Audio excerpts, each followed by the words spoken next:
the place where the mind is stored. Let's place our thoughts here before we continue. Uchiha Hanya suddenly opened his eyes, greeted by a world both strange and familiar.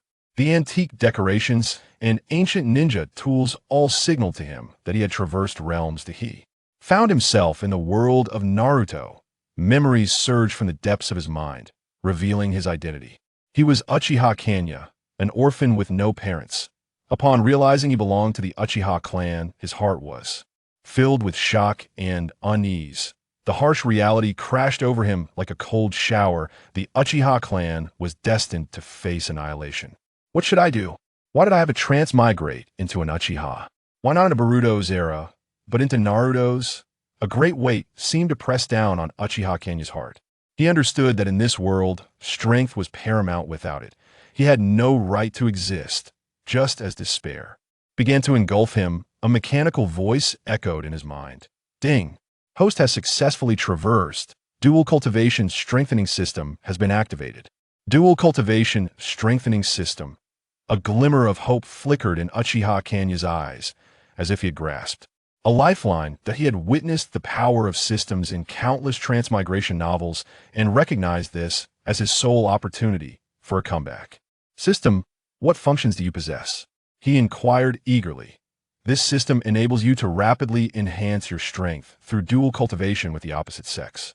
Each dual cultivation will grant you system points to improve your chakra, ninjutsu, taijutsu, and other abilities. The system responded coldly and mechanically, devoid of any emotion. Excellent. Truly splendid.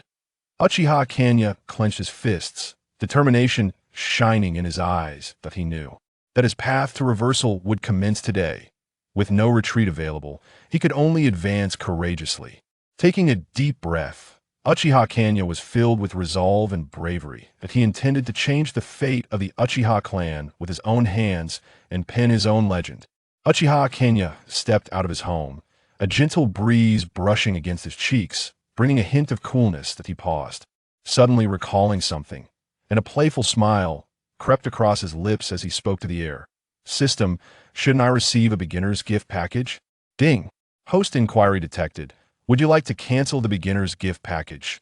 The system's voice remained as mechanical as ever, yet it seemed to carry a hint of mischief at that moment. No! Upon hearing this, Uchiha Hanya's expression soured instantly. His brow furrowed, a dissatisfied curve forming at the corner of his mouth. Of course I want to claim the beginner's gift package. Do you think this wretched system can swallow my beginner's gift package? The system, sensing the host's dissatisfaction, hastily replied. The beginner's gift package has been opened. Congratulations, host, you have received the ultimate charm potion. This potion is specially crafted by the system. Once consumed, you will instantly become a charming youth, enchanting countless individuals of the opposite sex. Upon hearing this, Uchiha Hanya's eyes sparkled with delight. He understood that in this world, where strength reigned supreme, charm was also an indispensable asset. With the ultimate charm potion, he believed he could quickly approach those he admired. With that thought in mind, Uchiha Hanya promptly set off towards the streets of Konoha. He was keenly aware that he had quite a few admirers in Konoha, and now was the perfect opportunity to leverage this charm to swiftly enhance his power. After days of meticulous planning and relentless effort, Uchiha Hanya successfully engaged in dual cultivation with several admirers. During this time, he amassed a significant amount of system points. Without hesitation, he invested these points into increasing his chakra, each enhancement making him feel an unprecedented surge of strength. After breaking through his limits, Uchiha Hanya's chakra capacity reached the level of a jonin. He felt the surging chakra within him, confidence gleaming in his eyes. However, a new and significant problem arose. Walking down the street, Uchiha Hanya halted, his brow furrowing deeply, forming a profound chan shape. He was not contemplating, but rather his heart raced in a frenzy. Recently, his frequent endeavors in dual cultivation had stirred the calm waters of Konoha's higher-ups, creating ripples of concern, especially that venomous-eyed Danzo. This old man was notorious for concocting schemes against the Uchiha clan. Whenever someone went missing, he was undoubtedly behind it. Uchiha Hanya stroked his chin. Sensing the air around him grow thick with tension, he keenly perceived that he was being watched As for who it was all too evident, no need to guess. The root ninjas, cloaked in black and with sharp gazes, stealthily trailed him like phantoms. Oh dear, this life has become unbearable. I must retreat to the Uchiha compound. Uchiha Hanya muttered to himself, his pace involuntarily quickening. Before returning, he intentionally sought out the girls he had dual cultivated with. In different settings, facing different admirers, he earnestly stated, "Dearest, I have some matters to attend to, and it's not suitable for me to go out. If you wish to see me, come to the Uchiha compound. I shall be waiting for you at home." Upon hearing this, the girls' eyes lit up as if they had discovered treasure. Back at home, Uchiha Hanya couldn't help but feel a swell of pride. He believed himself to be quite clever, managing to evade the scrutiny of Konoha's higher-ups while still enjoying sweet moments with the girls. "Ha, life is truly delightful." Uchiha Hanya chuckled heartily. His laughter echoed under the blazing afternoon sun, seemingly amusing even the sun itself. Time slipped away swiftly. The evening twilight painted the sky like ink wash. Uchiha Hanya's home, however, was aglow, resembling a city that never sleeps. A figure stealthily scaled the wall. It was Uchiha Itachi, his gaze sharp as an eagle, seemingly capable of piercing through the darkest shadows. Yet, the scene before him made him widen his eyes in disbelief, nearly stumbling to the ground. Through the paper window, he beheld two figures entwined in intimacy. One was Uchiha Hanya, and the other, a graceful maiden with alluring curves. They appeared to be engaged in a mysterious ritual. Every motion, every sound, igniting flames of passion in the night, radiating an atmosphere of blush-inducing allure. What this guy is simply a lustful ghoul. Absolutely outrageous. The corners of Uchiha Itachi's mouth twitched, astonished. Even he, a battle-hardened ninja, felt an inexplicable embarrassment and thrill. A strange urge surged within him. As if he wished to rush in and join their dual cultivation, he inhaled sharply, attempting to calm the tumult within. Yet, the intoxicating aura coiled around his heart like a venomous serpent, ensnaring him, and oh, how can I, Uchiha Itachi, be swayed by such base desires? Uchiha Itachi gritted his teeth, forcing down that impulse. He turned to leave, yet turmoil lingered in his heart for a long time. In the shadows, not far away, Uchiha Shursui quietly observed everything. He witnessed Uchiha Itachi's departure, curiosity and amusement flickering in his eyes. What on earth is Hanya up to? Even Itachi has stumbled. I must see what lies within this gourd. Uchiha Shizui's lips curled into a playful smile as he stealthily approached Uchiha Hanya's home. He cautiously peered inside, and the scene before him made his pupils contract. It was a trio engaged in dual cultivation. The presence of an additional individual is exponentially more exhilarating than anything Uchiha Itachi has ever encountered. Each detail ignites a fervent fire within his heart, causing his pulse to quicken uncontrollably. This Keihanyit is truly something else. Uchiha Shizui's eyes widened in astonishment, his mind exclaiming that such keen perception is indeed a torment. Rationality cautioned him against further observation, for he feared he might become ensnared in this intoxicating spectacle. I cannot remain here any longer. Uchiha Shursui hastily retreated a few steps, turning away from this perilous realm. As he walked, he muttered, "Keihanya is truly far too skilled. How could I, the esteemed Shursui, nearly lose my composure?" Yet, the true peril awaited him a few days hence. In the dead of night, within the confines of the death forest of Konoha, a disheveled Uchiha Shursui was fleeing, relentlessly pursued by root ninjas. His misguided loyalty compelled him to disclose his Manjiki Sharingan abilities to the higher-ups of Konoha, leading to an insidious plot orchestrated by Danzo. After a harrowing escape from the lair of Root, he found himself ambushed once more under the guise of Uchiha Itachi, narrowly evading death. However, he managed to flee yet again. Currently, the Root ninjas were intent on preventing his return to the Uchiha clan's domain, pursuing him with unyielding determination. They seemed omnipresent. In addition to the relentless chase, some ninjas had already set ambushes along his path. Yet, Shursui adeptly evaded their attempts. Their strikes fell upon him like blows against cotton, utterly ineffective. Alas, Their numbers were overwhelming. Just as Uchiha Shursui found himself ensnared in dire straits, a shadow suddenly materialized beside him. It was Uchiha Hanya. Having long since acquired the Mangeki Sharingan, his left eye's ability, concealment, rendered him imperceptible, while his right eye's ability, instant death, assured that a mere glance would spell doom for his foes. His gaze was cold and resolute, seeming to pierce the darkness and reach into the very souls of his adversaries. As he fixed his icy stare upon the root ninjas, Uchiha Shursui remained unaware of the unfolding situation one by one. The ninjas collapsed at the chilling intensity of his gaze, as if claimed by the Grim Reaper.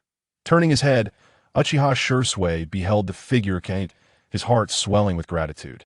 It was unexpected that someone would rise to his defense in such a critical moment. "Thank you, Hanyit. I had no idea you were so formidable." Uchiha Shursui panted, his eyes shimmering with complex emotions. Upon hearing these words, Uchiha Hanya merely cast a fleeting glance in his direction, remaining silent as he guided Shursui away from the battlefield. They ventured deep into the heart of the Death Forest, taking refuge in a concealed cave. "You have saved my life, and I ought to repay you." But now that, as Uchiha Shursui spoke, he noticed Hanya suddenly approach him, extending his hands. "You need not express such sentiments. There is no need for gratitude." Uchiha Hanya's voice was cold and unwavering as he stated, "I saved you solely because I require your eyes." Upon hearing these words, Uchiha Shursui gazed in astonishment at Uchiha Hanya, unable to believe his own ears. His body became adorned with an array of black runes, a manifestation of the self-imposed binding curse. "Do not blame me, Shursui. Everything I have done is for the future of our clan," Hanya asserted. Shursui found himself paralyzed, and in the next moment, he felt the chilling touch of fingertips upon his eye sockets. Then, his eyes were brutally extracted. "Relax, Shursui," Hanya said with an air of calm. "It is I who should express gratitude. Your Sharingan now belongs to me." Holding both Sharingan, Hanya closed his eyes, guiding the system to facilitate their fusion. In that moment, Hanya's eyes underwent a profound transformation, as his kaleidoscopic Sharingan gradually opened, emanating an unsettling power. After several minutes of acclimatization, Hanya shut his kaleidoscopic Sharingan. He then procured a new pair of one-tomo Sharingan from the system's marketplace. "Shursui, awaken swiftly," Hanya softly implored, his voice imbued with an undeniable authority. "What has transpired?" "My eyes." Shursui struggled to open his eyes, shock widening his gaze as he remarked. "I seem to recall you extracting my eyes." "I have replaced them with new ones," Hanya replied in a deep, resonant tone, fabricating his tale effortlessly while subtly employing the abilities of the kaleidoscopic Sharingan. "Those are the eyes of a fallen Uchiha warrior, and I have bestowed them upon you using Yang-release ninjutsu." "What are you trying to accomplish, Hanya?" Shursui's voice quivered. "The higher-ups of Konoha intend to annihilate the Uchiha clan. You must rally yourself and fight for our family." Hanya's voice was cold and resolute, declaring, "Otherwise, the Uchiha clan will face total destruction. Do you desire to see our kin slaughtered? Not even the children will be spared." Shursui was taken aback. He had never envisioned such a grim scenario. His heart swelled with anger and sorrow, yet simultaneously ignited a fierce determination. "We must inform our clansmen. At the very least, I must alert the clan leader. I wish to save them." Shursui clenched his fists, his voice brimming with conviction. "That aligns perfectly with my intentions. Let us proceed." Hanya nodded, leading Shursui out of the forest. Upon exiting the Death Forest, they traversed dark alleyways, ultimately arriving at the residence of the Uchiha clan leader. Uchiha Fugaku and Uchiha Mikoto had yet to retire for the night. Upon their arrival, they welcomed Hanya and Shursui inside for tea. "Leader Fugaku, Lady Mikoto," Hanya bowed deeply, stating, "I bear significant news. Please brace yourselves." The couple exchanged glances, a sense of foreboding surging within them. "Hanya, what has occurred?" Fugaku inquired, his voice tinged with tension. Taking a deep breath, Hanya recounted the nefarious deeds of Uchiha Itachi and the root ninjas in meticulous detail to the two figures before him. As he recounted the events, the expressions of Uchiha Fugaku and Uchiha Mikoto grew increasingly grave. How could he betray the family? Mikoto's voice trembled, tears welling in her eyes. "He has betrayed our clan." With an emotionless tone, Uchiha Shursui stated, "He has colluded with the root ninjas. They have been assassinating our kin for some time, and they are plotting to eradicate us after killing me. The two were taken aback, staring incredulously at Uchiha Hanya and Uchiha Shisui. Yet, the unwavering determination in Kanya's gaze revealed the truth of his words. "We must prepare ourselves," Fugaku declared, his voice imbued with a resolute intensity. "For the honor and dignity of our clan, we shall fight to the very end." However, upon uttering these words, he stealthily exited the room and discreetly released a carrier pigeon. Witnessing this, Kanya swiftly launched an attack, using the lethal power of his Mangekyo Sharingan to slay the pigeon. It plummeted from the sky, landing upon the courtyard floor. The atmosphere grew palpably tense and awkward. "What do you mean, clan leader? Are you signaling Itachi to come and kill us? You two have questions to answer. As the clan leader, you have betrayed our family, haven't you?" Amid Kanya's barrage of inquiries, Mikoto wiped away her tears, brandishing a kunai. She was ready to fight, yet she was no match for Kanya. Moreover, the prior contact had already ensnared her in a binding curse mark. "Shisui, bring the clan leader to me. I want him to witness how I treat his wife. I want him to suffer." Kanya overpowered Mikoto and exacted a ruthless revenge upon Fugaku, exclaiming, "Traitor, you have no rights. You are no longer the clan leader. Thus, the clan leader's wife is no longer yours. I want you to see clearly." As Kanya's fervent words escalated, so did his violent actions. The following day, Kanya summoned all clan members in the name of Uchiha Fugaku, even setting aside the duties of the guard. All clan members gathered in the ancestral hall, save for Itachi. Just as the clan members congregated, murmuring anxiously amidst the tense atmosphere, Itachi suddenly burst in, silencing the commotion within the hall. He bore an air of cold detachment and authority that felt foreign to the Uchiha clan. "What do you intend to do? Are you betraying Konoha? Do you still hold any loyalty to the village?" Itachi's voice pierced like ice, striking at the heart. He positioned himself in the role of Sarutobi Hiruzen, embodying the guardian of Konoha in his heart. The clan members exchanged glances, a wave of inexplicable dread washing over them. They could not fathom why an internal family gathering would provoke scrutiny from Konoha. While the others were intimidated by his presence, Shisui stood undaunted and stepped forward. "You are a traitor to the clan. You are a disgrace to the Uchiha." Uchiha Shisui's eyes glimmered with a faint crimson light, his Sharingan activated with its distinctive tomo. He pointed accusingly at Uchiha Itachi, his voice brimming with resentment, proclaiming, "You proposed the massacre of our clan. What right do you have to question us?"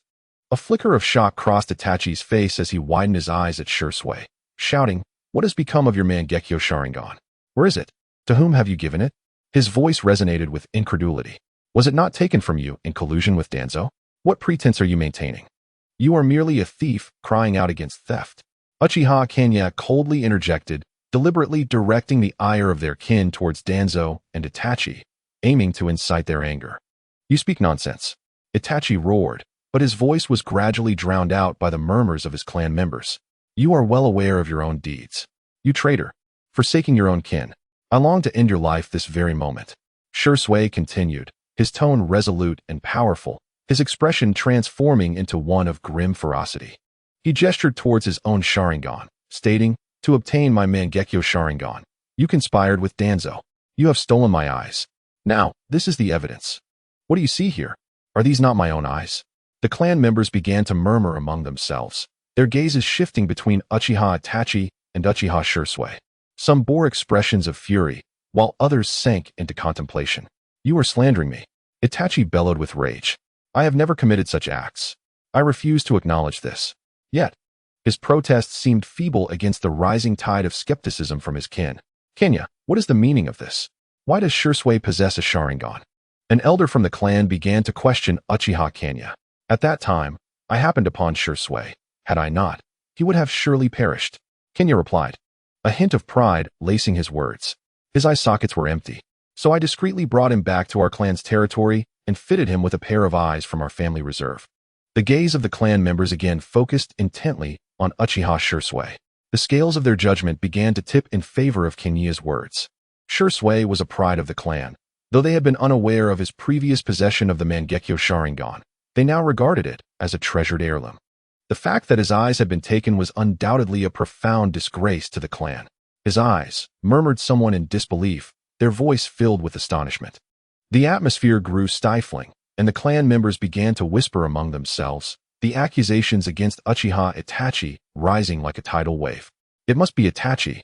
He has betrayed the clan. He has taken Shirsue's eyes. He must not be spared. Uchiha Itachi must face dire consequences. The voices of the clan, filled with fury, echoed through the crowd, their anger palpable. Uchiha Itachi stood amidst them, isolated and helpless, his eyes ablaze with boundless rage. In a moment of heightened emotion, he activated the kaleidoscope Sharingan, poised to strike.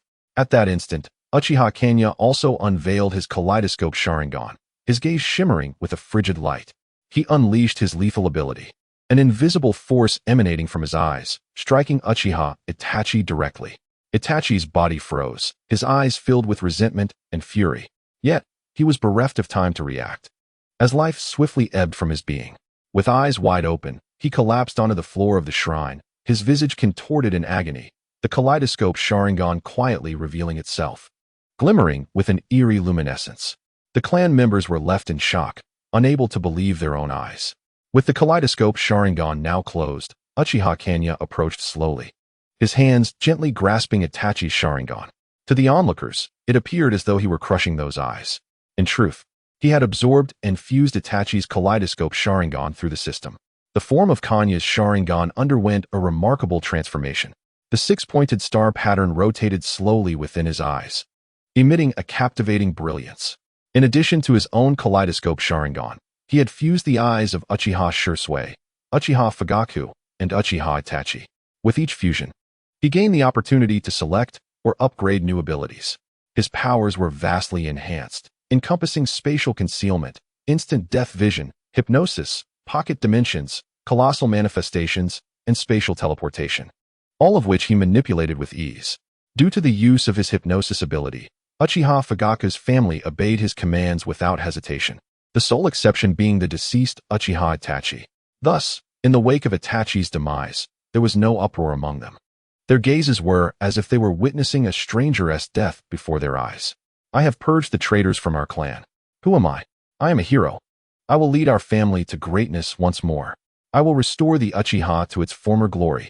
Therefore, I shall become the clan leader. Who agrees? Who opposes? Uchiha Hanya's voice resonated within the shrine, filled with confidence and authority.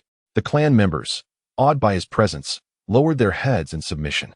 Without wasting a moment, Uchiha Hanya continued to wield his hypnosis ability, instilling trust among the clan members present in the shrine.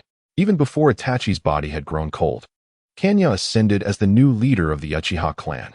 Standing within the shrine, he surveyed the gathered clan members, a sense of fulfillment swelling within him.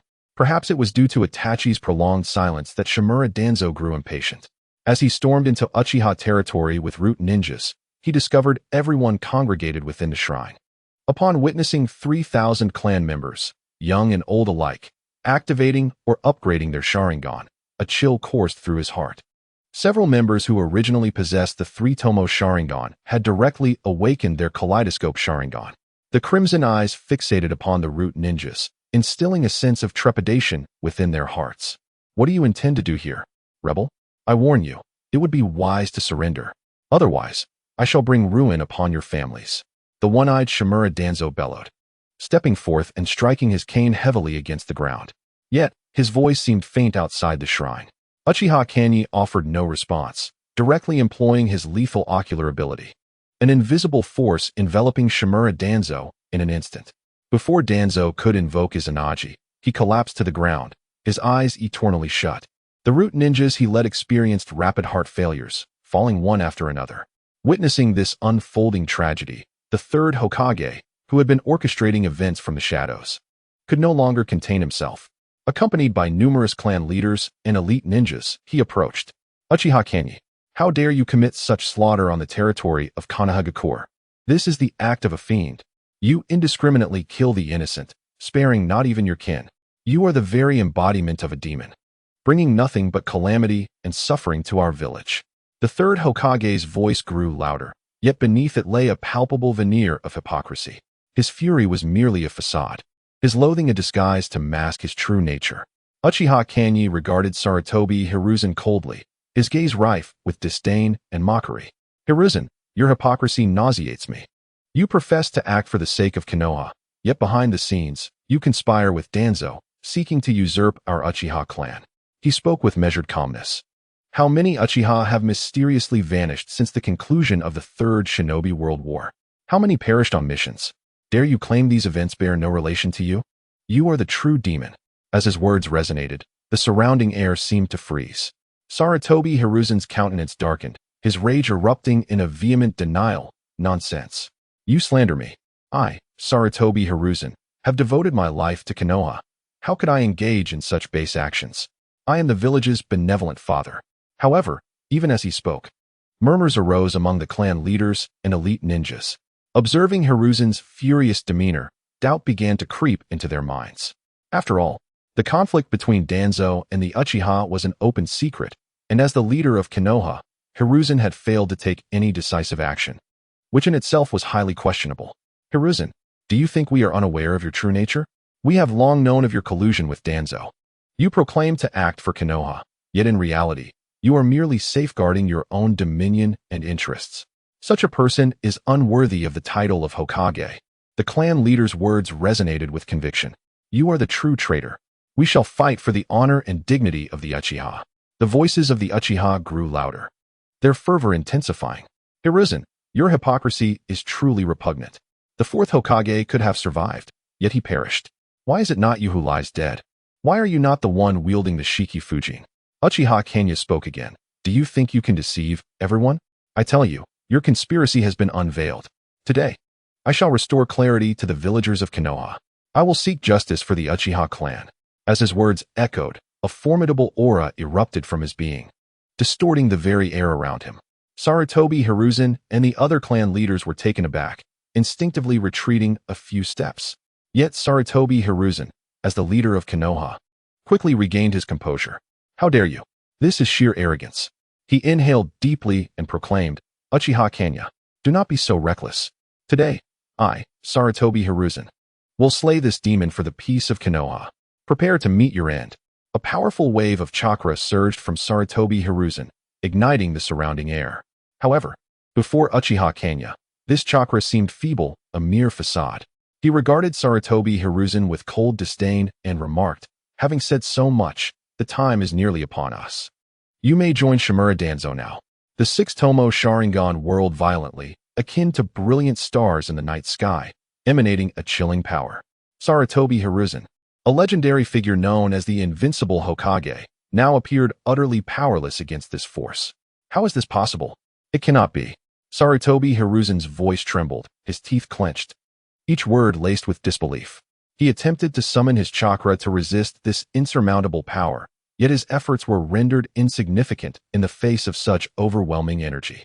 In the next instant, Sarutobi Hiruzen's form crashed heavily onto the ground, a cloud of dust enveloping him.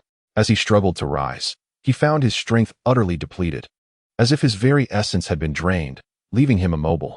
After a few futile attempts to regain his footing, he succumbed to his fate. Are you here to slaughter us Uchiha as well? All enemies of the Uchiha deserve death. Uchiha Hanya's gaze was sharp, sweeping across the crowd, his voice cold and merciless, as if he were poised to take lives at any moment. Facing the clan leaders, he made his intentions clear, stating, if you are enemies, then prepare to pay with your lives. No. We were compelled to come here. It was all the Third Hokage's doing. One clan leader stammered, his voice quivering, beads of cold sweat dotting his forehead, his eyes brimming with fear and supplication. We truly harbor no such intentions. Please, show mercy and spare us. Another clan leader wiped his brow, urgently echoing the plea, his tone laced with desperation and dread. They endeavored to dissociate themselves from any antagonism toward the Uchiha clan. Yet under the weight of Kanya's overwhelming presence, their words seemed feeble and ineffectual. Just speak your truth, and as long as you do, I shall know you are not foes. Uchiha Hanya spoke with an icy demeanor, devoid of any emotional undertones. Yet, his formidable presence remained undiminished as he surveyed the crowd and continued, You shall accompany us at once. The clan leaders exchanged bewildered glances, their faces etched with shock and confusion. However, under the overwhelming pressure exerted by this Uchiha, they dared not voice any dissent. What are we to do? One brave clan leader stammered, his voice trembling with trepidation. Uchiha Hanya cast a cold glance in his direction, a cruel smile curling at the corners of his lips as he replied, "You are to command your clansmen to surround the territories of the 4 prominent families of Konoha. The Sarutobi, the Nara, the Uchiha, and the Mito families. None shall be spared." His words detonated in the hearts of the gathered leaders like thunder, their eyes widening in disbelief as they beheld Uchiha Hanya. "This is madness," one leader exclaimed, his voice rife with fear and unease. "Madness?" Uchiha Hanya scoffed, retorting, "It is they who initiated hostilities against our Uchiha clan. If they show no mercy, do not expect us to do the same. You now face 2 choices, either follow me, or—" He paused, a glint of ruthless determination flashing in his eyes as he declared, "Perish here. Accompany the Third Hokage to the grave. Join Danzo in his demise. Meet your end alongside the root ninjas." The clan leaders, overawed by his fierce aura, bowed their heads in submission. They understood that Uchiha Hanya had transcended the realm of foes they could easily confront. Reluctantly, they chose to yield and follow in his wake to execute this audacious scheme. As Uchiha Hanya led thousands onward, surging toward the bustling streets of Konoha, the entire village seemed to tremble. A cold light flickered in his eyes, as if he sought to reduce the splendor of the land to mere ashes. The Konoha of yore, once serene and prosperous, had descended into chaos and panic. People fled in terror, scattering in all directions as dust and dread permeated the air. It was evident that this state of turmoil had persisted for some time. Uchiha Hanya furrowed his brow, sensing the palpable anxiety among the villagers. He turned to the clan leaders trailing behind him, his voice icy and authoritative. "Why did the 4 prominent families flee in advance? Have you betrayed us?" The leaders trembled as they responded, their voices nearly drowned by fear. "We truly do not know." One clan leader stuttered, beads of cold sweat forming on his brow, fearing that a moment's displeasure from Uchiha Hanya could lead to his instant demise. Uchiha Hanya chuckled coldly, his gaze imbued with an unwavering conviction. Activating his Mangekyo Sharingan, he wielded its hypnotic power. The eyes of the clan leaders gradually dulled, as if their very souls were being extracted. "Is that so? You truly have not betrayed us." Uchiha Hanya's voice flowed like a hypnotic melody, compelling them into a trance. "I do not know. I cannot say," they monotonously repeated, their voices mechanical. Uchiha Hanya nodded with satisfaction, closing his Mangekyo Sharingan. He turned to his clansmen, his voice resounding with fervor and strength, proclaiming, "My brethren, we have triumphed. The cowards of the 4 great clans have fled. They are now renegade shinobi, and we shall reign over this land, becoming its true masters." Inspired by Uchiha Hanya's words, the clansmen erupted in jubilant cheers. They brandished their shurikens and blades, their eyes glimmering with fervent zeal. "Seize the remaining members of the 4 great clans and bring them to the square before the Hokage building. And you, gather the villagers. I shall convene a public trial." With his command, the shinobi sprang into action. They darted through the streets of Konoha like hawks, infiltrating the territories of the 4 great clans, capturing the remnants of their kin. The villagers were summoned to the vicinity of the Hokage building, where the square overflowed with humanity, a throng akin to a swarm of ants. At that moment, Uchiha Hanya stood atop the Hokage building, overlooking the crowd below. His gaze was cold and remorseless, as if surveying a colony of ants. The elites of the 4 great clans are truly ruthless. To abandon so many of their kin without a second thought, devoid of hesitation. He laughed derisively, as if witnessing a farcical spectacle. Suddenly, Uchiha Hanya's tone shifted to one of gravity. "Though you may be pitiful, you cannot be deemed innocent. The luxuries you once relished have now come at a steep price." Just then, a clansman rushed toward him, breathless. "Report, clan leader. The Nine Tails has vanished. It must have been taken by the 4 great clans." Uchiha Hanya furrowed his brow, but soon regained his composure. He replied nonchalantly, "No matter, the Nine Tails is merely a creature of immense chakra. Should the tailed beast be needed, we shall capture it again. If Uchiha Madara could seize a tailed beast, so can I." He waved his hand, and a clansman presented him with a loudspeaker. Taking it, he inhaled deeply and declared with booming authority, "Today, I shall unveil a momentous truth. The era of Konoha has come to an end." His voice resonated like thunder, shaking the very souls of those present. "In the land of fire, the era of shinobi has also concluded. We shall establish the shogunate of the land of fire. And I, as the shogun, shall govern you." The villagers of Konoha began to murmur among themselves, but the revelation was not yet finished. At Uchiha Hanya's side appeared a figure, the daimyo of the Land of Fire. The daimyo's eyes were vacant and devoid of life as he took the loudspeaker from Kenya, stating, "I am greatly disappointed in your third Hokage. He has instigated turmoil within the Land of Fire. Thankfully, the Uchiha clan has restored order. The Land of Fire shall establish a shogunate. You shall all become the shogunate's guards, just as the shinobi have replaced the samurai. Now, the judgment of the four great clans of Konoha lies in the hands of Shogun Uchiha Hanya." As the words of the esteemed daimyo resonated, a profound silence enveloped the entire square. The onlookers turned their gaze towards Uchiha Hanya and the daimyo on the terrace, maintaining their stillness as they awaited the forthcoming discourse. "I express my gratitude for the support of the daimyo, and I extend my thanks to you all for your cooperation. Now, allow me to succinctly elucidate the reasons behind their transgressions." Uchiha Hanya addressed the men of the four prominent clans who knelt before him, stating, "Your leaders are merciless. Yet I shall not mirror their cruelty, for there are too many of you. Thus, I shall only deal with you adult men." A chilling glint flashed in his eyes as he clenched his fists, as if to crush the fury simmering within. Their crimes may appear distant, yet they are intricately linked to the matters at hand. The second Hokage was ambushed during negotiations in the village hidden in the clouds, ultimately meeting his demise. And as his bodyguards, Sarutobi Hiruzen and Shimura Danzo, how is it that they allowed the second Hokage to sacrifice himself while they returned unscathed to Konoha? A sardonic smile curled upon his lips as he sought to fabricate a distorted narrative of history. How, then, did Sarutobi Hiruzen evade the entanglement of guilt? Yet he ascended to the position of Hokage, becoming the sovereign of Konoha. His voice, low and frigid, continued, "The era of the second Hokage, though briefly resplendent, was already revealing signs of decline. He was extraordinarily intelligent, yet he led Konoha toward the abyss. The second Hokage established the Umbu, consolidating his authority.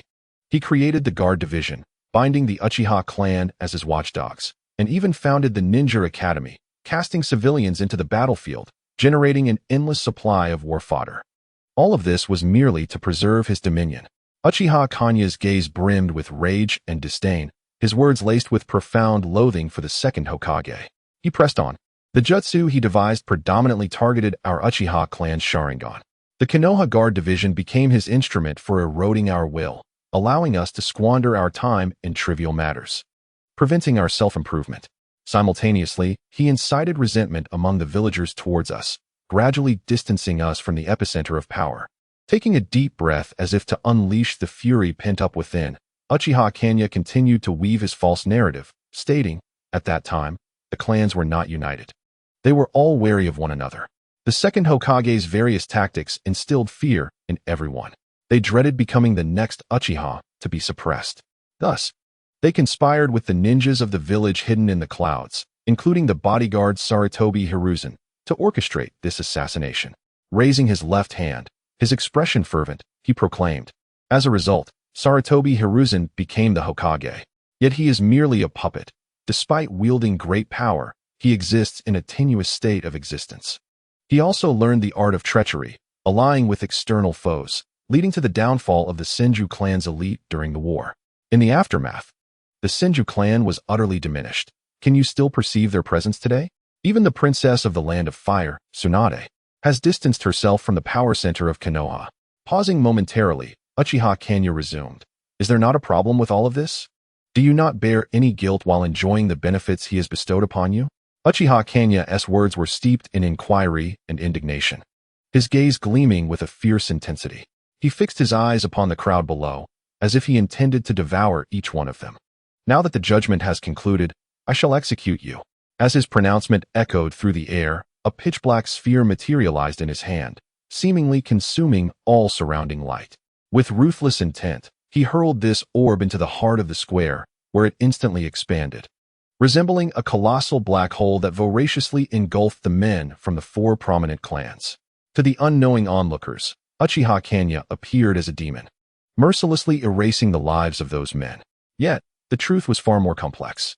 The men who had been consumed were not dead. Rather, they had been transported by Uchiha Hanya to his hidden sanctuary. This was a realm akin to the real world, yet shrouded in mystery and the unknown. Upon completing this act, a glint of cunning flashed in Uchiha Hanya's eyes. He softly called out to the system, inquiring, "System, do you possess any additional functionalities? Perhaps something regarding resource utilization? I do not wish to kill merely for the sake of killing. I seek profit." Ding. Inquiry from host detected. Recycling function now activated. The system's cold, mechanical voice resonated within his mind. Members of the 4 clans can be exchanged for system points. Would you like to proceed with the exchange? Upon hearing this, Uchiha Hanya's eyes sparkled with excitement. Without hesitation, he declared, "Exchange. Exchange them all. This is simply magnificent." Ha! His voice brimmed with exhilaration and jubilation, as if he could already envision boundless riches beckoning him. The wind howled fiercely, and beside Uchiha Hanya stood a group of loyal Uchiha clansmen, their eyes shimmering with a blend of reverence and fervor. "Lord Clan Leader, what shall we do with the remaining women and children?" One clansman cautiously inquired, his voice faint and trembling amidst the roaring wind. Uchiha Hanya's gaze was as frigid as ice. He slightly turned his head, responding with an air of detachment, "Boys.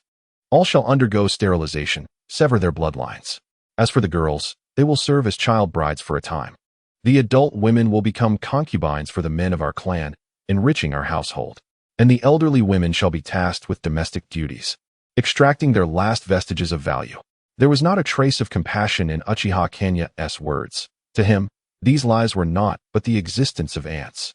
This was precisely the methodology he pursued. He abhorred waste. Every resource must be utilized to its fullest potential. At that moment, a forgotten figure flashed through his mind, and a cold smile crept upon his lips. Uchiha Hanya snapped his fingers, as if commanding the very world, and inquired, "Where is Sarutobi Asuma? Is he still at the Temple of Fire?" The clansman promptly responded, "Reporting to you, clan leader. He remains at the Temple of Fire. Perhaps still unaware of the circumstances here, yet one cannot dismiss the possibility that someone has already informed him." Uchiha Hanya nodded, a flicker of ruthlessness flashing in his eyes. He turned to his clansmen and proclaimed, "I shall personally apprehend him. The matters here are entrusted to you. Ensure order is maintained and do not incite chaos. Moreover, the remains of Sarutobi Asuma must be carefully preserved, for they shall serve a purpose in due time." With that, he summoned a colossal avian beast. The creature soared into the sky with remarkable speed, bearing him directly towards the Temple of Fire. Nestled within a tranquil valley, the temple was encircled by towering mountains, shrouded in mist. As Uchiha Hanya descended, the entire valley seemed enveloped in an atmosphere of grim foreboding. He knocked on the door, his piercing gaze scanning the surroundings. Moments later, the door creaked open, revealing a monk who, upon seeing Uchiha Hanya, displayed a fleeting expression of alarm. However, he quickly composed himself and ushered Uchiha Hanya into the temple. The abbot received him personally, his expression grave as he stated, "Sarutobi Asuma has already departed." Uchiha Hanya furrowed his brow slightly. "Where has he gone? Did he mention anything to you?" As he spoke, he gradually activated his Mangekyo Sharingan, an overwhelming hypnotic force radiating outward. Under this influence, the abbot struggled to recall his conversation with Sarutobi Asuma. He mentioned that the Sarutobi clan had summoned him. But after leaving, he headed south towards the Land of Fire. The abbot replied with difficulty, "Are there others involved? It seems there may be unexpected gains," Uchiha Hanya mused. Nodding, "Is there any item between you that facilitates communication?" The abbot hesitated momentarily, but ultimately divulged the truth. "Our identity tags possess a mutual sensing capability." Upon obtaining the identity tag from the Temple of Fire, Uchiha Hanya smiled with satisfaction. "I greatly appreciate your cooperation." He activated his Mangekyo Sharingan, the 6-pointed star revolving within. A potent force emanated from him, enveloping the entire Temple of Fire along with its inhabitants. In an unceremonious manner, Uchiha Hanya absorbed everything into his own dimension, subsequently trading it all with the system for points. He precisely infused chakra into the identity tag, which quivered slightly before emitting a faint glow. The sensing waves rippled outward, ultimately locking onto a direction in the southern expanse of the Land of Fire. With determination and ferocity gleaming in his eyes, Uchiha Hanya seemed to visualize his target. Sensing the impending storm, he leaped onto the already prepared avian beast, which let out a thunderous cry, its wings flapping to create a gust of wind as it swiftly pursued the target.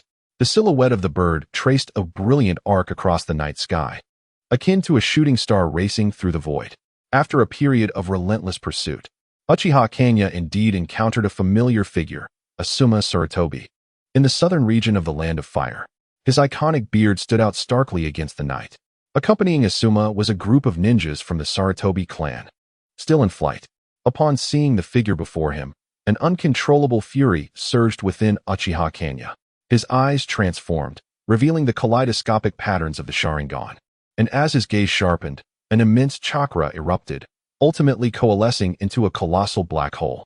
This abyss, radiating a devastating aura in the night sky, resembled a demon poised to consume all, opening its gaping maw to pounce upon Asuma and his companions. Faced with this sudden onslaught, Asuma and the surrounding ninjas were left stunned, unable to react in time, and were mercilessly engulfed by the dark sphere.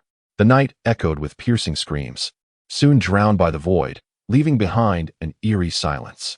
As tranquility returned, it was as if time itself had momentarily ceased. Uchiha Hanya stood upon the back of a foul ninja beast, his gaze cold and profound, whispering to himself, "Let us begin with you, a fitting plaything. The rage of my kin must find an outlet." Harnessing the powers of his domain, he traversed the distance back to the Hokage building. Upon his reappearance, he held a bruised and battered Asuma Sarutobi in his grasp, devoid of any compassion or sympathy in his eyes. In the square before the Hokage building, another corpse was bound to a cross, lying in silence. It was Hiruzen Sarutobi, the former Hokage, now merely a lifeless shell. His eyes, vacant and profound, seemed to narrate tales of past glory and honor, yet now were overshadowed by an overwhelming sense of desolation and sorrow. Uchiha Hanya ordered that Asuma be bound beside his father. When Asuma regained consciousness, he found himself facing his father's corpse. In that moment, it felt as though his heart had been struck with a sledgehammer, a wave of profound grief and rage surging within him. This cannot be. Asuma struggled against his bindings, but the ropes constrained him tightly. Helplessly, he gazed upon his father's lifeless form, tears streaming down his face like a torrential flood. His heart was consumed by despair and anguish, unable to accept this brutal reality. He attempted to scream, yet his voice came out hoarse and feeble, dissolving into silent sobs. "Oh dear, is this how you weep? Asuma Sarutobi, is this the frailty of the so-called 12 guardians?" Uchiha Hanya's voice sliced through the silence of the square like a chilling blade, drawing Asuma's attention back sharply. He looked up to realize he was bound in the square before the Hokage building, surrounded by a throng of people, each a member of the Uchiha clan. Their eyes gleaming with crimson light, an embodiment of their wrath and hatred towards the Sarutobi family. Asuma Sarutobi felt a jolt of trepidation coursing through him. He endeavored to maintain his pride and dignity. As the son of the third Hokage, how could he possibly show weakness before this assembly of Uchiha clan members? "You are truly audacious. Do you comprehend the gravity of your actions?" he thundered, his voice betraying a tremor as he struggled to mask the fear welling within him. Yet, Uchiha Hanya remained unfazed, advancing with resolute steps towards Asuma. His gaze was imbued with indifference and disdain, as if he were merely observing the antics of a jester. "What do you presume to say? Do you still consider yourself the Prince of Konoha? Your father is the true audacious one." His voice was deep and chilling, each word piercing Asuma's heart like a shard of ice. "Konoha is now but a relic of the past. The daimyo has declared it." In an instant, Asuma's countenance turned ashen. He found it unbearable to accept such humiliation and reproach. He struggled to retaliate, but the ropes binding him held him fast, rendering him immobile. All he could do was glare furiously at Hanya, his eyes ablaze with indignation and resentment. Pitiful, lamentable, laughable, Hanya mused, observing Asuma's contorted, wrathful visage as a smirk of mockery graced his lips. He shook his head lightly, as if dismissing Asuma's fury with disdain. "Do you truly believe you can effect any change? The crimes committed by your father will exact a toll upon your entire clan." His merciless tone instilled in Asuma an unprecedented sense of despair. Surrounded by 3,000 Uchiha clansmen, their eyes gleaming with a crimson light, derisive laughter echoed around him.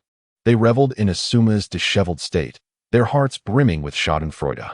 Regardless of age or gender, they approached him like merciless executioners, brandishing their blades, inching ever closer. The Sharingan in their eyes flickered with cruelty and madness. Each slice of their blades inflicted suffocating agony, leaving Asuma's body marred with wounds of varying depths. Just as blood threatened to erupt from his wounds, Kanye waved his hand delicately, and the radiance of a yang release technique enveloped Asuma, miraculously healing those injuries. The relentless oscillation between life and death nearly shattered Asuma's spirit. He was tormented to the core, but what pained him more was the callous gaze of the villagers surrounding the square. Those who once revered and feared him had now become witnesses to his suffering, with some even participating, inflicting deeper wounds upon him. Asuma Sarutobi, do you grasp the essence of true despair?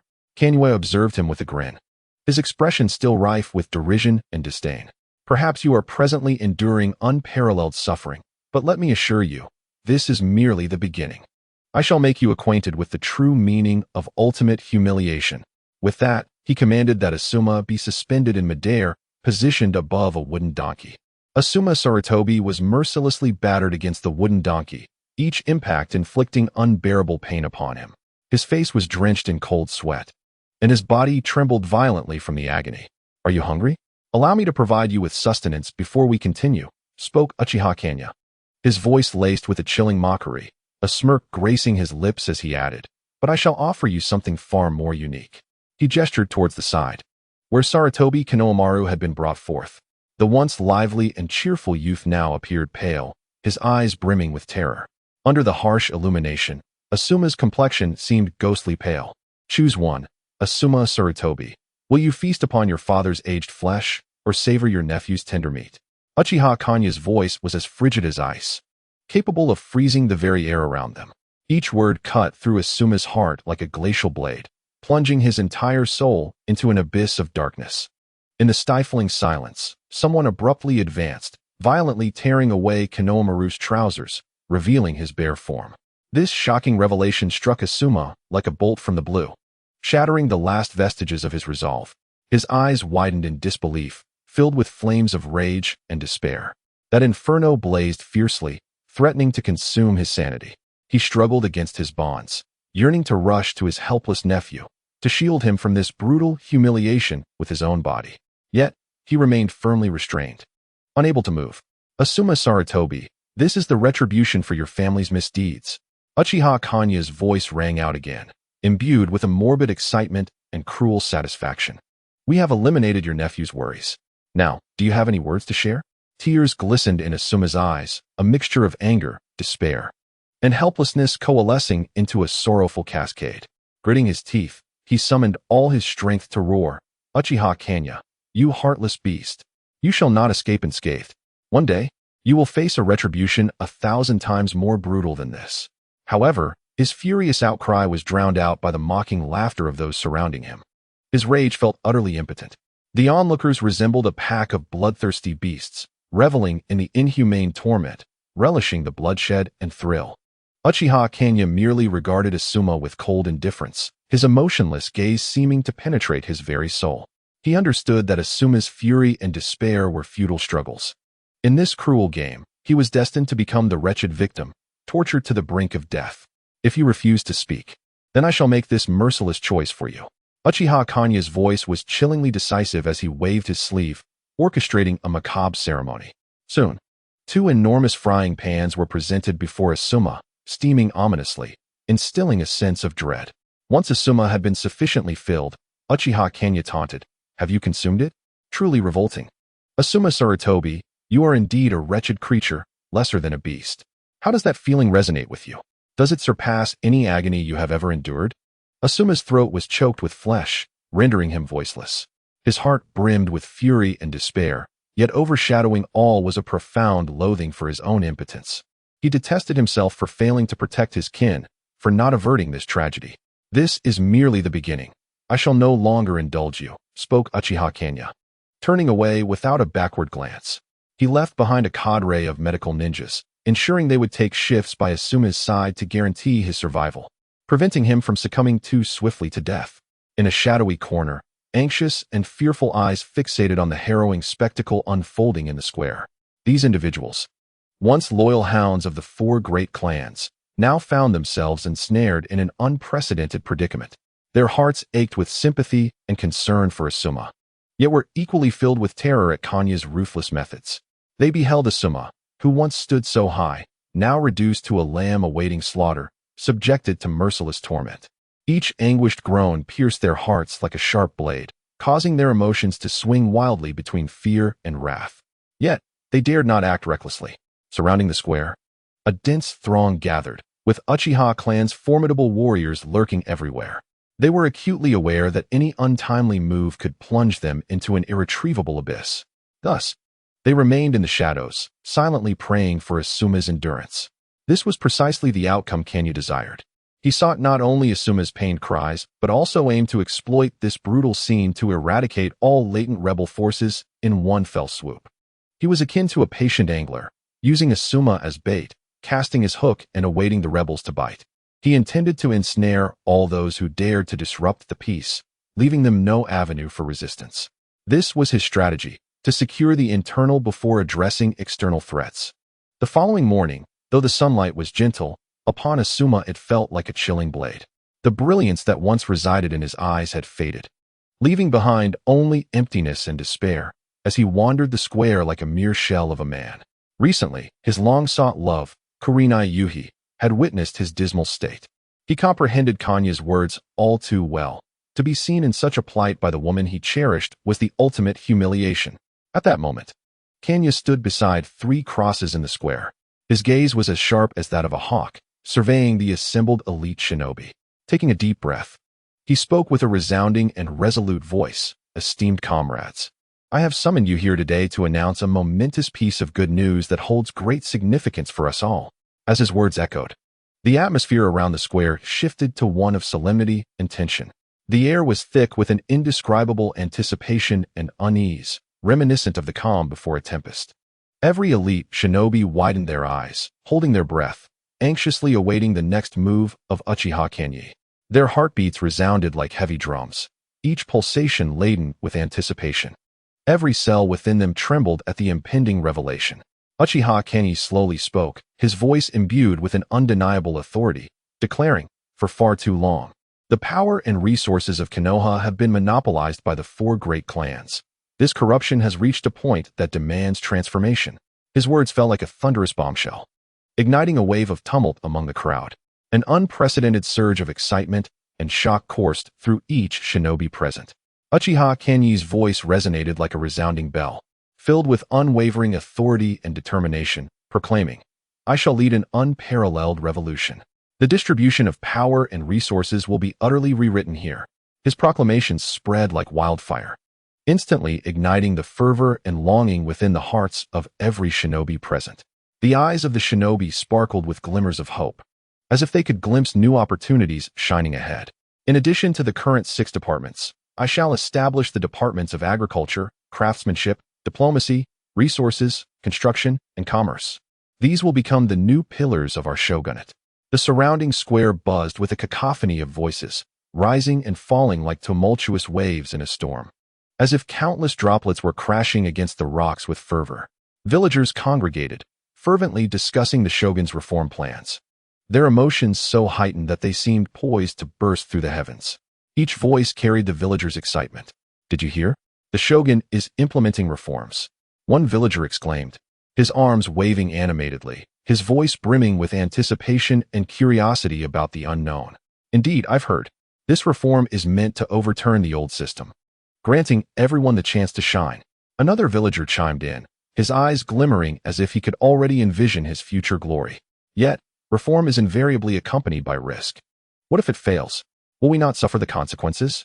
Interjected a worried villager, his brow furrowed with concern. "Risk? Without risk, where lies the reward? I suspect you fear losing your position after the reform." A tall villager sneered, his tone laced with provocation.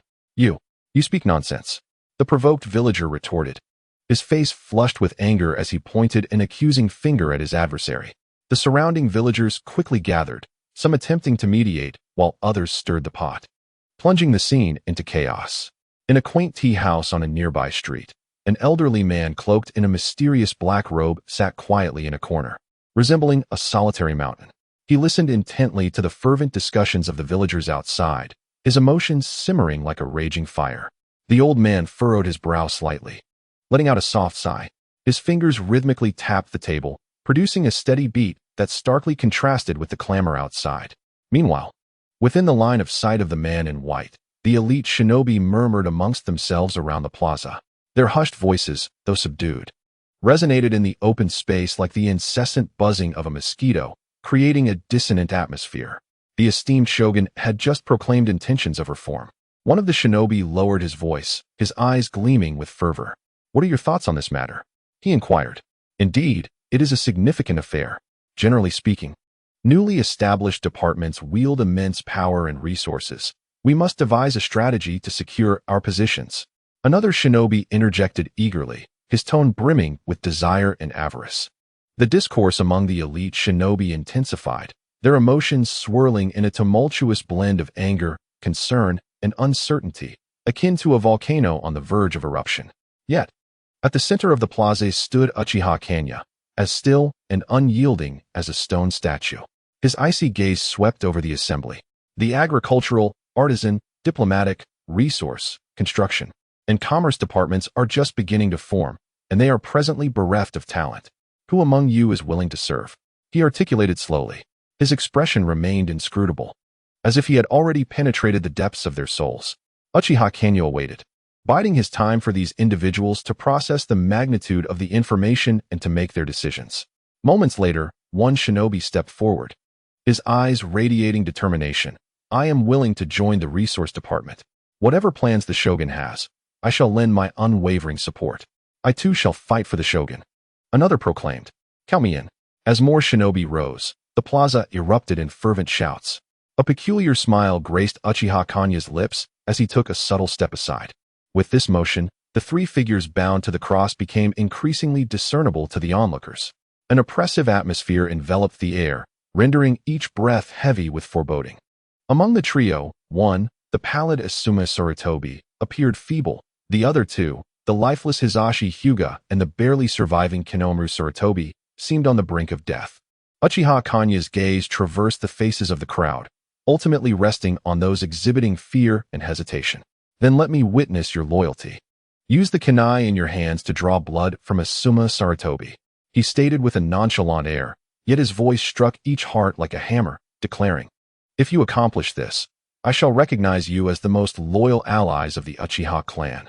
His words echoed through the plaza, resonating like a command that stirred the hearts of the assembly. Some exchanged glances, evidently weighing the pros and cons.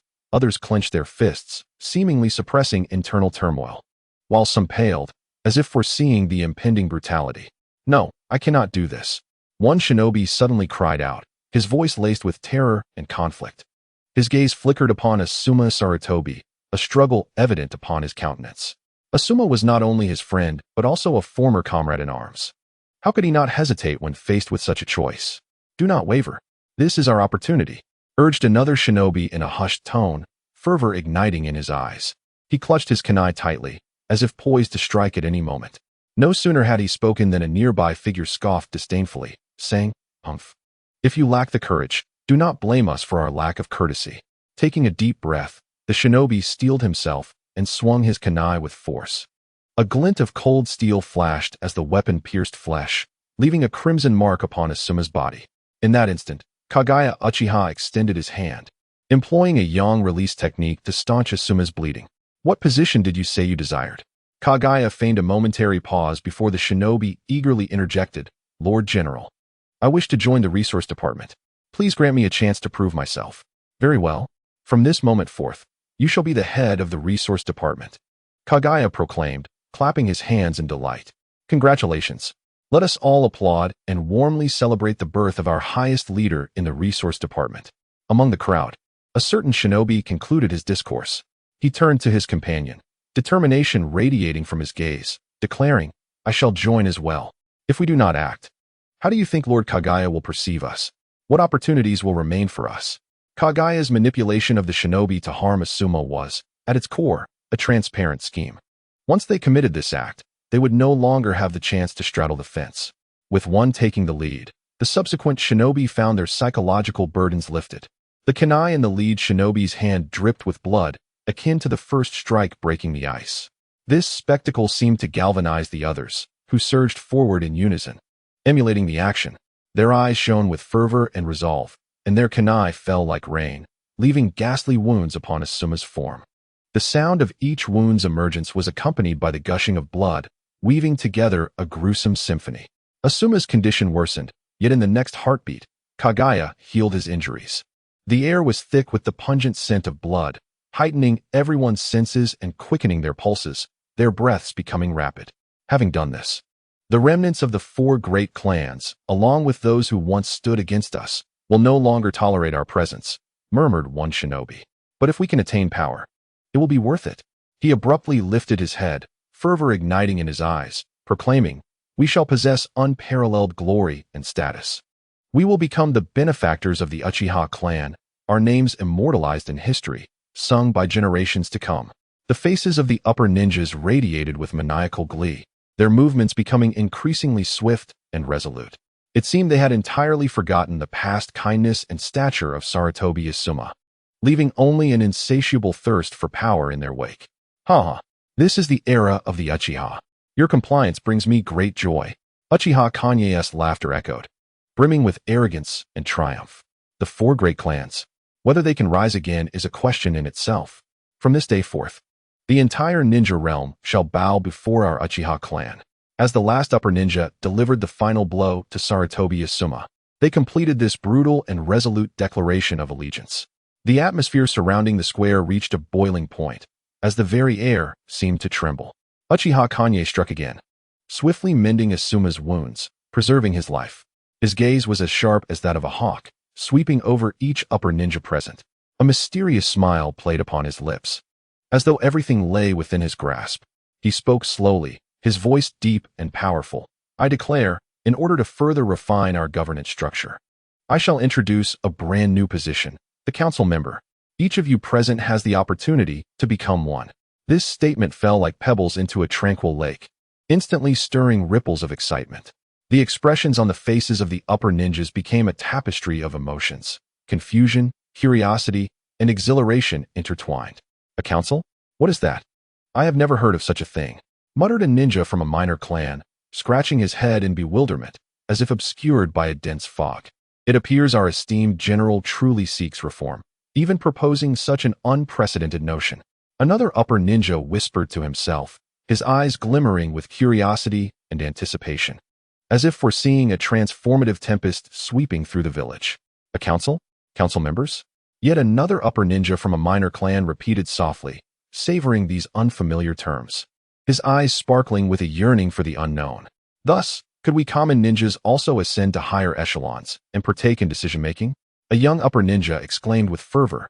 His voice was infused with a longing for the future, as if he envisioned himself standing in the council chamber, strategizing for the future of the shogunate.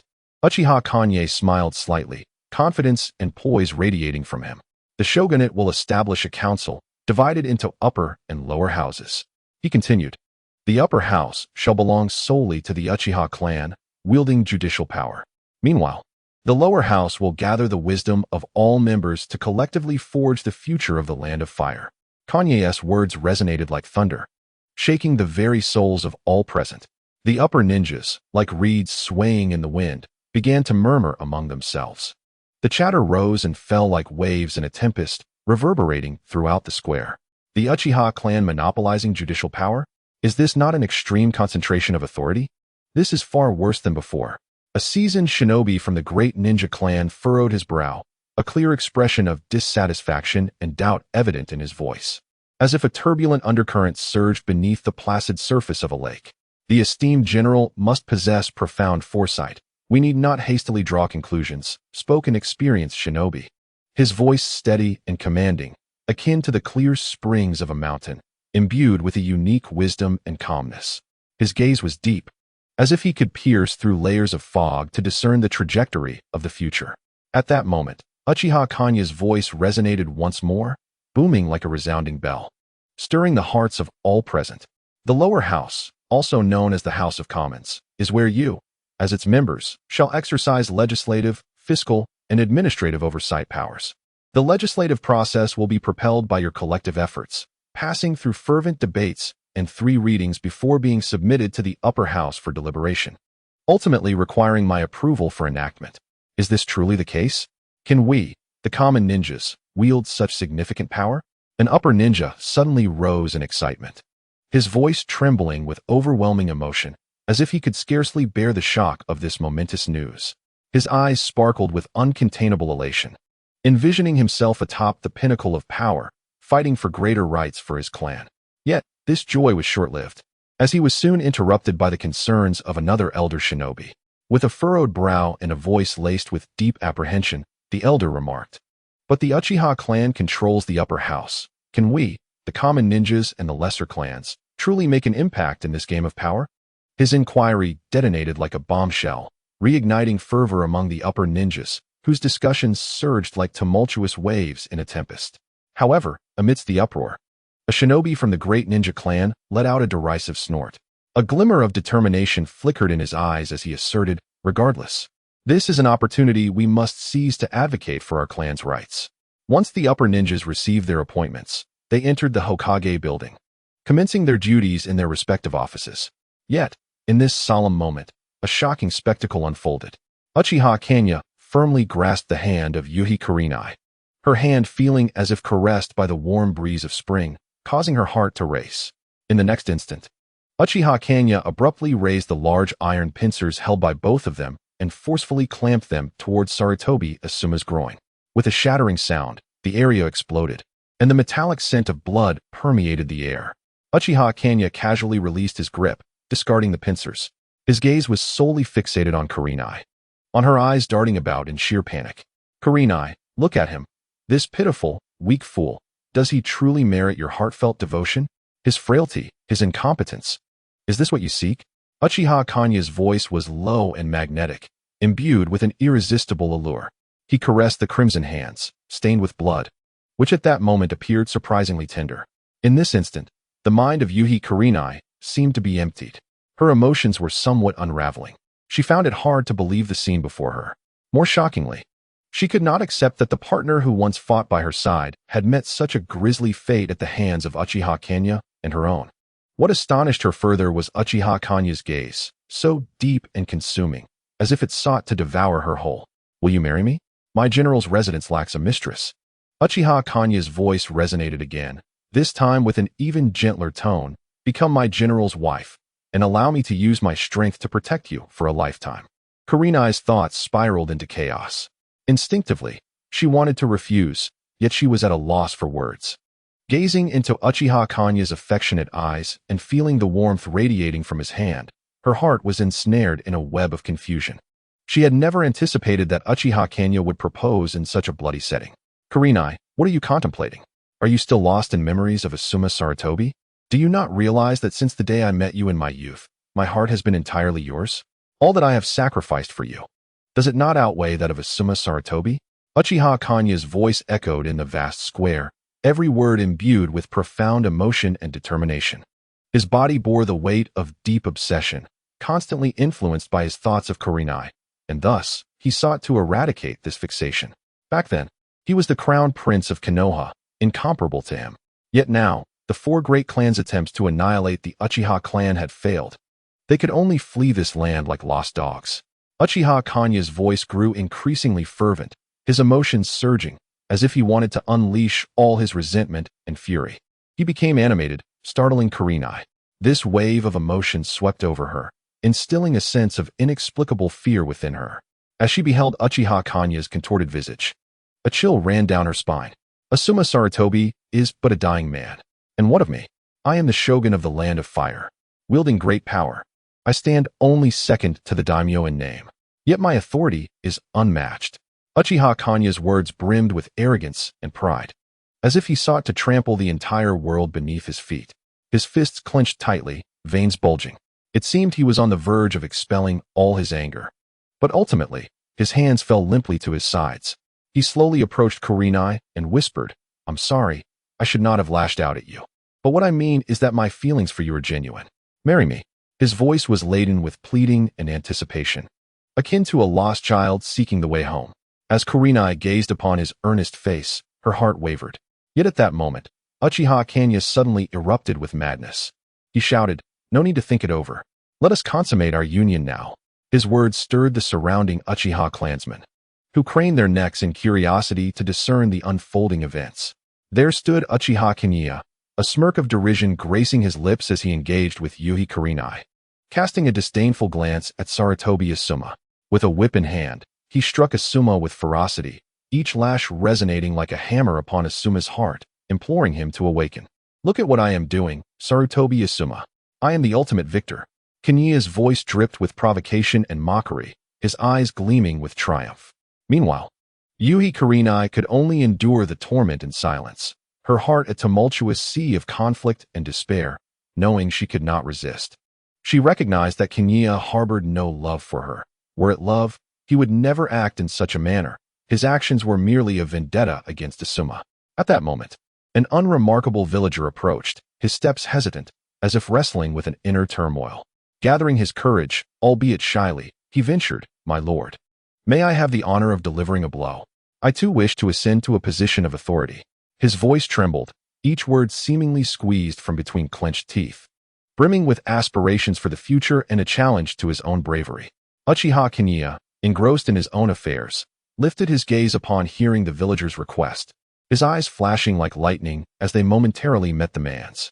A subtle smile graced his lips, as if he had pierced through the veil of the man's desires and anxieties.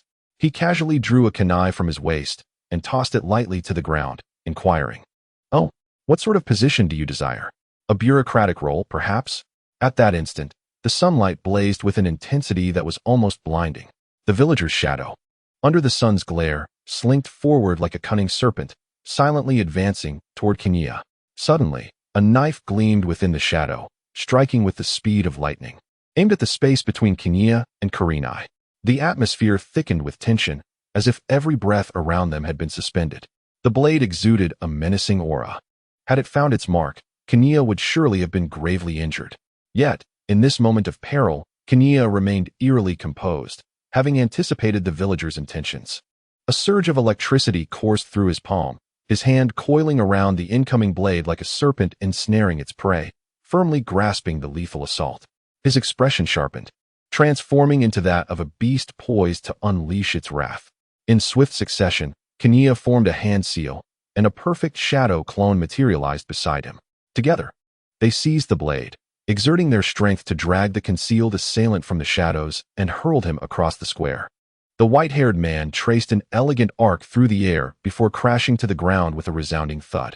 This spectacle ignited fervor among the Uchiha clansmen, who activated their Sharingan, their crimson eyes fixated intently on the man struggling to rise from the earth. Their eyes were filled with fury and vigilance, as if poised to launch an assault at any moment. "How dare you ambush the shogun of the Uchiha clan? Such treachery is utterly despicable," one Uchiha member bellowed, his voice resonating through the square, laden with wrath and discontent towards the assailant. "We cannot allow him to escape. Let us take him down." Another Uchiha, equally incensed, brandished his ninja blade, seemingly eager to engage. The surrounding Uchiha clan members swiftly obstructed the escape routes from the square. Yet, Uchiha Hanya appeared oblivious to the commotion. He continued his task, as if the events unfolding around him were mere figments of imagination. No occurrence could deter him from his intended course of action. His shadow clone approached slowly, eyes brimming with vigilance and indifference. "It is your turn, Uchiha Fugaku." With the words of the shadow clone, a distortion of space materialized before him, manifesting the figure of Uchiha Fugaku, the clan leader, as if summoned from the depths of the ether. Uchiha Fugaku unleashed the great fireball technique. At the command, his hands swiftly formed the necessary seals. Each movement flowed seamlessly, precise and fluid, as if honed through countless trials. The chakra within him surged, akin to magma poised for eruption, brimming with boundless energy and destructive potential. His gaze sharpened, resolute, as the Sharingan activated, seemingly capable of penetrating any obstruction, aiming directly for the enemy's vital points. A torrent of searing fire chakra erupted from his mouth, igniting the surrounding air in an instant. The flames roared like a colossal beast, rapidly expanding into a massive fireball, reminiscent of a burning star, illuminating the entire square in a crimson glow. The fireball traced a blazing arc through the air, imbued with the force to annihilate everything in its path, hurtling towards Jiraiya. In that moment, time seemed to suspend. The air around the square appeared distorted by the fireball's intense heat. The Uchiha clan members around were awestruck by the magnitude of this strike. Their gazes filled with reverence and anticipation. They understood that this was Uchiha Fugaku's full-powered assault, a symbol of their clan's honor and dignity. However, in the face of this sudden onslaught, Jiraiya remained remarkably composed. There was no hint of panic in his eyes, his heartbeat steady, exuding an air of calm confidence. He recognized Uchiha Fugaku's prowess, but also believed in his ability to counter this attack. Jiraiya swiftly formed his own seals, invoking his signature jutsu, the fire release, fireball technique. He gathered chakra-infused oil in his mouth and gently expelled it, igniting it with his fire release. The oil ignited in midair, rapidly transforming into a blazing fireball that clashed violently with Uchiha Fugaku's great fireball. The moment erupted with a deafening roar, sparks flying in all directions. The temperature soared, as if the very air had ignited. Following their collision, the tail end of Uchiha Fugaku's great fireball transformed into a dazzling blue-white hue. The great fireball surged forth with an unstoppable force, bearing down upon Jiraiya's flame projectile. Meanwhile, after Jiraiya's relentless chakra output was refined, the tip of the blazing inferno transformed into a striking blue-white hue, engaging in a fierce confrontation with the great fireball. What was initially a disadvantaged flame, under Jiraiya's adept manipulation, pressed forward once more. A stalemate ensued, with both adversaries reaching the pinnacle of their assaults, the air thick with a palpable tension. Following an arduous standoff lasting several minutes, the chakra outputs from both sides abruptly ceased, akin to a broken string on a lute. The raging flames, subdued like a tamed beast, swiftly dissipated into the atmosphere, yet the residual warmth continued to evoke an oppressive heat. Uchiha Hanya's shadow clone stood before Jiraiya, his voice chilling as the winter wind, sharp and frigid. "What have you returned for? Is it out of pity for your teacher's son being tormented?" he queried with a stern tone, each word striking Jiraiya's heart like a heavy hammer. "But what about before, when the vulnerable were ensnared in distress, in need of aid? Where were you then?" His voice echoed with disappointment and anger towards Jiraiya. His gaze flickered with a myriad of emotions. Nostalgia for the past intertwined with a sense of helplessness about the present. "When the fourth Hokage fell in battle, were you wandering the ninja world, seeking the so-called child of prophecy? And when his orphan was being bullied, where were you? Still traversing the ninja realm, reveling in your freedom and joy." The tone of Uchiha Hanya's shadow clone grew increasingly agitated, his chest heaving as if he sought to unleash all his pent-up frustrations. "Why have you returned at this moment? For what purpose?" He pressed on, his voice laced with confusion and incredulity. "Is it for the sake of your righteous ideals? Or for your hypocritical compassion? You are merely a selfish escapist. You have never truly cared for their lives or sufferings." The shadow clone of Uchiha Hanya gestured emphatically, his emotions reaching a fever pitch. He roared, each word striking Jiraiya's heart with the weight of a sledgehammer. "Do the lives of others not matter to you? If it were not for the conspiracy of the Leaf's higher-ups orchestrating the massacre of my clan, would I have to resort to this? I have the right to seek vengeance, to torment him. What gives you the authority to stop me?" The very air around them seemed to be imbued with the fervor of anger and disappointment, heavy and oppressive. Particularly, the members of the Uchiha clan resonated deeply with these sentiments. Jiraiya remained silent for a considerable time, his profound gaze entwined with an indescribable complexity of anguish and helplessness.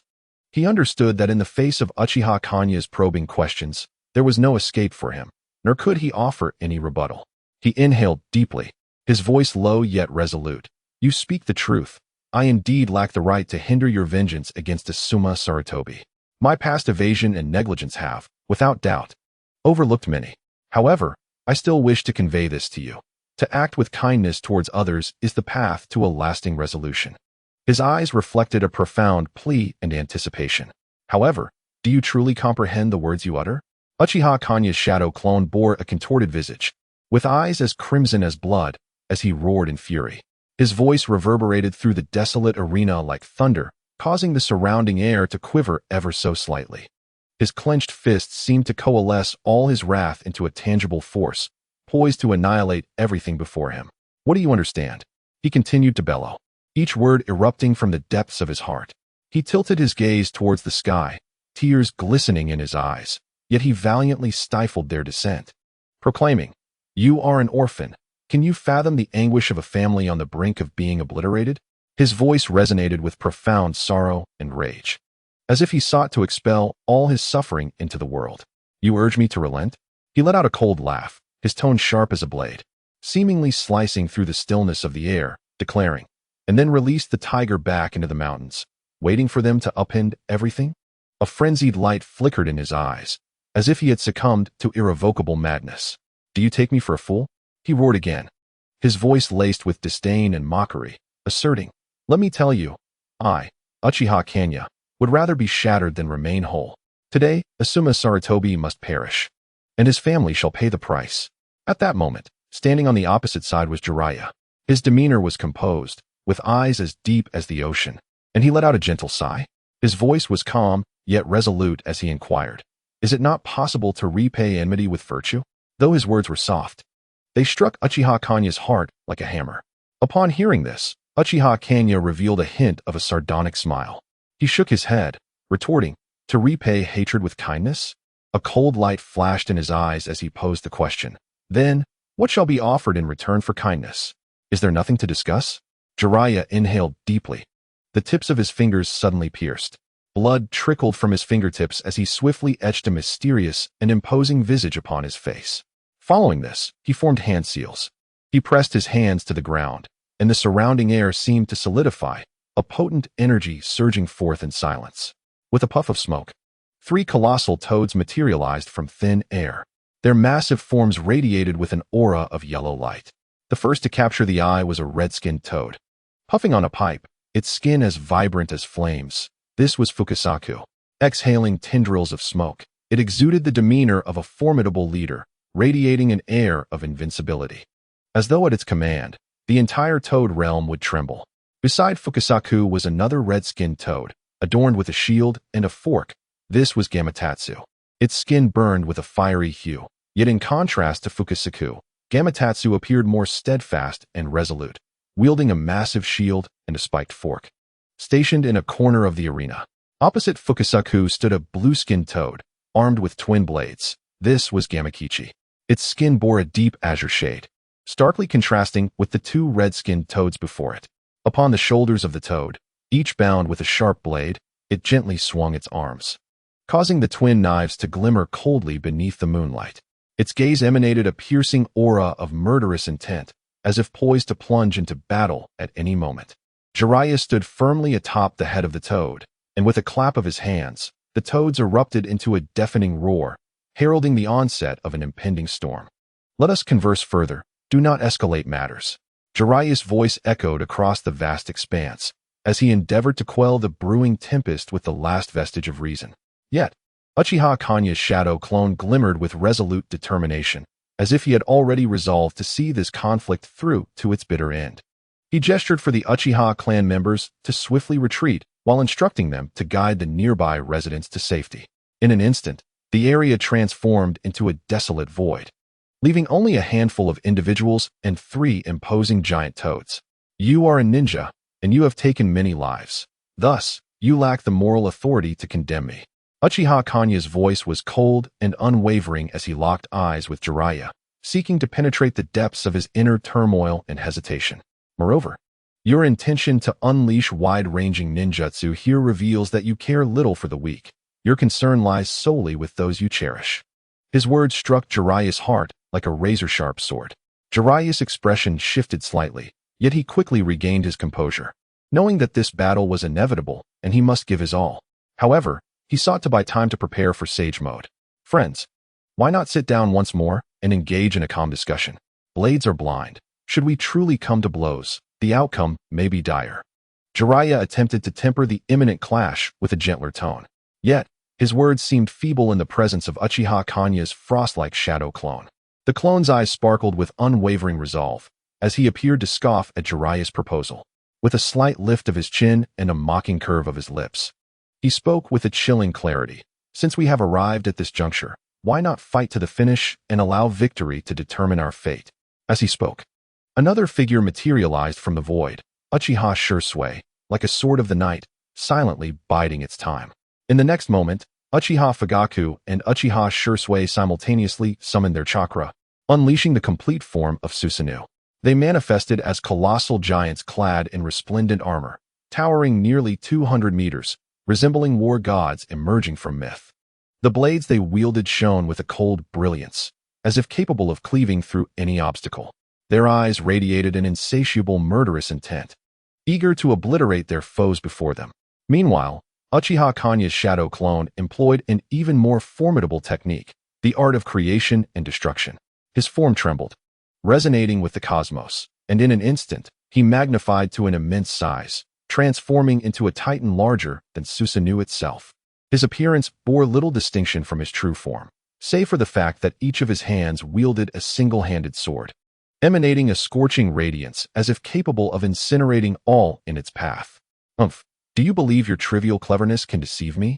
The avatar of Uchiha Hanya, with a smirk curling disdainfully at the corners of his lips, fixed his piercing gaze upon Jiraiya and declared, "Do not presume I am unaware of your intentions to stall for time and invoke the sage mode of Mount Myaboku." His voice resonated with an air of confidence and contempt, as though victory was already assured. He continued, "Though I possess unwavering faith in my ability to vanquish you, today, I, Uchiha Hanya, shall afford you no opportunity. Your fate is singular, and it is to fall beneath my blade." The swords in the giant's hands blazed with fierce flames.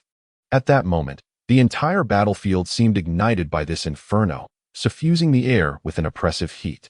With the fiery blades, he struck towards Jiraiya atop the head of Gamabunta. Gamabunta clutched his sword tightly, drawing it forth in a flash, as swift as lightning, to counter the fiery onslaught. Yet, the avatar stood resolute, akin to a towering mountain, its strength seemingly capable of shaking the heavens and the earth. The clash of their blades echoed through the air, producing a deafening roar. In this contest of might, Gamabunta acutely felt the disparity in power. Gritting his teeth and tensing his muscles, he struggled to withstand the cataclysmic force. In a moment of peril, Gamabunta exhibited remarkable agility, swiftly twisting his form to evade the lethal strike. However, his heart was rife with indignation and fury, a burning fighting spirit flickering in his eyes like a raging fire. Nearby, a fierce battle erupted as well.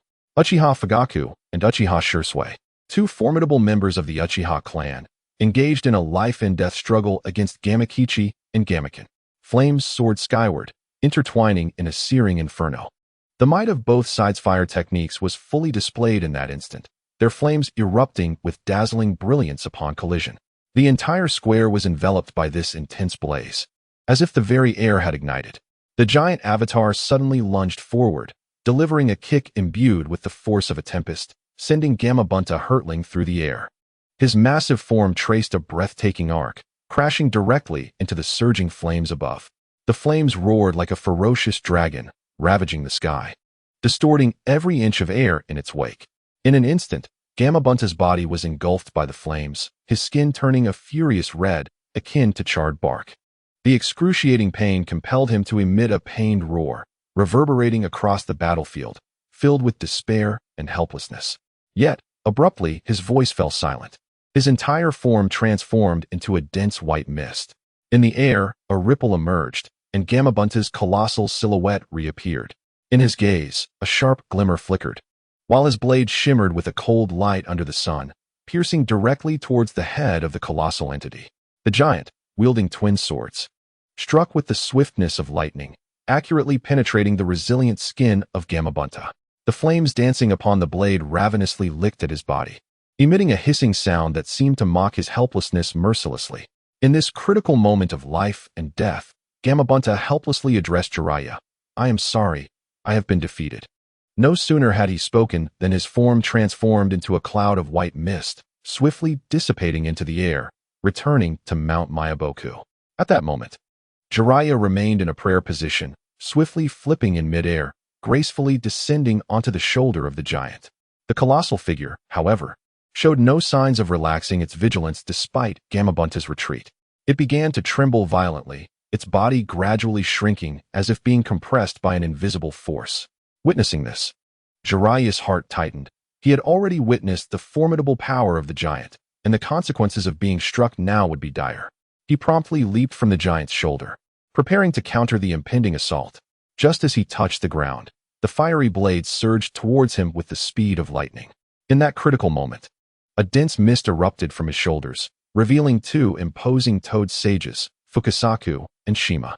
Their appearance infused the tense atmosphere with a mysterious and formidable energy. In an instant, Jiraiya vanished from sight, evading the lethal strike with ghostly agility. The fiery blade traced a long arc through the air before dissipating. I entrust you, esteemed sages, to employ the fifth gate. Jiraiya's voice was deep and resolute as he expelled a torrent of chakra oil. Fukasaku nodded, clapping his hands together and unleashing a fierce gust of wind, while Shima joined her hands in prayer, releasing a tongue of fire. The vast oil surged towards the now 3-meter-tall giant. The combination of their techniques unleashed tremendous destructive power. The flames, fueled by the oil, roared with increased ferocity, while the wind enhanced the rapid spread of the fire. The entire battlefield seemed engulfed in a sea of flames, as if all tangible matter were being reduced to ashes within the inferno. Yet, amidst this raging ocean of oil and fire, a cold and mocking voice suddenly emerged. I have grown weary of this game. It is time for you two bothersome toads to perish. The giant surged through the surrounding flames, charging forward. The chilling six-tomo Sharingan in its eyes began to spin, activating its deadly ocular ability. Fukasaku and Shima felt an unprecedented sense of oppression, their bodies shuddering as if struck by an unseen force. Under the onslaught of this force, they tumbled from Jiraiya's shoulders, crashing heavily to the ground. Jiraiya's voice was laden with despair and fury as he helplessly witnessed the lifeless forms of his two comrades. In that moment, his heart was engulfed by an abyss of sorrow and rage, as if the very world around him had crumbled. Your suffering is merely the tip of the iceberg, intoned Uchiha Hanya, his voice echoing like a chilling whisper from the depths of despair. His colossal figure loomed in the remnants of flames, akin to a harbinger emerging from the inferno. True pain is akin to an unfathomable abyss. A sardonic smile curled at the corners of his lips, his eyes gleaming with madness as he declared, "Feel this anguish. Let it etch a profound imprint upon your soul. Understand it. Experience it. Until you are utterly consumed by it." His tone grew increasingly somber, each word steeped in boundless resentment and torment. The very air surrounding them seemed to thicken with this oppressive emotion. Do you loathe me? Are you in pain? He fixed his gaze upon Jiraiya, his six-pointed Sharingan swirling with a cosmic chaos that devoured all emotion, proclaiming, "But my suffering eclipses yours." The tip of his blade danced with a ferocious flame, resembling a bloodthirsty dragon. With an air of unassailable dominance, Uchiha Hanya lunged forward, striking at Jiraiya with lethal intent. In that critical moment, Jiraiya's body moved with ghostly agility, evading the fatal blow like a lightning flash cleaving the sky. Yet, the fiery blade, though it missed its mark, found its way to Jiraiya's left arm, inflicting a searing pain that pierced him like 1,000 arrows, causing his brow to furrow in agony. In the next heartbeat, the sound of cracking bones echoed, and Jiraiya's left arm fell helplessly to the ground, engulfed in flames and the scent of singed flesh, conjuring a haunting tableau. Uchiha Hanya regarded this scene with cold detachment, a cruel smile playing upon his lips. Wielding his sword, the flaming edge pointed at Jiraiya. His voice was devoid of warmth, chilling enough to freeze the very atmosphere. "This time, I shall sever but one hand, a mere lesson for you. Depart. Do not meddle in affairs that do not concern you again, or next time. I shall not only take your hand, but also allow you to taste the true flavor of hell." His voice dripped with relentless menace and murderous intent. "I have yet to." Jiraiya's voice trembled, tinged with defiance and resolve. His sage mode had been exhausted, and he stood gravely wounded, swaying as if a mere gust could topple him. Yet, his gaze remained resolute, bolstered by an indomitable spirit. "You still wish to rescue Sarutobi Asuma? Admirable. Do you truly fear not death?" Uchiha Hanya regarded Jiraiya with a cold stare, dispelling his divine form, causing all extraordinary phenomena to shatter like fragile bubbles. Revealing his true self, he gripped the sword with one hand, the once vibrant flames now extinguished. Yet, the blade still emanated a heart-stopping heat, an invisible fervor capable of melting everything in its path. Jiraiya did not falter. He stood tall, his gaze locking onto Uchiha Hanya, his eyes seemingly ablaze with unwavering determination. He inhaled the air thick with the scent of battle, his voice ringing out with conviction. "I am Jiraiya. In this life, I know not the meaning of fear. In today's fight, even if I perish, I shall not retreat." Uchiha Hanya was taken aback by this sudden declaration of resolve, his icy demeanor momentarily replaced by astonishment, though it quickly morphed into a more pronounced malice. Do you truly wish to die? Your choice will determine your fate. His words barely left his lips when his figure vanished like a specter, only to reappear before Jiraiya in an instant. His fist clenched tightly, he unleashed a tremendous force, the punch slicing through the air with such ferocity that it seemed to rend the very atmosphere. Though Jiraiya had been prepared, he found himself caught off guard by the abrupt assault. The overwhelming power struck him, sending him hurtling through the air like a comet streaking across the sky, towards the battlefield where fierce combat raged. In that critical moment, Gamaken extended his long tongue, agile and powerful, wrapping Jiraiya securely and placing him firmly atop his head. Jiraiya, this battle has come to an end. It is time to depart. Gamaken's voice was deep and resolute, urging Jiraiya to abandon the fight. Nearby, Gamagoro remained vigilant. Two colossal blades aimed at Uchiha Fugaku and Uchiha Shursui, poised for any sudden developments. Uchiha Hanya approached slowly, his gaze fixed upon Jiraiya atop Gamaken, a sardonic smile gracing his lips. Now is your chance. I have yet to change my mind, and I can let you go. But if you persist in your folly, you shall endure suffering far worse than that of Sarutobi Asuma. His words dripped with an ominous threat. Uchiha Fugaku and Uchiha Shursui had ceased their combat, their eyes now directed towards Uchiha Hanya, reflecting a complex array of emotions. I will not leave. I can still fight. I shall never flee. Jiraiya's voice rang out from atop Gamaken, resolute and unwavering. Despite his grievous injuries, a defiant light sparkled in his eyes. Yet, Gamaken paid no heed to Jiraiya's insistence. Once more, he extended his tongue, gently placing Jiraiya within his mouth. Then, the two enormous toads coalesced into a dense mist, vanishing from the scene, returning to Mount Myaboku. The Uchiha clansmen who had previously led the nearby residents to safety now began to return, their faces etched with astonishment and disbelief.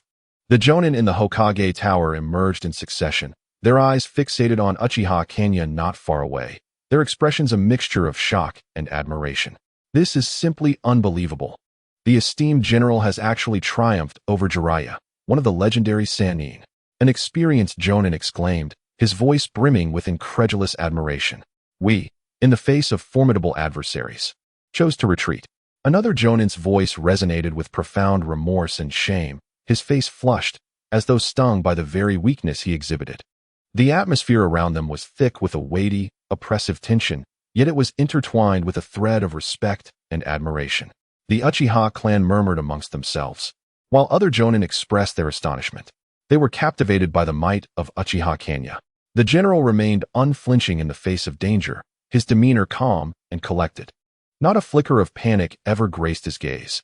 This is the essence of true strength, a seasoned Jonin remarked with genuine admiration shimmering in his eyes. Indeed, the general effortlessly dispatched Jiraiya with mere shadow clones, a testament to his unfathomable power. A younger individual echoed this sentiment, his voice infused with reverence for Uchiha Hanya. Those around dared only to whisper from a distance, hesitant to approach the square. And yet, Uchiha Hanya continued his work undeterred. Hong, are you still concerned about Asuma Sarutobi? He has shown no reaction thus far. Uchiha Hanya's eyes sparkled with an insight that seemed to pierce through the very depths of Yuhi Kurenai's heart. He relentlessly pursued his goals, akin to an artist meticulously sculpting a masterpiece. With grace and confidence, he intertwined flowers with elegance, unabashed under the gaze of many. Uchiha Hanya let out a soft sigh, his voice imbued with a profound depth as he remarked, moreover, the fact that you remain a novice despite his prolonged pursuit only signifies your lack of genuine affection for him, does it not? His words struck Yuhi Kurenai's heart like a hammer. She clasped her mouth, as if to stifle the emotions threatening to spill forth. A complex array of feelings flickered in her eyes, sorrow, pain, struggle, and an indescribable joy. She wished to remain silent, to endure it all in solitude. Kurenai's heart resembled a tempest-tossed sea, tumultuous waves that refused to calm. She understood she could neither escape nor resist. She could only silently withstand the emotional upheaval.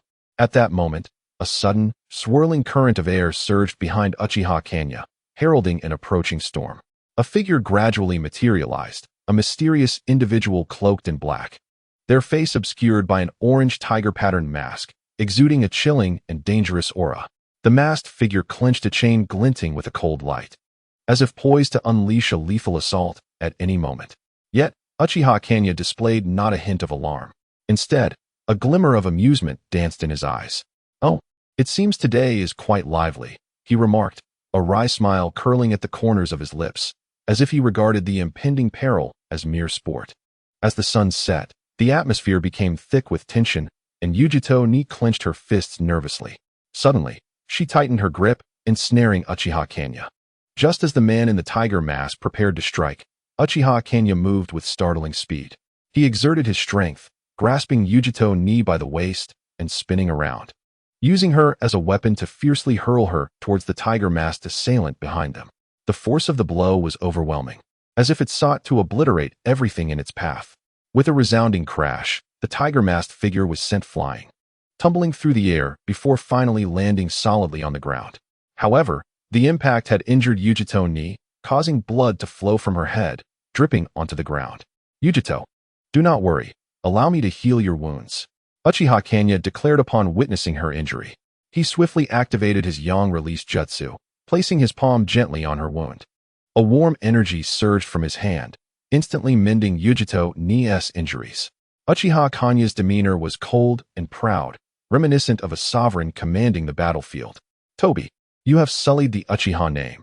You are unworthy of the Uchiha surname. I once believed you would cower in the shadows, yet here you are, unable to resist the urge to reveal yourself after the slightest provocation." He raised his chin slightly, his voice laced with disdain. "What a disappointment. Your recklessness is an affront to the Uchiha clan." At that moment, Uchiha Fugaku and Uchiha Shursui charged in like two bolts of lightning. The shadow clone stationed at a distance also launched an assault, hurling shuriken directly at the tiger-masked figure. Yet, the tiger-masked man, now more appropriately referred to as Uchiha Obito, remained unfazed by the barrage of attacks.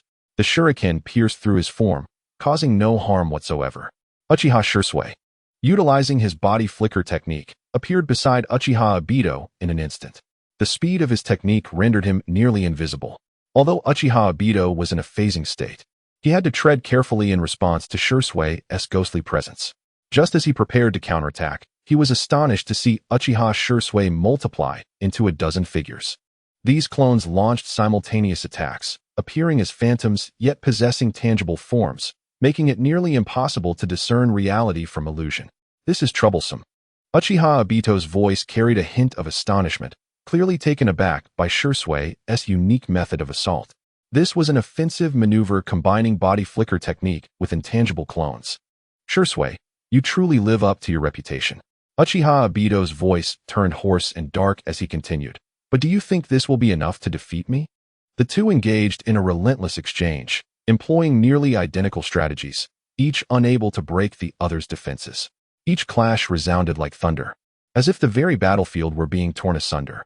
Their combat skills had reached an almost transcendent level, with every attack and defense executed with breathtaking precision, leaving onlookers in awe. As the battle intensified, Uchiha Fugaku felt an overwhelming sense of helplessness wash over him. He anxiously observed the unfolding battle, but the swiftness of the combatants seemed to transcend the limits of the naked eye, rendering his intervention nearly impossible. Uchiha Obito moved like a specter, effortlessly transitioning between the ethereal and the corporeal. Each shift made it nearly impossible to discern his true position. His figure flickered erratically, resembling an elusive miasma that defied capture. This ability appeared insurmountable, yet Uchiha Hanya possessed the means to counter Obito. His technique of spatial concealment existed in the liminal space between reality and an alternate dimension. His shadow clone seemed capable of transcending the confines of space, directly pinpointing Obito's real location. "Obito, do you truly believe your phasing technique renders you invincible?" Kanya's voice was cold and confident. Before the words had fully escaped his lips, one of his shadow clones lunged toward Obito with the speed of a cheetah, seemingly breaking free from the constraints of time, arriving at Obito's side in an instant. With a sudden surge, he launched an attack, lifting his foot to deliver a brutal kick toward Obito. The force of that strike was as if it could shake the very heavens, causing the surrounding air to tremble. Bang! With a deafening roar, Obito's form was sent hurtling through the air like a meteor. He was propelled a dozen meters away, crashing to the ground in a disheveled heap, stirring a cloud of dust. Obito struggled painfully to rise, his mask shattered from the impact, revealing a twisted and grotesque visage. It felt as though invisible chains bound his body, the force of the blow nearly shattering his bones. His eyes brimmed with disbelief. The arrogance and confidence he once possessed now utterly vanquished. How is this possible? How could you? Obito's voice trembled, his eyes wide as if striving to pierce through the mists of uncertainty to grasp the truth before him. You merely hide within the crevices of reality in an alternate space. Kanya's voice was icy and composed. He remained resolute in his actions, his gaze glinting with a sharp intensity as he declared, I too possess a similar ability. Thus, what difficulty lies in my shadow clone reaching you? Kanya's words echoed across the vast expanse of the plaza, akin to a chilling wind piercing the hearts of all present. Each syllable fell like a razor-sharp blade, mercilessly severing Obito's final defenses, shattering his dignity and arrogance completely. Fool!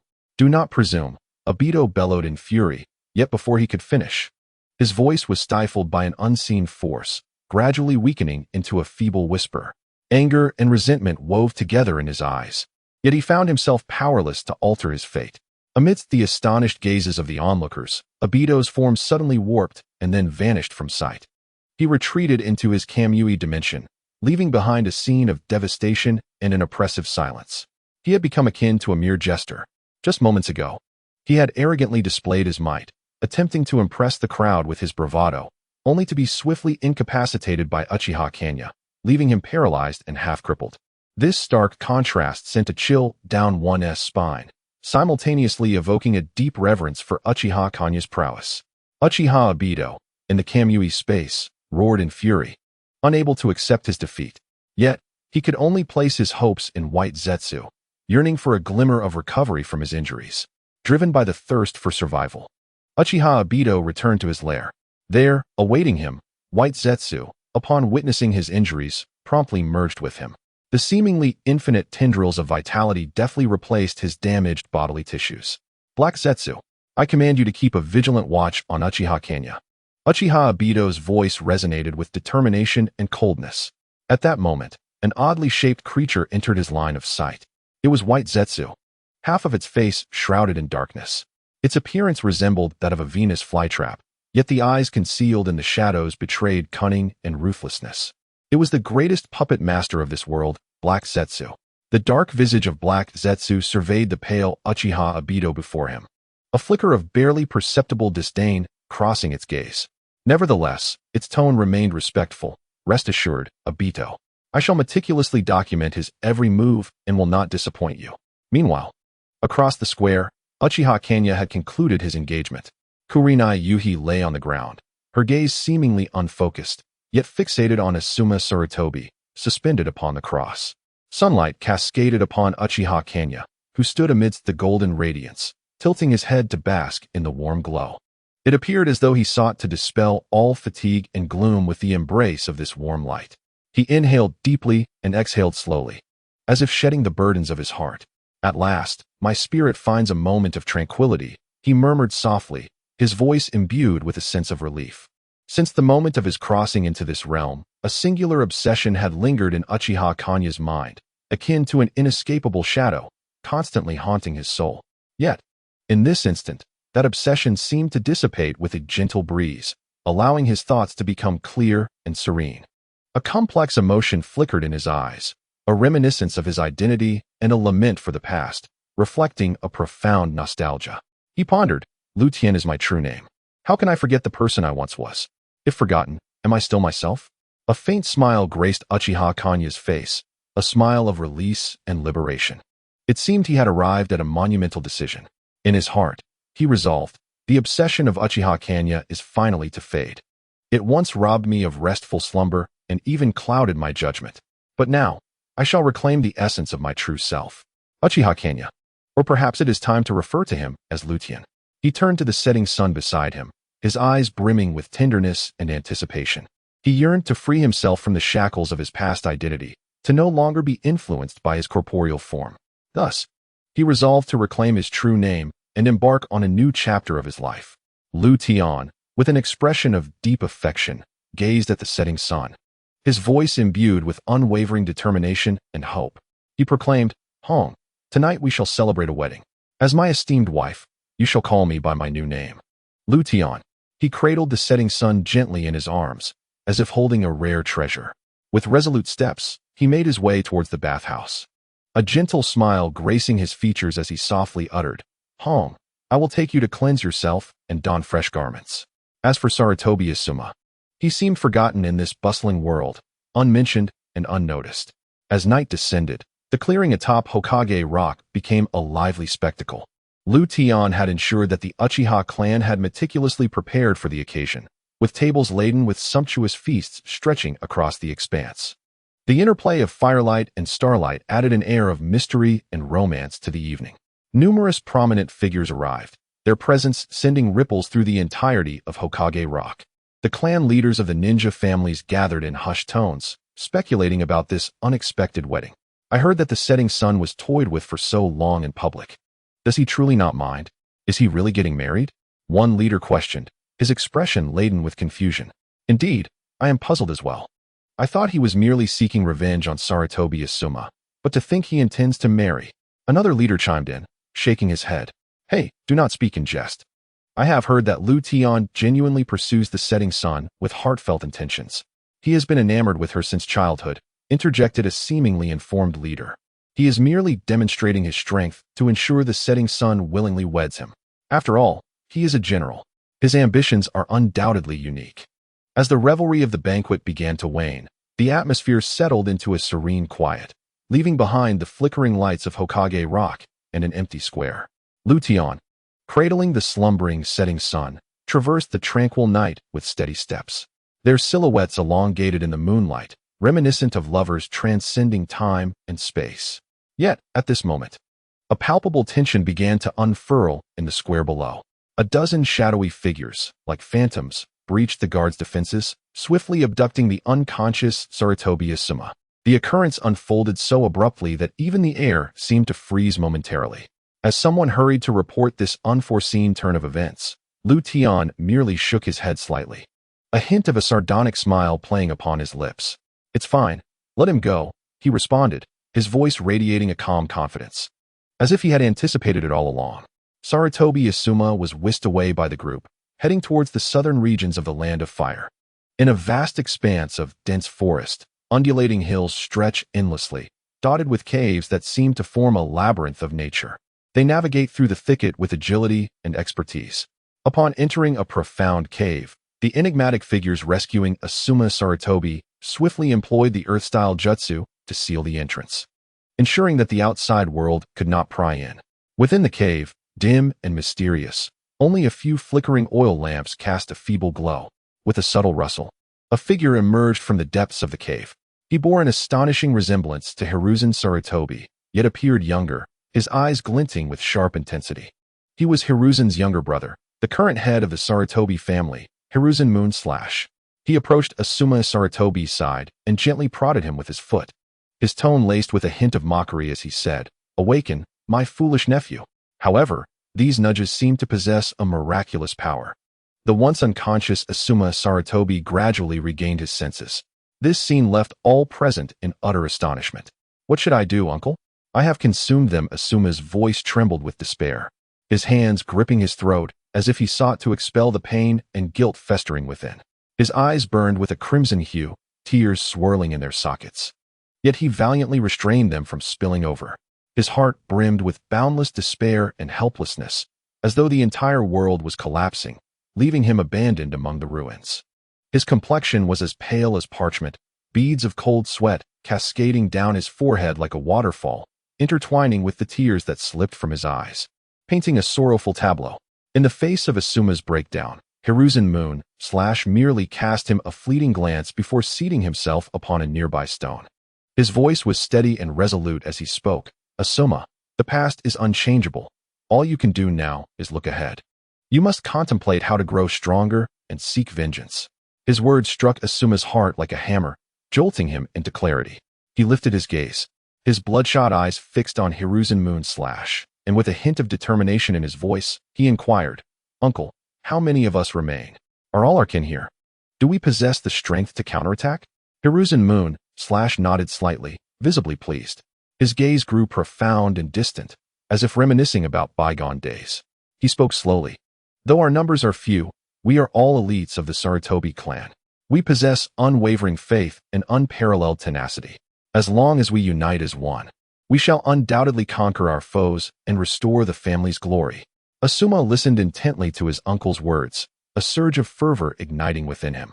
He clenched his fists tightly, as if to concentrate all his strength in that moment. He understood that he could no longer wallow in the pain and despair of the past. For the next few hours, Asuma Sarutobi wandered through the enigmatic cave like a traveler groping in the darkness, persistently exploring its mysteries. As the first rays of sunlight pierced through the gaps in the leaves, the area outside the cave suddenly erupted into a cacophony. A throng of Uchiha clansmen surged forth like a relentless tide, their gazes sharp and indifferent. Behind them, the leaders of the ninja clans resembled a pack of predatory wolves, their eyes glinting with cruelty and avarice. At the forefront stood Tian, clad in a black battle robe, his long hair billowing in the wind, exuding an aura of formidable authority without uttering a word. With a piercing gaze fixed upon the cave ahead, a confident smile graced his lips as he proclaimed, "Having nourished ourselves yesterday, we must now dedicate our all to this battle, leaving no room for regret." His voice resonated powerfully, echoing through the vastness of the forest, igniting the fighting spirit within each individual present. The surrounding Uchiha clansmen and other clan leaders nodded in agreement, their faces etched with determination and resolve. Within the cave, Asuma Sarutobi and members of the Sarutobi clan were anxiously preparing for combat, aware that this confrontation would determine their very existence. Tension filled the air. Yet under the encouragement and leadership of Sarutobi Tsukazane, they gradually steadied their nerves, methodically arranging their defensive measures. Tian, standing resolutely at the front line, brandished his one-handed sword. Drawing a deep breath, his chakra surged, instantly shifting him into the fire-release chakra mode. In that moment, the blade in his hand seemed to be kissed by the blazing sun, flames dancing along the sword, warping the surrounding air with their heat. "Allow me to demonstrate." Tian's voice resonated with depth and strength as he flicked his wrist. The flame-imbued sword shot forth like a meteor, piercing directly towards the sturdy entrance of the cave.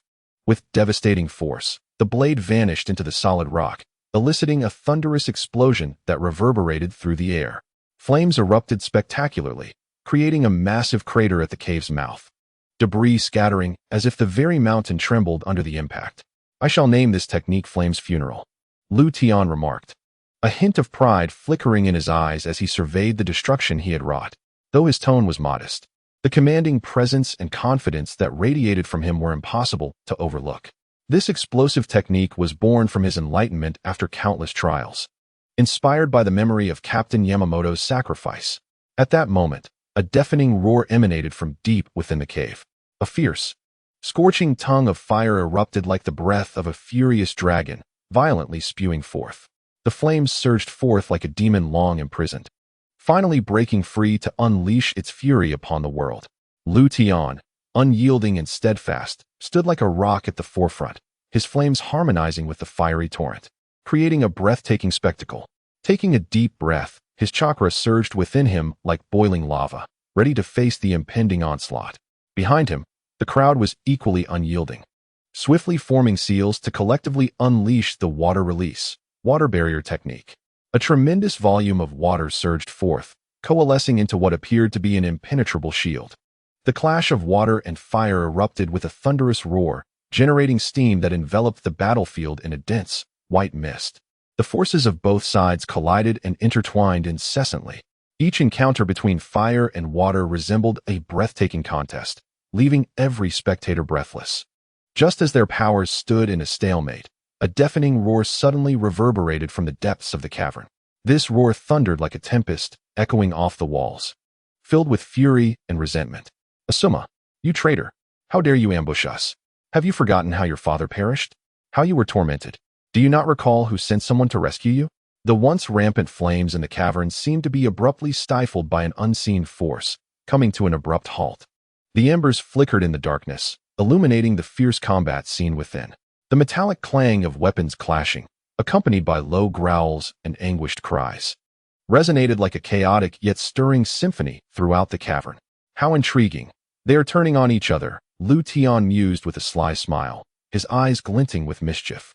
His voice was deep and resolute, akin to a boulder plunging into a lake, creating ripples that spread outward as he commanded, "Everyone, search for any other exits. We must not let them escape." With Tian's directive, the once mighty army quickly dispersed, akin to a pack of cheetahs.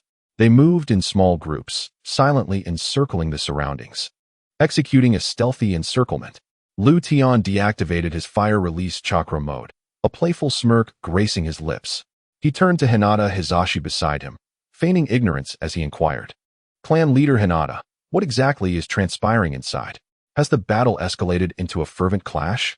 At this moment, Hinata Hizashi wore a grim expression, as foreboding as a storm-laden sky. Veins bulged ominously beneath his skin, and his Byakugan was activated, perceiving everything within the cavern. He witnessed the heart-stopping battles, waves of emotion surging within him. There stood Sarutobi Asuma, now resembling a frenzied beast. Wielding his chakra blades with wild abandon, he savagely attacked members of the Sarutobi clan. His gaze betrayed an indescribable madness, as if entirely consumed by an overpowering force. Sarutobi Moon/Slash fell victim to Asuma's surprise attack, a ghastly wound marring his back, blood staining his garments. He collapsed to the ground, enduring excruciating pain, yet defiantly cursing, expressing his anger and resentment. Hinata Hizashi furrowed his brow, his voice trembling slightly as he remarked, "Sarutobi Asuma is attacking his own kin. He appears to have lost his sanity, as if plunged into a state of madness." Madness? To what extent? Tian's voice resonated with a deep and powerful timbre, imbued with a penetrating force. His words emanated an indescribable sense of oppression, sending a chill coursing through Hinata Hizashi. Wiping the sweat from his forehead, he noted that despite the early morning hour, his brow was already slick with beads of perspiration. He raised his gaze to Tian, a complex array of emotions flickering in his eyes, both astonishment and unease. "General, please spare me your jest," he uttered, his voice trembling slightly as he endeavored to project calmness. "The ferocity of the battle within the cave must surely be your handiwork, correct?" Upon hearing this, a glimmer of admiration flashed in Tian's eyes, seemingly captivated by Hinata's perceptiveness. "Oh," he feigned surprise, elongating his tone, raising an eyebrow, a teasing lilt in his voice. "You appear to know far too much, which is rather unsettling for me." As his words hung in the air, it felt as if time itself had come to a standstill. A wave of cold dread surged from the depths of Hinata's being, prompting him to involuntarily take a step back. Meanwhile, Tian maintained his smile, yet his gaze betrayed a chilling intensity that sent shivers down Hinata's spine. "Should I consider silencing you?" Tian's voice suddenly dropped to a low, ominous tone, laced with an unspeakable threat. His words struck like a sharp blade, piercing Hinata's heart. Instantly, Hinata's complexion drained of color, his heart racing uncontrollably. He realized he was entirely at Tian's mercy, a mere pawn in his game. "General," Hinata inhaled deeply, striving to imbue his voice with firmness, "if you truly desire to silence me, then I implore you to act." As his words resonated, Tian halted in his tracks, scrutinizing Hinata as if weighing his courage and resolve. After a moment, he suddenly erupted into laughter, his tone imbued with appreciation and delight. "Huh, what a bold Hinata Hizashi." He clapped Hinata on the shoulder, adding, "I was merely jesting. There is no need for you to take it so seriously. Did I frighten you?" With Tian's laughter, the tension in the air gradually dissipated. Hinata exhaled a long sigh of relief, experiencing an unprecedented sense of ease and liberation. Just then, Tian abruptly turned his gaze towards the cave, declaring, "The battle within the cave is nearing its end. I must go and conclude matters." His voice resonated with a low, resolute authority that brooked no dissent. With each step he took, the ground trembled slightly beneath him, as if even the earth itself yielded to his presence. Entering the cave, he was immediately assaulted by the stench of blood. Tian's brow furrowed slightly, yet his expression remained impassive. His gaze swept rapidly across the cave, landing on Sarutobi Asuma, whose body was marred with wounds, bloodied yet still aflame with defiance and madness. Surrounding him lay the fallen bodies of the Sarutobi clan, their lives extinguished like candles. Leaving behind a scene of utter devastation, Tian strode forward, treading upon the lifeless forms, and paused before Sarutobi Asuma, a flicker of admiration crossing his gaze. He spoke softly. Sarutobi Asuma, you have indeed performed admirably. You are a most obedient hound. His voice echoed within the cavern, imbued with an indescribable air of authority and admiration. Sarutobi Asuma lifted his gaze, a flicker of complex emotions crossing his eyes, gratitude, resentment, and helplessness intertwined. Tian paid no heed to Asuma's reaction, redirecting his gaze to the prostrate form of Sarutobi Yozen. A cold smirk graced his lips as he spoke with a voice both frigid and merciless, laced with derision. Ha ha. Sarutobi Yozen, I dare say you did not foresee this? This lad has now become my loyal assassin. When I command him to head east, he shall never veer west. His fate rests firmly within my grasp. What have you done? Why does he? Sarutobi Yozen's voice was weak and tremulous, each word seemingly squeezed from the depths of his throat. He struggled to rise, yet his wounds and fatigue rendered him powerless. He could only lie on the ground, fixing his eyes, filled with anger and despair, upon Tian, yearning for answers. Tian regarded Yozen, the previous mirth absent from his countenance. Coldly, he remarked, Do you wish to know? Do you believe I would enlighten you? There are myriad truths in this world that are not yours to uncover. I am not your mentor. I bear no obligation to address your queries. His voice reverberated through the cavern, laced with a chilling indifference and mockery. However, you ought to hasten your steps, he continued, a glimmer of mockery flashing in his gaze, or else you shall not reunite with your brother in the Pure Land. You too, indeed, may find solace together there. At this, Sarutobi Yozen's body trembled violently. His eyes widened as he stared at Tian, his heart brimming with boundless fury and despair. He understood that he would never grasp the truth. He could only depart this world, burdened by his unanswered questions and discontent. Silence enveloped the cavern once more, broken only by the faint sound of Sarutobi Asuma's labored breaths and the drip of blood. Next, you shall infiltrate the remaining 3 great families, seeking opportunities to eliminate them, just as you have done today. Do you comprehend? Tian's voice was deep and commanding, akin to the ancient drums of war, reverberating through Asuma's very soul. A flicker of resolve ignited in Asuma's eyes as he inhaled deeply, as if drawing in all the courage and determination within him. He bowed his head slightly and replied respectfully, Yes, Master, I shall not fail in my mission. At that moment, Tian extended his palm, shimmering with the chakra of the yang release technique, warm and restorative. He gently pressed his hand upon Asuma's wounds, a wave of warmth surging instantly into Asuma's being, healing his injuries. As Tian withdrew his hand, the light within the cave began to fade.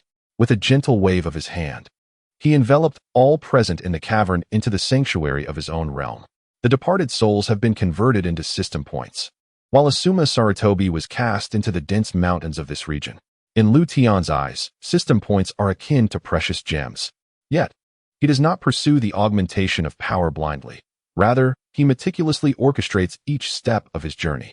His strategy for allocating points is predominantly focused on chakra and enlightenment, akin to a finely crafted masterpiece, with each stroke infused with profound wisdom.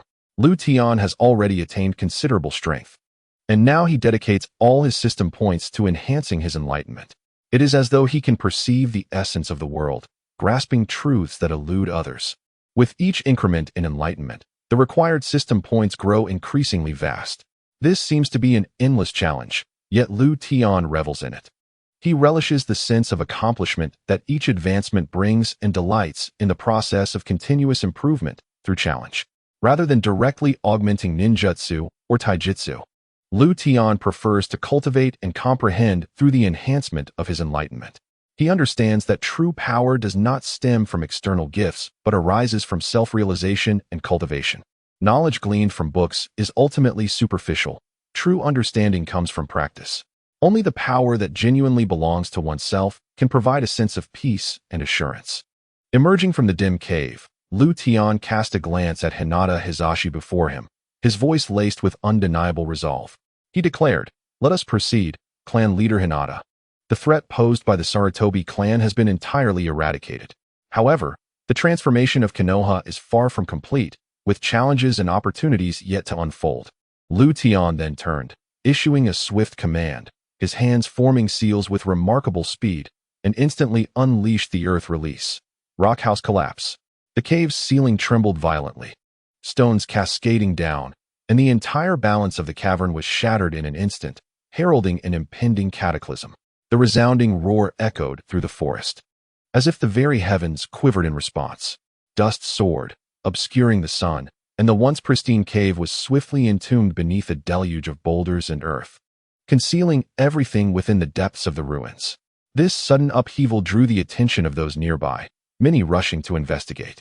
Upon witnessing the scene before them, they were overtaken by expressions of astonishment and reverence. Yet Tian remained unfazed. He clapped his hands to redirect their focus. In a grave tone, he proclaimed, "Everyone, the matter has been resolved. The hidden threat of the Sarutobi clan has been thoroughly eliminated. We must now continue our efforts in the transformation of Konoha. Let us return." On the journey back, Tian cast a sidelong glance at the composed Hinata Hisashi beside him. A playful smile graced his lips as he spoke. "Clan leader Hinata, I have heard that within your family, there is a newly adult woman of exceptional talent and remarkable strength, one who surpasses many of her peers. However, it is a pity that she hails from the branch family, is it not?" Hinata Hisashi, upon hearing this, exhibited a blend of pride and regret upon his visage. He nodded slowly, replying, "You must be referring to Hinata Rin, my lord. She is indeed a radiant gem of the Hyuga clan, unmatched among her peers, and even those of her elders find it challenging to compete with her." A glimmer of admiration flashed in Tian's eyes. With a subtle smile, he said, "In that case, I intend to appoint her as my personal attendant. What are your thoughts, esteemed Hyuga clan leader?" Upon hearing this, Hyuga Hisashi's face instantly lit up with surprise. He hastily clasped his hands in gratitude, stating, "It is truly an honor for Linner to receive such esteem from you, General. On behalf of her and the Hyuga clan, I extend my heartfelt thanks in advance." However, a twinge of doubt quietly arose within Hyuga Hisashi's heart. He pondered to himself, why does the general specifically mention Linner? Although her strength is remarkable, it is her breathtaking beauty that captures the eye. It seems the general is also entranced by her allure. Despite his speculations, Hyuga Hisashi kept his thoughts concealed. After all, he was a pragmatic individual. He understood that at this juncture, Lin's favor from the general was undoubtedly a fortuitous event for the Hyuga clan. Upon returning to the Hokage building, Tian's gaze was immediately drawn to the fervent construction of Hokage Rock. It was not merely the industrious figures of the builders, but also the shinobi adept in earth-style jutsu weaving through the site, collaboratively crafting new structures with their hands and techniques.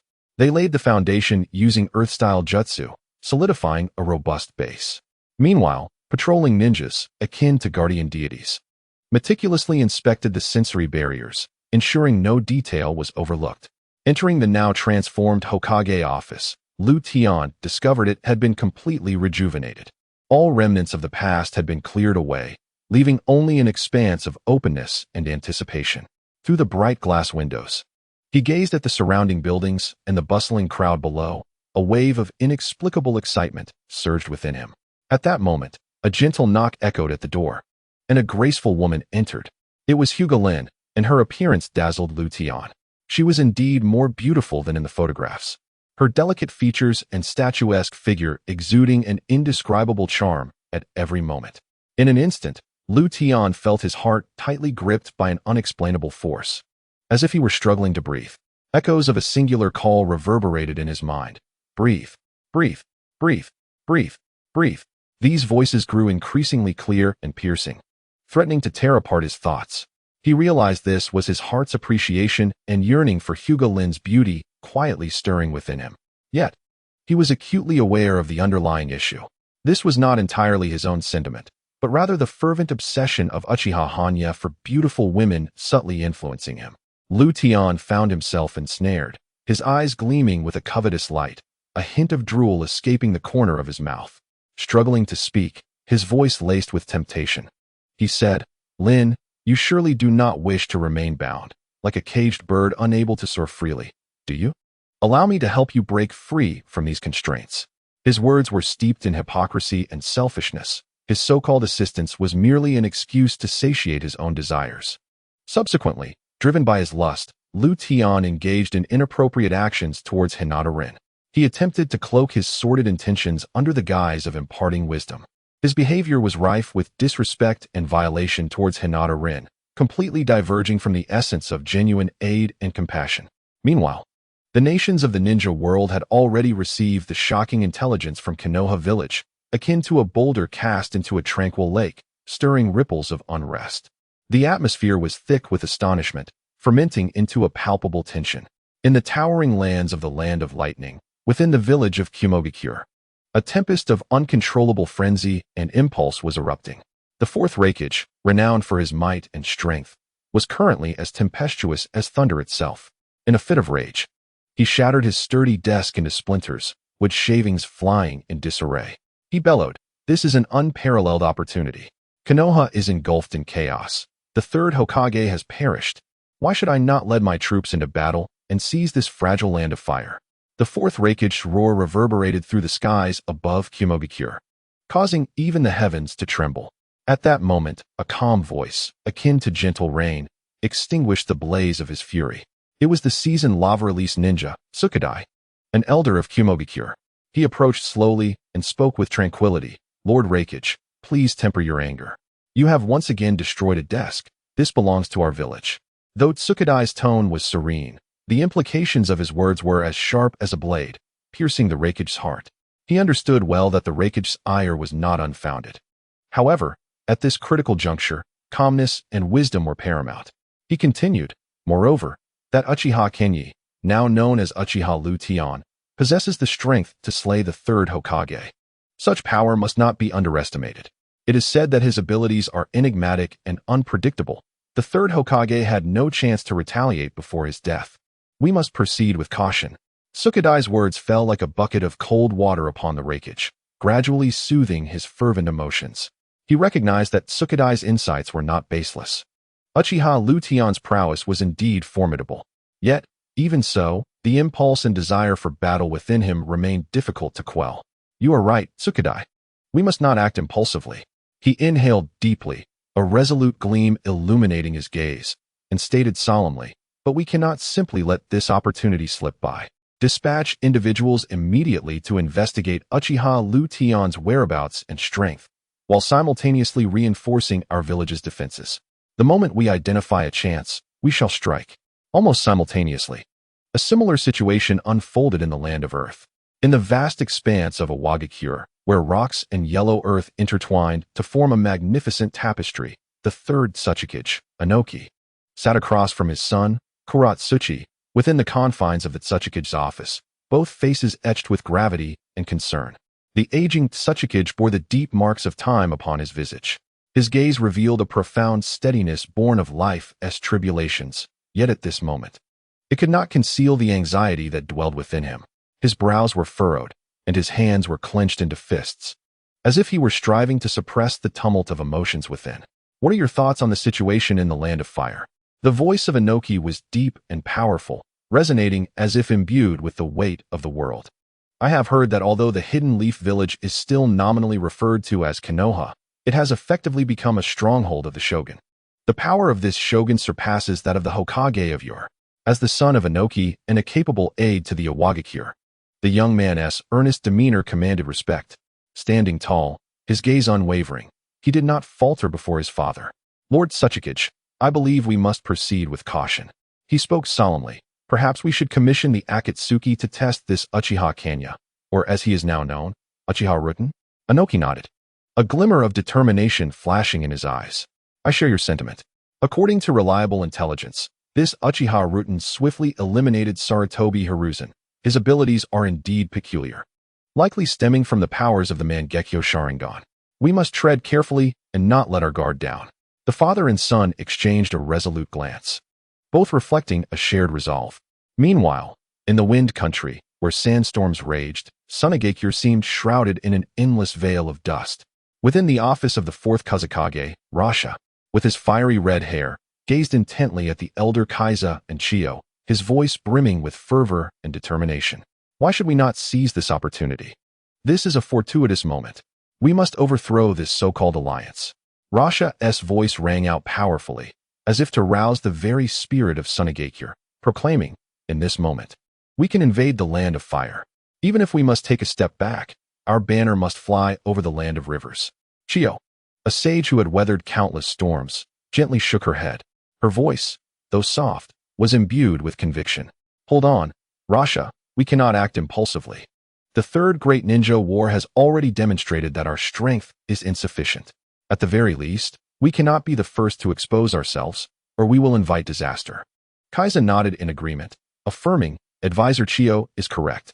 We should observe the situation for now. Given the nature of the Fourth Hokage, he will not remain passive. Let us wait. Results will soon emerge.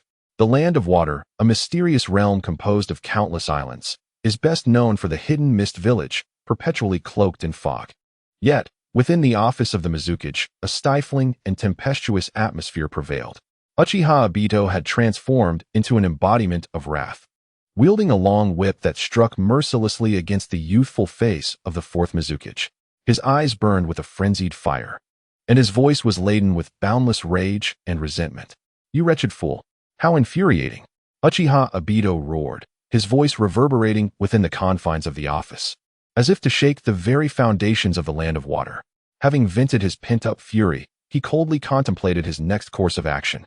He intended to channel his anger into power, manipulating the Fourth Hokage to wage war against the Land of Fire.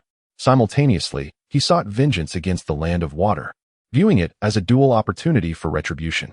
To him, the Land of Water represented a profound anguish, an eternal adversary. He yearned to unleash his wrath upon them, compelling them to bear the brunt of his fury and revenge. Over the years, he had plunged the hidden mist village into a frenzy of internal strife, with numerous bloodline clans nearly annihilated.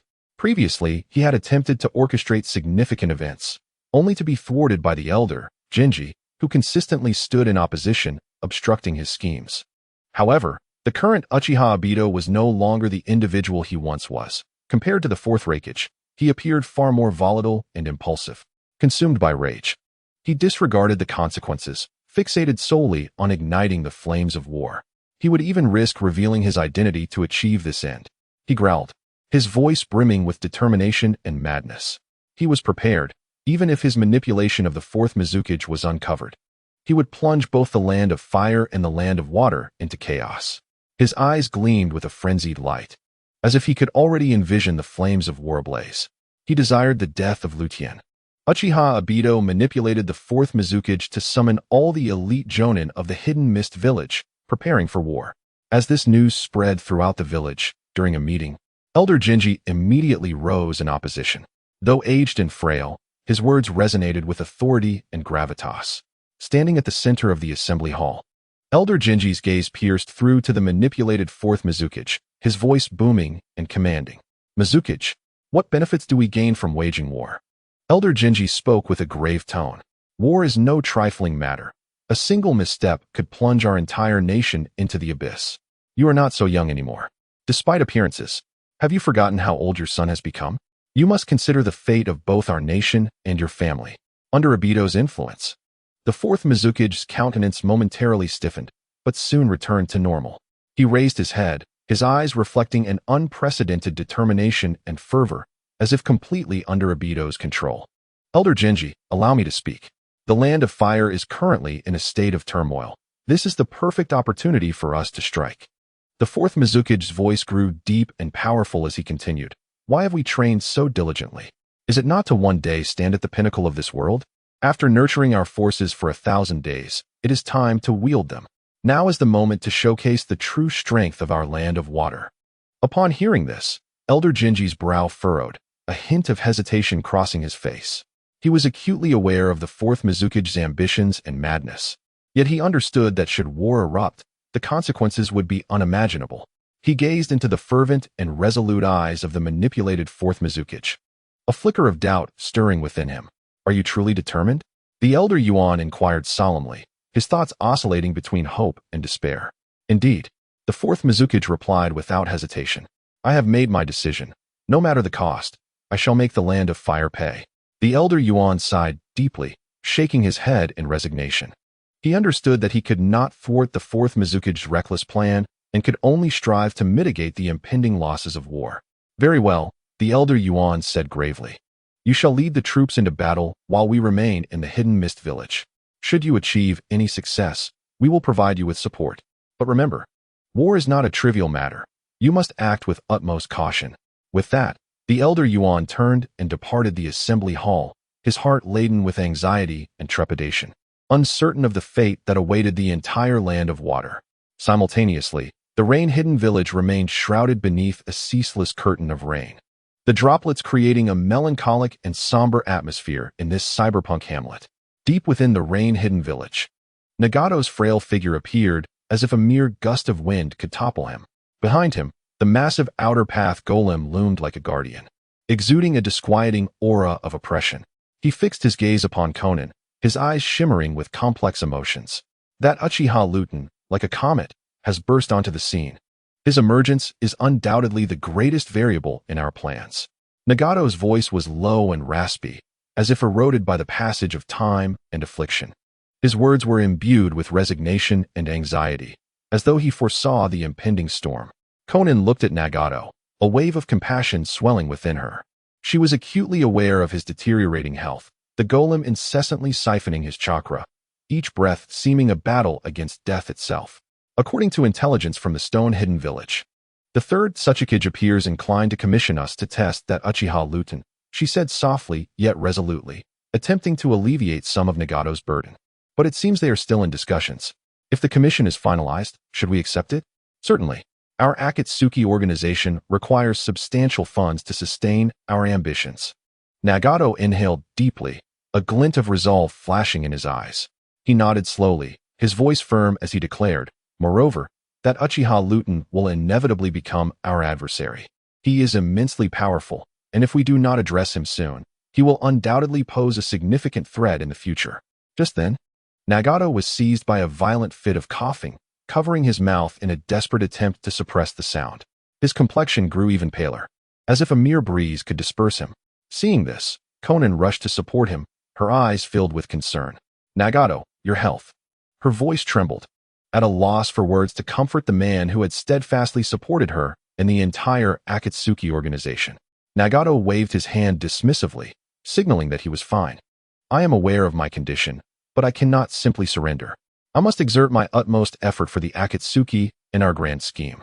He inhaled deeply, calming his emotions, and continued, I am still capable of fighting. If the Third Hokage truly entrusts us to test Uchiha Ruton, I shall personally resolve this significant dilemma. As he spoke, Nagato of the Uzumaki clan was once again seized by a violent coughing fit, as if his very essence had been drained of vitality. Conan held him tightly, tears welling in her eyes. She understood that this man had sacrificed so much for her and for the entire Akatsuki, yet she felt powerless to alleviate his burden further. In just a few tumultuous days, Ruton had conceived the chakra-breathing technique. He seemed to transform into an unceasing harvester of points, immersing himself fully in the endeavor. Under the guise of national unification, he artfully orchestrated alliances, compelling various ninja clans to form unions with him. In a mere span of days, he amassed a harem exceeding 100, a feat that left many astounded. Amidst this whirlwind of unions, Ruton exhibited no signs of fatigue. Instead, he appeared increasingly invigorated. He was acutely aware that these alliances not only bestowed upon him considerable system points, but also fortified his connections with the major ninja clans, laying a robust foundation for his future plans. Yet, Ruton remained unfazed by the splendor surrounding him. A loftier ambition lingered in his heart. He once again poured a vast reservoir of system points into enhancing his comprehension, as if nurturing the tree of his wisdom.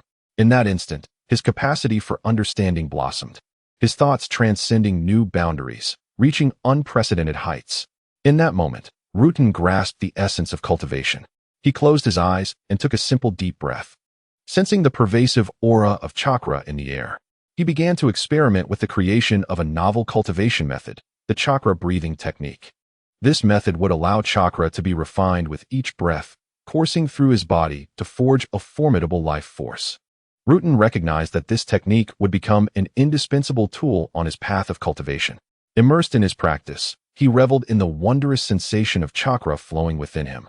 When Ruton finally opened his eyes again, his gaze had transformed into one of profound clarity and brilliance. He felt as though every cell in his body had been infused with newfound vitality, operating at an astonishing frequency, like spinning tops releasing tremendous energy. This extraordinary frequency and power left him in awe. His heartbeat resonated within his chest like a war drum, intertwining with the vibrations of his cells to compose a rousing symphony. After hours of arduous training, Rutan reached a pivotal moment of breakthrough.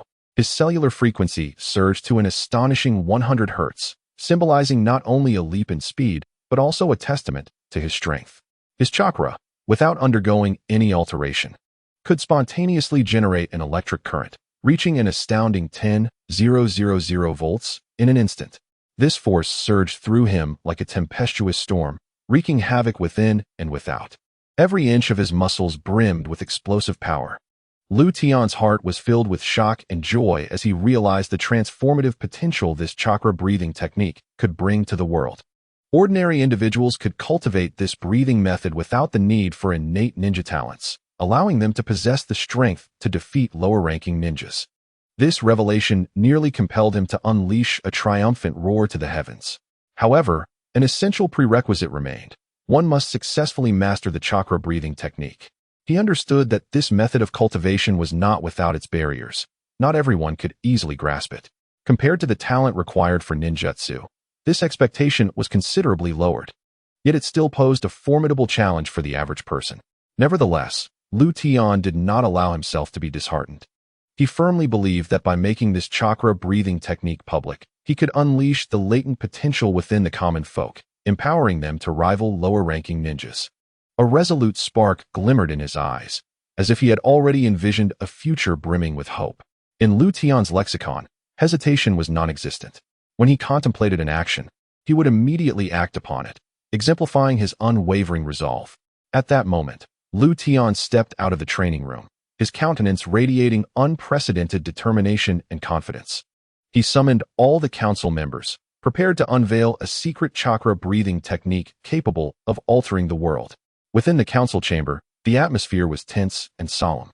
Lu Tian stood before the assembly, his voice resonant and steadfast, proclaiming, "Esteemed council members, I have gathered you here to disclose a never-before-seen cultivation method, the chakra-breathing technique."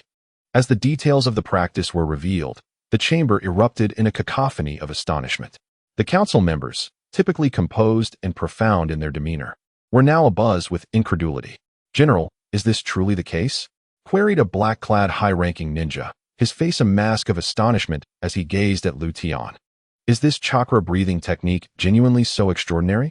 "Indeed, its effects surpass your wildest imaginations," Lu Tian affirmed, a confident smile gracing his features. "With proper cultivation, ordinary individuals can possess strength comparable to that of lower-ranking ninjas. This is akin to a dream," exclaimed a blonde-haired, blue-eyed female high-ranking ninja, unable to contain her excitement. "General, how did you discover this cultivation method?" "That remains my secret. However, I assure you, no one comprehends this chakra-breathing technique better than I." Lu Tian replied with a slight smile, offering no further elaboration. "Even after your successful cultivation, you shall never surpass me." His words detonated like a bombshell, stirring tumultuous waves of astonishment and reverence among the council members. They began to murmur amongst themselves, their faces etched with shock and awe. "The general is truly remarkable, to have unearthed such a miraculous cultivation method.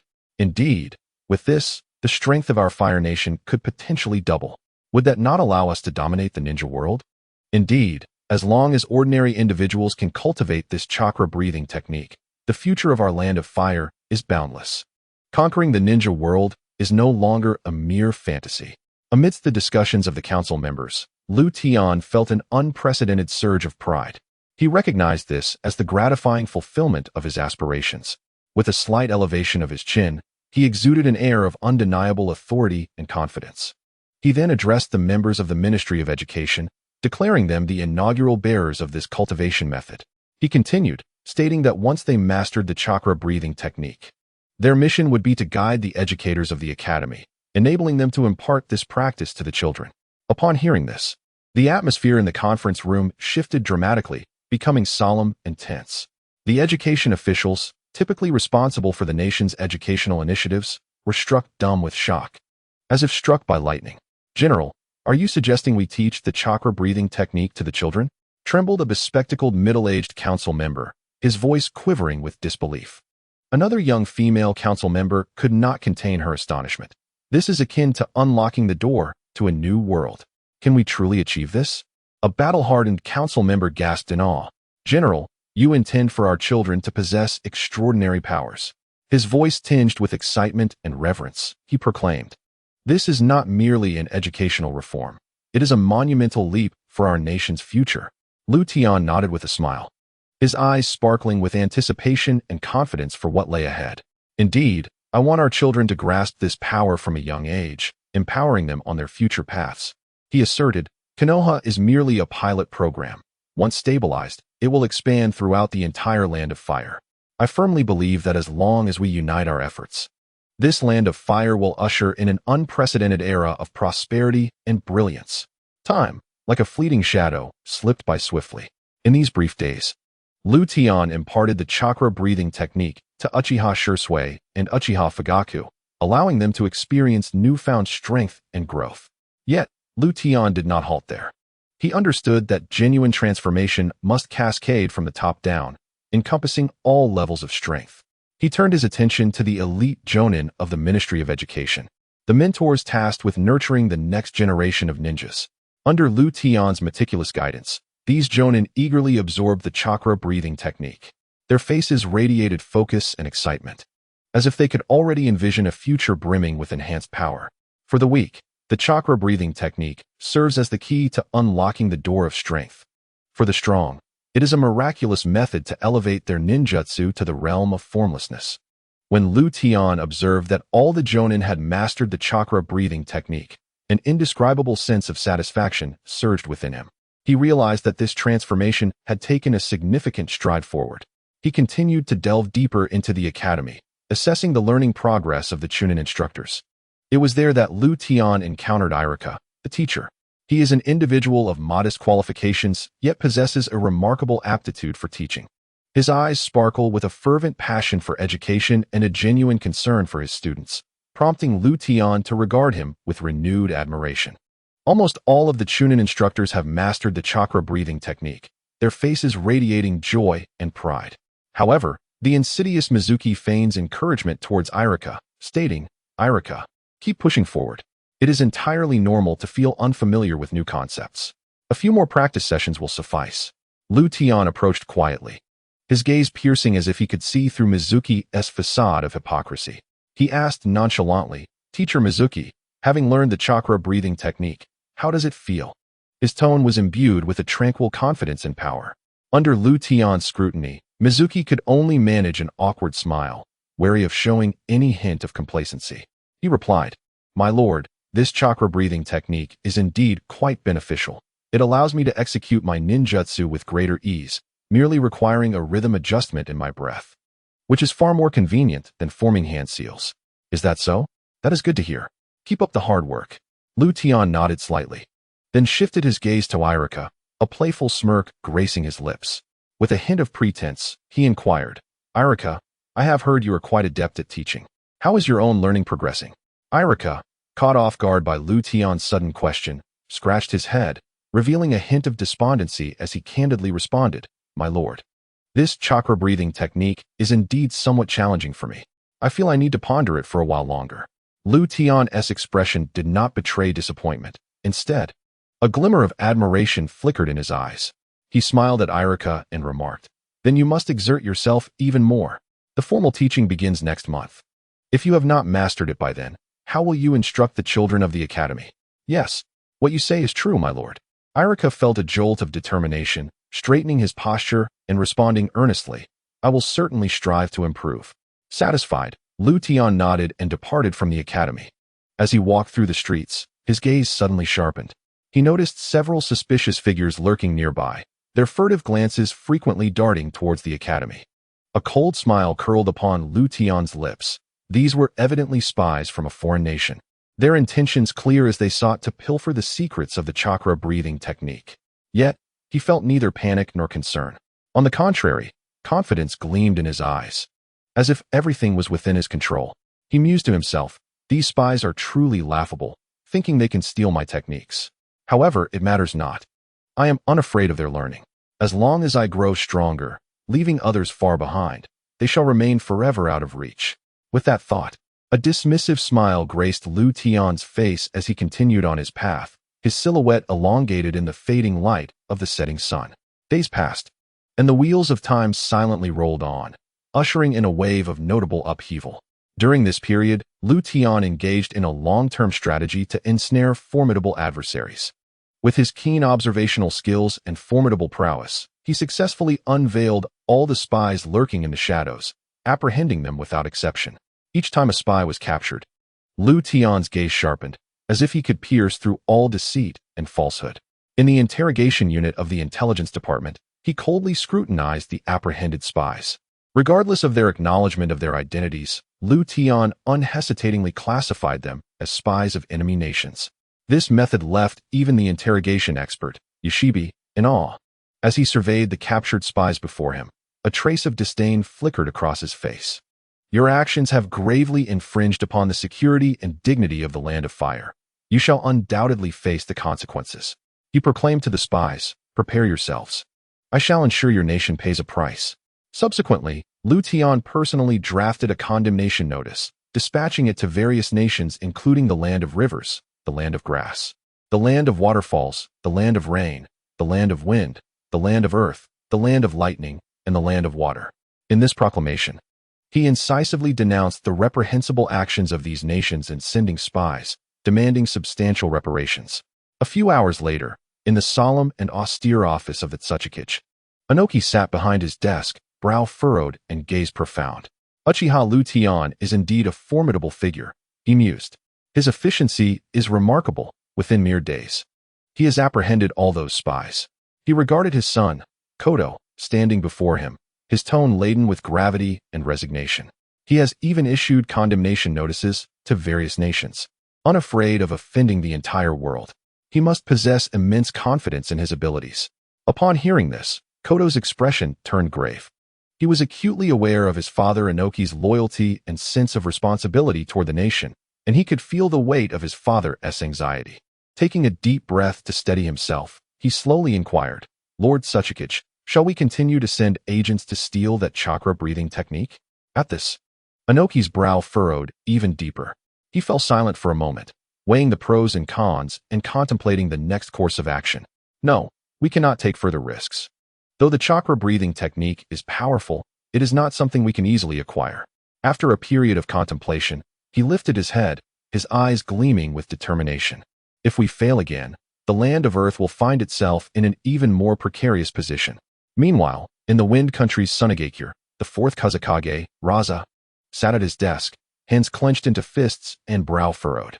His gaze flickered between his two advisors, Hyozo and Shio, clearly seeking their counsel. Uchiha Lu Tian is exceedingly arrogant. We cannot let this go unchallenged, Raza exclaimed with anger. However, Hyozo shook his head, speaking with unwavering conviction. That would be unwise. We need to observe further. The situation is far too complex for us to act impulsively. Moreover, Uchiha Rutan is not so easily dealt with. The glimmer of wisdom flickered in Ibozang's eyes, as he was acutely aware that the current situation loomed like a sword suspended overhead, with any misstep potentially leading to unforeseen consequences. Shio concurred, stating, Indeed, let this wind blow a little longer. We must not be the ones to stick our necks out. The fourth Hokage, that brash fool, will undoubtedly take action. In the Land of Lightning, within the office of the Hokage, the atmosphere was so oppressive that it felt as if the very air had solidified. The fourth Hokage's fury surged within him like a tempest, and he forcefully hurled the documents on his desk to the ground, the papers scattering like his wrath unleashed. His eyes widened, radiating anger and determination, as he glared at the composed one-eyed ninja, Sukadai, beside him. That Uchiha Rutan has dared to publicly condemn so many nations and audaciously demand compensation. This is nothing short of an insult to our village of the Hidden Cloud and the Land of Lightning. His voice bore an undeniable conviction as he proclaimed, We must seize this opportunity to unite the nations and invade the Land of Fire. I wish to see if he dares to be so arrogant then. Sukadai furrowed his brow, understanding the Hokage's temperament, yet it was evident that he was currently blinded by rage. Hokage-sama, are you suggesting we convene an emergency meeting of the leaders of various nations in the Land of Iron?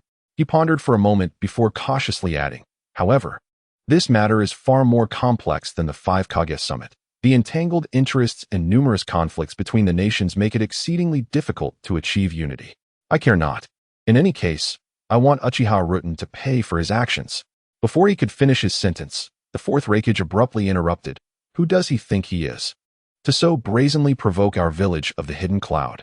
Meanwhile, deep within the village of the mist in the land of water, Uchiha Obito was manipulating the Fourth Mizukage, preparing for the war's preparations. Under Obito's control, the Fourth Mizukage exhibited an unusual volatility. His eyes bulged, fists clenched as if he wished to crush everything before him. Hurry up and prepare. Why is there such a delay in preparing for battle? How many days have passed? Gather the troops at once. His voice echoed in the empty corners, as though it could overturn the entire village of the mist. In response to his outburst, the higher-ups of the village of the mist displayed little alarm. The young genius, Hiragikyu's own Hozuki Mangetsu, equipped with twin swords, spoke up. Mizukage-sama, we cannot rush. The troops must be prepared before anything else. Taking a deep breath, he continued, we need to amass a substantial amount of war supplies. This cannot be hurried. His voice, though youthful, conveyed a sense of calm and resolve. Kisame Hashigaki, bearing the massive sword Samahata and serving as a high-ranking member of the Umbu, also weighed in. Mizukage-sama, you are being too impatient. We cannot act hastily. We must wait for the right moment to ensure everything is flawless. His tone carried a hint of counsel, as if attempting to instill a sense of calm in the Mizukage. The warrior, Piwa Shizuku, who carried a broken blade, nodded in agreement. He spoke, Lord Mizukage. If we rush into this, the casualties may be devastating. His voice resonated with a deep and resolute timbre, as if he harbored grave concerns for the future of the entire Hidden Mist village. Standing beside him, Reikage Yagura of the Black Axe remarked, Lord Mizukage, my forces have been assembled, yet our resources remain insufficient. His tone bore traces of helplessness and anxiety, clearly reflecting his apprehension regarding the impending conflict. In the land of rivers, there exists a tranquil and prosperous ninja village. The leader of the hidden river village sat within a spacious and brightly lit council chamber. Toying with an exquisitely crafted chess piece, his brow furrowed in concentration. Upon hearing of Uchiha Rutan's actions, a grave expression crossed his face. Indeed, Uchiha Rutan is a formidable individual, he murmured to himself, his voice laced with admiration and apprehension. He dares to condemn so many nations simultaneously and demands reparations. Such audacity and resolve are beyond the reach of ordinary men. Simultaneously, in the land of grass, the leader of the hidden grass village pondered in his private chamber. His countenance was stern, and his eyes sparkled with a sharp intensity. A contemplative soul, he seldom made hasty decisions, yet he recognized that he must act swiftly. Uchiha Rutan is truly a troublesome character, he muttered, his brow knitted in concern. His actions not only encroach upon our interests, but may also provoke a far greater conflict. We must respond with utmost caution. In the land of waterfalls, the leader of the hidden waterfall village convened with his advisory council to deliberate strategies. A decisive and resolute individual, he never shied away from challenges. However, in the face of Uchiha Rutan's counterattacks, he felt a tinge of pressure. Uchiha Rutan possesses an audacity beyond comprehension, he declared, his voice tinged with ire. Does he truly believe he can challenge the entire ninja world single-handedly? Such arrogance is utterly laughable. Meanwhile, in the land of hot water, the leader of the hidden hot water village engaged in discussions with his subordinates. A thoughtful strategist, he excelled at analyzing issues from multiple perspectives. Uchiha Rutan's actions may appear reckless, yet they conceal profound intricacies, he cautioned, his voice imbued with vigilance. We must be prudent in our response and not allow him to dictate our actions. Lastly, in the land of rain, a realm perpetually shrouded in precipitation, the hidden rain village was under the continual influence of the rain tiger's mastery of rain, with showers never ceasing. At this moment, Conan stood by the window, gazing vacantly at the drizzling rain. Her heart brimmed with confusion and unease. What manner of person is Uchiha Rutan? The rain shadow murmured, furrowing his brow. His actions appear to be madness, yet they seem to harbor a profound purpose. How shall we respond? Conan, do not ponder excessively. Only formidable power is fundamental. Vortex Nagato, seated upon a makeshift throne, cloaked in shadows of yin and yang, coughed a few times and proclaimed, I believe that the Third Hokage will undoubtedly commission us. So, prepare for battle. In the ensuing days, the ninja world was engulfed in tumultuous change. Nations reacted as if their tails had been stepped on, hastily issuing diplomatic statements replete with vehement denials regarding the espionage incident. It was as though they were enacting a meticulously orchestrated drama, with each nation portraying itself as an innocent victim, directing blame towards other potential adversaries. Yet, the notion of compensation, a term seemingly simple, now appeared unattainable. Nations, like miserly crows, refused to part with even a single coin, declaring such demands utterly absurd. How could they be compelled to pay for something so fictitious? In Ruten's eyes, all of this was but fleeting smoke. Like a master chess player, he had already discerned the trajectory of the game.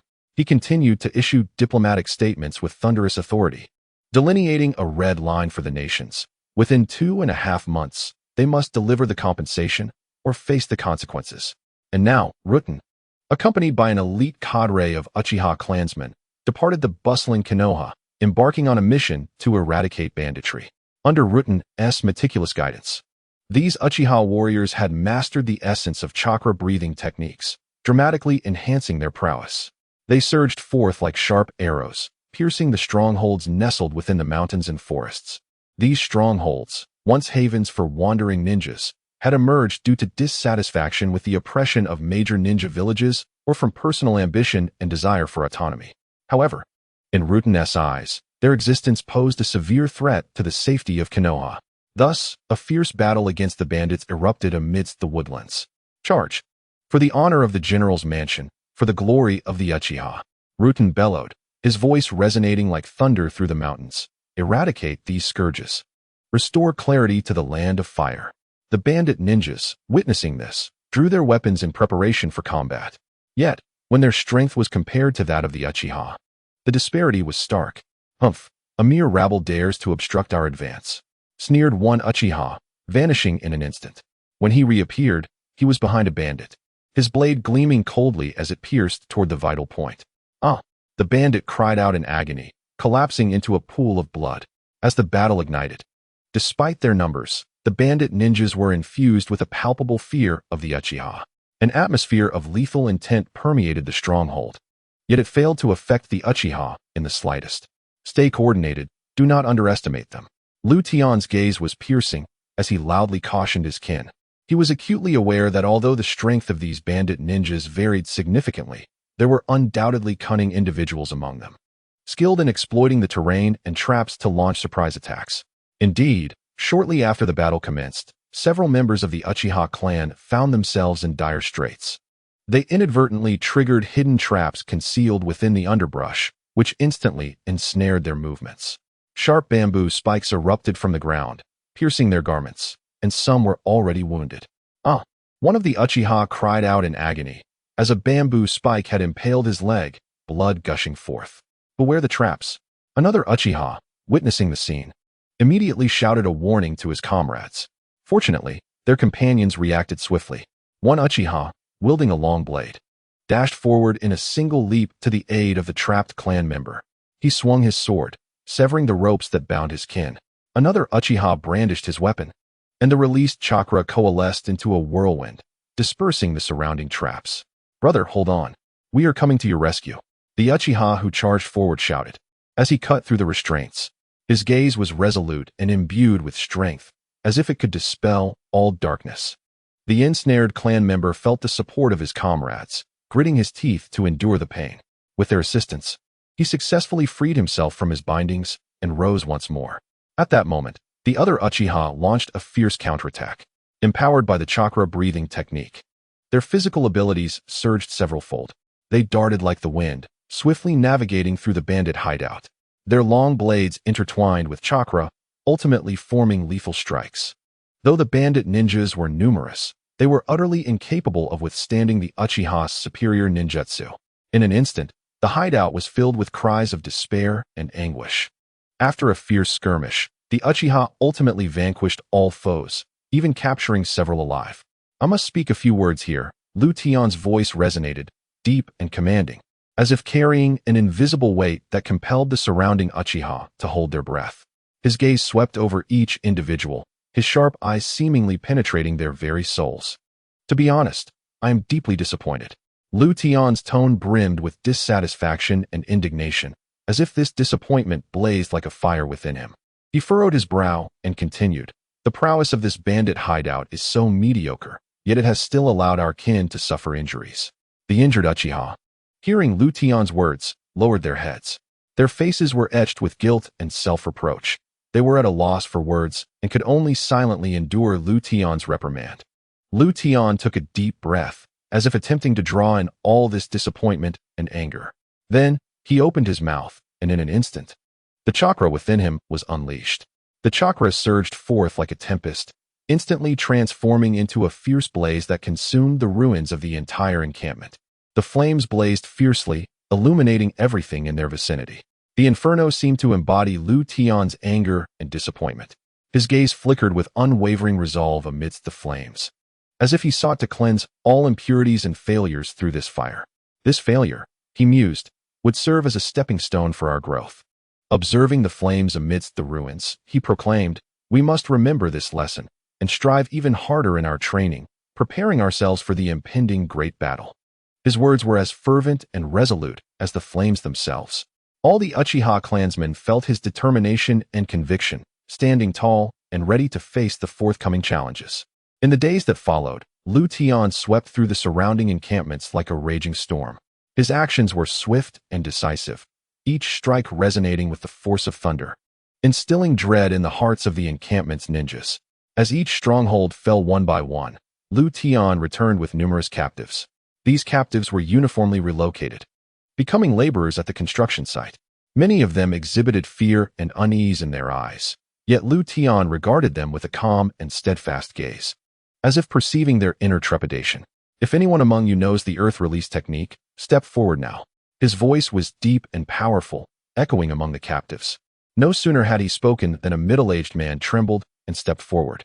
His eyes revealed a mix of unwillingness and resignation as he stammered, I can perform earth release." Lu Tian nodded slightly, a hint of satisfaction gracing his features. "Excellent. You shall become a member of our Hokage rock construction team. As long as you work diligently, I assure you, you will earn a chance at freedom."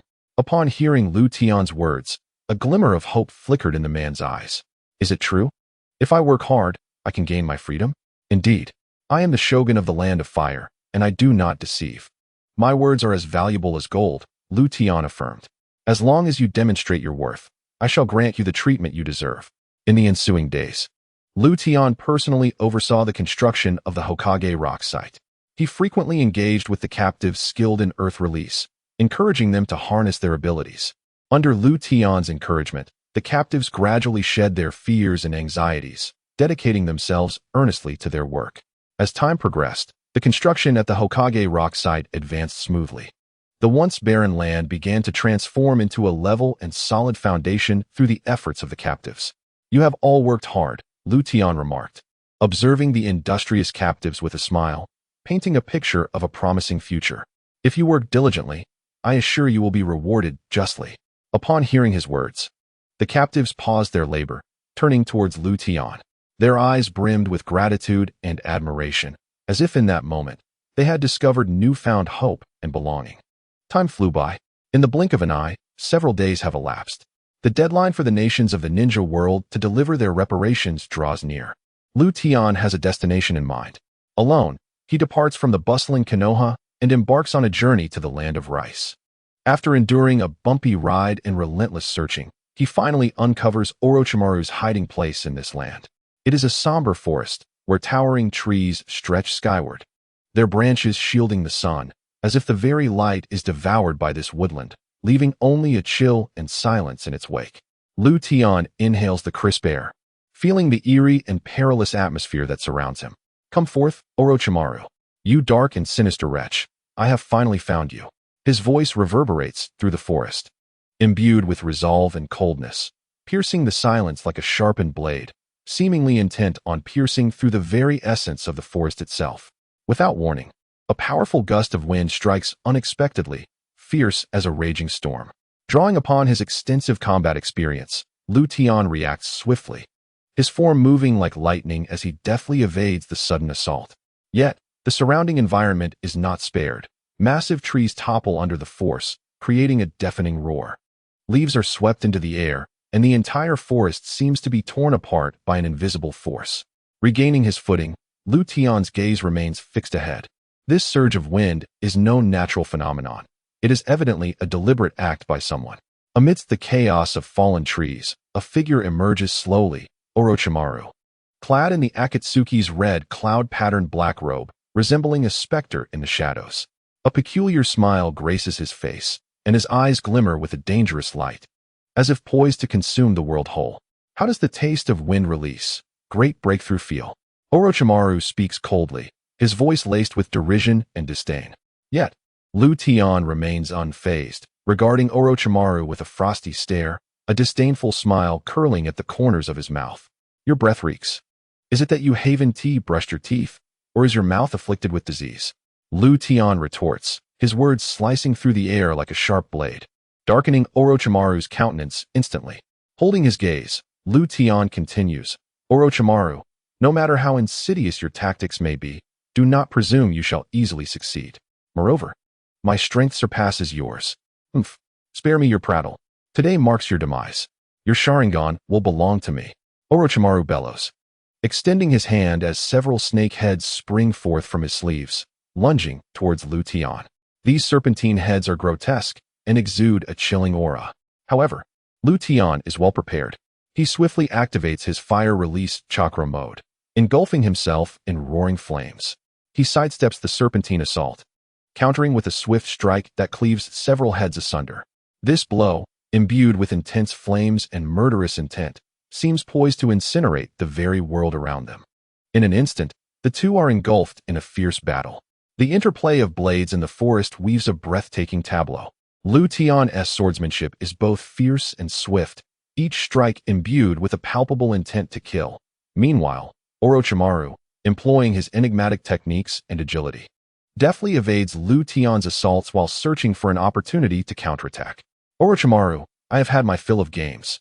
Now, surrender to me. Orochimaru possesses a clandestine stronghold in the land of Rice, the largest of its kind within the ninja realm. This is precisely the reason for Lu Tian's presence here. As Lu Tian's words linger in the air, a mysterious and uncanny aura envelopes the forest. In his gaze, 6 brilliant tomo whirl rapidly within his deep-set pupils, akin to stars shimmering in the night sky, emanating a mesmerizing radiance. This is the hypnotic power of the Konoha Tsukimi. Orochimaru finds himself ensnared by this sudden surge of energy, his consciousness seemingly drawn by an intangible force. His mind gradually descends into a state of chaos. Orochimaru's eyes glaze over, the cunning and treachery that once defined him dissipating, replaced by a void of confusion and emptiness. It appears that his memories have been subtly altered by a mysterious influence. In this instant, a tidal wave of loyalty and admiration surges within him, his reverence for Lu Tian palpable. Master, what commands do you have? Orochimaru will give his all. His voice trembles yet remains resolute, saturated with absolute obedience to Lu Tian. He is no longer the fearsome ninja of yore, but rather a devoted aide to Lu Tian. Lu Tian nods slightly, his eyes glimmering with satisfaction. He gazes intently at Orochimaru and speaks with a calm demeanor, lead me to your stronghold. Without a moment's hesitation, Orochimaru respectfully guides the way. His steps are firm and assured, showcasing his familiarity and loyalty to the stronghold. Upon reaching a certain location, Orochimaru unveils a hidden passage beneath the ground. They traverse the labyrinthine corridors, navigating a series of traps, each step unveiling an unknown and mysterious realm. The dim lights flicker, as if whispering untold secrets. Time seems suspended, the air thick with a stifling chill. At this juncture, the timeline is still early. Kabuto has yet to assassinate Yakushi Nanaka. Thus Kabuto is not at Orochimaru's side. It is well known that in his earlier days, Orochimaru had few subordinates. Those who followed him were merely tools, insignificant in his eyes, devoid of any semblance of rights. Consequently, this secret base lacks any semblance of life. Orochimaru, impart your forbidden technique of the impure world reincarnation to me. Lu Tian's voice resonates with undeniable authority as he follows Orochimaru into a chamber. He gazes intently at Orochimaru, his deep-set eyes shimmering with unwavering resolve. Orochimaru, shrouded in shadows, maintains a tranquil demeanor, as though he had anticipated this turn of events. Slowly he raises his head, his serpentine eyes glinting with an eerie light in the dimness. With a gentle smile, his voice laced with a hint of mischief, he remarked, "This technique was originally conceived to cater to the master's desires, thus I have long been prepared for your needs." As he spoke, he turned and walked towards a concealed corner. His fingers glided softly against the wall, and a hidden door slowly creaked open. From within, he retrieved an exquisite scroll, while simultaneously holding another scroll in his hand.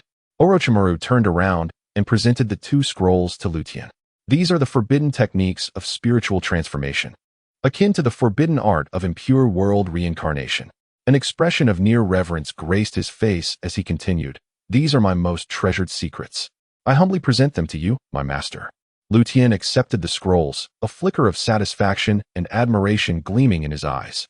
With a slight nod and a voice brimming with delight and excitement, he exclaimed, "You have done splendidly. You have not only fulfilled your task, but exceeded it. Your cleverness and loyalty have not gone unnoticed." "Excellent." As Tian's praise echoed, a smug smile spread across Orochimaru's face. After perusing the scrolls on impure world reincarnation and spiritual transformation, an indescribable exhilaration surged within Tian. At that moment, his comprehension reached an extraordinary height, and in mere moments, he absorbed the entirety of the scroll's contents, as if he had grasped their quintessence. Suddenly, a spark of inspiration illuminated his mind, akin to a beacon piercing through darkness. A glimmer of excitement flickered in Tian's eyes, as if he had uncovered something monumental. "I've comprehended it." He abruptly lifted his head, his eyes shimmering with fervor. It seemed he had discovered a method to transcend his soul, yet further contemplation and experimentation were needed. Taking a deep breath to steady his racing heart, he turned to Orochimaru, a satisfied smile adorning his face. "Orochimaru, this is the Yin-Yang release, shadow clone. Should you master this forbidden technique, you shall be able to create authentic clones." Tian produced a scroll and extended it towards Orochimaru, his voice imbued with confidence. "If you employ impure world reincarnation, this clone will encounter no repulsion whatsoever. Thus, this technique pairs exquisitely with impure world reincarnation." Orochimaru accepted the scroll, a flicker of surprise and curiosity dancing in his eyes. He unrolled the scroll, meticulously scrutinizing its contents. As he delved deeper into the reading, astonishment and joy gradually etched themselves upon his face. "This is simply a perfect match." Orochimaru lifted his gaze to Tian, his eyes filled with admiration and gratitude. In his eyes, Tian was not merely a formidable master, but a true sage. The ingenuity with which Tian conceived such a combination filled him with profound respect. "Orochimaru, your next task is to infiltrate the Akatsuki organization and gather intelligence for me."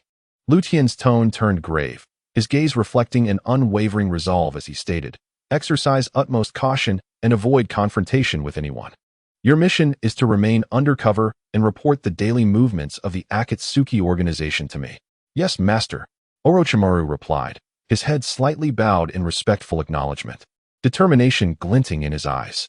He was immersed in self-brainwashing, convinced that this was a test of his capabilities set by Tian. Once everything was settled, Tian departed from Orochimaru's secret base and made his way back to the Hidden Leaf Village. He was aware that the events to come would be exceedingly hectic, as the curtain was about to rise on a great battle. After all, the various nations of the ninja world had no intention of offering reparations. In truth, this compensation was merely a pretext for Tian to instigate conflict. However, upon entering the village, an unexpected event transpired. A beautiful woman suddenly turned towards him, her complexion pale, before she weakly collapsed onto the ground. Is she feigning unconsciousness? Is she trying to deceive me? A flicker of doubt crossed Tian's mind as he approached her. Gently patting her shoulder, he noticed her pallor and faint breathing. This was no mere act. Without hesitation, Tian scooped her up and hurried towards the hospital, his heart brimming with confusion and concern. Who is this woman? Why did she faint so suddenly? Surely, her intentions are directed towards me. The distance to the renowned hospital within the Hidden Leaf Village was not insignificant, and Tian rushed anxiously along the path. A gentle breeze carried a hint of coolness, yet it could not dispel the anxiety that gripped his heart. At that moment, the beauty in his arms began to stir slightly, as if awakening from a deep slumber. "I'm so hungry." Her soft, faint voice resonated like a nightingale's low trill, strikingly clear in the stillness. Tian halted abruptly and carefully placed her on a bench by the roadside. He retrieved a compressed biscuit from his backpack and offered it to her, concern flashing in his eyes as he inquired, "Have you fainted from hunger? What is the matter with you?" The woman accepted the biscuit, expressing her gratitude with a few words before she eagerly began to devour it. Although her manner of eating was somewhat ungraceful, her bright eyes sparkled with determination. Lu Tian stood nearby, quietly observing her. Her attire was indeed captivating. The tight-fitting clothing accentuated her graceful figure, and her long hair danced in the wind, resembling a beautiful painting. Lu Tian noted that her appearance was quite alluring, bordering on dangerous. He cleared his throat softly, attempting to break the ambiguous atmosphere. "Beautiful lady, what brings you to the Hidden Leaf Village?" "I am here for the Shogun." Her tone was resolute and powerful, as though she were making a solemn declaration. After swallowing the last morsel of the biscuit, she delicately wiped the crumbs from her mouth and looked up at Lu Tian, determination flashing in her eyes. A playful smile crept across Lu Tian's face. Leaning closer to her, he whispered, "Oh, what do you seek from the Shogun? I could offer you an introduction." A glimmer of joy flickered across her face, but she quickly cast a wary glance at Lu Tian, seemingly sensing the underlying implications of his words, and shifted uneasily. Noticing her reaction, Lu Tian couldn't help but chuckle inwardly. He deliberately shifted his tone, intending to unsettle the enchanting woman before him. "But let me make this clear. Should you harbor any ill intentions, I will have no choice but to imprison you. Understand, there are many unsavory characters in there, and they will show you no mercy." As Lu Tian spoke, he deliberately donned a fierce expression, yet a glimmer of mockery danced in his eyes. The beauty before him was momentarily taken aback, her face paling at his words, but she swiftly regained her composure. "I would never commit any wrongdoing," she asserted through clenched teeth, as if making a vow. "I merely wish to meet the Shogun and express my admiration for him." A flicker of curiosity crossed Lu Tian's gaze. He fixed his eyes on the distant beauty and spoke with measured calmness. "Firstly, esteemed maiden from afar, might you introduce yourself?" The woman seemed captivated by Lu Tian's demeanor, nodding slightly. Her eyes sparkled with a unique brilliance, as profound as the stars. "Please remember, I hail from the faraway daughter kingdom's Fuzian village, and my name is Xingye Jing. I am Lu Tian. I look forward to your guidance." He replied with a smile that hinted at a carefree and unruly spirit. Then, Lu Tian's expression sharpened. He asked directly, "How do you intend to convey your affection to the Shogun? More importantly, from whence does this feeling arise?" Taken aback by this sudden inquiry, Xingye Jing briefly wore a look of astonishment, her brow furrowing as she seemed to struggle with recollection. "Lu Tian," she exclaimed, her face registering shock as if she had witnessed something extraordinary. With a trembling voice, she inquired, "Are you not the legendary Shogun Uchiha Lu Tian?" "I prefer to be called Lu Tian," he replied with a subtle smile, sidestepping her question and countering, "So, what is it that brings you here? Are you in pursuit of those so-called compensation funds, or are you, in fact, the compensation sent from Fuzian village?" His tone carried a hint of jest and challenge, as if testing Xingye Jing's response. Her cheeks flushed, a flicker of indignation crossing her eyes, yet she quickly regained her composure. Lowering her gaze to avoid his penetrating look, she seemed to ponder. "I am indeed the compensation," she declared, her voice quivering yet resolute. "Please accept it, noble Shogun. Forgive us, Fuzian village. Forgive us, daughter kingdom." With this proclamation, a look of determination graced her features. She clenched her fists tightly, as if rallying herself. "Therefore, do you intend for Fuzian village to resolve matters through marriage?" Lu Tian raised an eyebrow, his tone laced with contemplation. Upon hearing this, Xingye Jing's expression turned to one of surprise.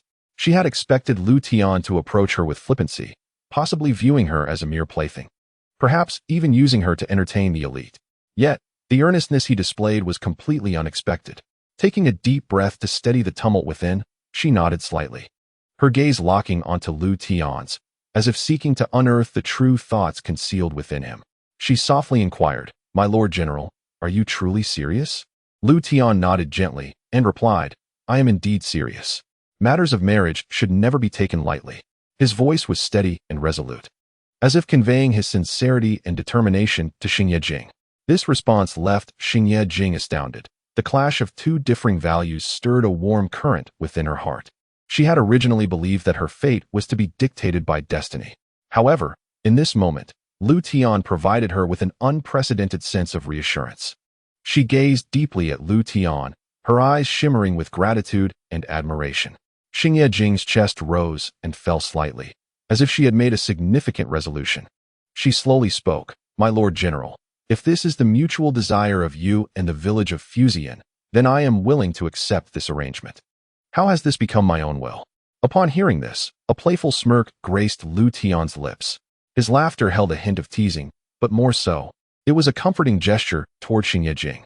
He waved his hand slightly, as if to dispel the tension in the air, and then stated solemnly, clearly, "This is the intention of your village. I merely accepted it." Leaning slightly forward, Lu Tian fixed his gaze upon Xingye Jing. His eyes were steadfast and profound, as if capable of perceiving the depths of one's soul. He continued, "Xingye Jing, I respect your choice. If you are unwilling to enter into this union, I shall not impose." At this juncture, Lu Tian's tone shifted abruptly, becoming sharp and incisive. His eyes sparkled with an intense light as he declared, "It is merely war. Humph. The kingdom of daughters is but a small realm to me. It is nothing more than a declaration of battle." Xingye Jing was taken aback by this sudden change.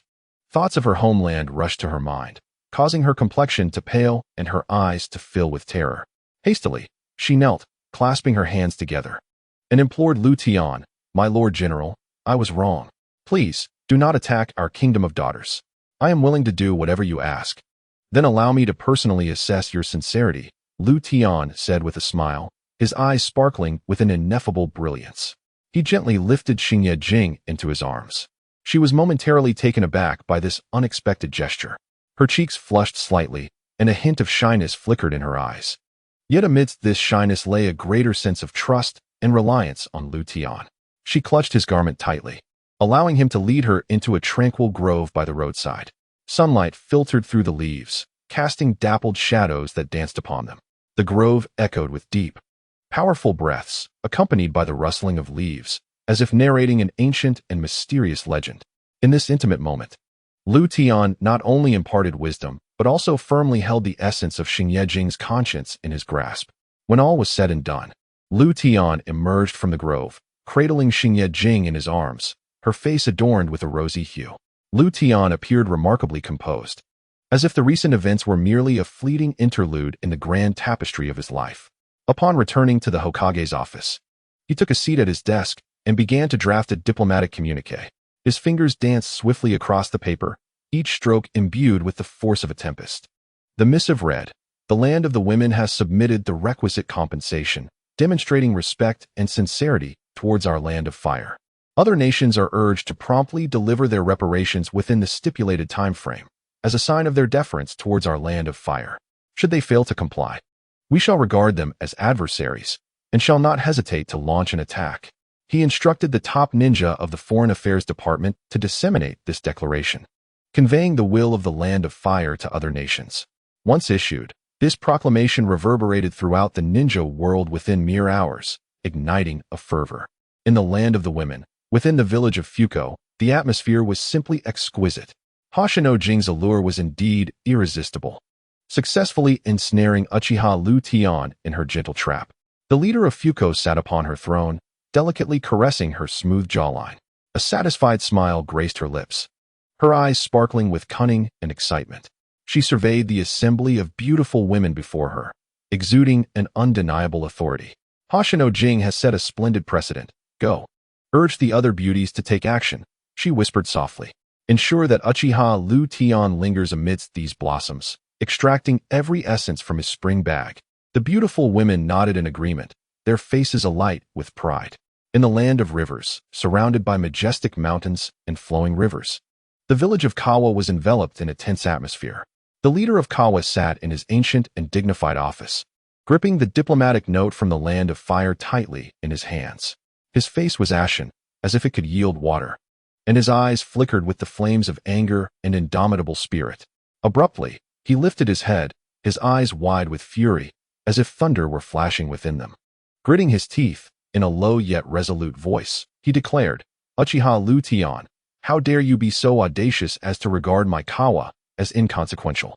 Is my village merely a soft persimmon to be squeezed at will?" His voice echoed within the office, igniting the very air around him with his wrath. With a sudden slam of his palm onto the desk, the diplomatic note crumbled beneath his grip, sending tremors throughout the entire room. In the land of grass, the verdant village of Kusa found itself in turmoil. Within the leader's office, the elders of Kusa had convened. Their expressions were grave, and a cacophony of discussions filled the air. A palpable tension and unease pervaded the atmosphere, as if a storm were imminent. Among them, an elder with furrowed brows displayed a profound concern in his gaze. With a heavy sigh, his voice laden with resignation, he remarked, "The land of fire is currently surging with momentum. Though our village has a rich history and profound heritage, it appears we may struggle to confront them directly." As soon as his words fell, a young elder rose, his eyes shimmering with unwavering resolve. He retorted, "Elder, how can we, the village of grass hidden, so easily surrender? Shall we passively allow the land of fire to oppress us? We possess our own dignity and boundaries. We cannot allow the land of fire to belittle us." His voice resonated powerfully, akin to a warm current surging within the hearts of the assembly. The other elders and the leader of Grass Hidden Village nodded in agreement, sparks of hope igniting in their gazes. The elder remained furrowed in thought, gesturing for silence. He inhaled deeply, speaking slowly, "I understand your determination, but we must deliberate with calmness. The land of fire is formidable. Should we act rashly, we would only plunge ourselves into deeper peril." The elders and the village leader acknowledged the truth in his words with nods, yet their fighting spirit did not wane. In the land of water, hidden behind a waterfall, the village of Water Hidden received the diplomatic missive that had reverberated throughout the entire ninja world. The leader of Water Hidden surveyed his village, his visage laden with gravity, resembling a volcano on the brink of eruption. The roar of the waterfall drowned out the tumult in his mind, yet could not mask the turmoil within. His gaze seemed to penetrate the waterfall, peering towards the distant land of fire. His brow furrowed, as if endeavoring to decipher the profound implications behind the missive. The leader inhaled the moist air deeply. What does Uchiha Rutten truly intend? Does he genuinely wish to stand against the entire ninja world? He pondered quietly, his voice low and filled with uncertainty. His fingers lightly tapped against the table, each knock reverberating through his heart, instilling a sense of inexplicable tension. A resolute glimmer shone in his eyes, yet beneath that brilliance lay profound concern. He understood that this missive was not merely a challenge to Water Hidden Village, but rather a provocation to the entire ninja world. He needed to tread carefully. Mismanagement could yield unforeseen consequences. Suddenly, the leader turned to face the elders behind him. Their faces mirrored his seriousness, as if grappling with the same concerns. Taking a deep breath, he spoke slowly. "We must rally all our strength to prepare for the impending storm. Uchiha Rutten may be seeking to oppose the entire ninja world." In the land of rain, perpetually shrouded in moisture, the village of Rain Hidden lay. Nagato, seated upon his specially designed mobile toilet, coughed incessantly, his complexion pale. Yet, his gaze remained steadfast, as if contemplating monumental matters. Konan stood beside him, holding the diplomatic missive. After reading it aloud, she gently set it aside and turned to the window. Gazing at the drizzling rain, her heart a tumultuous mix of emotions. Her brow knitted in worry, her eyes revealing deep concern. Her fingers lightly traced the windowsill, as if seeking some form of solace. She murmured to herself, "Is the land of fire on the brink of igniting a great war?" Nagato raised his head, gazing at Konan, and after a few gentle coughs, he slowly began to speak. This diplomatic discourse reveals the ambition of Uchiha Rutten. "The fourth great ninja war may soon be upon us." His voice, though faint, resonated with conviction. The rain continued to pour, as if intent on submerging the entire Hidden Rain village. In the land of wind, the sand-laden Hidden Sand village felt the heavy pressure emanating from the land of fire. The fourth Kazakage, Gaara, observed the bustling figures of the villagers. Their silhouettes flickered amidst the wind and sand, like resilient warriors bracing for the impending storm. A tumult brewed within Gaara's heart. His gaze was profound and resolute, as if foreseeing the tumult of the future. He inhaled deeply, savoring the gritty scent of sand in the wind, and declared solemnly, "Uchiha Rutten's overwhelming strength reveals the ambitions of the land of fire. We must prepare for battle. This war might very well become the fourth great ninja war." His voice was deep and powerful, striking the hearts of the two advisors like a heavy hammer. No sooner had he spoken than the advisor, Chiyo, frowned in contemplation. Although her hair was white, her eyes sparkled with vitality. She said in a low voice, "Gaara, we must swiftly rally all our forces and devise a meticulous strategy." The advisor, Izo, nodded in agreement, his gaze reflecting wisdom. Chio is correct. While the Land of Fire is formidable, our hidden sand village is not without the means to fight. We can consolidate all our strengths while also seeking the support of other ninja villages.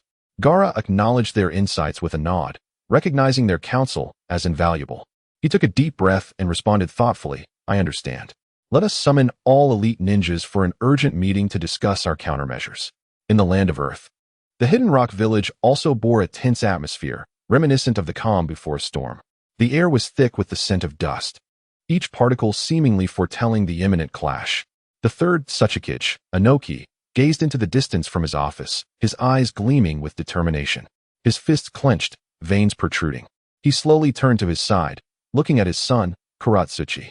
Yet, unlike his father's stoic demeanor, Kuratsuchi's eyes reflected a mix of anticipation and unease regarding the unknown. "If Uchiha Rutan dares to invade, our Hidden Rock Village shall fight to the bitter end." Inoki's voice was deep and resonant, capable of piercing the soul. "Kuratsuchi, prepare for war." As he spoke, Inoki's gaze sharpened, akin to a sword drawn from its sheath.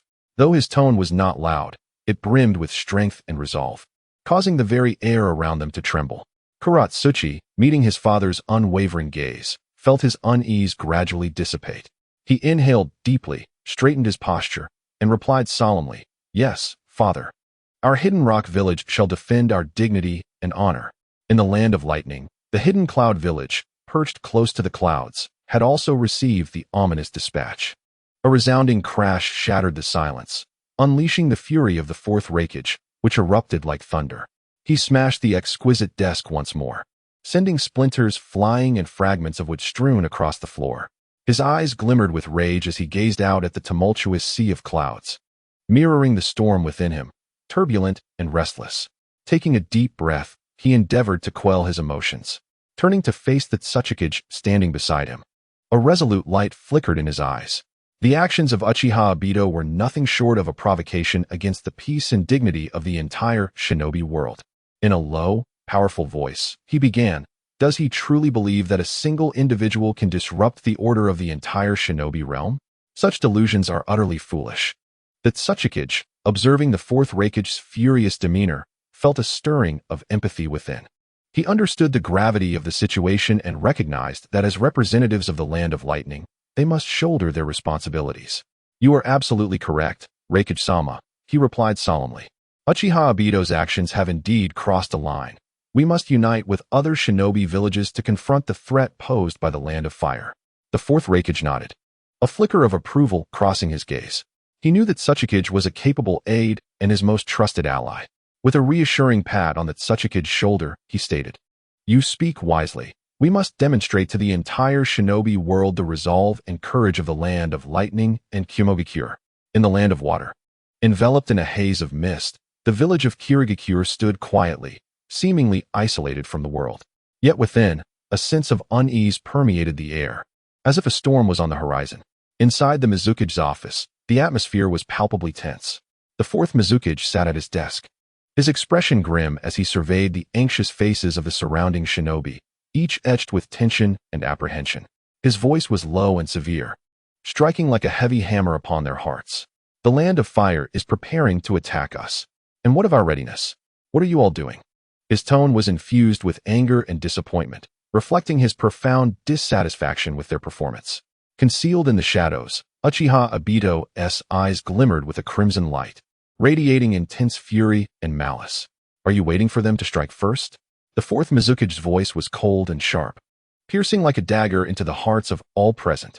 He continued to chastise, "We are the Blood Mist. Where is your fighting spirit? Have you all forgotten?" As his words echoed through the room, the atmosphere thickened with tension. The shinobi were taken aback by his outburst, their faces betraying a mix of shame and anger.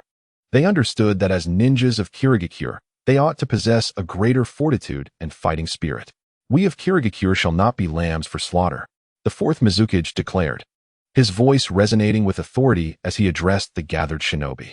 "We must wield our own strength to protect our homeland and our dignity." At that moment, the elder Yoshi, supported by a few loyal confidants, slowly approached the office. Though his steps were somewhat unsteady, each stride exuded a sense of calm and authority. With a slight furrow of his brow, his tone bore hints of reproach and bewilderment. "Shikamaru, why have you become increasingly irritable?" In the southern reaches of the Land of Fire, the dense forests resembled an unfinished canvas, where the silhouettes of dozens of elite ninjas from the Nara clan were concealed amidst layers of verdant foliage. Their gazes were sharp as eagles, seemingly capable of perceiving all. Yet, within this realm, there existed a figure who blended seamlessly with them, yet felt utterly out of place. He was Asuma Sarutobi. His eyes were filled with contradiction and struggle, and his complexion appeared quite poor. Not only had he ventured deep into the heart of the Nara clan, but he also frequented the strongholds of the Akimichi and Yamanaka clans. He was a wanderer without a home, his whereabouts elusive and inscrutable, rendering him difficult to apprehend. The three great clans regarded him as a pitiable vagabond, akin to a homeless spirit. They remained oblivious to the fact that this seemingly unfortunate drifter was, in truth, a meticulously placed undercover agent orchestrated by Rutan. Through Asuma's intelligence, Rutan had acquired detailed knowledge of the strongholds belonging to the three clans, thereby preparing thoroughly for the imminent operation. Before setting out, Rutan sought out Might Guy. "The chakra breathing technique complements you splendidly. You have grown stronger once again, and I eagerly anticipate your performance," Rutan stated, his voice resonating with confidence and resolve. "Indeed, ever since I mastered the chakra breathing technique, I have felt a significant enhancement in my abilities," Guy replied, a hearty smile illuminating his face. He gazed at Rutan, his eyes shimmering with gratitude and admiration. He continued, "Previously, aside from summoning my turtle, I hardly utilized ninjutsu, relying solely on taijutsu and the 8 gates for combat. Yet now, even without unlocking the 8 gates, I am certain my strength rivals that of the 4th Hokage." Upon hearing this, a glimmer of appreciation flickered in Rutan's eyes. He recalled certain motivational phrases from the corporate world and remarked, "Excellent. I believe you will excel in the upcoming mission. Keep pushing forward. I have faith in you." With that, the two made their way towards the main city gate. The crowd surged like a tidal wave, each individual reflecting a myriad of emotional hues. Rutan's gaze, sharp as a lightning bolt, locked onto the familiar yet solitary figure of Kakashi. He approached Kakashi with steady steps, silently laying a hand upon his shoulder. Though the gesture was gentle, it conveyed boundless determination and strength. A resolute light shimmered in Rutan's eyes, as if to pierce through all darkness. "Focus. Today marks your day of vengeance, as well as the day you vindicate your father," he intoned in a low, powerful voice. "Those who once forced your father down a path of despair are right there. Mitsukage, Koharu. Their crimes shall be brought to an end by you." At this juncture, Rutan's Sharingan blossomed within his eyes, and the hypnotic mind control technique was once more employed. Kakashi's body quivered slightly, as if drawn by an invisible force, his expression gradually becoming more complex. He clenched his fists tightly, veins bulging, as if he were desperately suppressing the tumult of emotions and fury within. Tian gazed upon this scene with satisfaction, a wave of indescribable delight swelling within him. He turned his head, his gaze settling upon Might Kai beside him. A gentle smile graced his face, yet the 6-pointed star in his eyes gleamed with a sharpness akin to a blade. He spoke in a low, measured tone. "Kai, do you realize? The encounter with the 7 ninja blades was no mere coincidence. It was a meticulously orchestrated conspiracy. Their aim was to drive your father, Might Dai, to his demise." Upon hearing this, Might Kai trembled violently, as if struck by lightning. A flicker of shock and rage crossed his eyes, his clenched fists nearly crushing the air. He inhaled deeply, striving to calm his tumultuous emotions, then nodded resolutely. With a hoarse voice, he declared, "Rest assured, General. Today, I shall avenge my father." Tian nodded with satisfaction. His gaze, sharp as that of a hawk, swept once more through the bustling throng of ninjas, ultimately fixating on Hinata Hisashi. His brow furrowed slightly, as if he were on the verge of unearthing a momentous secret long buried by time. His voice turned grave and solemn, imbued with an irresistible authority, as he inquired, "Hisashi clan leader, are you aware?" Before he could finish, Hinata Hisashi appeared as though struck by thunder, his complexion shifting drastically. He stepped forward abruptly, hastily interrupting Tian, exclaiming, "General, I know everything, please don't say more." His voice trembled, seemingly desperate to prevent the disgrace from being unveiled before the public eye. Taken aback by this sudden interruption, Tian momentarily paused, but soon furrowed his brow in concern. His penetrating gaze bore into Hinata Hisashi. His tone shifted to one of sternness, as frigid as the biting northern wind, declaring, "Do you comprehend what I am about to reveal? Do not interrupt me." Startled, Hinata Hisashi shivered, momentarily stunned, before respectfully lowering his head and stepping back. Tian steadied his own tumultuous emotions. In the aftermath of the Nine-Tails rampage, the fourth Hokage had heroically sacrificed himself. Yet the Cloud Village seized the chaos to wage war. At a critical juncture in the negotiations between the two nations, your daughter was abducted by the Cloud Ninja. He spoke slowly, his voice tinged with profound sorrow. Have you ever pondered why they were able to reach your home so effortlessly? Where were the Umbu? Were they utterly oblivious? Did the third Hokage have any knowledge of this? Each of Tian's words struck Hinata Hisashi's heart like a heavy hammer. His complexion turned as pale as parchment, his eyes flickering with shock and indignation. The surrounding ninjas, too, were visibly shaken, murmurs of disbelief rising in a cacophony. Noticing Hinata Hisashi's reaction, Tian extended his hand, gently resting it on Hisashi's shoulder, signaling him to remain calm. His gaze swept over the crowd, meeting the curious and expectant eyes. He continued, "Do not rush, refrain from interjecting. Allow me to continue. Have you ever considered the possibility that the Umbu may have guided the Cloud Ninja?" Hinata Hisashi's body quivered abruptly as he lifted his gaze to Tian. However, Tian paid no heed to his reaction and continued, "You killed the then Cloud Ninja, and the Umbu reported to the third Hokage, branding you as the murderer. Subsequently, the third Hokage conspired with the Cloud Ninja, compelling you towards your demise." By this point, Tian's voice was imbued with a profound sense of anger and sorrow. He fixed his gaze intently upon Hyuga Hisashi, yearning to discern any flicker of emotion on his face. Hisashi remained silent for a moment before slowly nodding, his voice hoarse as he replied, "Lord General speaks the truth. I have indeed contemplated these matters. Yet, the Hyuga clan is feeble, forced to compromise." Observing the anguish and helplessness etched on Hisashi's countenance, an indescribable fury surged within Tian. He abruptly lifted his head, scanning the crowd with fervent intensity, his voice resonating with both sorrow and fervor. "It is still early, and I wish to share with all of you some revelations that may have eluded your awareness." The ninjas in the crowd were captivated by Tian's words, their faces alight with curiosity and anticipation. All were aware of Orochimaru's defection from Konoha. But did you know that his experiments led to the disappearance of numerous young children from Konoha and its surrounding areas? Tian continued, "Among those experiments, one child was astonishingly fused with the first Hokage's cells. He possesses the ability to wield wood-release techniques. That child should now reside within the secret base of the Shimura clan." At this revelation, the crowd erupted into a cacophony of astonishment and discourse, each individual shaken by this astonishing news. Tian surveyed the astonished faces, his fury seemingly intensifying. Why was Orochimaru able to escape successfully? Why did that successful experiment ultimately fall into the hands of the Shimura clan? He bellowed, "Let me inform you of something. Before Shimura Danzo's demise, that would-release experimental child was the Root's clandestine weapon." What? How dare he? A wave of gasps swept through the crowd, all eyes fixated upon Tian. As he beheld the shocked expressions, the fire of his anger blazed ever more fiercely. He declared, "The third Hokage, a grave transgressor. He exploited innocent children for his experiments, driven solely by his own desires and ambitions. Such a Hokage is unworthy to lead us. Therefore, I rebel against him. I shall slay him." His voice struck like thunder, reverberating through every soul present. Tian's eyes sparkled with a blend of fury and sorrow, his voice akin to the chilling winds before dawn, sharp and filled with power.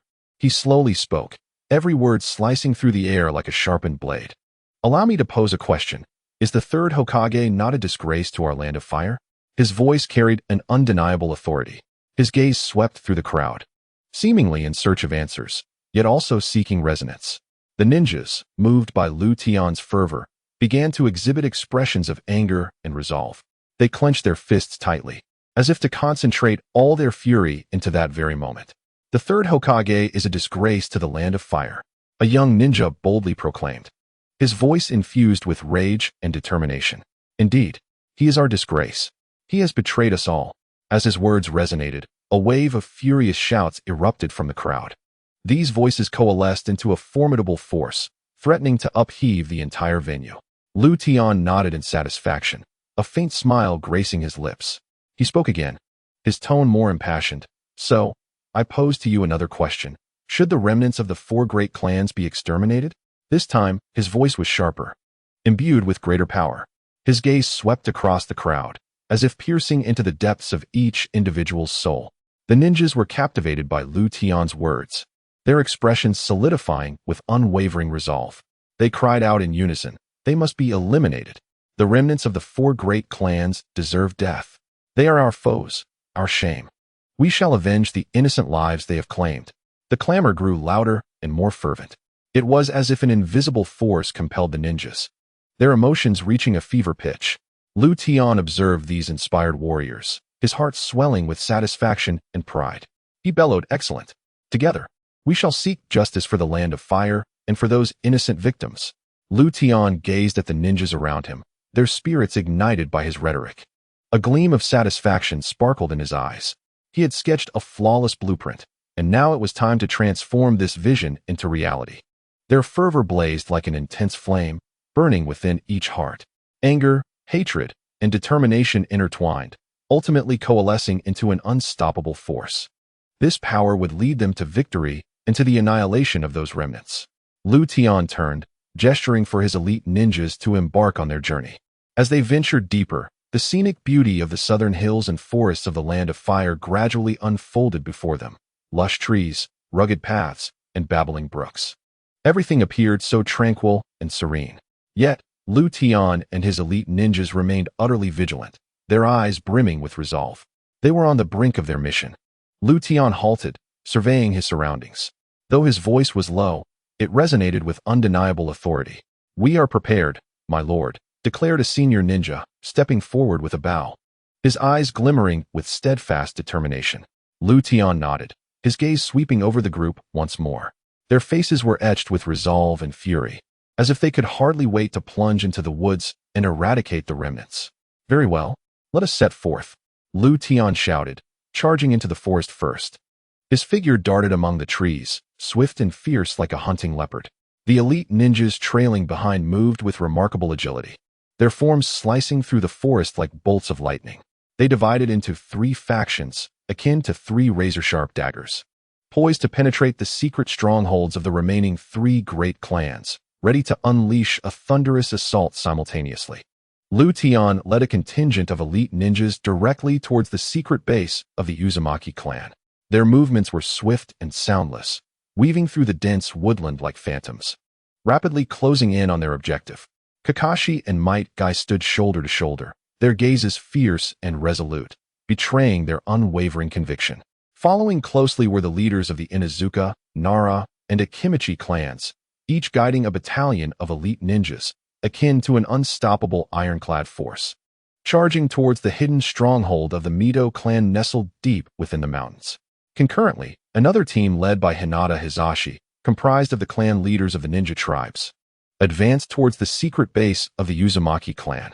Their strides were firm and powerful, each step seemingly proclaiming their determination and belief. Within both squads lurked an unforeseen presence, Tian's shadow clones, seamlessly integrating themselves, providing unseen support to the ninjas. The wind howled through the forest, seemingly rallying for the impending clash. The 3 groups sped past, their silhouettes flitting amidst the trees, resembling streaks of lightning cleaving through the sky. Wherever they passed, the flora trembled, as if applauding their valiance. Tian's gaze was sharp as an eagle's, surveying the stronghold of the Uzumaki clan. All around, countless ninjas adorned with enigmatic masks stood silently like specters. They were the root ninjas, seemingly the exclusive blades of the Uzumaki clan. A cold smile curled upon Tian's lips, his eyes glinting with disdain. He opened his mouth, unleashing torrents of energy that materialized into a ferocious tempest, accompanied by razor-sharp wind blades that howled forth. The root ninjas, confronted by this force, were as fragile as paper dolls, swept away and left with grievous wounds. Indeed, the root was but the Uzumaki clan's dedicated battalion.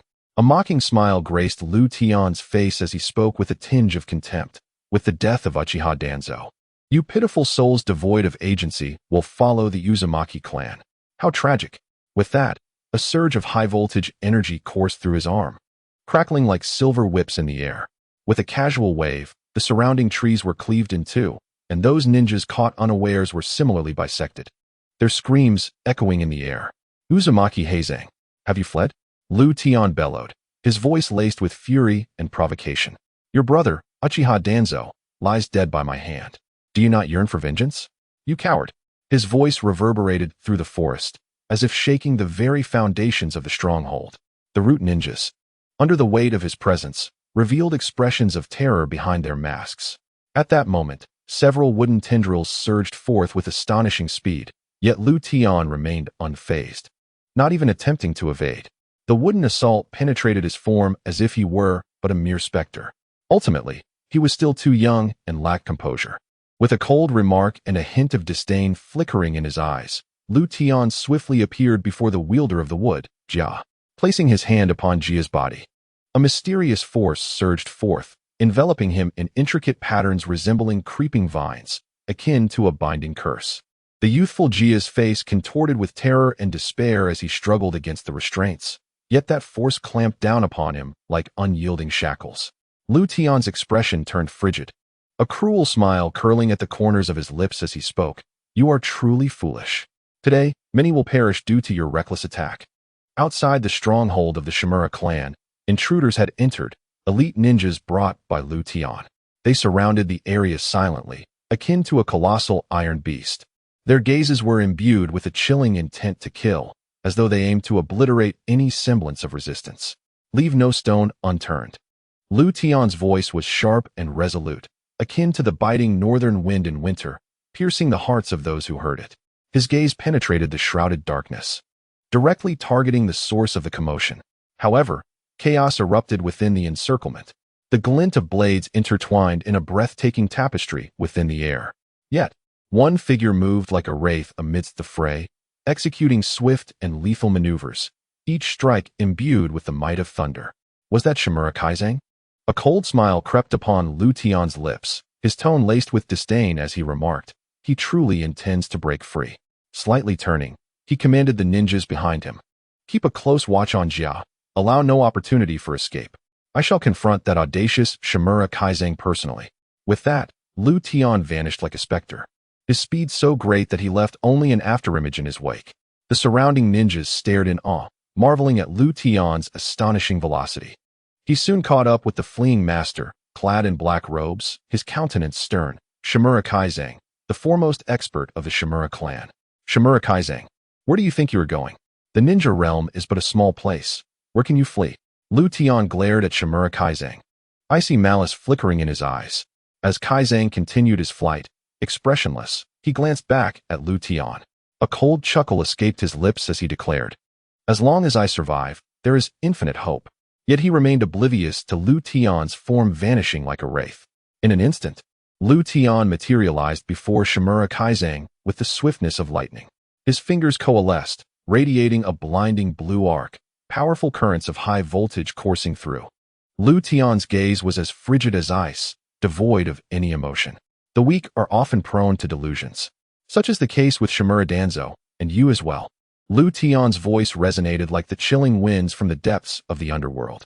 A powerful current transformed instantaneously into a brilliant blue beam, his hand piercing straight toward Shimura Heizang's heart.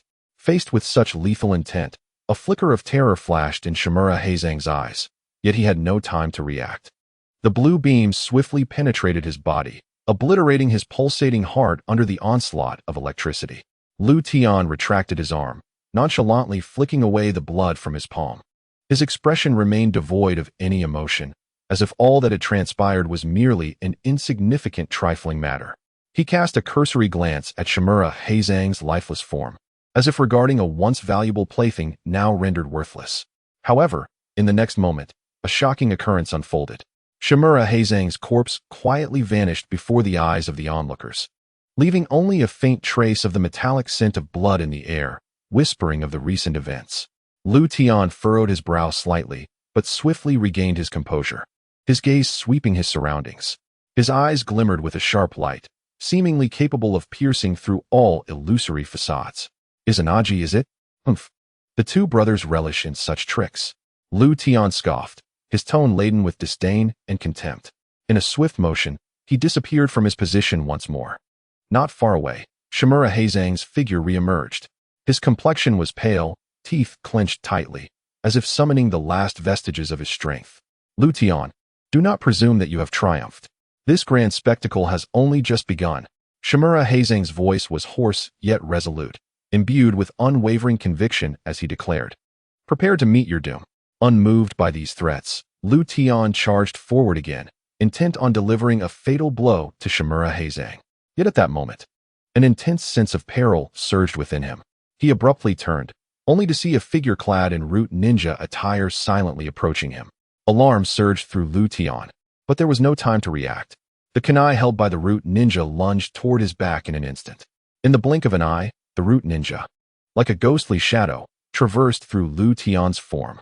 The air was left with an almost imperceptible ripple, as if even the wind held its breath. At the moment the root ninja passed through him, Tian deftly flipped his wrist, effortlessly disrobing the assailant of their dark cloak. Standing in the sunlight, the figure's features were obscured by a mysterious veil, rendering them indistinct. However, Tian beheld the multitude of Sharingan adorning the individual's body, leaving him utterly astonished. Comparable to a tale spun from the depths of a manga. You are Shimura Rakazo, the younger brother of Shimura Danzo, his third sibling. Tian's voice echoed across the empty space, tinged with an indescribable fury and disappointment. He fixed his gaze upon Shimura Rakazo, his eyes seemingly attempting to penetrate the very soul of his adversary. He remarked coolly, I never anticipated that your Shimura clan would be so deranged as to conduct experiments upon your own flesh and blood. Shimizu Rukuzu stood there, his expression impassive, as if he were oblivious to Tian's astonishment and fury. He slightly lifted his head, a glimmer of inscrutable cunning flickering in his gaze, and remarked, Oh, you actually recognized me? Beside him, Shimizu Heizang seemed equally unyielding.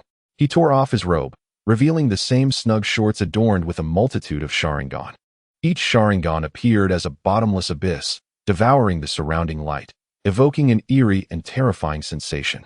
Witnessing this scene, even Tian could not suppress a wave of nausea.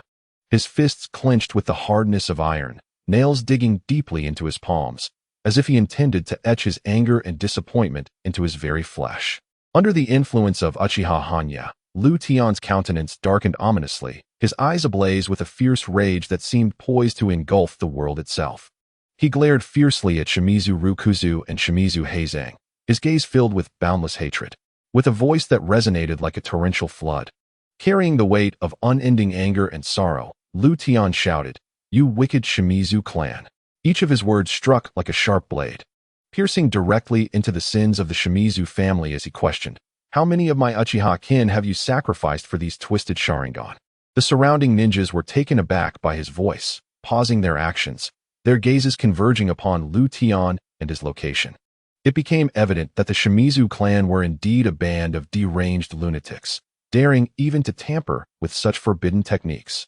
One ninja muttered curses under his breath, his voice brimming with anger and discontent towards the Shimizu family. We cannot let them escape. We must eradicate them entirely. Another ninja clenched his fists, his eyes shimmering with determination. His tone conveyed a fervent commitment to justice as he declared, This is a matter concerning the peace of the entire shinobi world. We cannot afford the slightest hesitation. How many lives have been lost by the Shimizu clan for those twisted Sharingan? Another ninja indignantly exclaimed, his voice laden with sympathy and sorrow for the Uchiha clan. Their crimes are surely countless. We must seek justice for the Uchiha family. The crowd around them erupted in fury and accusations, their voices resounding. Yet, the two formidable experts of the Shimizu family remained remarkably composed, seemingly ensconced in a realm apart, indifferent to the external clamor and reproach. Weaklings, how can you comprehend our pursuit? Shimizu Rukuzu scoffed, his voice tinged with derision and disdain. He slowly raised his head, a frenzied and obsessive light glinting in his eyes as he proclaimed, We do not merely seek the Sharingan to harm the Uchiha. We pursue power, the power that transcends all. His words echoed through the mountains and forests, his gaze revealing a madness and obsession, as if he had descended into an inescapable abyss. Shimizu Heizang concurred from the side. Indeed, these Sharingan, only our Shimura clan can truly harness their power. This is a truth you will never comprehend. His voice was imbued with confidence and arrogance, as if he had already subdued the entire ninja world beneath his feet.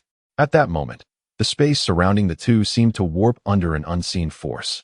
Rippling like waves upon a lake's surface, they appeared to be drawn by a terrifying power, on the verge of being engulfed by the celestial realm of Lutian.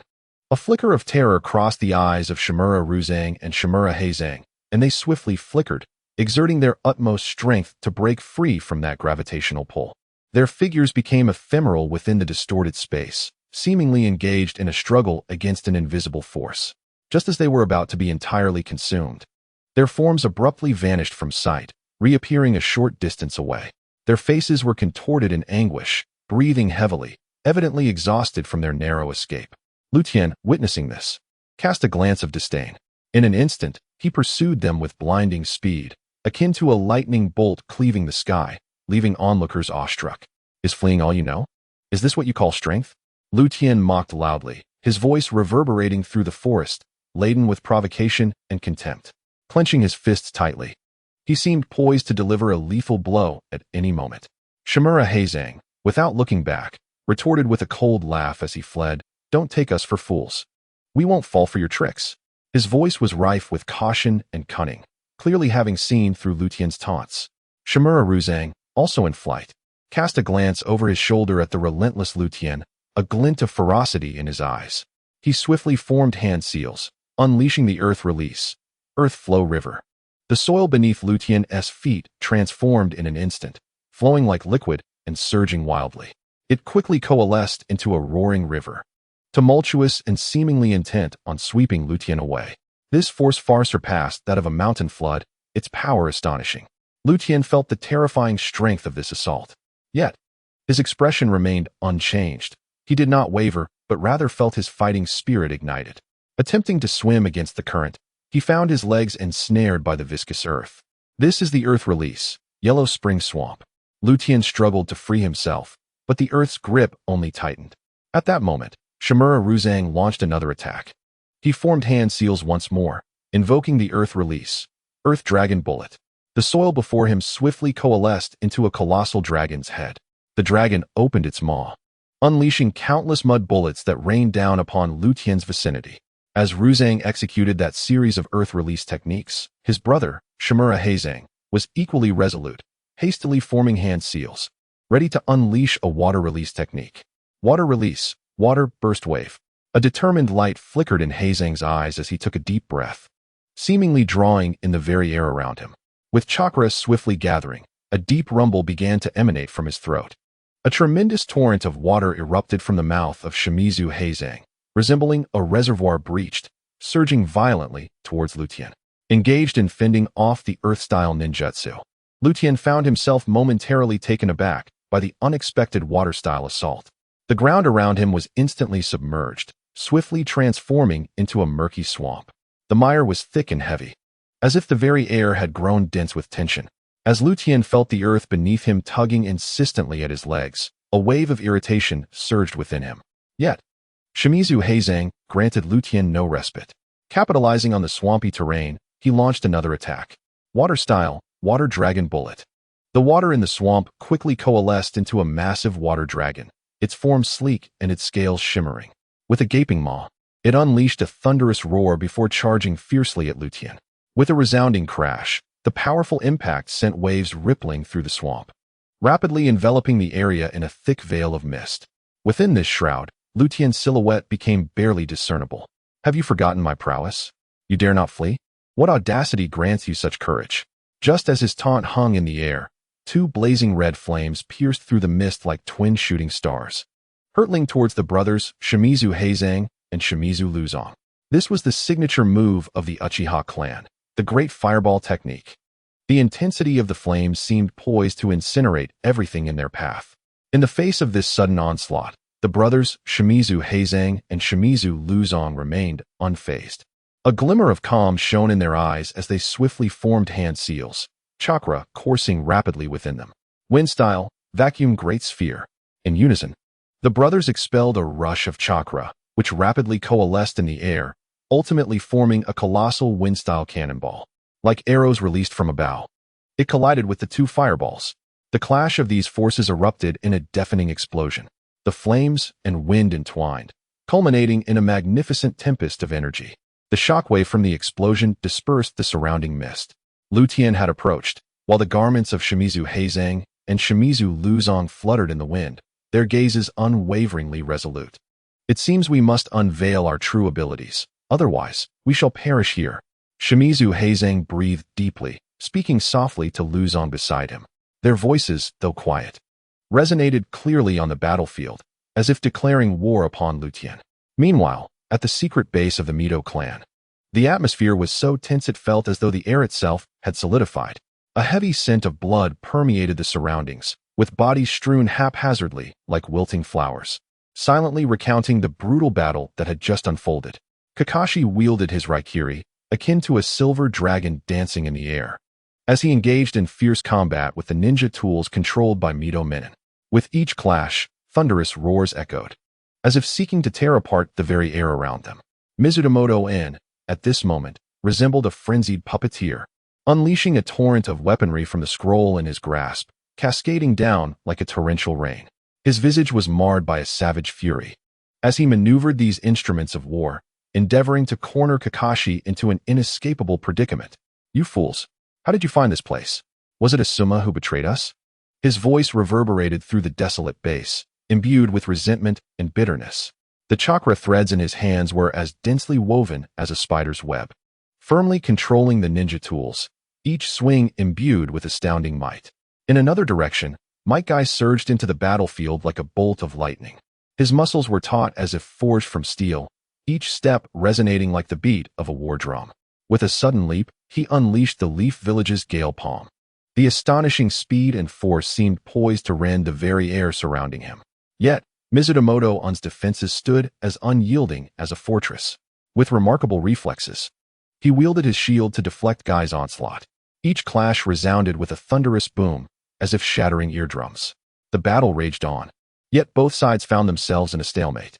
Though Kakashi and Might Guy exhibited unparalleled valor, Mizutomoto En, as a nascent shadow-level powerhouse, possessed defenses and assaults so formidable that finding a breakthrough proved exceedingly challenging. Despite his advantage, Mizutomoto On's heart was fraught with unease and anxiety. He understood that he could not sustain this strain indefinitely. In his advanced age, he was ill-suited for a protracted battle. He needed to devise a strategy to overcome his foes swiftly. Simultaneously, within the secret base of the Tanaka clan, Hyuga Hizashi's countenance was a canvas of rage and sorrow. His veins stood out prominently, and his white eyes seemed to blaze with an inner fire. He fixated intently on Tanaka Koharu, as though he wished to devour her whole. "Koharu, your involvement in my brother's death years ago cannot be overlooked. Today, I shall exact blood for blood." With a sudden stamp of his foot, he propelled himself toward Tanaka Koharu like a cannonball. His hands swiftly coalesced chakra, sending powerful waves of energy rippling through the air. 8 trigrams, empty palm. The ferocious chakra shockwave surged forth like a dragon unleashed upon the seas, hurtling toward Tanaka Koharu. Yet, she stood unperturbed. A cold smirk graced her lips, her eyes glinting with a fierce light. With a delicate flick of her fingertip, she summoned a chakra blade. That seemingly frail hand of an elder erupted with astonishing strength, colliding forcefully with Hizashi's shockwave. With a resounding crash, the shockwave was effortlessly dispelled by the chakra blade, dissipating into nothingness. Tanaka Koharu steadied herself, her demeanor one of disdain as she gazed at Hizashi, slowly articulating, "Hizashi, do not presume that my role as head of the medical department renders me incapable of combat. In my youth, I was the personal bodyguard to the second Hokage. Such trifling antics cannot harm me in the slightest." Her words were imbued with confidence and pride, as if to declare, "You are not worthy to contend with me." Upon hearing the words, Hinata's expression grew increasingly ferocious. He bellowed and charged once more at Tsurin Koharu, who skillfully evaded his attacks with the grace of a cat playing with a mouse. Her figure darted across the base, and with her chakra blade transformed into a silver flash, she swiftly inflicted a wound on a Jonin's arm. The Jonin cried out in agony, clutching his bleeding limb as he collapsed to the ground. Yet, Tsurun Koharu showed no signs of hesitation. Her form moved again, lunging toward another target. After a thrilling and intense battle, Lu Tian stood resolutely by the shore like a warrior from the heavens. His gaze was icy, and his actions were unrelenting. With his left hand firmly grasping the throat of Shimizu Heizang, and his right hand securely locking onto Shimizu Ruzang's head, he seemed to hold the very switch of life and death within his grasp. The once proud Sharingan of the two brothers now appeared dim and completely closed, devoid of their former brilliance. To eradicate these two brothers, Lu Tian did not hesitate to expend considerable time and energy in relentless pursuit. They narrowly escaped several times, nearly plunging into the unfathomable depths of the ocean. Ultimately, however, through Lu Tian's unwavering efforts, the time for the Shimizu brothers had finally run out.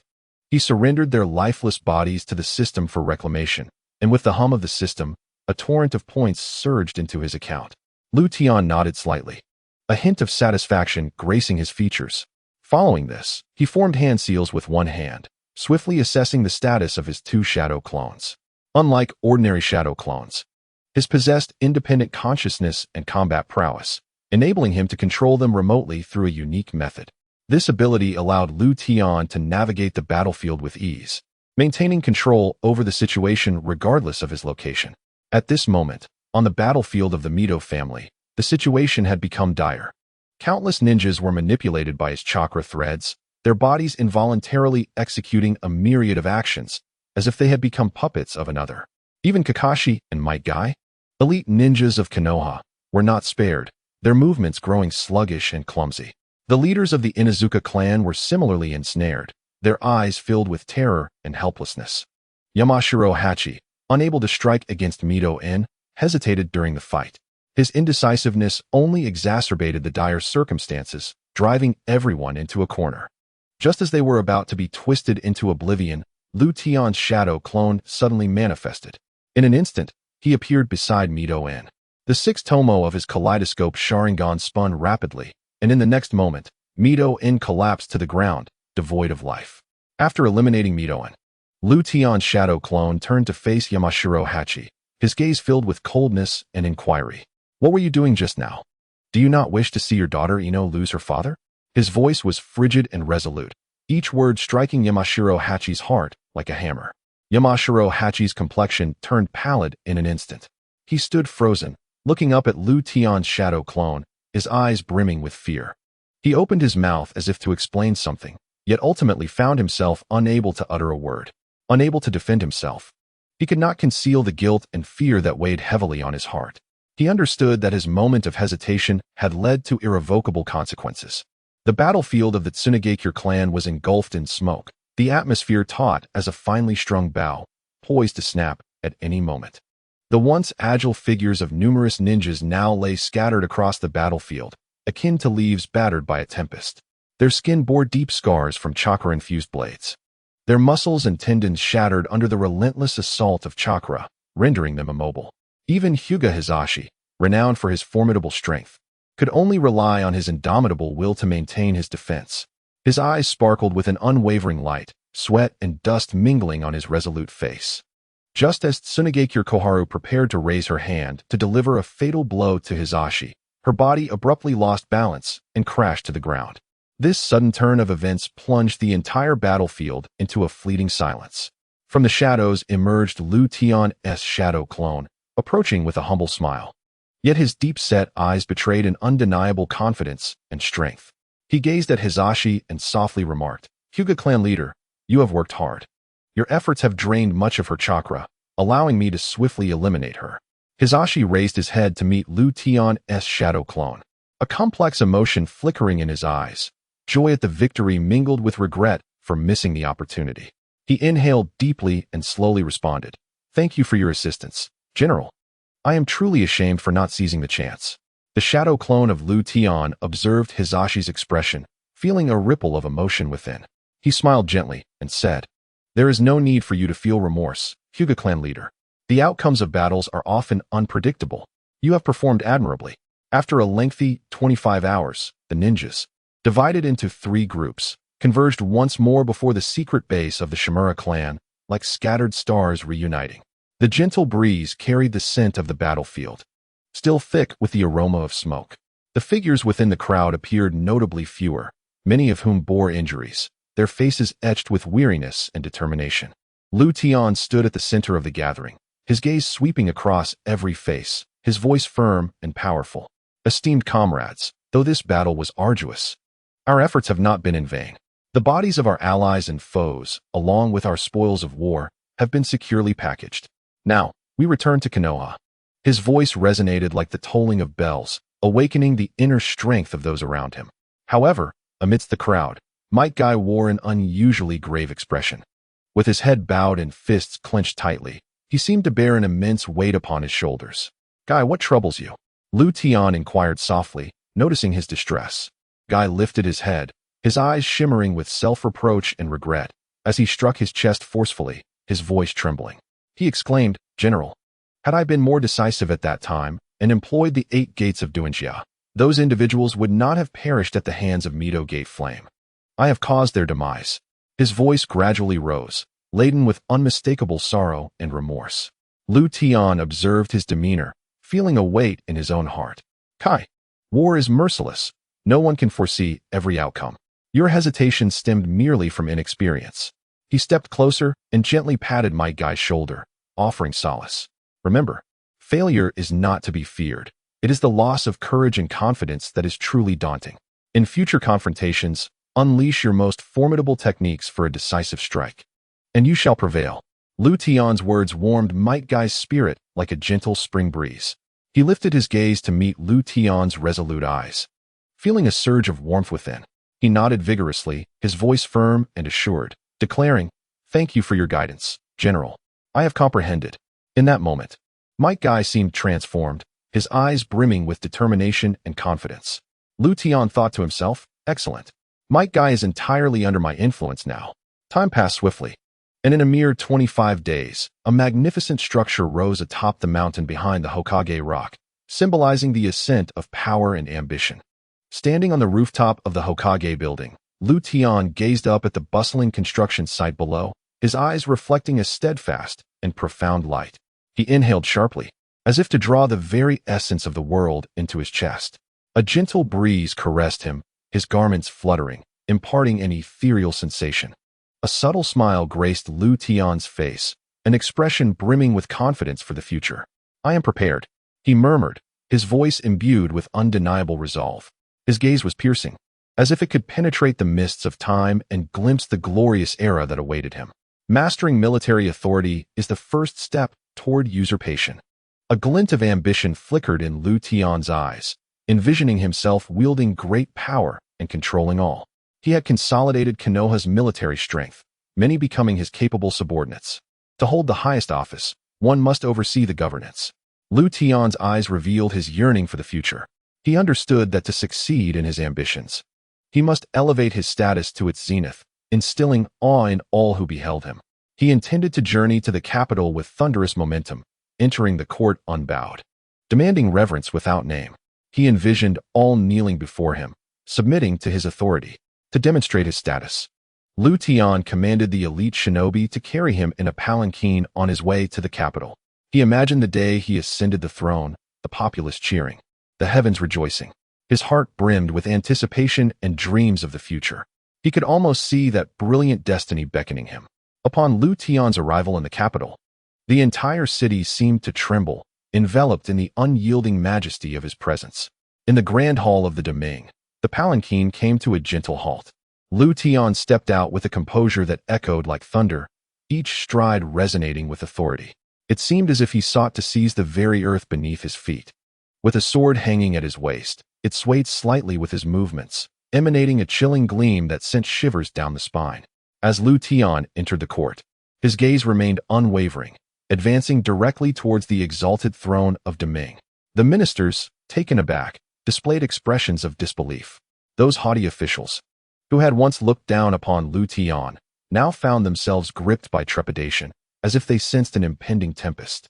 "Lord Tian, you have finally arrived," exclaimed a loyal minister, hurrying forth to bow deeply, exuding utmost reverence.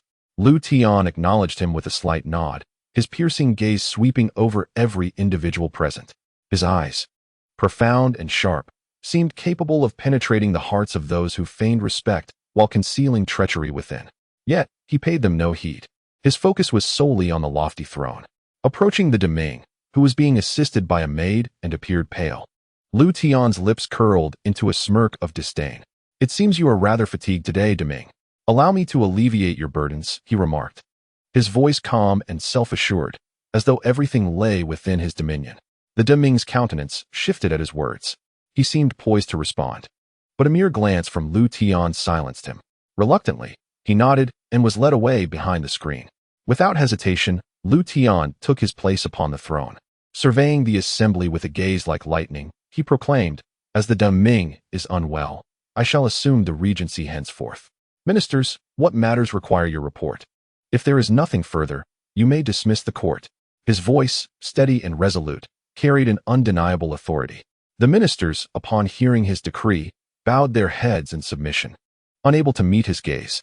In the ensuing days, Lu Tian swept through the land of fire like a tempest. He was not content merely to secure his position. He intended to inscribe his name upon this land. He wished for every stone and drop of water to feel the weight of his power and majesty. Lu Tian issued commands to construct ancestral temples, establish the state's foundations, and posthumously honor his forebears. Each initiative struck like thunder, reverberating throughout the land of fire. He aimed to make every inhabitant aware that a new era had dawned, and that he, Lu Tian, was its sovereign. He summoned artisans and architects, urging them to toil tirelessly day and night. The outline of the ancestral temple began to take shape, and the foundation stones for the state were laid one by one. As night fell, the illuminated construction site sparkled like a constellation, casting light over the entire capital. Throughout this process, Lu Tian remained increasingly composed and resolute. He understood that this was merely the first step in his conquest of the land. The true challenges lay ahead. As the construction of the ancestral temple and state was nearing completion, Lu Tian selected an auspicious day to commence the building of the high platform for the enthronement ceremony. He personally supervised the progress of the project, meticulously selecting and confirming each plank and every nail with his own hands. During these days, Daimyo visited daily, expressing his willingness to abdicate the throne in favor of Lu Tian. Yet, Lu Tian graciously declined each time, for he sought not merely the throne, but the heartfelt allegiance of the entire populace of the Fire Nation. On the 9th day, news of the 8 refusals to abdicate spread throughout the capital, prompting ministers to come forth and offer counsel. They extolled Lu Tian's wisdom and greatness, as if heralding him as the destined sovereign. Lu Tian, however, understood that the moment had arrived for him to make a decision. As sunlight bathed the platform of abdication, Lu Tian donned the dragon robe, standing atop the elevated dais. He gazed upon the densely packed crowd below, a surge of fervent passion swelling within him. He proclaimed with resounding clarity, "Today, I, Lu Tian, accept the abdication of the daimyo. I hereby announce the official establishment of the great Han Empire." His voice, amplified through chakra, reverberated like thunder throughout the capital, resonating within the hearts of all present. The ministers knelt in reverence, chanting "Long live the Emperor." The common folk erupted in joyous celebration, as if heralding the dawn of a new era. Turning to a trusted minister beside him, Lu Tian instructed, "Quickly, go to Xuanxi Street and summon Princess Tsunade of the former dynasty. I intend to confer upon her the title of Empress of the great Han Empire." The minister, awestruck by Lu Tian's commanding presence, felt a surge of respect wash over him. He promptly lowered his head and responded with utmost reverence, "As you command, Your Majesty. I shall attend to it at once." The minister's figure swiftly departed, while Lu Tian remained on the platform, his gaze fixed intently on the direction of Xuanxi Street. His heartbeat seemed to synchronize with the pulse of the empire, each thrum infused with strength and anticipation. Uchiha Hanya, clad in a flowing black robe, approached the bustling Xuanxi Street with a light step. His eyes, sharp as an eagle's, quickly locked onto the extraordinary figure of Lady Tsunade at the street corner. He noticed the ministry official returning empty-handed. With deliberate strides, Uchiha Hanya advanced, each step imbued with an irresistible force propelling him forward. Lady Tsunade, his voice resonated, deep and powerful, as he inclined slightly in a gesture of respect. Tsunade lifted her gaze, a flicker of surprise crossing her features before she regained her composure. Uchiha, do you intend to take me away? Her tone bore a hint of chill. Lady Tsunade, I must implore you to become the empress of the great Han Empire. Uchiha Shirsue's tone remained resolute, devoid of any hint of retreat. Tsunade gently shook her head, a wry smile gracing her lips. It is unsuitable. Tian is merely in his 20s, while I am twice his age. I could very well be his mother. We are not a match. She attempted to use age as a basis for rejecting the proposal, yet her voice betrayed a hint of resignation. Uchiha Shirsue's brow furrowed, determination flashing in his eyes. Age is of no consequence. His Majesty does not concern himself with such matters. His words remained steadfast and unwavering. Tsunade let out a soft sigh, gazing at Uchiha Shirsue with an expression tinged with helplessness. She understood that she could not refuse this request. Yet, she was acutely aware that she did not wish to become embroiled in this political maelstrom. She gently shook her head and said, I will not lead a rebellion. Rest assured. However, marriage is truly unsuitable for me. A tinge of sorrow resonated in her voice. Uchiha Shurjin gazed at Tsunade Heim, and an inexplicable emotion surged within him. He recognized that he could not compel Tsunade Heim to accept this decision. Yet, he also knew that he could not simply abandon the matter. He bowed deeply and said, Lady Tsunade, I understand your concerns. But please believe me, this is not merely for the Fire Nation. It is also for the peace and stability of the entire ninja world. I urge you to reconsider. Tsunade Heim's eyes were veiled in a layer of frost. Her voice was cold and resolute, akin to the biting chill of a winter wind, as she replied, What if I am unwilling? A sinister smile flickered across Uchiha Shurgen's face. He spoke slowly, his tone laced with a hint of menace, saying, Lady Tsunade, I believe you would not wish for the noble lineage of the Fire Nation's daimyo to meet an untimely demise, would you? After all, it is also your family. His words struck like a blade, targeting Tsunade Heim's vulnerable spot.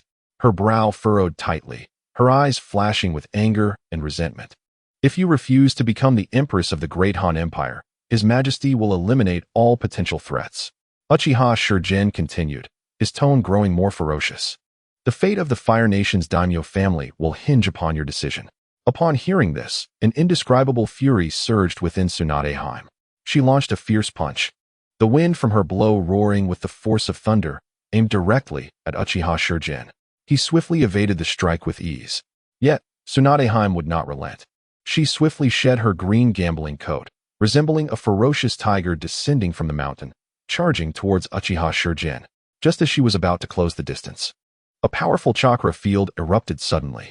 The kick unleashed by Uchiha Shurjin bore the force of 1,000 horses. It struck like a hammer against stone, sending Tsunade Heim hurtling away. She soared through the air like a cannonball, crashing into the trees outside the short street. Leaves scattered, and dust rose. The entire forest seemed to tremble under the weight of this force. Tsunade Heim struggled to her feet, her eyes shimmering with indomitable spirit. She charged at Uchiha Shurjin once more, but again, he effortlessly sent her flying. Uchiha Shurjin approached the fallen Tsunade Heim, a mocking smile gracing his lips. He extended his hand, intending to help her up. Just as his hand was about to touch Tsunade Heim, she suddenly exerted her strength, kicking him down to the ground. Tsunade Heim swiftly rolled to her feet and unleashed a punch aimed at Uchiha Shurjin. However, he evaded this strike with the agility of a specter, quickly closing in on her.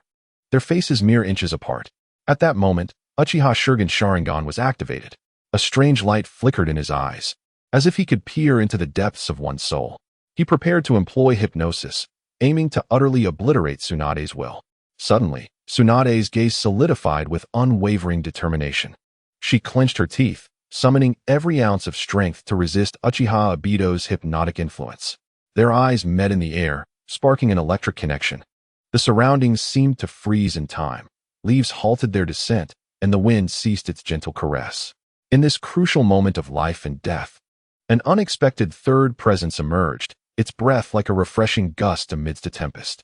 A strong, powerful arm reached out, precisely grasping Uchiha Obito and yanking him away from Tsunade, subsequently throwing him forcefully against a nearby boulder.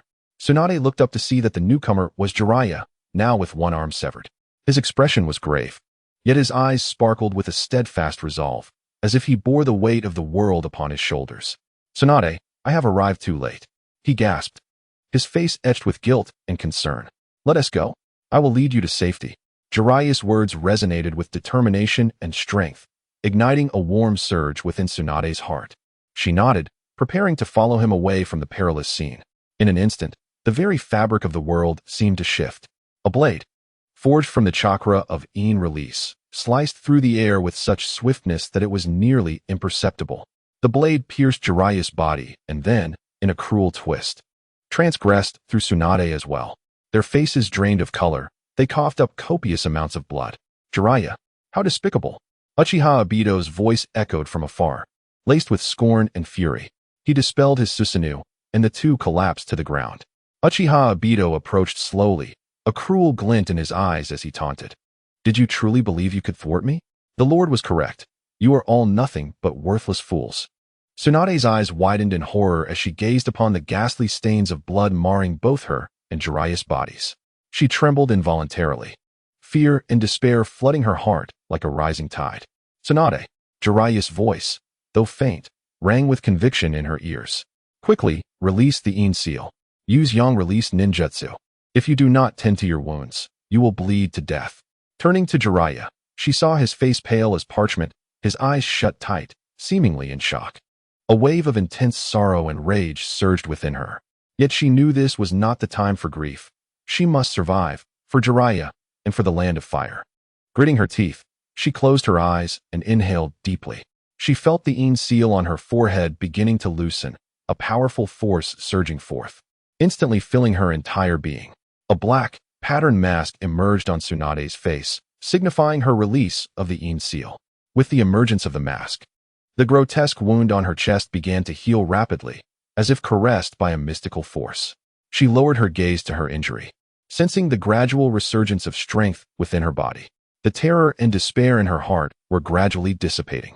She understood that this was the final hope bestowed upon her by Jiraiya, a hope she must cherish. Tsunade raised her head, her gaze resolutely fixed upon the menacing Uchiha Obito beside her. In her eyes, fear and hesitation had vanished, replaced by boundless fury and determination. Overcoming hemophobia? How intriguing indeed. A mocking smile danced upon Uchiha Obito's lips. His brow arched slightly, as if provoking something, wearing an expression that was decidedly disdainful.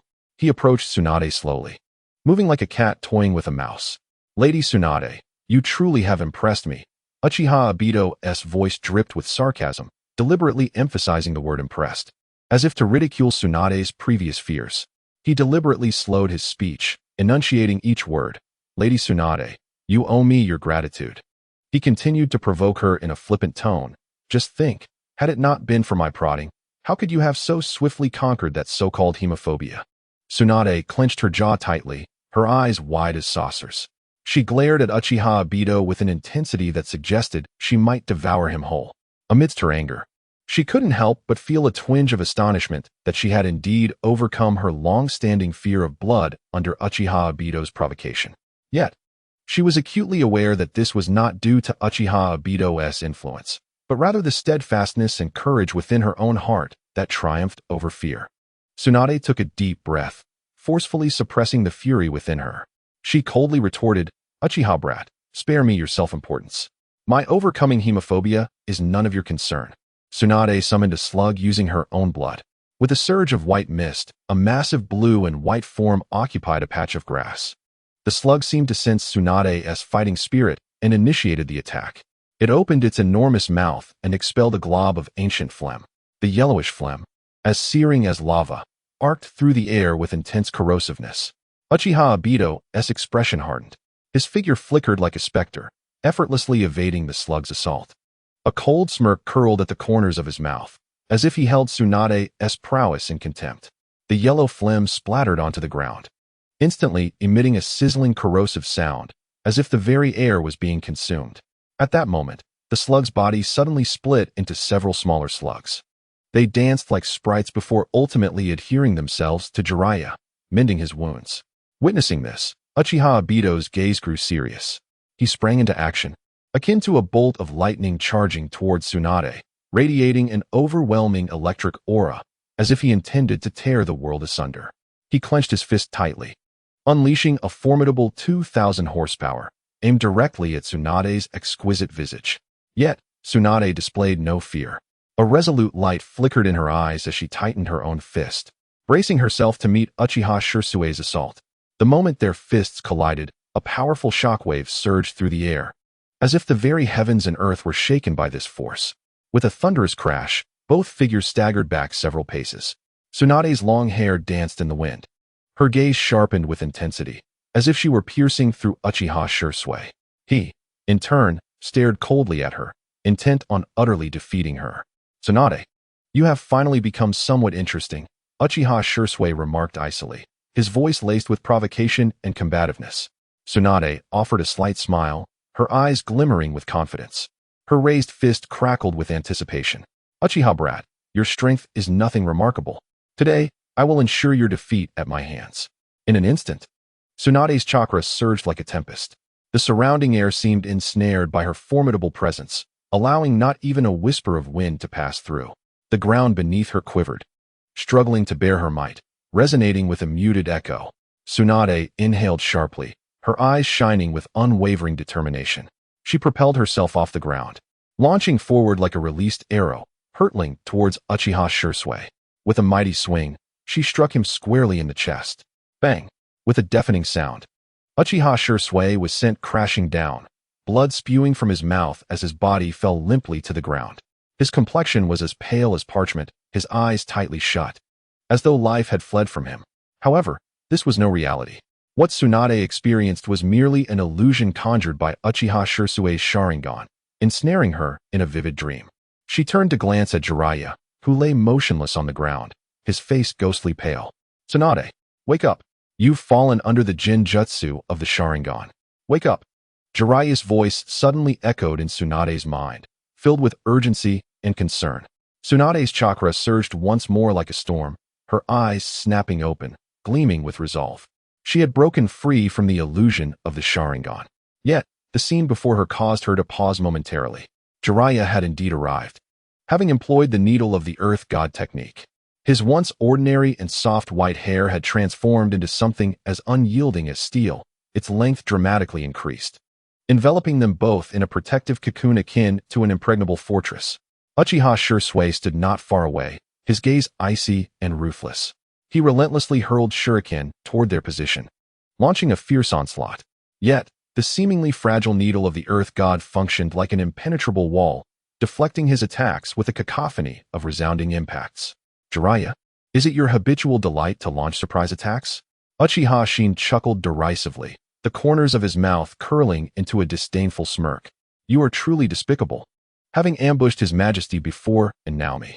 Upon hearing this, Jiraiya furrowed his brow, a flicker of anger igniting in his eyes. Yet, he refrained from responding to Uchiha Shin's taunt, instead focusing intently on maintaining the defensive stance of his Needle of the Earth. He understood that their current predicament was exceedingly dire. Only by holding out until Tsunade regained her strength could they hope to turn the tide. Tsunade felt the surge of chakra coursing through her body, her heart brimming with determination. She recognized that she could not allow Uchiha Shin to keep her restrained. She must swiftly identify a breakthrough. Taking a deep breath, she swiftly formed hand seals, preparing to summon the slug. "Humph, do you think this will suffice to hinder me?" Uchiha Shin sneered, his gaze growing colder. "You relics of the past shall witness my true power." He activated his release chakra mode. His eyes were as profound as the abyss. The Susanoo, under his command, danced like a specter, instantly transforming into a dreadfully imposing black armor, making him appear as a war deity risen from the depths of hell. Faced with such an overwhelming situation, Jiraiya refused to back down. He unleashed an offensive like a tempest, his hair erupting like furious tentacles, rapidly extending. Each strand morphed into a sharp appendage, ensnaring Uchiha Shin tightly. Those white locks were as serrated as blades, attempting to shred this formidable Uchiha warrior piece by piece. Just as the battle reached a stalemate, Tsunade stepped forward. The resolute light flickered in her bright eyes. With a commanding shout, a colossal slug materialized from thin air.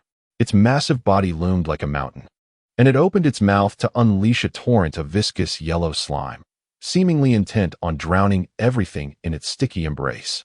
However, a new twist arose. A cold and authoritative voice suddenly reverberated, akin to thunder, shaking the very core of their beings. The voice brimmed with supreme majesty and dominance, as if a sovereign ruler commanded the world. Have you had your fun? The time is nearly at hand. As the voice echoed, the surrounding space began to distort violently, as though torn by an unseen force. Within that contorted space, a towering figure gradually emerged.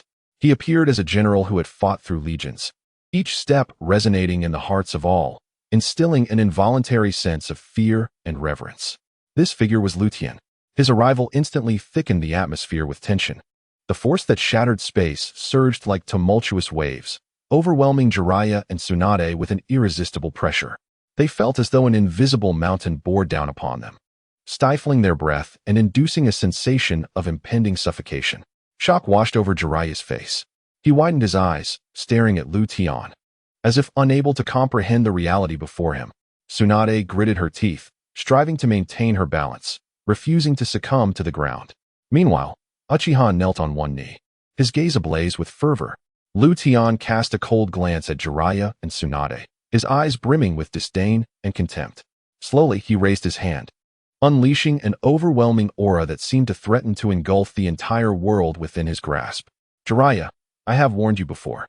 Do not meddle in affairs that do not concern you. Otherwise, you shall endure suffering akin to that of Sarutobi Asuma. Tian declared coldly, his voice laced with confidence and authority. Tsunade, fear not. Even at the cost of my life, I shall protect you. Jiraiya's eyes sparkled with determination and resolve. Clenching his teeth, he concentrated all his chakra into his palm. As soon as he finished speaking, he thrust forward, releasing a spiraling sphere radiating blue and white light. The Rasengan shot forth like a bolt of lightning across the night sky, imbued with a force that threatened to rend everything in its path. Yet, the attack proved futile.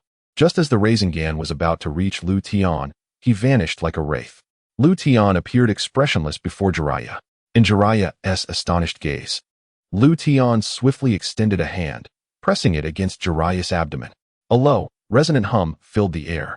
Instantly, intricate runes materialized on Jiraiya's clothing, exuding an eerie black light, ensnaring him like chains. This was the contract seal. A flicker of terror crossed Jiraiya's eyes. He could scarcely believe that Tian wielded such formidable sealing techniques. There was no hope of escaping to Mayaboka Mountain now. Simultaneously, Tian's other hand lunged forward, firmly grasping Tsunade's massive water sphere. The sphere trembled violently, as if on the verge of shattering under Tian's grip. Black runes also emerged on Tsunade's attire, indicating that the contract seal had been completed on her as well. Now, neither of you shall escape to the alternate dimension of the ninja beasts. Tian's voice was frigid and merciless, as if it could freeze the very air around them, akin to a heavy hammer striking Jiraiya's heart. Jiraiya struggled, attempting to break free from the myriad of black runes binding him. Yet, no matter how hard he fought, the runes clung to him as if animated by a life of their own. His complexion paled, his eyes flickering with fury and defiance. Earlier, I showed you mercy. Did you truly believe I was powerless against you? Tian scoffed, his voice dripping with derision, as if he were observing a feeble weakling. Suddenly, a multitude of black runes manifested simultaneously upon the skin of both Jiraiya and Tsunade, resembling demons clawing their way out of the abyss, devouring their life force. Is this the self-imposed binding curse of Shimura Danzo? How could this be possible? Jiraiya's visage was etched with terror, a profound sense of helplessness enveloping him. He found himself paralyzed, his strength swiftly ebbing away. In this critical moment, Tsunade erupted with an overwhelming surge of chakra. The cursed seals adorning her body dissipated in an instant, giving way to the liberated state of her Ein seal. Patterns reminiscent of a mask adorned her face. Take this, Tsunade bellowed, unleashing a powerful punch directed at Tian. Although Tian was propelled backwards several paces, a gleeful smile illuminated his face. Ha ha ha, I suddenly feel exhilarated. He laughed, his voice resonating in the air. He lifted his gaze, his eyes fixed intently on Tsunade, as if she were an intriguing prey. I must have you. Tian advanced steadily towards her, each step resonating with Jiraiya's heartbeat. A gentle breeze caressed the scene, as if nature itself were teasing the tense atmosphere of the battlefield. Tian's feet pressed firmly against the earth, merging with the ground beneath him. A steadfast light flickered in his eyes, resembling a spring compressed to its limit. brimming with inexhaustible power, poised for eruption. In the next moment, he launched forward with the swiftness of a cheetah, his body tracing an elegant arc in the air, akin to a meteor streaking across the night sky, hurtling towards Tsunade. Their figures intertwined on the battlefield, each clash igniting a tempest of air, as if even the atmosphere trembled in response. The combat was fierce and brutal. Their garments were mercilessly torn apart in the heat of battle, akin to drifting autumn leaves cascading to the ground. After several exchanges, their clothing lay in tatters, with mere strips clinging to their forms. With each strike, Tian felt a surge of exhilaration, his eyes gleaming with a fierce intensity, sharp and cold as a blade of ice in the depths of winter. He summoned more power from within, his fingertips delicately pressing forth. The binding curse mark ensnared Tsunade like black chains, emanating an eerie glow as if imbued with life, writhing upon her skin and securing her body tightly. Yet Tian was not satisfied. With another subtle movement of his fingers, he invoked the more formidable puppet curse seal. Upon its emergence, the air seemed to freeze. A formidable force enveloped Tsunade, wrapping her in an invisible shroud of darkness. In that fleeting moment, she found herself immobilized, her gaze fading into emptiness and fatigue. Observing her plight, a smug smile crept across Tian's lips. He struck swiftly, sending Tsunade crashing to the ground. Then, he hastily discarded the tattered remnants of his clothing, revealing his robust muscles and powerful physique. Tian slightly tilted his head, his gaze piercing as it fixated on Tsunade's exquisitely beautiful profile, reminiscent of a masterful painting. An involuntary smile crept upon his lips, as if a hint of greedy saliva was surreptitiously escaping. His eyes sparkled with an indescribable glimmer of desire, as if he yearned to devour everything before him. A soft, eerie chuckle escaped his lips, imbued with madness and malevolence, capable of tearing through the very air around him. "Tsunade, at your age, you ought to be sitting and gathering dust," he intoned, his voice low and chilling. Each word seemed to emerge from the depths of hell, laden with palpable malice. A sinister and twisted grin surfaced upon his face, akin to a lurking wolf, its greedy and cruel gaze fixated upon its prey. He continued to stare at Tsunade, his deep-set eyes glimmering with mockery and wickedness, as though he were relishing a game of his own devising. "Tsunade, it appears you have long been deprived of the sweetness of love." Tian's voice grew increasingly sinister, each syllable striking like a sharp blade, embedding itself deep within her heart. Tsunade trembled at his words, embarrassment and fury igniting a deeper flush upon her cheeks. "Very well. Let us dispense with the pretense and delve directly into the matter at hand. I shall show you the meaning of self-inflicted humiliation." Tian's eyes sparkled with a sharp intensity. Tsunade could not suppress a sound of pain, her brow furrowing as a flicker of anguish crossed her features. She braced herself against the ground, her body trembling slightly, as though enduring tremendous suffering. Her voice, faint and fraught with endless pain and pleading, barely escaped her lips. Her eyes rimmed with red. Crystal tears streamed down her cheeks, splattering against the cold floor, creating barely perceptible ripples. Not far away, Uchiha Hanya observed Tian's malevolent teachings. Akin to a guardian spirit, he utilized shadow clones, positioned in 6 distinct locations, invoking the 6 Crimson Yang formation. In an instant, a red, transparent flame hexagonal prism barrier coalesced around them. The barrier, adorned with crimson flames, prevented external entities from entering while simultaneously trapping foes within its confines. Contact with the barrier's walls would result in searing burns. Standing outside the 6 Crimson Yang formation, Uchiha Hanya noted a shift in Tsunade's expression. It seemed to relax, even brighten. With a long, relieved exhale, Tsunade felt as though she had undergone a rebirth.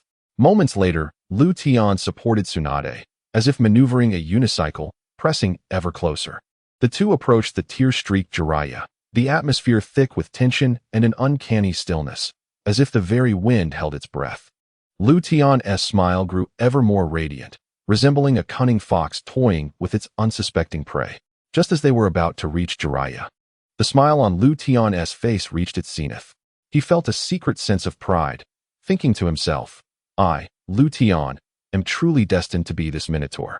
My methods are simply unparalleled." With a gentle wave of his hand, a gust of wind-infused chakra surged forth, slicing through Jiraiya's garments as if they were mere paper.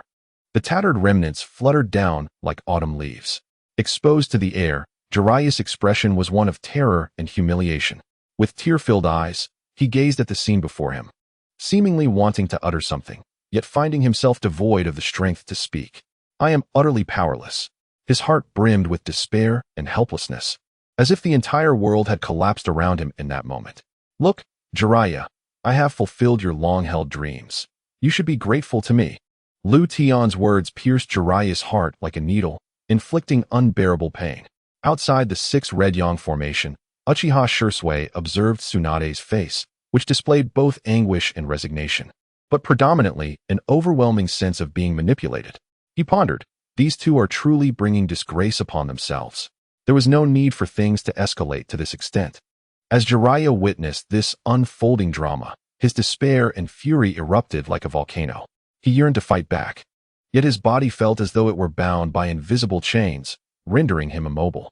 He could only watch helplessly as events transpired beyond his control. Uchiha Shursui noted that Jiraiya was powerless to resist. This Jiraiya has finally succumbed to his own instincts. Is this what they call pleasure intertwined with pain? Moments passed, and indeed, Jiraiya's demeanor appeared oddly euphoric. Ha! Jiraiya, is that expression not splendid? Your suffering has vanished. Are you not delighted? Lu Tian's laughter echoed throughout the 6 Red Yang formation, as if he sought to expel all the suffering and humiliation of the world. Simultaneously, Uchiha Shursui perceived a new twist in Jiraiya's joyful countenance. What a pity! He can no longer be considered a man. Jiraiya had undergone a definitive procedure, rendering him incapable of fathering children. He had plummeted from paradise into hell. This was the ultimate insult directed at Jiraiya. His features contorted in agony as he spiraled into utter despair, transformed into a eunuch by Tsunade. Tears streamed from his eyes like a flooded river, and his heart was heavy with boundless regret and suffering. He loathed his own impotence, despised his cowardice, and above all, resented this cruel and absurd world. I told you to endure the pain of Sarutobi Asuma. You brought this disgrace upon yourself. So, let the torment intensify. Meanwhile, Lu Tian reveled in a sense of pleasure and satisfaction, feeling as though he were the master of this world, toying with others' fates at will. He continued to hurl taunts and provocations, ensuring that Jiraiya's body and spirit bore the weight of even greater anguish. The severity of Jiraiya's injuries was truly harrowing. The blood flowed like a shattered stream, winding down from his form, staining the surrounding earth crimson. His visage was as pale as parchment, lips pressed tightly together, and brows furrowed in distress. He appeared to be enduring an indescribable agony. Lu Tian observed with a cold detachment, a smirk of derision curling at the corners of his mouth. Nonchalantly, he tossed aside a straw, as one might toy with a helpless ant. Then, with a wave of his hand, he invoked a sun-based ninjutsu. Amidst the flickering light, Jiraiya's wounds gradually sealed, the flow of blood coming to a gentle halt. Yet this fleeting respite brought no solace to Jiraiya. He struggled, but his body remained immobile. Helplessly, he could only watch as Lu Tian continued to torment Tsunade. His heart brimmed with despair and fury. Lu Tian seemed a demonic entity, ruthlessly manipulating Tsunade, forcing her into various grotesque actions under an irresistible force. Terror and helplessness filled Tsunade's eyes as tears cascaded down her cheeks, yet Lu Tian remained oblivious. Regret now, perhaps? You once refused to be my queen, and now you shall serve as my slave. Lu Tian's laughter rang out again, wild and unrestrained. He reveled in the sensation of absolute control. The very air around them seemed to solidify under the weight of his laughter, the wind ceasing to stir. The trees trembled in the breeze, as if lamenting the tragedy unfolding before them.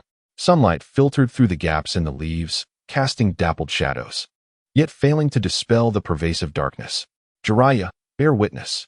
Lu Tian turned his gaze, grinning malevolently at Jiraiya, his eyes brimming with provocation and mockery, as if intent on trampling Jiraiya's dignity and pride beneath his heel. Jiraiya gritted his teeth, a resolute light flickering in his eyes. He knew he could not succumb to Lu Tian's tyranny. He must devise a means to halt this madness. However, his body had reached its limits. Tragically, he lacked even the strength to move a finger. Lu Tian persistently tormented Tsunade, their cries entwining, forming a haunting symphony. After more than an hour of prolonged suffering, Lu Tian resembled an inexhaustible volcano, poised at the brink of eruption. At that moment, Lightning lit up the sky, thunder echoing from the clouds like deities roaring in wrath. The wind howled, stirring up dust and fallen leaves from the ground.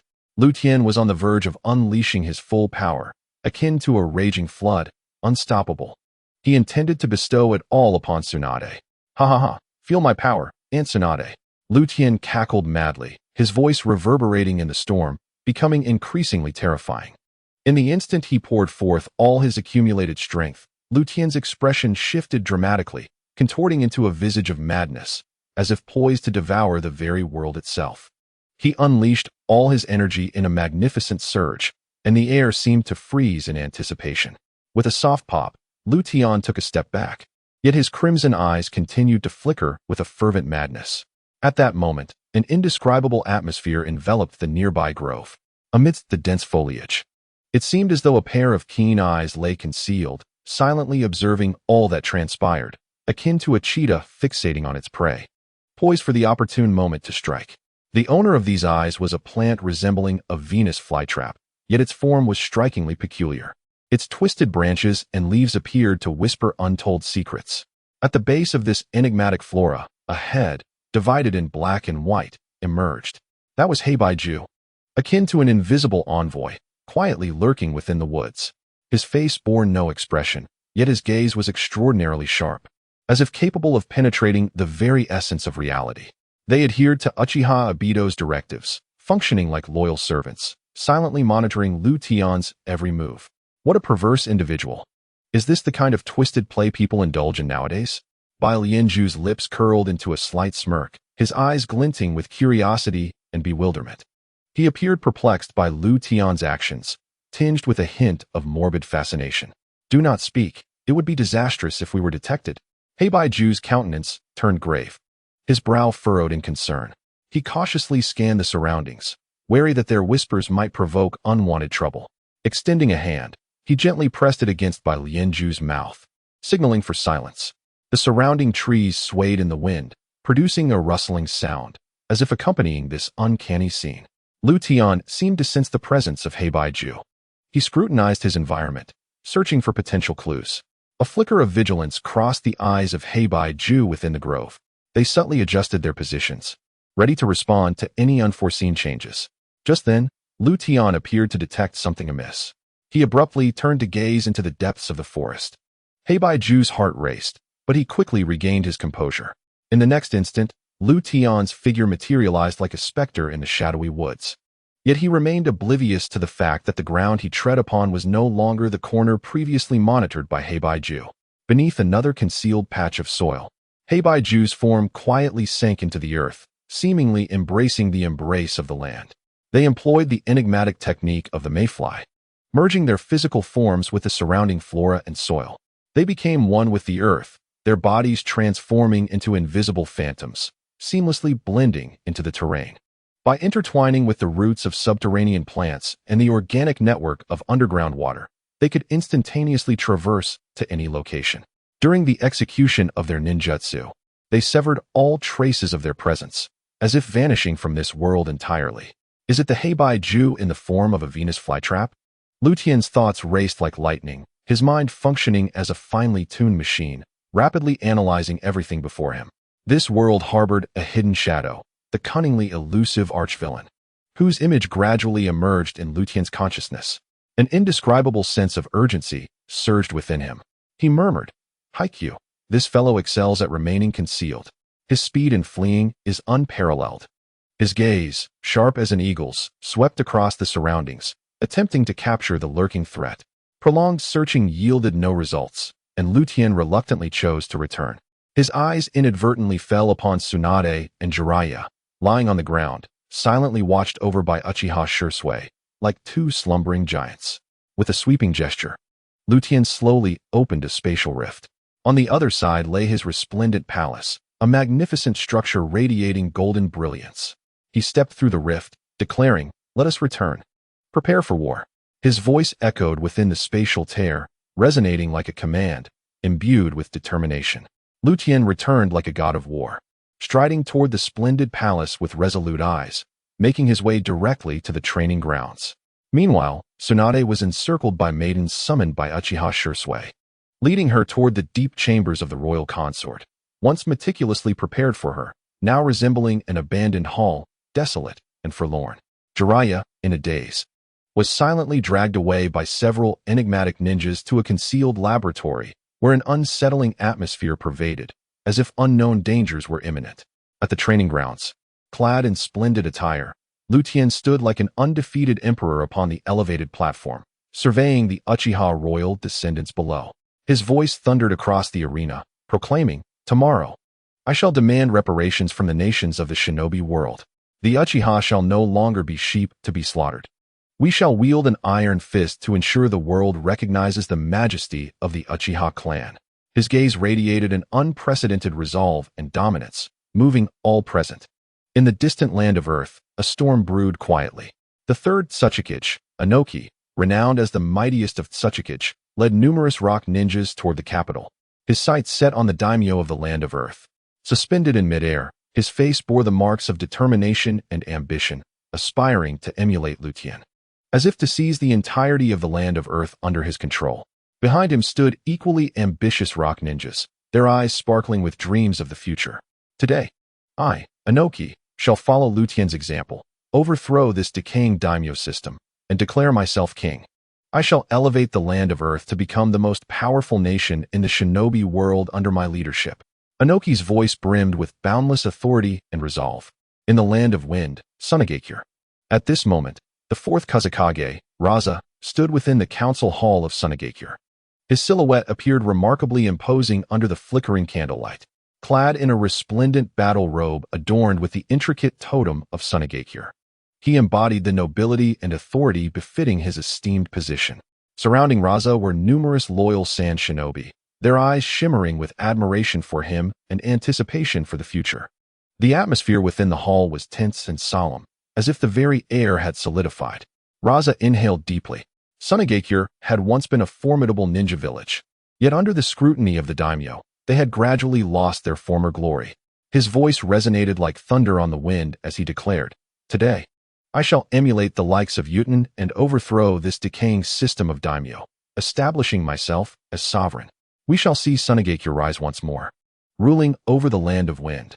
Upon hearing this, the faces of the sand shinobi illuminated with excitement.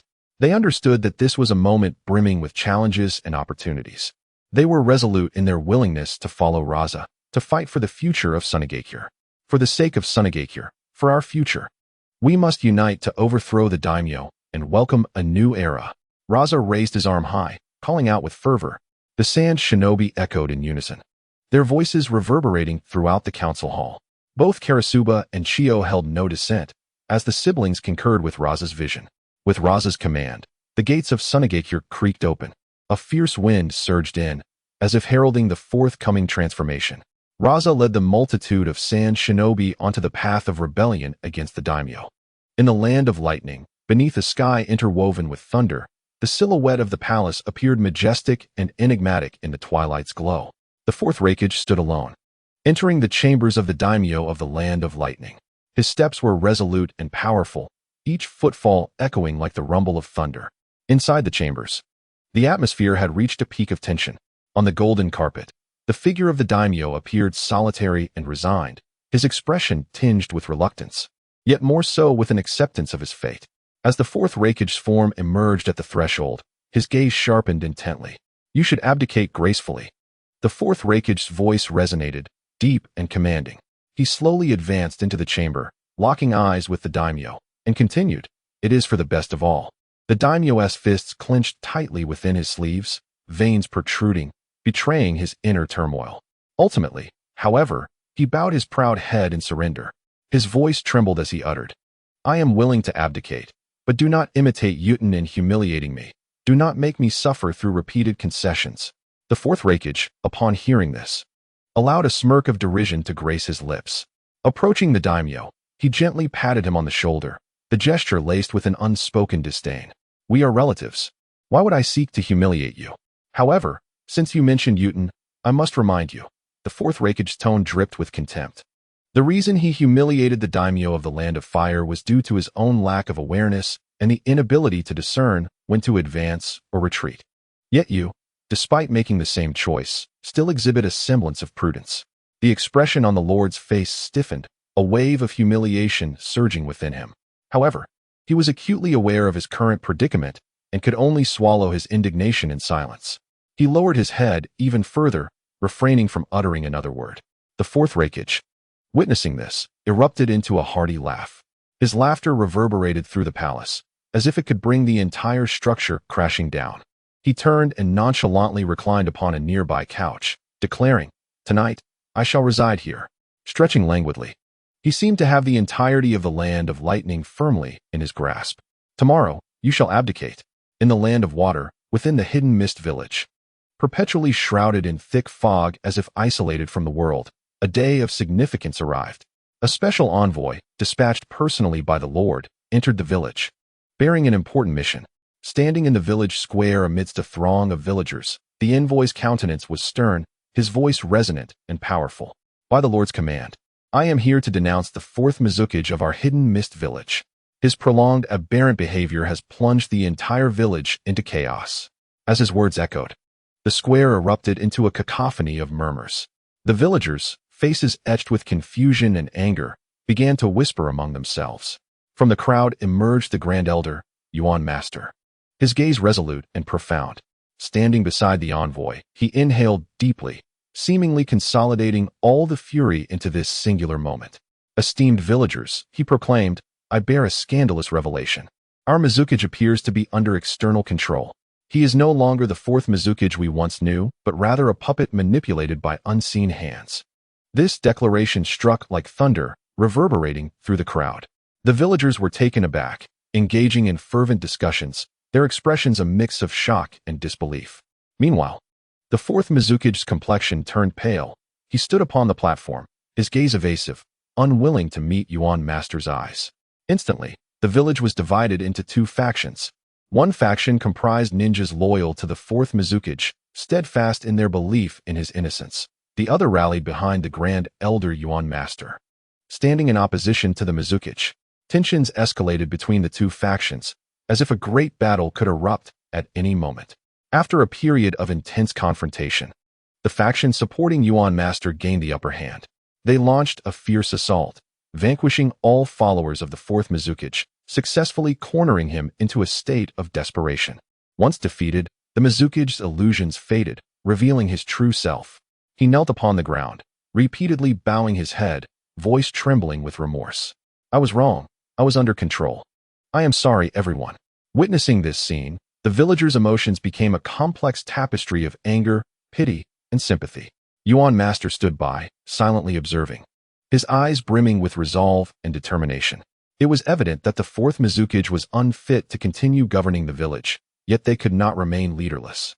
"I shall assume temporary leadership," he declared slowly. At that moment, the winds of change began to stir. In numerous small nations, the hidden villages of ninjas, under the guidance of their leaders, stealthily launched a night assault on the palatial estate of the feudal lord. A fervent light flickered in their eyes, and the blades they wielded glimmered with a chilling sheen under the moonlight. Their movements were swift and ruthless, as if they intended to cleave through any obstacles that stood in their path. "You fools, utterly oblivious to your plight," roared the feudal lord of the Land of Rivers. His face flushed crimson, hands clenched into fists, as if to contain the wrath surging within him. Yet, beneath the cold gaze of the leader of the river-hidden village, his fury appeared pale and impotent. "The collapse of decorum? That is merely the hypocritical guise of your nobility." The leader of the river-hidden village scoffed, his eyes brimming with disdain and mockery. With a subtle wave of his hand, his ninjas surged forth like a tidal wave, converging upon the feudal lord and his guards. At that moment, the sounds of clashing swords resonated within the estate, accompanied by the anguished cries of the guards. Flames flickered in the night sky, illuminating the war-torn land. The predicament in other nations mirrored this chaos. The stars twinkled beneath the veil of night, heralding the imminent disruption of the tranquility in the world of ninjas. After this night, the landscape of the ninja realm would be irrevocably altered, and the established order would be scattered like dust in the wind. Many nations fell into turmoil, yet Tian remained unperturbed. War would commence regardless of reparations. Even if reparations were paid, war would still ensue. On the following morning, the sun rose gradually. bathing the entire ninja realm in golden light. Lu Tian sat upon the dragon throne in the court, the golden threads of his dark robe shimmering in the sunlight. His gaze was piercing, exuding an undeniable majesty. Today, I shall instigate the Fourth Ninja World War. Mobilize the troops at once. I shall personally lead the charge into battle. Lu Tian's voice resonated powerfully, akin to thunder echoing through the court. Each word he uttered was imbued with strength, causing the assembled ministers to feel an involuntary shiver of trepidation. His pronouncement rang like the drums of war, stirring the hearts of all present, igniting a fervor within them. Upon concluding his declaration, he rose abruptly, his robe billowing in the wind, reminiscent of a dragon poised for flight. He swiftly shed the robe, revealing the battle attire beneath. Crafted from a special material that was both lightweight and resilient, adorned with a golden soaring dragon embroidered across the chest, symbolizing Lu Tian's valor and authority. The ministers on either side knelt in reverence, their eyes filled with awe and astonishment. They had not anticipated such decisiveness from Lu Tian, nor did they foresee him leading the charge personally. Their gazes were laden with admiration and trepidation, for they recognized that this sovereign was no ordinary ruler. He possessed unwavering resolve and boundless wisdom, destined to guide the ninja realm towards a brand new future. Under the watchful eyes of the assembly, Lu Tian stepped out of the grand hall, his strides resolute and powerful, each footfall causing the ground to tremble slightly. His countenance bore no trace of hesitation or fear, only an indomitable determination to forge ahead. The urgency of the situation weighed heavily on Lu Tian, who was acutely aware of the pressing nature of time. While the emissaries may have brought reparations, Lu Tian believed that war was the only viable resolution.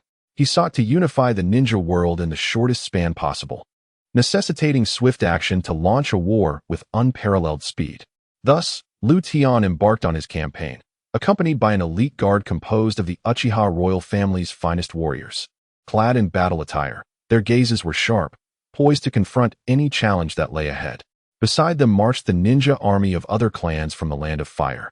Or rather, they should now be referred to as practitioners of chakra martial arts. This formidable force numbered a staggering 100,000.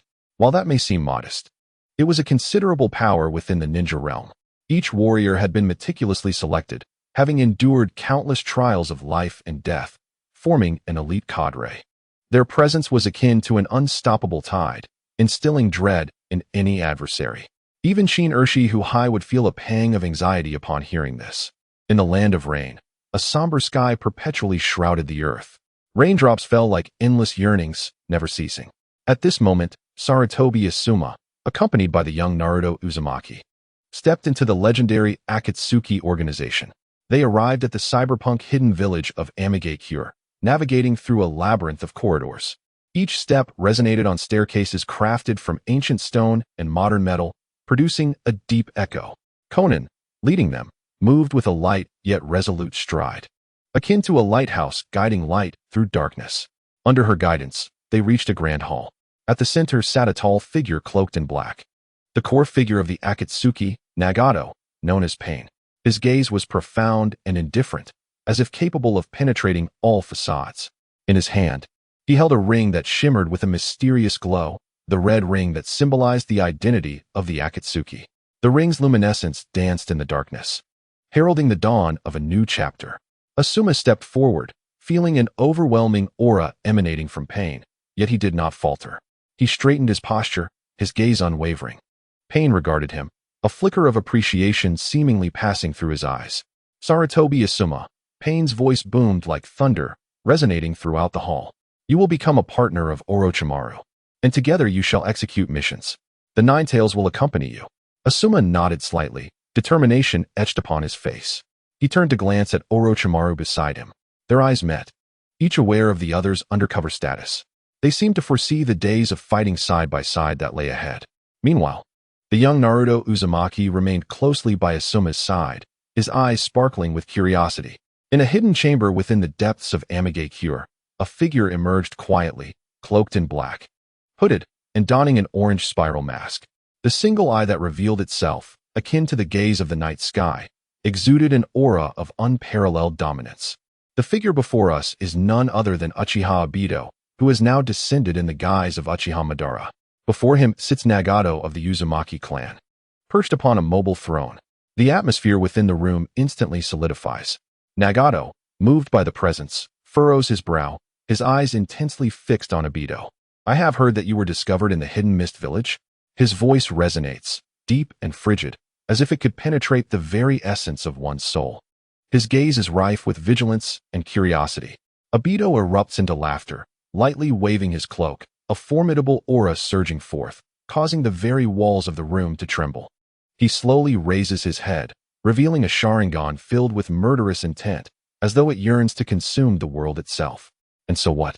His voice is cold and resolute, as if echoing from the depths of the abyss. When has Uchiha Madara ever needed to hide? His words brim with confidence and authority, suggesting that the vastness of the world could not hinder his brilliance. Nagato, momentarily daunted by Obito's imposing presence, does not retreat. He understands that Obito must have come with a purpose. In a low tone, he inquires, Uchiha Madara, what is it that you seek here? A glint of cunning flashes in Obito's eyes as he strides forward, coming to a halt before Nagato. Their gazes meet under the dim light, an invisible force seemingly colliding in silence. He peers into Nagato's profound eyes and, with deliberate enunciation, his voice steady and powerful, declares, I seek war. The proclamation detonates within the room like a bomb, sending ripples of shock throughout. Nagato, taken aback by this sudden announcement, inhales deeply, striving to quell the tumult within. Though the astonishment and confusion in his eyes remain unmistakable, he asks in a subdued tone, whom do you wish to wage war against? Obito offers Nagato little time for contemplation, turning to gaze out the window. Through the glass, he observes the storm-laden skies above the rain village, where faint flashes of lightning flicker within the thick clouds, heralding an impending tempest. His eyes seem to pierce through the heavy shroud, looking towards a distant horizon, the direction of the Land of Fire. He gradually pivots back, his focus honing in on Nagato once more, his eyes alight with fervor. Who else but the Land of Fire? He asserts. We find ourselves in chaotic times, with the flames of conflict raging all around us. Moreover, if we do not strike the Land of Fire, do you believe they will spare us? That is simply inconceivable, do you not agree? His voice escalates, imbued with fervency and zeal, each word seemingly ignited by flames, poised to engulf the entire room. Nagato, stirred by Obito's fervor, reflects a glint of determination in his eyes. Yet, he maintains his composure and rationality, solemnly questioning once more, are you certain you wish to pursue this path? As the first phase of the reserve funds remains incomplete, our strength is not yet formidable. A glimmer of confidence flickered in Uchiha Obito's eyes. He stepped forward, drawing closer to Nagato, his voice deep and resolute. Have you forgotten what the second step of the Akatsuki organization entails? You once stated that we must establish a mercenary group independent of any nation, instigating minor conflicts. Only then can we gradually enhance our power and achieve our ambitions. He paused briefly, then continued, initially, we will monopolize the war contracts of small nations at a low cost, amplifying the scale of these conflicts, subsequently undermining the economic structures of major nations' ninja systems, and monopolizing all warfare. Engaging in battle does not mean confronting the Land of Fire directly. Rather, we must continue as mercenaries, amassing experience and wealth. His voice seemed to resonate with the promise of future triumph. Nagato appeared moved by these words. He recognized that while Uchiha Madara's plan was fraught with risks, it also harbored immense potential and opportunity. He gazed deeply at Uchiha Obito, nodding in agreement. The second objective remains unchanged. We shall seize the moment to gather more funds amidst the chaos. With matters settled, Uchiha Obito's figure instantly distorted, vanishing from sight. In the afternoon, sunlight streamed through the clouds, casting a golden glow upon the buildings of the hidden cloud village. Nagato found Asuma Sarutobi standing before him, his gaze profound, his voice calm, yet imbued with authority. Asuma, you are now a member of our Akatsuki organization, and you are about to embark on your first official mission. Upon hearing this, a spark of anticipation and excitement ignited in Asuma's eyes. He straightened his posture, fists clenched tightly, as if gathering strength. He lifted his gaze, meeting Nagato's eyes, awaiting the forthcoming orders. Nagato nodded slightly and continued, the Land of Tea has contracted us to attack the neighboring Land of Grass. Therefore, your mission is to collaborate with Orochimaru to disrupt the territory of the Land of Grass. This pronouncement struck Asuma like a thunderclap. He furrowed his brow, a flicker of gravity crossing his features. He understood the significance of this mission and the stakes involved. Yet, as a ninja, he had never shied away from challenges. And this moment was no different. He resolutely nodded and spoke firmly. Yes, leader, I accept this mission. Nagato regarded Asuma's unwavering gaze with satisfaction and nodded approvingly. He placed a reassuring hand on Asuma's shoulder, his tone softening. Excellent, Asuma. The success of this mission will directly impact the future of our Akatsuki organization. I have faith that you will excel. In the following period, Asuma busied himself with preparations for the impending battle. He meticulously selected each weapon and piece of equipment, ensuring they would perform to their utmost potential. His eyes were filled with determination and resolve, as though he could already envision the dawn of victory.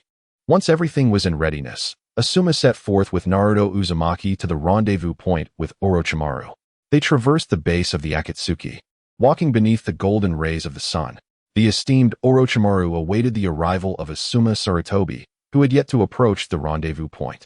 From a distance, he recognized the figure ahead. He quickened his pace slightly, stepping forward to greet respectfully. However, Orochimaru did not respond immediately. His gaze was profound, as if he were lost in his own contemplations. It was not until Asuma's voice resonated once more that he slowly lifted his head, casting a glance at Asuma with his serpent-like eyes. Time is of the essence. We must depart. Any questions can be addressed on the way, he stated, his words imbued with a subtle chill and vigilance, hinting at unspoken implications. Upon hearing this, Asuma felt a shiver run through him. Yet he quickly masked his emotions with a nod before advancing alongside Orochimaru. The trio departed from the village hidden in the rain, embarking on the journey toward the land of grass. Surrounding them were dense woods and meandering mountain paths, the rain having gradually subsided. Sunlight filtered through the gaps in the leaves, casting dappled shadows upon the ground. The air was imbued with the scent of damp earth and a gentle fragrance of foliage, evoking an ineffable sense of tranquility and comfort. However, this serenity was fleeting. After a short while, Orochimaru abruptly halted, turning to face Asuma. You are also an undercover agent assigned by the master, are you not? The words struck Asuma like a thunderclap in spring, startling him. He glanced around cautiously, yet maintained a facade of calm.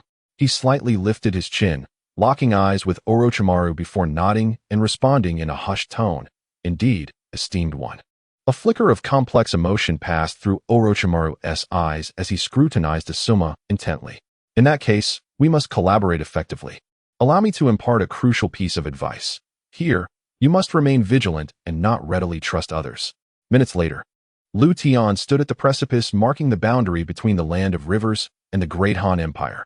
Before him lay a breathtaking panorama of winding rivers and rugged mountains, a grand tapestry woven from nature's splendor. Perched upon a cliff, he gazed down at the turbulent waters crashing against colossal boulders, producing a deafening roar. His eyes were drawn to the distant battlefield where the two nations converged.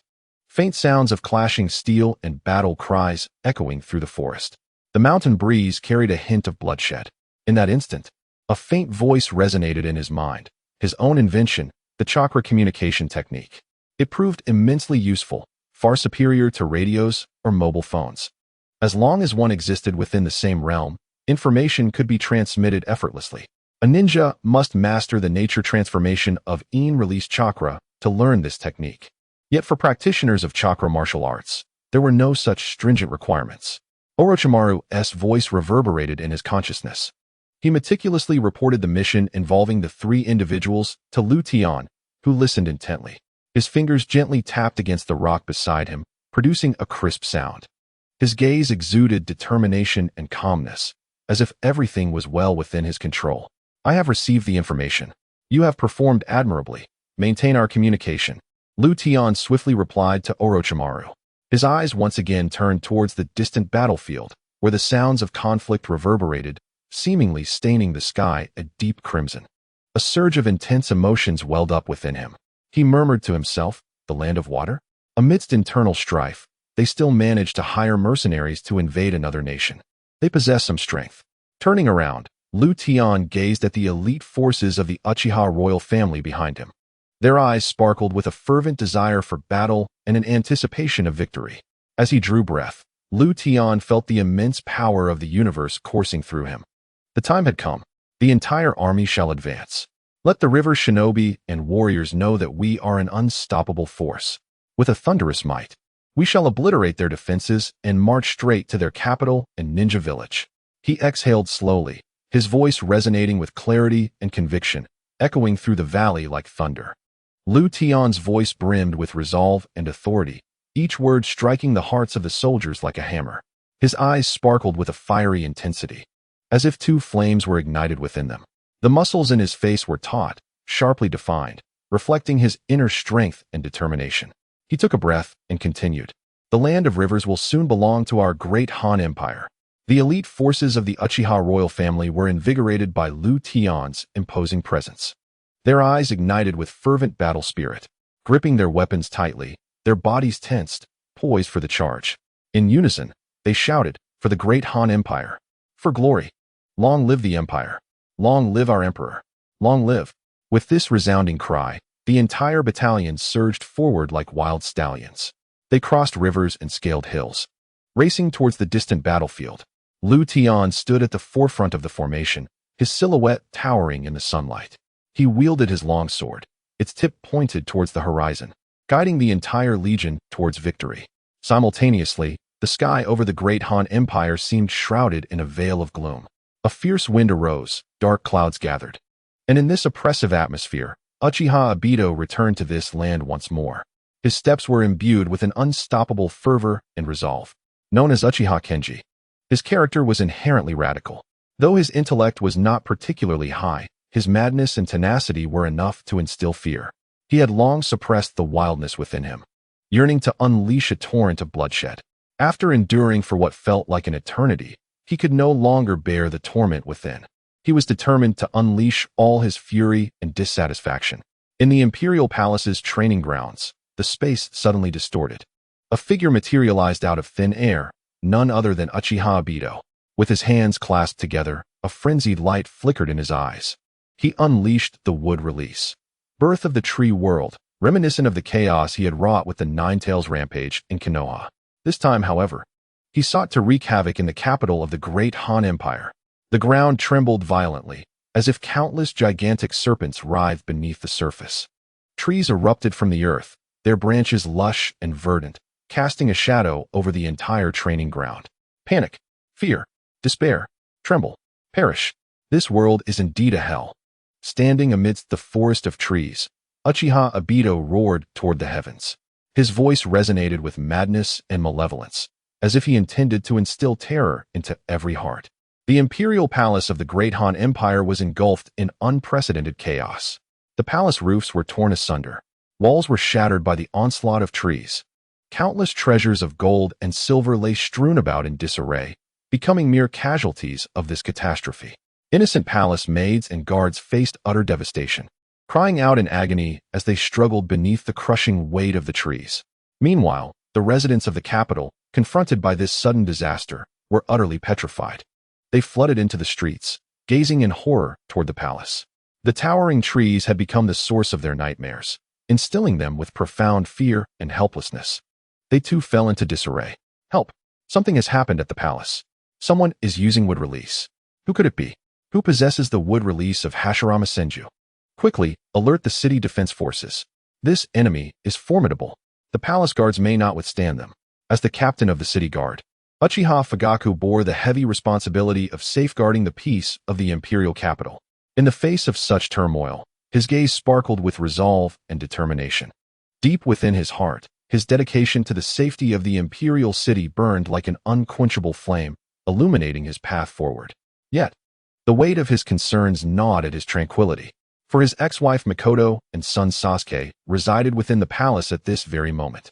At this juncture, Uchiha Fugaku was no longer the lost and aimless man he once was. He had undergone a profound transformation, dedicating his entire being to his majesty, even at the cost of his wife and child. This loyalty and determination had rendered him stronger and more resolute.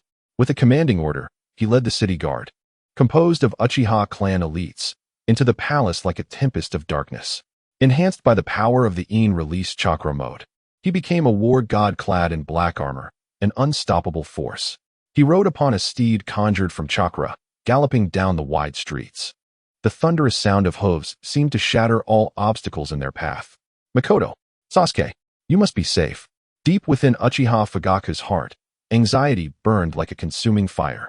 A trace of undeniable worry flickered in his eyes, a profound longing for those he held dear. He is not merely the leader of the Imperial Guard.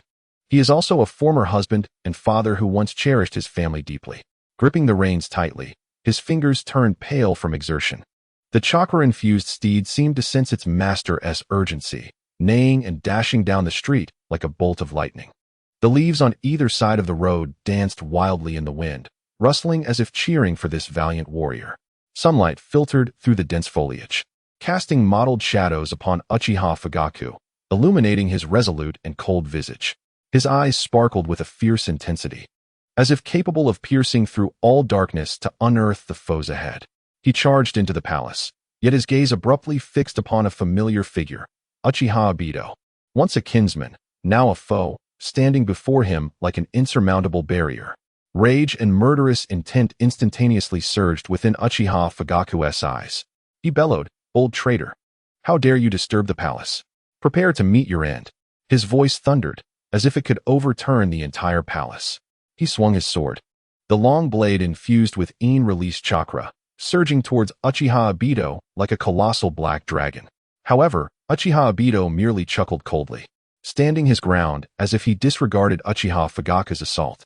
In an instant, Uchiha Fugaku's sword passed through his form. Propelled by inertia, he charged forward on horseback.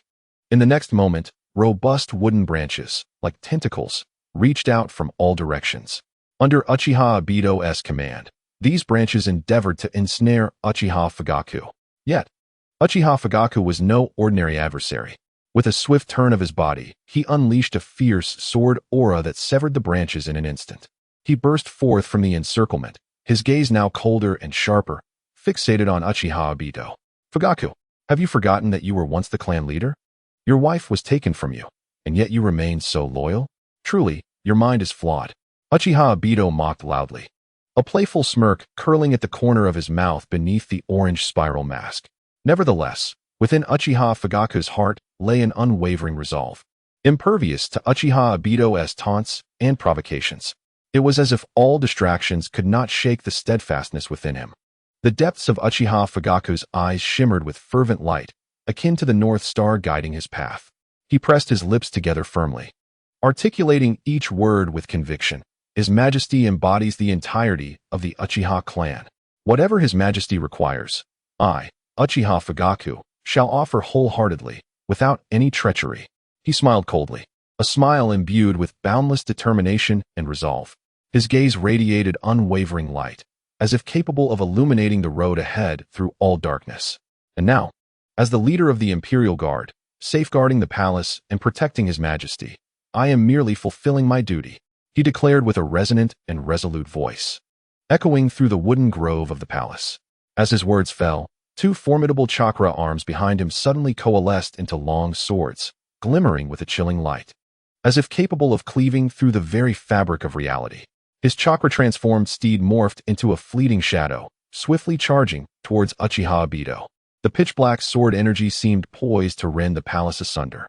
The surrounding trees fell one after another under the assault of Uchiha Fugaku's sword energy, producing a deafening cacophony. In a state of intangibility, Uchiha Obito manipulated branches of wood release, unleashing a fierce onslaught akin to agile tentacles directed at Uchiha Fugaku. Yet, Uchiha Fugaku met each attack with composure, his chakra-formed steed weaving effortlessly between the branches, evading with an air of mastery. His gaze was filled with unwavering resolve, as if no force could sway his conviction.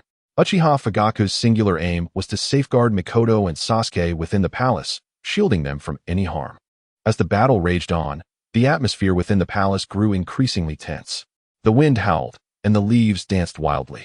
Despite Uchiha Fugaku's profound strength, he found it challenging to subdue Uchiha Obito in one fell swoop. Nevertheless, his presence served as an insurmountable barrier. The once rampaging wood-release forest within the palace abruptly ceased its onslaught. In that moment, time appeared to freeze. All the wood-release branches seemed to respond to an enigmatic summons, converging towards the location of the two combatants. They intertwined in the air, ensnaring them within a colossal wood-based barrier.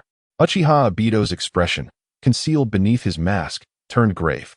His eyes glinted like cold blades, radiating a fierce light. He understood that his opponent, Uchiha Fugaku, was a formidable adversary not to be underestimated, necessitating his utmost effort to achieve victory. With a swift motion, Uchiha Obito summoned a surge of potent chakra that coalesced on his arm composed of white Zetsu cells. In an instant, sharp wooden spikes grew from his arm, resembling a barrage of lethal arrows aimed directly at Uchiha Fugaku. This was the wood release, cutting technique. The wooden spikes sliced through the air with a piercing whistle, hurtling towards Uchiha Fugaku. Upon witnessing this, Uchiha Fugaku's eyes flickered with surprise, yet he quickly regained his composure. He swiftly evaded the assault of the spikes, remaining vigilant, for he understood that this was merely the commencement of Uchiha Obito's offensive. Just as the spikes were about to miss their mark, they abruptly halted midair, then rapidly bifurcated and grew, ultimately forming a dense network of wooden spikes. This network resembled a vast spider's web, descending upon Uchiha Fugaku. "Humph! You wish to encircle me and pierce through?" Uchiha Fugaku scoffed, his eyes glinting with disdain. His form seemed to perform a celestial dance, vanishing from his original position. When he reappeared, he had arrived behind Uchiha Obito. "Your techniques are utterly futile against me," Uchiha Fugaku declared vehemently. Simultaneously, 3 blades surged towards Obito's back, infused with formidable chakra. Should they connect, they would undoubtedly inflict severe damage upon him.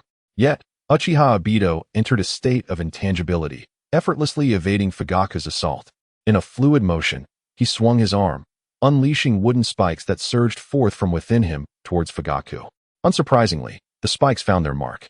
The wooden tendrils grew wildly, penetrating his body instantaneously, branching out as if taking root within his flesh. They ultimately pierced Fugaku's skin, with shoots emerging from the wounds, rendering him a grotesque statue cloaked in verdant foliage. The droplets of blood resembled blooming flowers, accentuating the macabre scene. Uchiha Obito's wood-release technique was merciless. However, Fugaku was not so easily struck. A cold smile crept upon his lips, his eyes glinting with disdain. This was merely a shadow clone he had conjured using his in-release chakra mode. His true self lay concealed in the shadows, observing the unfolding events with a detached gaze. Suddenly, the figure enveloped in wooden spikes erupted in a violent explosion, releasing a torrent of black viscous liquid that stained the surrounding air in darkness. This substance spread rapidly, akin to a demon of the night, obscuring Obito's vision entirely. The unexpected turn of events left Uchiha Obito dumbfounded. The black liquid was evaded by his intangibility, yet it writhed as if alive, mocking his ignorance. Obito widened his eyes, his Sharingan piercing through the orange vortex mask, searching for Fugaku's whereabouts. "Do you truly believe this will be your victory? You are woefully naive." Fugaku's voice echoed from the depths of darkness, tinged with sarcasm and contempt. His figure surged forth from the inky liquid on the ground, still towering and formidable. "Traitor Obito, you rely too heavily on the power of your Mangekyo Sharingan. This is your downfall. The future I can perceive surpasses your own," Fugaku declared coldly, his gaze filled with disdain and scorn. The chakra surged forth like a wild stallion, propelling Uchiha Fugaku forward like a bolt of lightning aimed at Obito. His 3 swords glimmered with lethal brilliance, embodying his entire will and strength as he launched another fierce assault. The tips of the blades sliced through the air, producing a shrill whistle reminiscent of death's call, sending chills down the spine. Yet, Fugaku's figure, akin to a specter, once more passed through Obito's form. Upon witnessing the scene, a glimmer of venomous intent flashed in Uchiha Obito's eyes.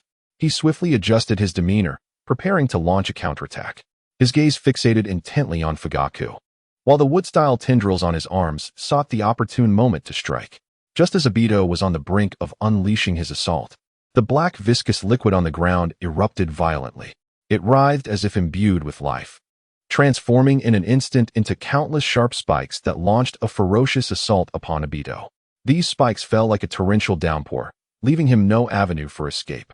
The unexpected barrage pierced through him, eliciting a scream as his body convulsed violently. A tremendous force surged from within, seemingly intent on tearing him apart, and he could not help but expel a copious amount of blood. Beneath his mask, his countenance paled to an ashen hue. What manner of power is this? Obito exclaimed in terror, his eyes brimming with fear and confusion. He had never encountered such a bizarre and formidable form of attack, which enveloped him in a profound sense of despair. Meanwhile, Uchiha Fugaku observed coldly, his expression devoid of emotion. He understood that this was merely a fragment of his true power. With a subtle wave of his hand, the black viscous substance obediently enveloped Obito. Traitor Obito, you have been defeated. I shall end your life, Fugaku stated calmly, his voice betraying no hint of emotion. Just as he was poised to deliver the fatal blow, Obito's form suddenly dissipated like a fleeting dream, as if merging with the very air around him. Fugaku's pupils contracted sharply, a wave of intense unease surging within him. He knew well that Obito had activated the reality-altering ocular technique, Izanagi. When Obito reappeared, his left eye had lost its former luster, now dull and devoid of brilliance. Yet, in that moment, he seemed to have been reborn, a sinister smile gracing his visage beneath the mask. He manifested behind Fugaku, unleashing a formidable wood-style ninjutsu, the insertion technique. Wooden spikes erupted instantaneously from his arm, slicing through the air like myriad venomous serpents, producing a chilling whistling sound. They surged forth with relentless murderous intent, aimed directly at Fugaku's body. A shiver ran down Fugaku's spine as he sensed the imminent threat from behind. He swiftly evaded, attempting to escape this lethal onslaught. The wooden spikes seemed to possess a tracking ability, relentlessly pursuing Fugaku's figure. A sense of dread gripped him as he realized he had found himself in a dire predicament.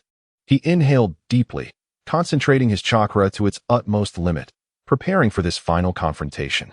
In that critical moment, a figure suddenly emerged from the side. It was Uchiha Shursui.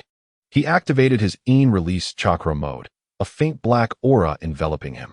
Armed with four sharp blades, he simultaneously thrust them toward Obito's back. Faced with this sudden assault, Uchiha Obito's gaze flickered with astonishment and rage. His pupils ignited like flames, shimmering with a wild and imperious brilliance. This unexpected turn of events caught him utterly off guard. In this life-and-death moment, someone dared to launch such a brazen ambush against him. Without warning, a multitude of wooden spikes erupted from his back, resembling writhing serpents. Swiftly advancing toward Uchiha Shursui, the assailant lurking behind. The bloodthirsty wooden spikes surged forward, nearly grazing Shursui's nose in the blink of an eye. At this critical juncture, Shursui's form shimmered, and in an instant, he transformed into a multitude of figures. Like a phantasm, he darted across the battlefield, each clone appearing as a tangible entity, making it nearly impossible to discern the true from the false. Upon witnessing this, Obito's eyes widened in disbelief. He had not anticipated Shursui's ability to execute the body double technique with such swiftness, each clone so remarkably lifelike. He inhaled sharply, feeling his white Zetsu cells erupt with extraordinary power, akin to a volcano awakening. His skin hardened to the texture of wood, sprouting numerous wooden tendrils that lashed out like fearsome serpents towards all of Shursui and Uchiha Fugaku. The two combatants sensed the overwhelming assault, their expressions grave yet betraying no hint of panic. In a flash, they leapt into the air like twin bolts of lightning, skillfully evading Obito's onslaught. Their forms intertwined midair, reminiscent of a breathtaking dance. At this moment, the palace lay deserted, all inhabitants having retreated to safety. The sudden eruption of conflict had plunged the palace into chaos and dread, yet it now stood as the arena for a decisive battle. Perched upon the palace rooftop, Shursui quickly steadied his breath, his gaze resolute as he fixed it upon Obito. Drawing a deep breath, he addressed Fugaku. Uncle Fugaku, everyone has evacuated to safety. Reinforcements are en route. We must not let him escape. Fugaku nodded, his eyes glinting with trust and determination. He was acutely aware of Shursui's capabilities and believed wholeheartedly in their potential to triumph in this confrontation. Below them, Obito resolved to unleash his ultimate technique. Would release, Flower Tree World. In that moment, the heavens seemed enveloped by a mysterious force. This was an upgraded version of the Wood Release, Tree World, a formidable jutsu within the realm of Wood Release. Obito inhaled sharply once more as his chakra surged like a gushing spring, continuously flowing into the earth beneath him. Instantly, the previously tranquil ground began to stir, as if a slumbering giant were about to awaken. From the depths, colossal branches burst through the soil, rapidly growing and coiling around the palace like mighty dragons. The branches, not only immensely thick but also imbued with remarkable strength, possessed the capacity to cleave mountains, penetrate rock, and envelop the very ground beneath them. Even more peculiar are these colossal branches, adorned with vibrant blossoms that begin to bloom at an astonishing pace. These flowers exude an enticing fragrance in an instant, yet simultaneously conceal a lethal peril. A mere inhalation of their pollen, even for a shadow-level ninja, could result in paralysis and an immediate loss of combat efficacy. Beware, the wood-release flower tree realm has descended. Uchiha Fugaku's expression grew notably grave as he continued to issue warnings. During the battle at the Valley of the End, Senju Hashirama had employed this very technique. Even the formidable Uchiha Madara had succumbed to a dazed state after inhaling the pollen. As he spoke, he swiftly adjusted his in-release chakra mode. A faint black mask enveloped his visage, leaving only his piercing eyes shimmering with unwavering determination. The air was thick with the aroma of pollen, yet it carried an ominous threat. Nearby, Uchiha Shursui also recalibrated his in-release chakra mode, forcefully suppressing his inner trepidation and unease. Uncle Fugaku, we must identify the flaw in this technique, Uchiha Shursui stated solemnly. He needed to uncover that critical point to unravel this seemingly impeccable jutsu. He attempted to wield fire release techniques, vowing to incinerate the wildly growing trees. Uchiha Shursui's hands clasped together with fervor, as if harnessing the most intense energy in the universe. Behind him, the air began to distort. A powerful surge emerged, and suddenly, a torrent of black flames materialized from thin air, akin to ghostly fire from the depths of the abyss, blazing fiercely. This was the legendary Amaterasu's black flames. Unlike ordinary fire, its temperature was sufficiently high to incinerate all. Its hue was deep and enigmatic, seemingly capable of consuming one's very soul. Under Uchiha Shursui's command, these black flames coalesced into a massive ring of fire. This was the light mode behind the in-release chakra technique. A resolute glimmer sparkled in Uchiha Shursui's eyes. With a swift motion, the fire ring, as if animated, began to swirl and dance in the air. The black fire ring, whirling at great speed, projected countless fireballs. They sliced through the sky like meteors, armed with devastating power, hurtling towards the flowers that were releasing toxic gas. Burn! Reduce these poisonous blossoms to ashes, Shursui roared. His voice brimmed with unwavering conviction and boundless fury. He knew that only with this most potent flame could he hope to obliterate this seemingly flawless technique. As the fireballs continued to bombard, the flowers began to wither, and the toxic gas gradually dissipated. Yet the trees appeared to grow even more frenzied in their expansion. They struggled, intent on inundating the battlefield once more.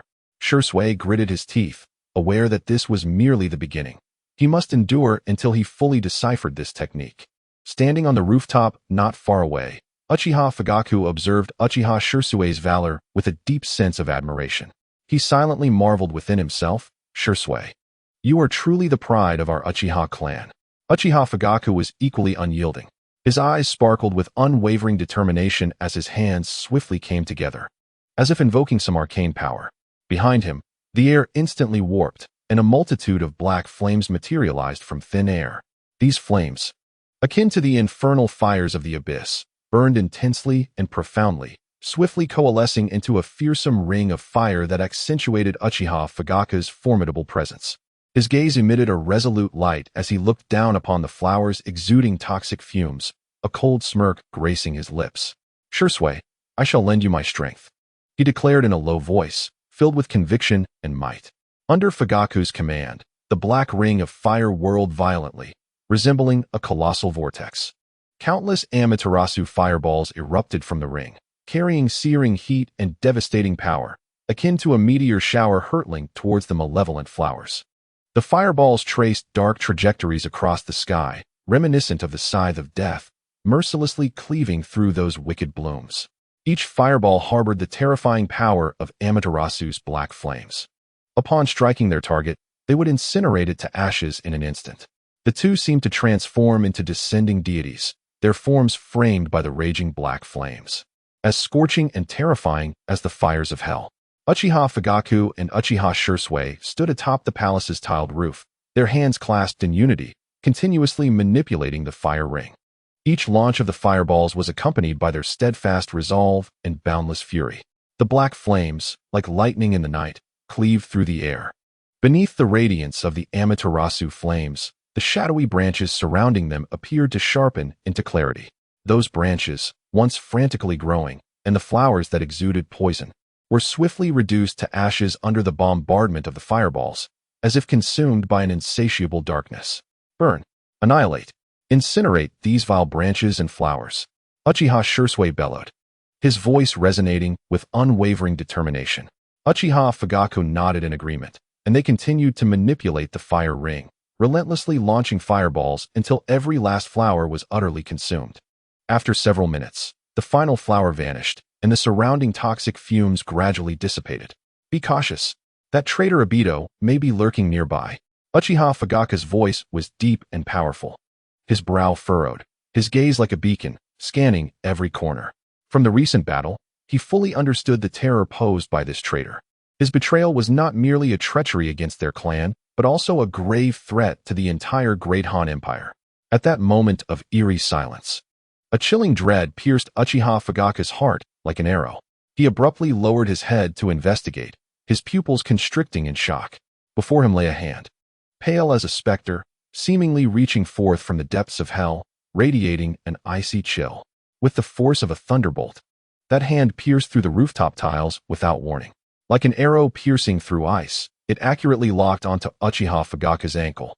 The grip was so powerful, akin to steel, that it ensnared Uchiha Fugaku's ankle instantaneously, rendering him incapable of escape despite his desperate struggles. In the next moment, a formidable force erupted from that hand, swirling like an undercurrent, pulling Uchiha Fugaku into its depths. This force was as profound as a black hole, seemingly intent on dragging him into an endless abyss of darkness. Uchiha Fugaku gasped, his complexion turning as pale as parchment, his eyes filled with terror and despair. He exerted every ounce of strength to stabilize himself. Yet that force clutched him like a demonic talon, rendering him utterly immobile. Beneath the roof, it was Uchiha Obito. He had replaced his left eye, now gleaming with an eerie light. His right eye distorted space, creating whirlpools of energy, as if seeking to consume the entire world. A mocking and cold smile graced Uchiha Obito's face as he watched Uchiha Fugaku struggle against the pull, as though observing a trivial performance. His hand exerted downward pressure, intensifying the suction, and Uchiha Fugaku was engulfed into an inky blackness. At the moment when the tension in the air seemed on the verge of solidifying, Uchiha Shursui suddenly sprang into action. His form was like lightning, wielding four blades that simultaneously slashed forth, resembling four silver bolts piercing the night sky, crashing down onto the roof tiles. With a resounding boom, the tiles shattered under the force of the blades, scattering like fireworks, dust swirling in the air. Amidst the debris, Uchiha Shursui descended like a specter. In that instant of descent, Uchiha Shursui's pupils constricted. Through the swirling dust, he glimpsed the figure beneath the roof, Uchiha Obito, who was casting his ocular technique. The fiery halo behind Uchiha Shursui spun rapidly, unleashing several scorching Amaterasu fireballs, each resembling a black hole, hurtling directly towards Uchiha Obito. The fireballs traced blazing arcs through the air, as if intent on igniting the very fabric of space. Seeing this, Uchiha Obito's expression shifted. He was compelled to release his grip on Uchiha Fugaku's ankle, his form plummeting swiftly as he deftly evaded the lethal assault. The searing waves of heat distorted the surrounding air. Uchiha Obito landed firmly on the ground, the sound of shattering tiles resonating beneath him, as if the earth trembled at his arrival. As debris flew and dust clouded the air, Uchiha Shursui, like a silver flash, also touched down securely. His feet struck the ground with such force that the hardened tiles seemed unable to withstand this immense power, shattering explosively.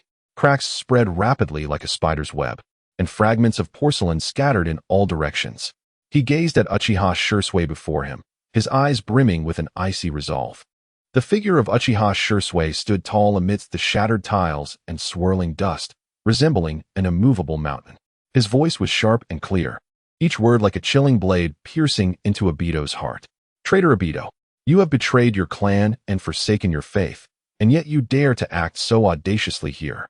Shursui's voice echoed within the room, imbued with an undeniable authority and fury.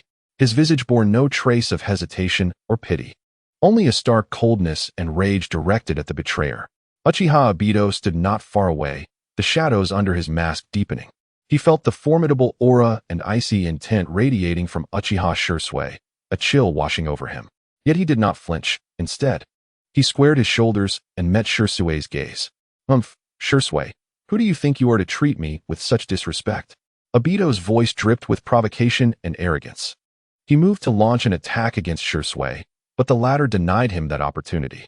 In the blink of an eye, Shisui utilized body flicker technique to appear directly before Obito. For blades in his hands shimmered with the energy of released chakra, aimed precisely at Obito's throat. His eyes reflected resolve and ferocity, as if he intended to slay the traitor before him with a single stroke. Present your neck for execution, Shisui commanded sharply. The four blades sliced through the air in a flash of silver. Yet, Obito employed his phasing ability once more. His form flickered between reality and the Kamui dimension, evading Shisui's assault like a wraith. Although Shisui's blades were swift, they struck nothing but air in the face of this extraordinary phasing ability. Obito did not grant Shisui a moment's respite. His figure flickered again, dashing through Shisui's form. A chain cascaded down swiftly, dancing through the air like a serpent.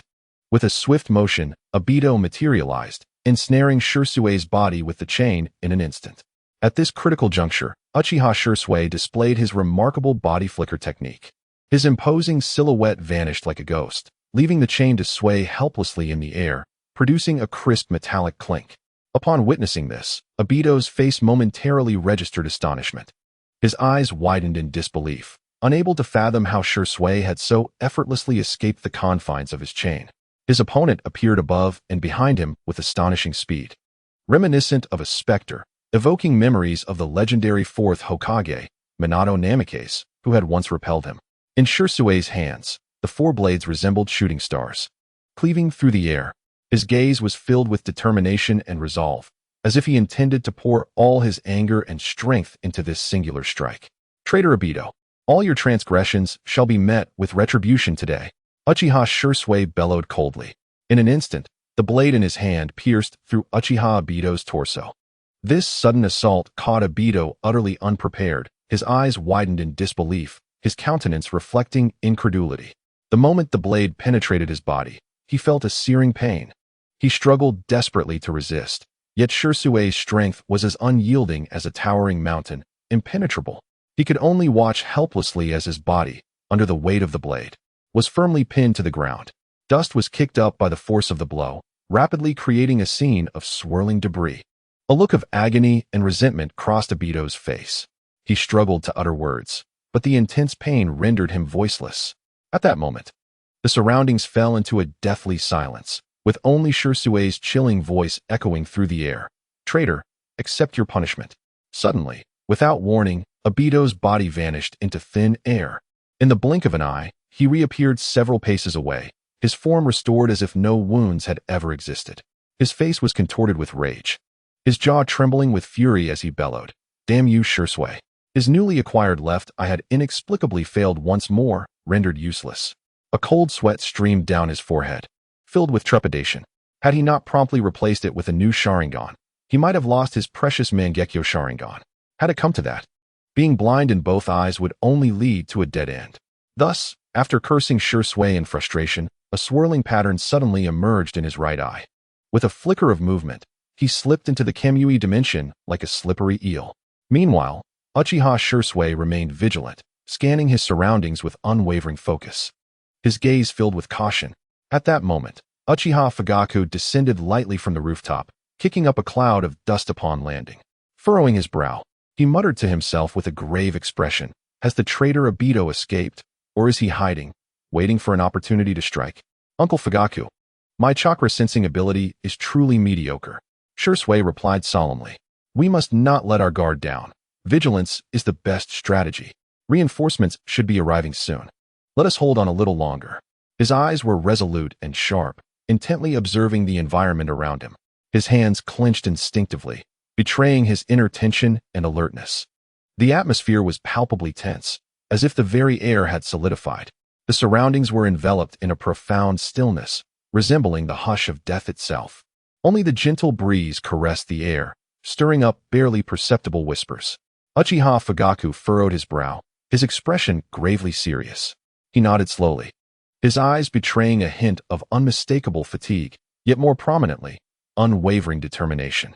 Within mere minutes, the atmosphere grew increasingly tense. Reinforcements finally made their dramatic entrance. The first to arrive was Uchiha Hanya, his gaze sharp and cold as the stars, piercing and frigid, as if capable of penetrating all. He emanated a formidable aura that sent shivers down the spine.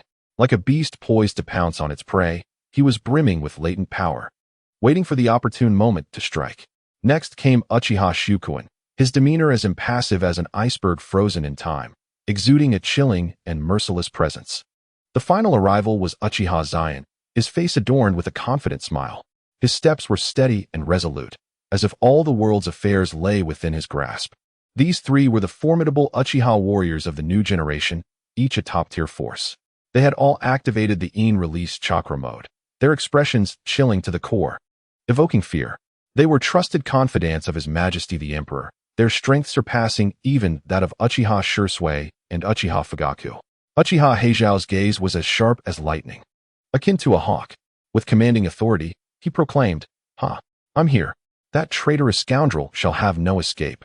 Uchiha Shukuin scanned the surroundings coldly, his silence radiating an air of formidable authority.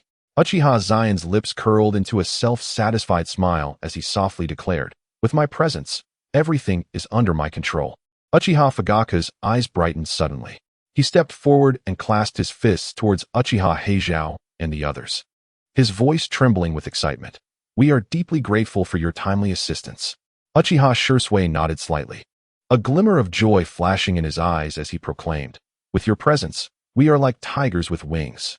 Uchiha Heijiao laughed heartily, thumping his chest. "We all serve His Majesty, so there is no need for such formality."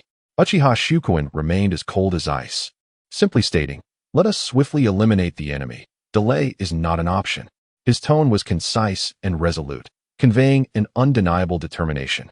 Uchiha Zion smiled and affirmed, "We shall exert our utmost efforts and not disappoint His Majesty's expectations."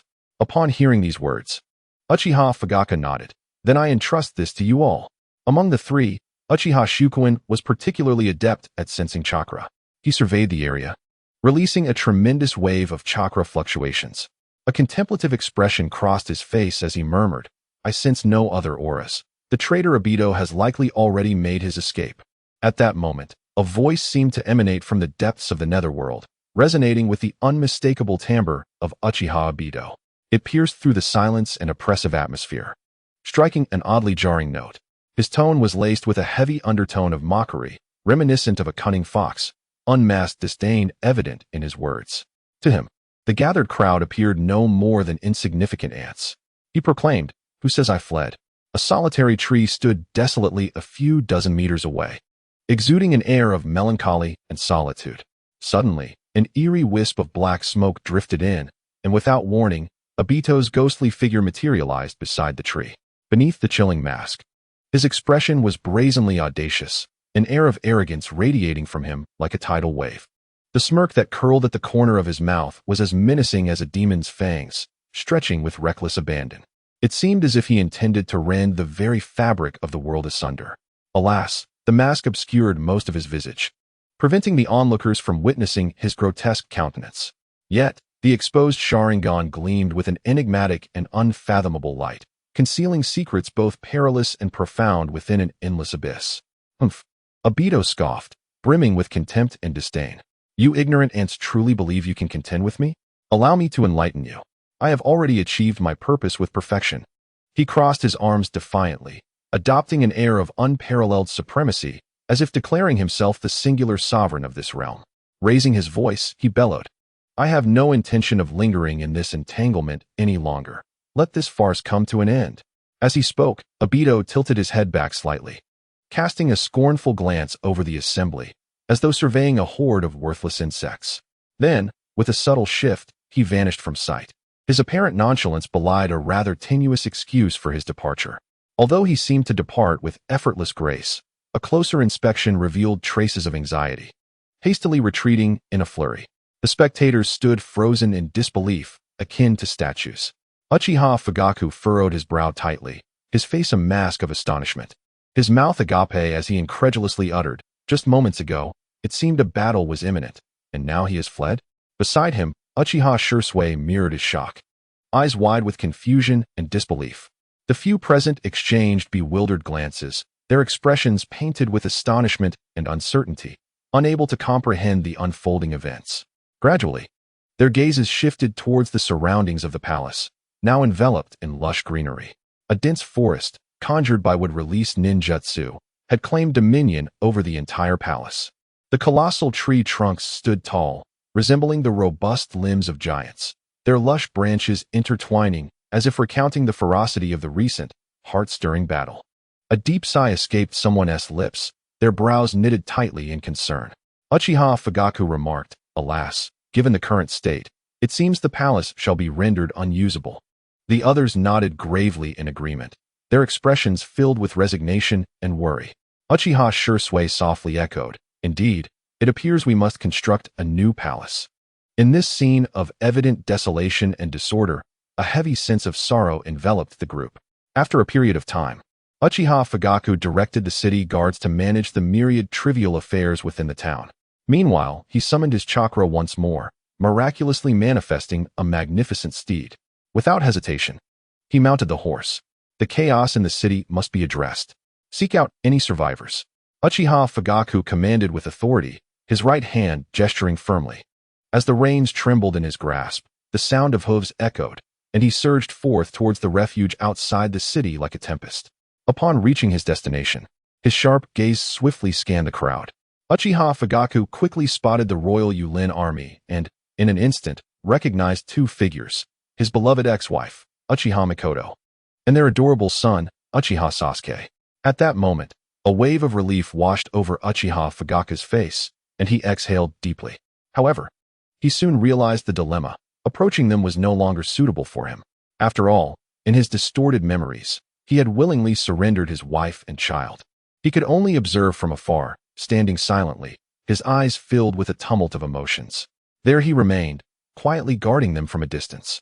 Unbeknownst to many, beneath the mysterious and shadowy palace lay an enormous barrier, akin to a vast underground city, exuding an ancient and eerie aura.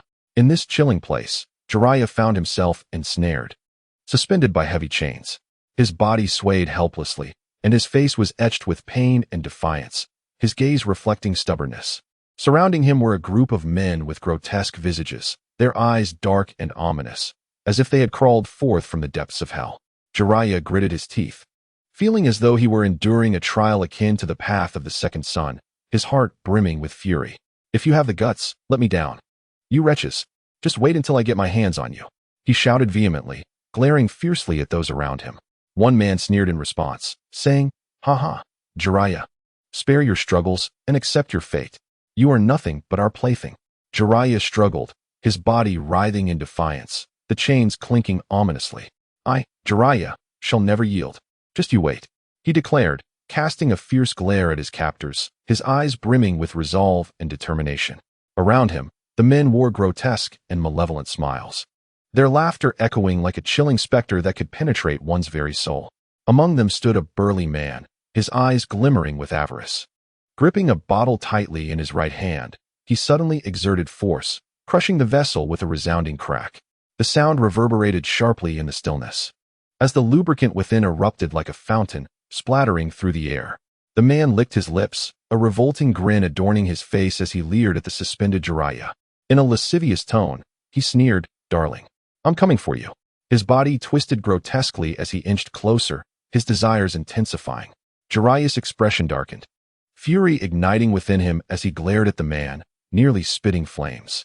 "You repulsive fiend, stay away from me," he roared, his body thrashing against the chains that bound him. The land of rivers had descended into a battlefield.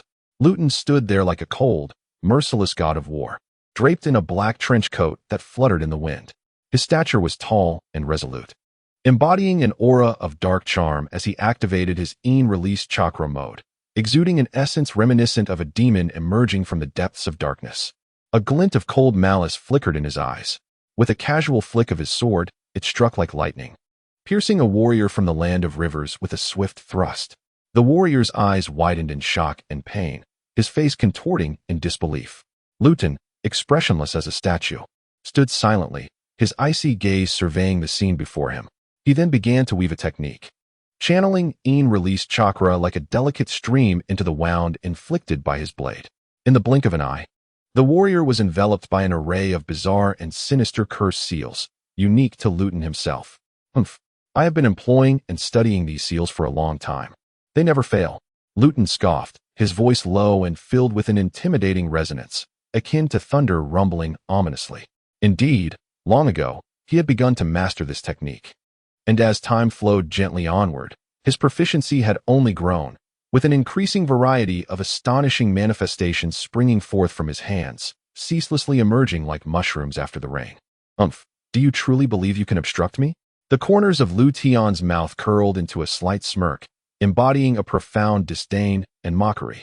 As he retracted his sword, he elegantly flicked it, discarding the bloodstains like snowflakes. His movements were remarkably graceful yet chilling, as if he were utterly indifferent to the world around him. The black cloak, woven from shadowy chakra, billowed in the wind, producing a rustling sound that seemed to arrogantly declare his invincibility to the world. Experience the seal I have meticulously researched. You shall all become my puppets. Lu Tian's laughter erupted, wild and unrestrained, as if it aimed to pierce the heavens and resonate throughout the land of rivers. Those who heard it were seized by a chill, shivering in fear. The other warriors of the land of rivers wore expressions of terror as they gazed upon their comrades, tormented by the seal. Awe permeated their eyes, reflecting a profound reverence. At that moment, the land of rivers seemed enveloped in an impenetrable shroud of darkness, suffocating and despairing. I warn you. Lu Tian's voice thundered, his countenance stern, radiating an aura of intimidation. With another gesture, he effortlessly marked another warrior with the seal. His army surged forth like a relentless tide, crashing through the battlefield, overwhelming the warriors and ninjas of the land of rivers, who were rendered powerless against such a formidable onslaught. They fell one after another, captured alive and brutally bound. Standing there, Lu Tian gazed towards the majestic capital of the land of rivers in the distance. He inhaled deeply, channeling his chakra to amplify his voice like rolling thunder. Surrender immediately, or I shall place the seal upon all of you. He bellowed, his face a mask of arrogance and dominance. I offer you a chance for retreat. It is not too late to yield, but time is of the essence. As he spoke, his right hand rose high, gripping the sword that glimmered with a chilling brilliance in the fading sunlight, as if foretelling the impending brutality. The hour was late. The sky darkened like ink seeping into the fabric of day.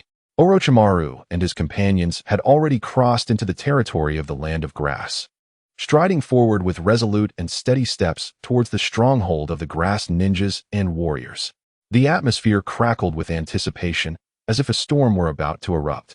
Soon, battle was imminent. A flicker of ferocity flashed in Orochimaru's cold gaze. Without hesitation, he unleashed his signature wind release, Great Breakthrough. With swift hand seals, he opened his mouth wide, unleashing a powerful gust of air that roared forth. This fierce wind, akin to a rampaging tornado, swept forward with unparalleled might, scattering dust and debris in its wake, leaving chaos in its path. Many hastily constructed shelters, under the assault of this formidable force, crumbled like fragile cards, swept away in an instant, rolling through the air before vanishing without a trace. Amidst the chaos, Sarutobi Asuma wore a grave expression, his mouth slightly ajar. He exhaled a plume of gray dust with fervor. This dust was no ordinary debris. It seemed infused with its own vitality and strength. It rapidly expanded in the air, coalescing into a hazy region of smoke. This pallor carried a peculiar texture, as if imbued with some arcane energy, possessing a certain stickiness and a searing burn. It could disrupt and harm any enemies that dared to tread upon it, impeding their movements and ensnaring them in a dire predicament. The surviving ninjas and samurai found themselves engulfed in a state of panic. Yet, the onslaught was far from over. Sarutobi Asuma invoked his signature jutsu once more. He inhaled deeply, then unleashed a torrent of scalding ash forward. The ash surged forth like a blazing fireball, propelled by an unbearable heat. Wherever the ash settled, adversaries were met with excruciating thermal damage. After a brief interval, a fierce glint flickered in Sarutobi Asuma's eyes. Gritting his teeth, he unleashed a tremendous explosion with a resounding bang, illuminating the surroundings as brightly as day. Haha, let me entertain you a little longer, came the sinister voice of Orochimaru. The corners of his mouth curled into a chilling grin, revealing an unsettling smile. His already narrow eyes squinted into mere slits, exuding an aura of endless malevolence. Abruptly, he opened his cavernous maw, akin to a gaping chasm of terror. With a sudden burst, countless serpents surged forth from his mouth like a relentless tide. These serpents writhed with their sleek, elongated bodies, attacking the already disordered battlefield with astonishing speed. The sky appeared to darken further in response to this sudden, horrific spectacle, as the air filled with a nauseating stench. Facing this overwhelming swarm of snakes, the grass ninjas and samurai exhibited expressions of sheer terror. Their eyes widened, brimming with despair and fear. Agonized cries echoed as they struggled futilely against the onslaught, as if ensnared in an inescapable nightmare. Orochimaru stood to the side, reveling in the chaos, his twisted visage radiating pride and arrogance. To the west of the land of rain lay the land of birds. The night descended like an immense black curtain, enveloping the land. Beneath the dim moonlight, two figures clad in black cloaks adorned with red clouds moved stealthily. They were Kakuzu and Sasori. Prior to this, Pain had solemnly entrusted this mission to them, as the land of bears had sought the aid of the Akatsuki organization. They were instructed to unleash their destructive means within the realm of the bird country. Kyoto exhibited an air of indifference, as if nothing in this world could stir his emotions. He walked ahead with steady and resolute strides, his crimson cloud-patterned black robe fluttering gently in the night breeze, as if narrating his untamed and frigid nature. Scorpion, meanwhile, discreetly concealed within the colossal scarlet flow puppet, crawled along at a sluggish pace. The friction between the puppet's exterior and the ground produced a series of faint, yet irksome scraping sounds. "Hey, Scorpion!" Kyoto abruptly halted, turning to face him. His furrowed brow resembled two intertwined centipedes. With an unmistakable expression of impatience, he exclaimed, "Can't you stand up and walk? Look at your sluggish pace. It's infuriating." His eyes conveyed unrestrained disdain and dissatisfaction. As he spoke, his mouth moved animatedly, the muscles of his face quivering with the fluctuations of his emotions, as though he were straining to suppress his inner fury.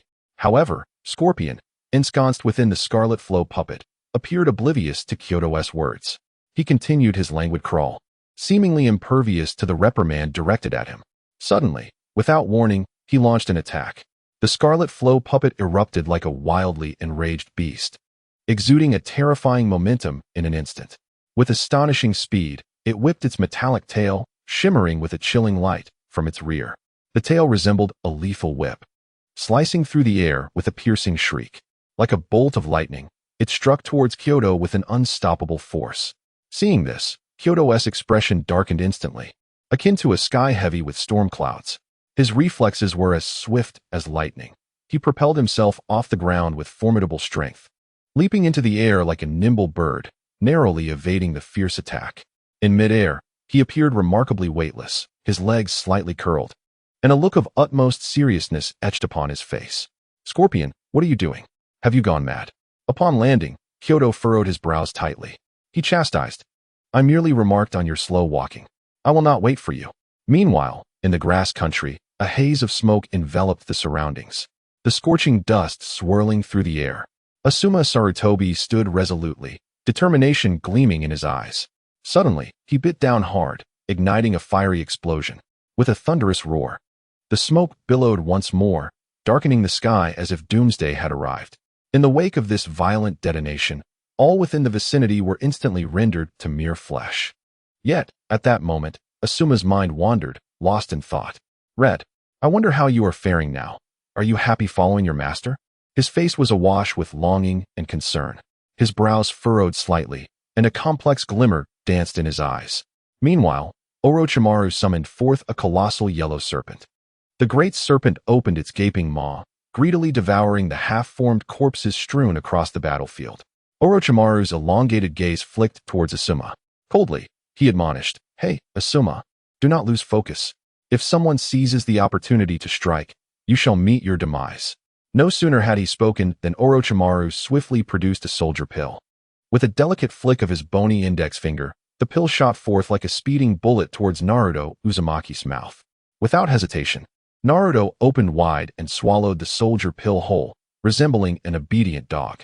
He smacked his lips, his face alight with anticipation as he queried, "Uncle Orochimaru, is there more to eat?"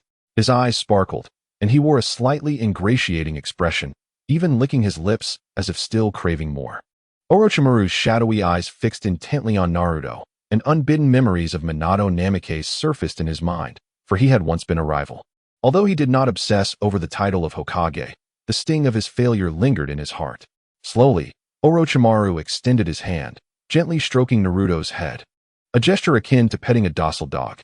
A faint smirk played on his lips as he teased, "Do you wish for more?" With that, he swiftly flicked another soldier pill. Naruto leapt up in excitement, mouth agape, perfectly swallowing the pill in one motion. Orochimaru's face broke into a satisfied yet peculiar smile, a strange chuckle escaping his throat. Suddenly, he embraced Naruto's head tightly, as if toying with a cherished pet. While he cradled Naruto's head, he incessantly murmured, "Such a good boy, such a good boy." At that moment, the air around them seemed to warp under the weight of Orochimaru's bizarre actions. A chilling atmosphere that sent shivers down one's spine. "Orochimaru-senpai, we must leave," Asuma Sarutobi exclaimed loudly, striding forward with a hint of irritation etched upon his face.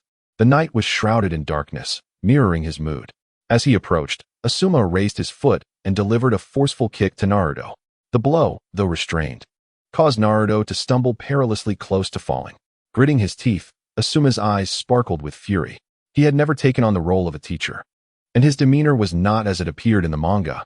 Asuma unleashed all his pent-up frustration upon the innocent child, glaring fiercely at Naruto as he barked, "Behave yourself." He then turned to face Orochimaru. His face shifted into a mask of reverence as he said, "Orochimaru-senpai, let us hasten our departure." Orochimaru narrowed his eyes slightly, observing the scene before him, a barely perceptible smirk curling at the corners of his lips. In a languid manner, he replied, "Asuma, such impatience is ill-advised. You have interrupted my amusement with the canine." His voice was chilling, reminiscent of a whisper from the depths of the abyss. Asuma Sarutobi quickly lowered his head, a flicker of fear evident as he murmured, "I apologize, Orochimaru-senpai. I merely feel that we are wasting too much time here." Orochimaru let out a soft scoff, remarking, "Umph." The youth simply cannot maintain their composure. He cast another inscrutable glance at Naruto Uzumaki and added, "Let us proceed, lest we linger any longer." With that, Orochimaru took a step forward, and Asuma hurriedly followed suit, glancing back occasionally to glare at the still-dazed Naruto. The following day, as dawn broke, sunlight streamed like golden threads over the estate of the daimyo in the land of rivers. The imposing structure, bathed in sunlight, appeared to don a resplendent golden hue. Rays of light filtered through the lofty eaves, casting mottled reflections upon the bluestone floor, adding an air of mystery and grandeur. Tian stood tall as a pine, proudly positioned in the center of the estate's courtyard. A triumphant smile adorned his face, and his eyes sparkled with the brilliance of a victor. He gazed down at the leader of the river-hidden village and the disheartened daimyo, a mocking curve playing upon his lips. "Surprised, are we? When the clam and the snipe contend, the fisherman benefits." Tian's voice was sharp and clear, laced with derision. The daimyo's eyes widened in disbelief. His face contorted with anger as he glared at Tian, hurling a stream of foul curses. You scoundrel! I will haunt you even in death." His voice trembled with rage, as if he sought to unleash all his fury in that moment. Meanwhile, the leader of the river-hidden village, usually composed, now bore a countenance as dark as the clouds before a storm. His teeth ground together with a menacing clatter, as if to consolidate all his anger into a singular strike. The fierce glint in his eyes resembled a sharp blade aimed directly at Tian, as though he intended to rend him asunder. Suddenly, he swiftly formed hand seals, each movement as rapid as a tempest, dazzling to behold. In an instant, he unleashed the Earth Release, Earth Flow River. The ground beneath Tian quaked violently, as if torn by an invisible force. In the next moment, the earth transformed into a mass of soft mud, surging forth like a furious torrent, churning up waves of muck in an attempt to sweep Tian away. The leader of the river-hidden village, having struck true, did not pause for breath. His hands danced once more with fervor, casting the water release, exploding water colliding wave. A deluge of water erupted from his mouth, the force akin to a dam breaking, unstoppable. The water and mud entwined, swiftly forming immense landslides, interspersed with boulders. Resembling a colossal dragon in turmoil, roaring with a thunderous cacophony, as it rushed toward Lu Tian with relentless ferocity. Confronted by the surging debris flow, Lu Tian exhibited an extraordinary calmness. He firmly rooted himself to the ground, his feet seemingly entwined with the soft earth, merging with the very essence of the land. A disdainful snort escaped his lips, a smirk curving at the corners, as if mocking the impending assault. Just as the debris flow coalesced, poised to strike Lu Tian, he abruptly activated his shadow manipulation chakra mode. A formidable surge of dark chakra erupted from within him, enveloping the sky in an instant. In that moment, Lu Tian donned a magnificent black battle attire, shimmering with an enigmatic glow, reminiscent of armor from the depths of the abyss. He unfurled the four massive, ebony wings from his back, exuding a fierce aura. With a powerful flap, he ascended like an arrow shot from a bow, soaring into the heavens with effortless grace, deftly evading the subsequent onslaught of the ferocious debris flow, as if dancing with the forces of nature. At this moment, Lu Tian resembled a majestic black eagle, soaring amidst the tempest. From his elevated vantage point, he surveyed the world below, his gaze filled with scorn and disdain. He embodied a sovereign, wielding dominion over all, effortlessly confronting any challenge that arose. The villagers of Chuanin, including their leader, could only look up in awe and trepidation at Lu Tian's lofty figure. Since you are so ungrateful, allow me to guide you to your rightful destination. A chilling glimmer flickered in Lu Tian's eyes. In his palm, he swiftly conjured a sphere resembling a black hole, a vortex seemingly intent on devouring all. With a decisive flick of his wrist, he hurled the dark orb into the air, where it rapidly expanded, unleashing a terrifying gravitational pull, as if to consume the entire world. In an instant, everything within the vicinity of Daimyo's residence was drawn into Lu Tian's spatial realm, the area appearing as though it were being torn asunder, ultimately forming a colossal pit, an ugly and fearsome wound upon the earth. Yet amidst the chaos, a solitary figure flickered, hastily burrowing underground, seeking escape through the subterranean river from this dreadful place. The leader of Chuanin village? As a leader, how can you lack such resolve? Thinking only of your own survival? Why not fight me to the bitter end? Lu Tian's cold laughter resonated, a glimmer of disdain flashing in his eyes. In an instant, the chakra in his hand coalesced into a long black spear, its tip glinting with lethal brilliance, akin to spearing fish with a fork. With a vigorous throw, the spear shot towards the ground like an arrow released from its bowstring, extending in the air as if to pierce the very earth itself. It accurately struck the leader of Chuanin buried beneath. Has the battle concluded? Has the king captured the leader of Chuanin village? Just as the onlookers believed the leader had been impaled by the spear, a new turn of events unfolded. A violent tremor emanated from below, as a colossal figure burst forth from the earth. It was the leader of Chuanin village, transformed into a giant of debris flow. The thick earth and stones appeared grotesque and terrifying. He swung his enormous arms, lunging fiercely at Lu Tian. Those limbs seemed capable of tearing apart anything. Imbued with boundless might and power, Lu Tian's expression grew solemn, fully aware that the leader of Chuanin village was no weakling. Do you wish to kill me? Then let us see if you possess the capability. A fierce glimmer flickered in Lu Tian's eyes, as if he intended to devour the entire world. He inhaled sharply, and in an instant, his form transformed into a wisp of azure smoke, vanishing from the gaze of the crowd.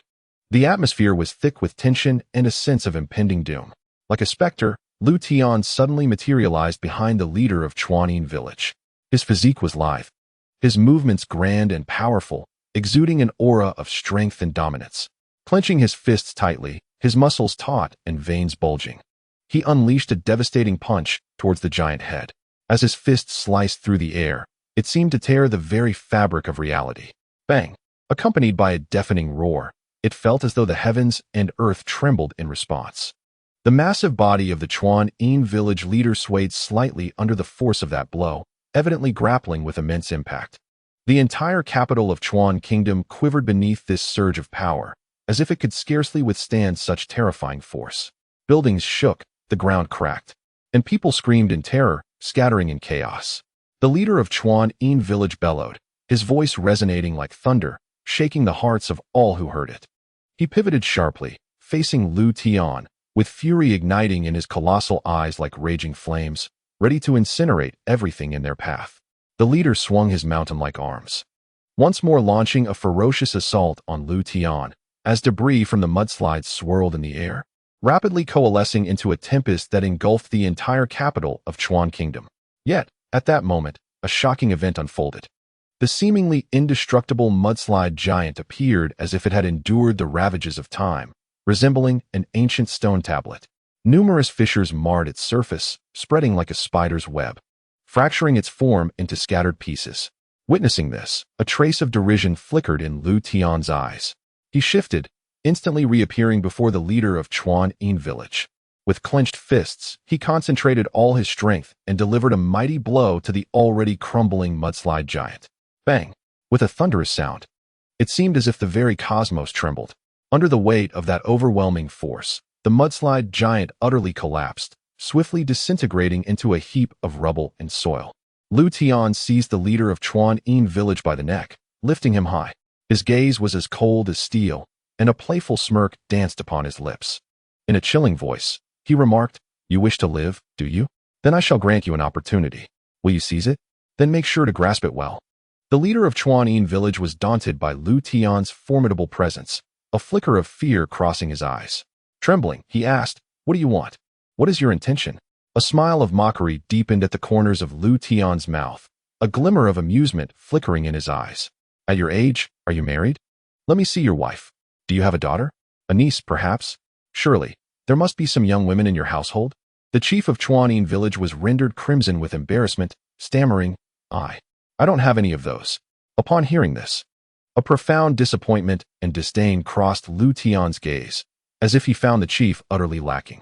Beneath his furrowed brow, his sharp eyes glinted with a cold light, seemingly capable of penetrating the depths of one's soul. Alas, what a pity! Such a disappointment. Lu Tian sighed softly, a mocking curve gracing his lips as he remarked, "I had hoped to discover some intriguing playthings from you." His cold stare fixed upon the chief of Chuan In village, his voice as frigid as the winter wind. He declared, "To think you are of no use even in this regard. Retaining you serves no purpose." Without hesitation, Lu Tian resolutely intoned within his heart, "System. Retrieve the beings from the realm of bliss and those in my possession." The inhabitants of that ethereal domain seemed to be enveloped by an unseen force, vanishing in an instant, leaving behind an emptiness as though everything that had transpired was but a fleeting illusion. Lu Tian garnered a considerable amount of system points, a satisfied smile gracing his features as he gently applauded, as if celebrating his own decision. The soldiers erupted in cheers, casting adoring glances towards Lu Tian. He turned to face the jubilant soldiers of the great Han Empire, his countenance radiant with the joy of victory. Drawing a deep breath, he proclaimed, "Warriors, we have triumphed. The nation of Chuan has fallen." Uchiha Hanya, with his distinct center-parted hairstyle, surged forth like a swift wind, exuding a formidable presence as he swiftly approached Lu Tian's side. Each of his strides seemed to synchronize with the rhythm of time, graceful yet powerful. Sunlight bathed his resolute visage, reflecting the unwavering determination glimmering in his eyes. "Long live your majesty. News from our homeland indicates that the traitor Abito dares to openly challenge your authority, attacking our capital." Uchiha Hanya knelt on one knee, his hands clenched tightly. His voice resonated like iron striking stone as he reported, "The palace has been reduced to ruins by wood release techniques, leaving devastation in its wake." Lu Tian raised his gaze slightly, a glint of icy resolve flashing in his eyes, as if he could freeze the very air around him. He regarded Hanya calmly. His voice, though not raised, emanated an aura of unmatched authority and confidence. "It matters not. I was already aware of this." His words conveyed an unshakable composure, as if nothing in the world could sway his determination. Lu Tian's gaze shifted to a distance, where a man with flowing hair, Uchiha Hanya, stood. His figure cast a tall shadow in the sunlight, exuding an extraordinary stature. His eyes, deep and piercing, seemed to perceive the secrets of the world. "Hanya, the time has come for you to showcase your abilities. I command you to immediately set forth and capture all the young men of the land of Chuan, bringing them to the concentration camp." Lu Tian approached the rice fire slowly, his voice deep and resonant.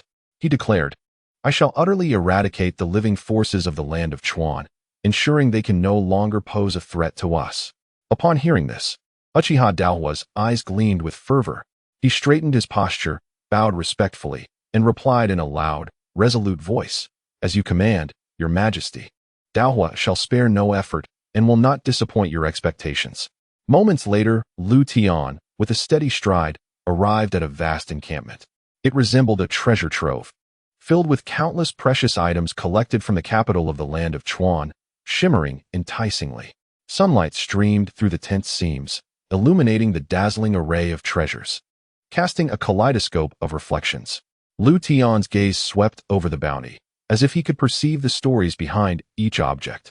Not far away stood a robust man, Uchiha Hanya, who was busily directing his subordinates in organizing the spoils of war.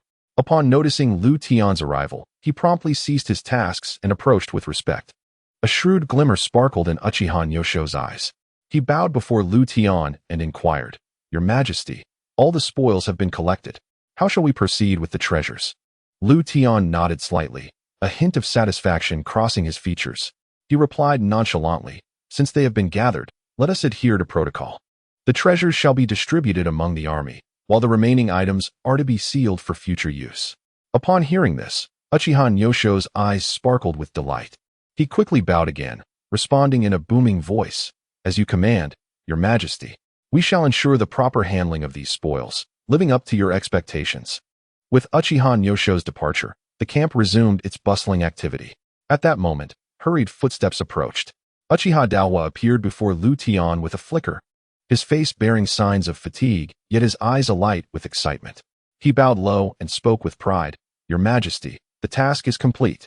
All the young men of the land of Chuan have been successfully brought to the concentration camp." Lu Tian nodded in approval, a glimmer of appreciation in his eyes. He turned to head towards the concentration camp, followed closely by Uchiha Daohua and a cadre of loyal guards. The makeshift concentration camp buzzed with noise. Tens of thousands of men from the land of Chuan were imprisoned there, their faces etched with terror and unease. As Lu Tian entered the camp, he surveyed the crowd, a tumult of indescribable emotions swelling within him. Each of these men from the land of Chuan represents a potential threat. To eliminate future troubles, they must all be reined in. As he pondered, he clenched his fists, a ruthless glint flashing in his eyes. In his heart, he mused, "These petty lives are utterly detestable. Let them all be transformed into system points." With this command to the system, he set his course. A barely perceptible wave spread through the crowd, enveloping the once fearful men of the land of rivers. In that fleeting moment, the entire concentration camp seemed to be shrouded in an invisible, mysterious veil, the silence broken only by the whisper of the breeze brushing against fabric. The men appeared to be drawn by an irresistible force, their forms gradually blurring as if dissolving into the very air around them. The system's feedback arrived instantaneously, akin to a bolt of lightning splitting the night sky, illuminating his innermost thoughts. A torrent of system points surged into his account, filling him with a sense of satisfaction and joy. Lu Tian's lips curled into a subtle smile, a glimmer of contentment flickering in his eyes. He inhaled deeply, as if to absorb every ounce of this elation, yet he was not content to remain idle. Swiftly, Lu Tian accessed the system interface and allocated all of his points to his perception. In that moment, he felt his soul ascend once more, his thoughts racing with newfound intensity. He keenly detected an unusual disturbance in the air and turned sharply, his gaze as piercing as that of a hawk. His sight locked onto a particular direction, where a sinister secret seemed to lurk. There, he discerned an object resembling a Venus flytrap. Its bizarre shape sent a chill down his spine, and he immediately sensed a whiff of danger. With a swift motion, he relocated to another position. Just as he did, a powerful wave surged from his previous spot. Upon his arrival, he found the area deserted, clearly indicating that someone had fled the scene. Black and white Zetsu. That flytrap form is unmistakable. It must be that fellow. Lu Tian's face contorted with rage, teeth clenched in fury. He was acutely aware that these beings were a persistent nuisance, posing a significant threat to his plans.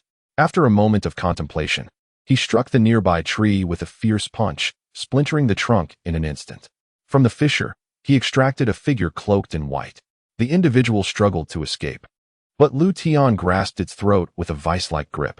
It was none other than a clone of White Zetsu, writhing in a futile attempt to break free. But the disparity in strength rendered it powerless against Lu Tian's hold. Coldly, he regarded it and stated, "Indeed, there is something here. Yet, the important one has managed to escape." Without hesitation, he snapped the clone's neck, obliterating it completely. He then commanded the system to extract cells from the remains, transforming them into a concentrated essence. As Lu Tian gazed at the large test tube filled with the essence, excitement danced in his eyes. Cells of the chakra god tree? What excellent material. It seems this endeavor was not without its rewards. His perceptive abilities functioned like radar, continuously scanning the surrounding environment for hidden threats. Like a flash of lightning illuminating the dark, his perception once again detected an unusual fluctuation emanating from the far end of the forest. Lu Tian's gaze sharpened. In an instant, he vanished from his original position. When he reappeared, he had already reached the opposite side of the forest. His eyes fixated on a white-haired man wrapped in bandages. The man seemed to sense Lu Tian's arrival. His body trembled slightly, but quickly regained composure. He lifted his gaze to meet Lu Tian's, a flicker of terror crossing his eyes before they transformed into madness. Lu Tian regarded him coldly, a smirk curling at the corners of his mouth. "A forbidden technique, ninja, by Lahu? I never expected to encounter you here. I am most intrigued by your forbidden technique. Ghost Bud, and I shall gladly accept it." Upon hearing Lu Tian's words, a hint of panic flashed in Bailu's eyes, but he swiftly composed himself and shouted maniacally, "Humph! You wish to possess my forbidden technique? Then merge with me. Become my power." Sensing the situation turning dire, Bailu swiftly formed hand seals. In the next moment, several uniquely shaped ninja beasts materialized around him, roaring as if they sought to devour everything. Bailu's figure flickered as he rapidly merged with these beasts. The fused Bailu transformed into a grotesque chimera, a creature neither human nor ghost, emanating a chilling aura of darkness. Tentacle-like limbs writhed in the air, seemingly intent on engulfing the entire forest. A surge of dark power erupted from him, akin to a torrent of black whirlwinds sweeping toward Lu Tian. Upon witnessing this, a glimmer of coldness flashed in Lu Tian's eyes. However, he remained unperturbed. His form shifted, gliding through the darkness like a phantom, effortlessly evading Bailu's assault. With a cold laugh, Lu Tian vanished once more. When he reappeared, he stood behind Bailu. With a sudden, forceful punch, his fist radiated a blinding light, as if containing boundless power. Accompanied by a resounding crash, his immense strength collided violently with Bailu's body. Bailu soared through the air, tracing an arc before crashing heavily to the ground. Struggling to rise, he found himself gravely wounded, his complexion turning as pale as parchment. Bailu raised his head to gaze at Lu Tian, his eyes filled with terror and resentment. He struggled to speak. How could this be? How could you possess such formidable power?" Lu Tian coldly regarded him, his expression devoid of any emotion. He replied, in the face of absolute strength, "All forbidden techniques are futile. Bailu, I shall claim your forbidden technique, Ghost Bud, and you shall cease to exist." Suddenly, a profound black energy surged from Lu Tian's hands, resembling a black hole in the night sky, devouring all surrounding light. This power was both formidable and enigmatic, causing Bailu to instinctively feel a pang of fear. He launched an attack with both hands, his strikes grand and forceful, as if intending to rend space itself. Bailu felt the overwhelming surge of energy. A look of terror etched upon his face. He attempted to rise, but that force had firmly ensnared him. All he could do was watch helplessly as the wave of energy surged toward him, a profound despair filling his heart. In an instant, Bailu's body was struck by this force, rendering him akin to a vegetative state. He collapsed to the ground, while the surrounding trees trembled violently, as if they might topple at any moment. Through the system's meticulous extraction, Lu Tian finally succeeded in acquiring the forbidden technique, the Demon Bud. Yet, at that moment, an eerie echo resonated within his mind. "Return my body to me, you fiend from beyond. I, Uchiha Hanya, shall never submit to you." The voice was rife with fury and resentment, as if it sought to rend Lu Tian's very soul. Furrowing his brow, Lu Tian forcefully slapped his own head, striving to dispel this uncanny voice. However, it grew increasingly distinct, demanding his attention. Taking a deep breath, he swiftly formed hand seals, summoning a potent force of yin-yang release. From his body, a dark entity gradually materialized, swiftly transforming into a complete human form before him. This was the body Tian created using yin-yang release, a flawless vessel. He carefully extracted the precious divine tree cell fluid, gently integrating it into this new body. With both hands firmly pressing on the new body's head, he concentrated intently on guiding the merger of the divine tree cell fluid and the body. At that moment, an overwhelming wave of dizziness crashed over him, assaulting Tian's nerves. His body swayed uncontrollably, as if it might collapse at any second. Yet, gritting his teeth, he persevered to complete the final step. As Tian fell, the new body slowly opened its eyes. Those eyes were extraordinary, revealing a pair of purple, six-pointed rinnegan. They shimmered with a mysterious and profound light, as if capable of perceiving all that exists. "Ha! I have indeed succeeded," Tian exclaimed, his face alight with uncontainable excitement and pride. "The sage body, the sage eyes. Is this the bloodline limit? Marvelous." Just as he reveled in the joy of his success, an unexpected development transpired. The body of Uchiha Hanya, which should have remained dormant, slowly opened its eyes as well. Those eyes were filled with hostility and vigilance, seemingly poised for an attack. Uchiha Hanya struggled to sit up, his gaze fixated intently on Tian's new body. His complexion was pale and ghastly, as if he bore immense suffering and torment.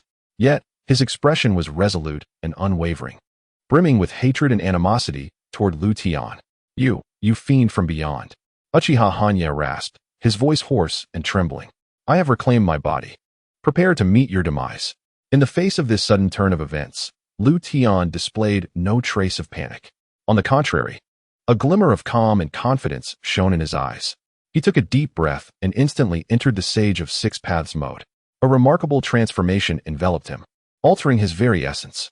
At this moment, Tian donned a form-fitting black robe, seemingly merging with the shadows.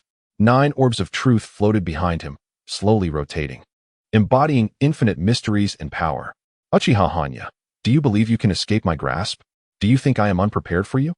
Tian spoke coldly, his voice exuding an undeniable authority. The 9 orbs behind him emitted a dazzling black light, transforming into sharp, piercing beams that hurtled towards Uchiha Hanya. These beams traced brilliant arcs through the air, as if intent on piercing his very being. Yet Uchiha Hanya was no ordinary adversary. In a flash, he vanished from his original position, causing the beams to strike empty air, erupting with a deafening sound. In the next moment, Uchiha Hanya appeared behind Tian, his hands coalescing chakra, poised to deliver a fatal blow. However, Tian seemed to anticipate this move. He too vanished in a blink, reappearing behind Uchiha Hanya. His fists clenched tightly, launching a powerful strike. With a resounding impact, Tian's fist collided forcefully with Uchiha Hanya's body, unleashing a wave of energy that resonated through the surrounding air. Uchiha Hanya was sent flying, crashing to the ground, struggling to rise. He found himself ensnared by an invisible force, the orbs of truth binding him as shackles. Tian approached Uchiha Hanya, looking down upon him with disdain and mockery. "Do you truly believe my trivial techniques could serve you? Ultimately, your understanding of chakra and martial arts is far too shallow. Trivial? You dare refer to us, the inhabitants of this land, in such a manner?" Uchiha Hanya's eyes blazed with fury. He struggled to rise, his voice resolute. "You are indeed an evil being from beyond, having never truly respected this land and its people." Tian chuckled coldly, unmoved by Uchiha Hanya's rage. He extended a finger, gently touching the air, as if gathering some arcane power. Suddenly, he struck with precision, his fingertip landing squarely on Uchiha Hanya's forehead. A surge of potent chakra coursed into Uchiha Hanya's body, binding him firmly. Under the influence of this force, Uchiha Hanya's body seemed to lose vitality, becoming utterly rigid. Just as he was on the brink of complete surrender, a stunning transformation occurred within him. Kaleidoscope Sharingan Susanoo. The entire forest was instantaneously obliterated by the terrifying power of Susanoo, replaced by the imposing figure of a giant towering over 200 meters. This colossal being was clad in heavy armor and wielded a massive sword, exuding an aura of majesty and dread. Uchiha Hanya appeared at the center of Susanoo, his gaze flickering with resolute light as he confronted his former self. Facing such a formidable adversary, Lu Tian gasped in shock, his body rapidly swelling. The power of the cosmic law surged wildly within him. And in the blink of an eye, he transformed into a giant over 900 meters tall. Lu Tian extended his enormous hand, firmly grasping Susanoo. He exerted immense pressure, relentlessly crushing this diminutive giant. Each crushing blow was accompanied by a thunderous roar and intense vibrations, as if the very heavens and earth trembled in response. Prepare to meet your demise, you wretched being that disturbs my peace. Lu Tian bellowed, his voice resonating like thunder across the sky. He increased his force, continuing to mercilessly crush Susanoo. Under Lu Tian's overwhelming strength, cracks began to appear in Susanoo's armor. Despite Uchiha Hanya's desperate attempts to resist, he appeared diminutive and helpless before this might. After enduring for mere seconds, Susanoo succumbed to Lu Tian's unstoppable power, shattering into countless fragments that dissipated into the air. Uchiha Hanya's body plummeted to the ground, crashing heavily. He struggled to rise, but his body had sustained grave injuries, rendering him immobile. Once Uchiha Hanya was subdued, Lu Tian's form rapidly diminished, returning to his original visage. He slowly bent down, his hands like iron claws tightly gripping Uchiha Hanya's neck. At that moment, the battlefield seemed to plunge into silence, with only Lu Tian's cold and resolute voice echoing. He stated, "You should have perished long ago." Uchiha Hanya was nearly suffocated by Lu Tian's grip. He laboriously lifted his head to meet Lu Tian's indifferent and profound gaze. The anger and resentment in his eyes intertwined, ultimately coalescing into an indescribable despair. Lu Tian continued, "Were it not for me, you would have long been slain by Uchiha Itachi. I spared your life, yet you show no gratitude and seek to kill me. Thus, I shall now reclaim your life." As he spoke, Lu Tian's grip tightened further. A deep bruise manifested on Uchiha Hanya's neck. He sensed his life force waning swiftly, yet he was powerless to resist. The surrounding air felt as though it had solidified, with only Lu Tian's detached voice reverberating. Uchiha Hanya's complexion grew increasingly pale, his eyes filled with despair. He realized that he was likely to meet his end today. Yet, within him lingered a flicker of resentment and fury as he pondered why he had fallen to such a fate. "System, are you still there? Retrieve him for me." Lu Tian roared inwardly, his voice reverberating like thunder in his mind. But all that responded to him was an expanse of silence, as if the system had vanished. Offering no reaction whatsoever, Lu Tian furrowed his brow, a hint of perplexity and unease flickering across his visage. He inhaled deeply, striving to calm the tumult within, and then called out, "System, are you still there? I require your strength. Reclaim him for me." Yet, still no answer came. Lu Tian came to a realization. This system seemed tethered solely to his original body, and now that he had assumed a new form, the system had lost its connection. It appeared that the system was indeed bound to this new vessel. However, it mattered little now. A glint of determination flashed in Lu Tian's eyes. He no longer placed his hopes in the system, but resolved to take matters into his own hands. With fervent effort, he concentrated his chakra in his palms, ultimately coalescing it into a formidable force. A visible radiance of chakra erupted forth, accompanied by a sharp crack. Under the might of Lu Tian's chakra, Uchiha Hanya's neck was instantaneously crushed. His head and body were severed in an instant, rolling a short distance across the ground. Blood gushed forth, staining the earth red. As Lu Tian gazed upon the headless corpse sprawled on the ground, an indescribable elation surged within him. He had finally liberated himself. This most troublesome adversary, who had perpetually haunted him, was at last vanquished by his own hand. He let out a triumphant roar, his voice brimming with ecstasy and madness. "Splendid! I am finally free. Ha ha ha!" His laughter echoed across the desolate battlefield, as if to cast away all worries and sufferings. The dark clouds above began to dissipate, revealing brilliant sunlight. Lu Tian clapped his hands sharply, and his figure seemed to fracture like an illusion. Clones emerged from his being, a testament to his pride in the yin-yang release clone technique. These clones, like phantoms awakened from slumber, ascended silently into the sky, soaring towards the heavens.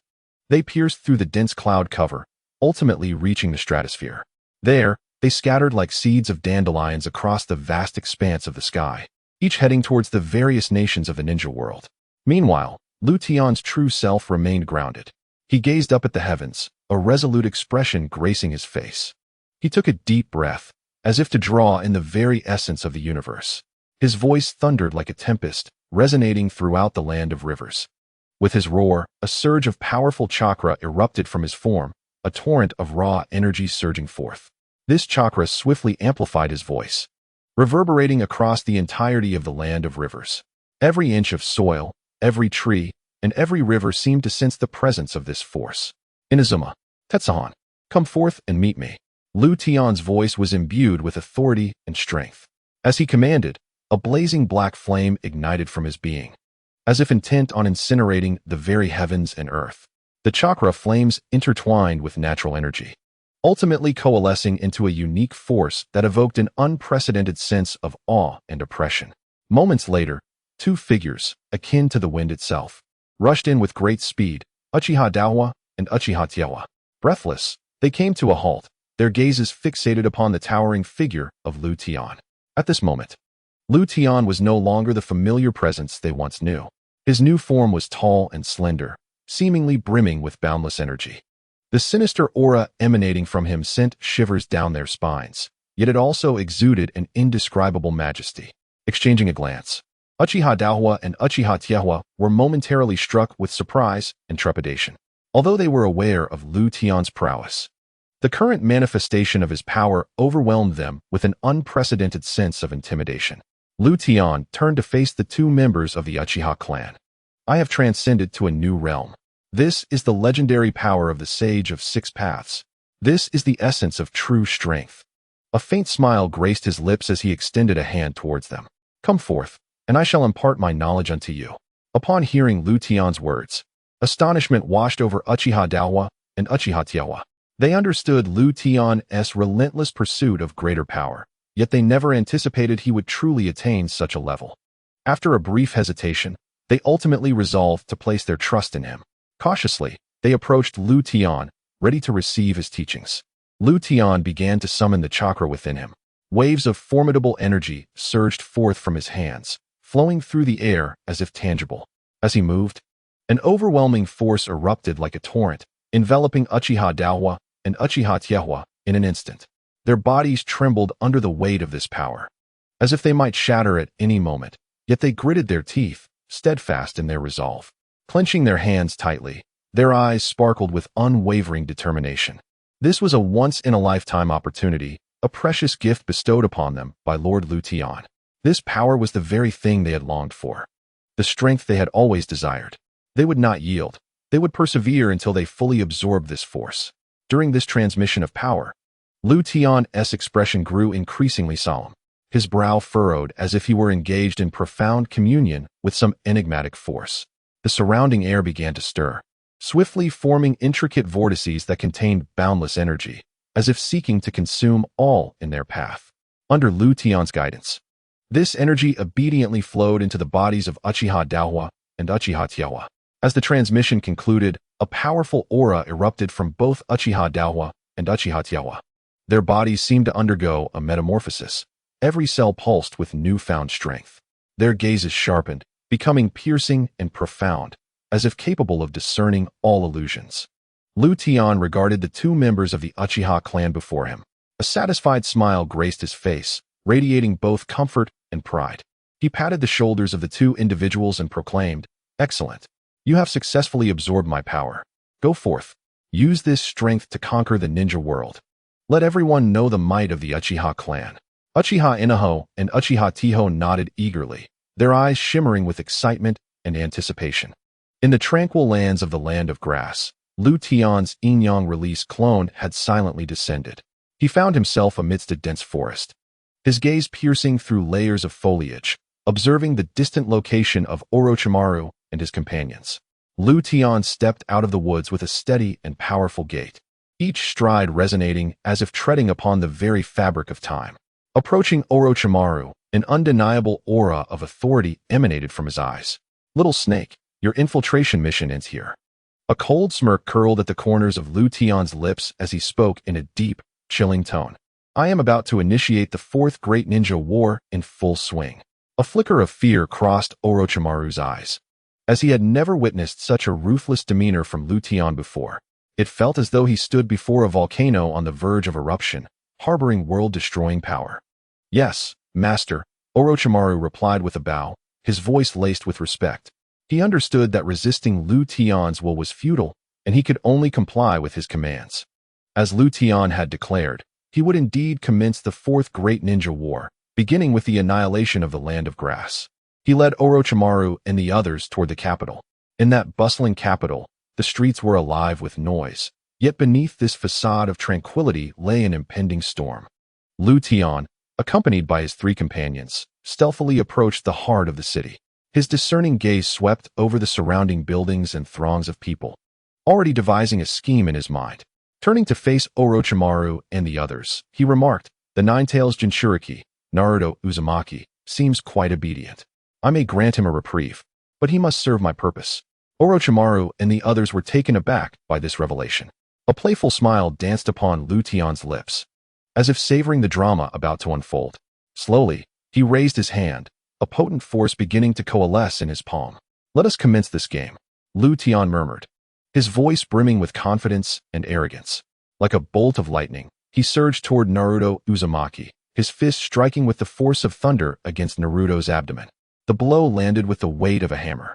Naruto felt an unprecedented impact, his body involuntarily propelled backward. A surge of formidable chakra erupted from his mouth, the sealed power of the Nine-Tails Fox manifesting. As Lu Tian's devastating punch struck, the Nine-Tails chakra was forcibly expelled, rapidly coalescing into a massive fox form. The Nine-Tails roared, its colossal body thrashing within the capital of the Land of Grass. Its eyes glimmered with a blood-red intensity, as if poised to devour everything in its path. The onlookers were paralyzed with terror, their screams echoing as they fled in all directions. The creature before them was colossal, its fur shimmering ominously, and its eyes ablaze with fury. Innocent people scurried in panic, desperate to escape the impending doom. Yet, against the formidable power of the Nine-Tails, their struggles appeared insignificant. They were diminutive and powerless. Lu Tian stood atop a high vantage point, surveying the chaos below with a bemused smile, as if he were savoring the calamity about to unfold. "Little lives, prepare to meet your demise. I shall obliterate everything." His heart brimmed with ecstasy and exhilaration, as if he could envision the entirety of the ninja world bowing before him. The Nine-Tails continued to roar, its claws and tails thrashing through the air, each strike capable of razing a building to the ground. Meanwhile, in the capital of the bird country, another of Lu Tian's yin-yang doppelgangers descended from the heavens like a comet streaking across the sky, wielding the power of destruction as it plummeted toward the feudal lordess estate. With a deafening crash, the lord's residence was instantly pulverized, debris and dust scattering in all directions. As Lu Tian landed, his power erupted forth, and under the influence of his mystical form, he grew to an extraordinary size, resembling a deity descending from the heavens, gazing down upon the terrified city. His countenance bore no expression, only an air of indifference and resolve. The blade he wielded glimmered menacingly, as if poised to sever all that lay before it. With a mere flick of his wrist, the blade flashed, and an entire structure was reduced to dust beneath its edge. The surrounding populace shrieked in horror, having never witnessed such a nightmarish spectacle. Some attempted to flee, but against this overwhelming force, they appeared utterly helpless. Lu Tian paid no heed to their cries and wails. His gaze was fixed solely on cold indifference and annihilation. Each swing of his blade was accompanied by the collapse of yet another building. His movements were graceful and light, akin to a dance of death. "Today marks your end," he declared coldly, his voice reverberating through the air, dripping with disdain and mockery, as if the fate of the city were already sealed. Under his blade, the capital of the bird country swiftly transformed into a wasteland. The once thriving beauty was reduced to ashes, leaving only an abyss of fear and despair in its wake. The rain country also underwent a transformation with the arrival of Lu Tian's yin-yang doppelganger. The ominous clouds that had veiled the sky seemed to be torn asunder by an invisible force, as if a beast had savagely bitten through, revealing the long-forgotten blue sky. The incessant rain ceased abruptly, as if reclaimed by the divine. Before Lu Tian's doppelganger even touched the ground, a black hole-like sphere materialized beside him, exuding a disquieting gravitational pull. It was the Rinnegan's exploding star. The dust suspended in the air was drawn toward the black hole like marionettes, beginning to coalesce. The gravel on the ground seemed to be tugged by invisible strings, rising from the earth as it converged towards the black void suspended in midair. A massive sphere of rock rapidly took shape, ensnaring Lu Tian's yin-yang doppelganger in a vice-like grip, as if countless monstrous beasts roared in an attempt to crush him. The figure of Pain, the embodiment of heavenly path, appeared above the capital of the Rain Country, clad in a dark robe adorned with red clouds. His Rinnegan eyes glimmering with a chilling light. "Arrogant fool, allow me to seal you away." Pain's voice reverberated through the skies of the Rain Country's capital, laced with mockery and derision. Yet, Lu Tian's yin-yang doppelganger was not shackled by fear. Drawing a deep breath, he pressed his palms together, a resolute glimmer igniting in his eyes. In the next moment, he bellowed, "Law manifests in heaven and earth." With this declaration, Lu Tian's form began to swell rapidly, as if countless forces surged into his being. The enormous rock sphere, not yet fully formed, was distorted by his expanding body, the stones shattering with a deafening crack. Pain's expression shifted slightly. He had not anticipated that this sudden adversary possessed such formidable strength, able to effortlessly counter his earth-exploding heavenly star technique. With a cold snort, he clasped his hands together, preparing to unleash a more devastating assault. Pain's palms struck together with a resonant clang, akin to two iron stones colliding, producing a crisp echo. It seemed he was cultivating a power capable of annihilating the heavens and earth. As he spread his hands, they formed a triangular gesture. His Rinnegan eyes fixating on Lu Tian suspended in the air through the triangular space between his palms. In that moment, the air between heaven and earth appeared to freeze. An intangible pressure emanating from Pain, causing the surrounding atmosphere to tremble. The scenery around seemed to blur, leaving only Pain and Lu Tian's figures sharply defined. Pain's gaze was cold and unwavering, as if all existence lay under his dominion. Suddenly, gritting his teeth, he unleashed a formidable repulsive force through his hands, manifesting the linear attack known as Shinra Tensei. This repulsion, radiant and dazzling, shot forth like a meteor streaking across the night sky, aimed directly at Lu Tian's yin-yang doppelganger. Boom! With a resounding explosion that shook the very heavens, Lu Tian's doppelganger was struck by this overwhelming force, sent hurtling backward as if struck by a colossal hammer, tracing a long arc through the air before crashing violently against the mountains at the border of the Rain Country, stirring up a cloud of dust. Quite intriguing. That was a significant force. Lu Tian emerged from the haze, unscathed. His visible chakra cloak surged in a fervent blaze, akin to roaring flames. A confident smile graced his lips as he extended a hand towards Pain in the distance. Chakra rapidly coalesced into a gigantic palm, shimmering with resplendent light, as if imbued with the power to obliterate the cosmos. Lu Tian suddenly grasped, and the chakra hand surged forth like a mighty dragon, reaching towards Pain of the Six Paths. However, Pain once again employed the almighty push. A tremendous repulsive force erupted from his being, instantly dispersing the chakra hand. With a swift motion, Pain transformed into a fleeting shadow, charging towards Lu Tian. A chilling glimmer flickered in his eyes, as if he sought to utterly devour Lu Tian. Observing this, Lu Tian revealed a mocking glint in his gaze. Mid-flight, Pain formed the triangular hand sign once more, his eyes glinting with icy determination. This time, he augmented the chakra output, evidently preparing to unleash a more ferocious assault. Almighty push, Pain uttered with a commanding tone, resonating with authority and dominance. As he extended his hands, a blinding light erupted instantaneously, sweeping towards Lu Tian like a tempestuous whirlwind. The brilliance was dazzling, causing even the heavens and earth to tremble in response. Sensing this overwhelming force, Lu Tian's expression shifted slightly. He hastily concentrated his chakra, attempting to withstand the onslaught. Yet, the incoming repulsion was too formidable, and he was instantly sent flying. His figure streaked across the sky like a meteor, crashing once more into the mountains at the border of the Land of Rain. The mountains were breached upon impact, colossal boulders scattered, and dust enveloped the sky. As the dust settled, Lu Tian's silhouette had already appeared on the other side of the mountains, at the boundary of the Land of Wind. Surrounded by ruins, he bore no visible wounds, yet the immense force had left him slightly breathless. The control range of the Uzumaki Nagato is astonishingly vast. It seems he is indeed in remarkable condition. Lu Tian inhaled deeply, steadying himself, and gazed towards Pain in the distance, admiration shimmering in his eyes. Hovering in the air, Pain coldly regarded Lu Tian, his Rinnegan emanating a profound light, as if capable of seeing through all illusions. He formed the triangular hand sign once more, preparing to launch his next offensive. Witnessing this, Lu Tian could not help but sigh inwardly. He understood that pain at this moment was even more powerful than during the invasion of Konoha a decade later, likely due to the absence of the debilitating weakness that would come in the future. After all, over 10 years separated the two periods. The current Uzumaki Nagato had not yet been drained by the outer path's Gedomazo. With a sudden push, Lu Tian propelled himself off the ground. With a resounding crack, the hardened earth shattered beneath him. He shot upward like a cannonball, soaring towards the heavens, his figure slicing through the sky with unstoppable force, traversing the towering, majestic mountains shrouded in mist, reminiscent of a celestial realm. Lu Tian swiftly approached Pain, his eyes gleaming with fierce intensity, and his expression chillingly stoic. His right arm bulged with muscle, radiating an aura of destruction as he delivered a powerful punch.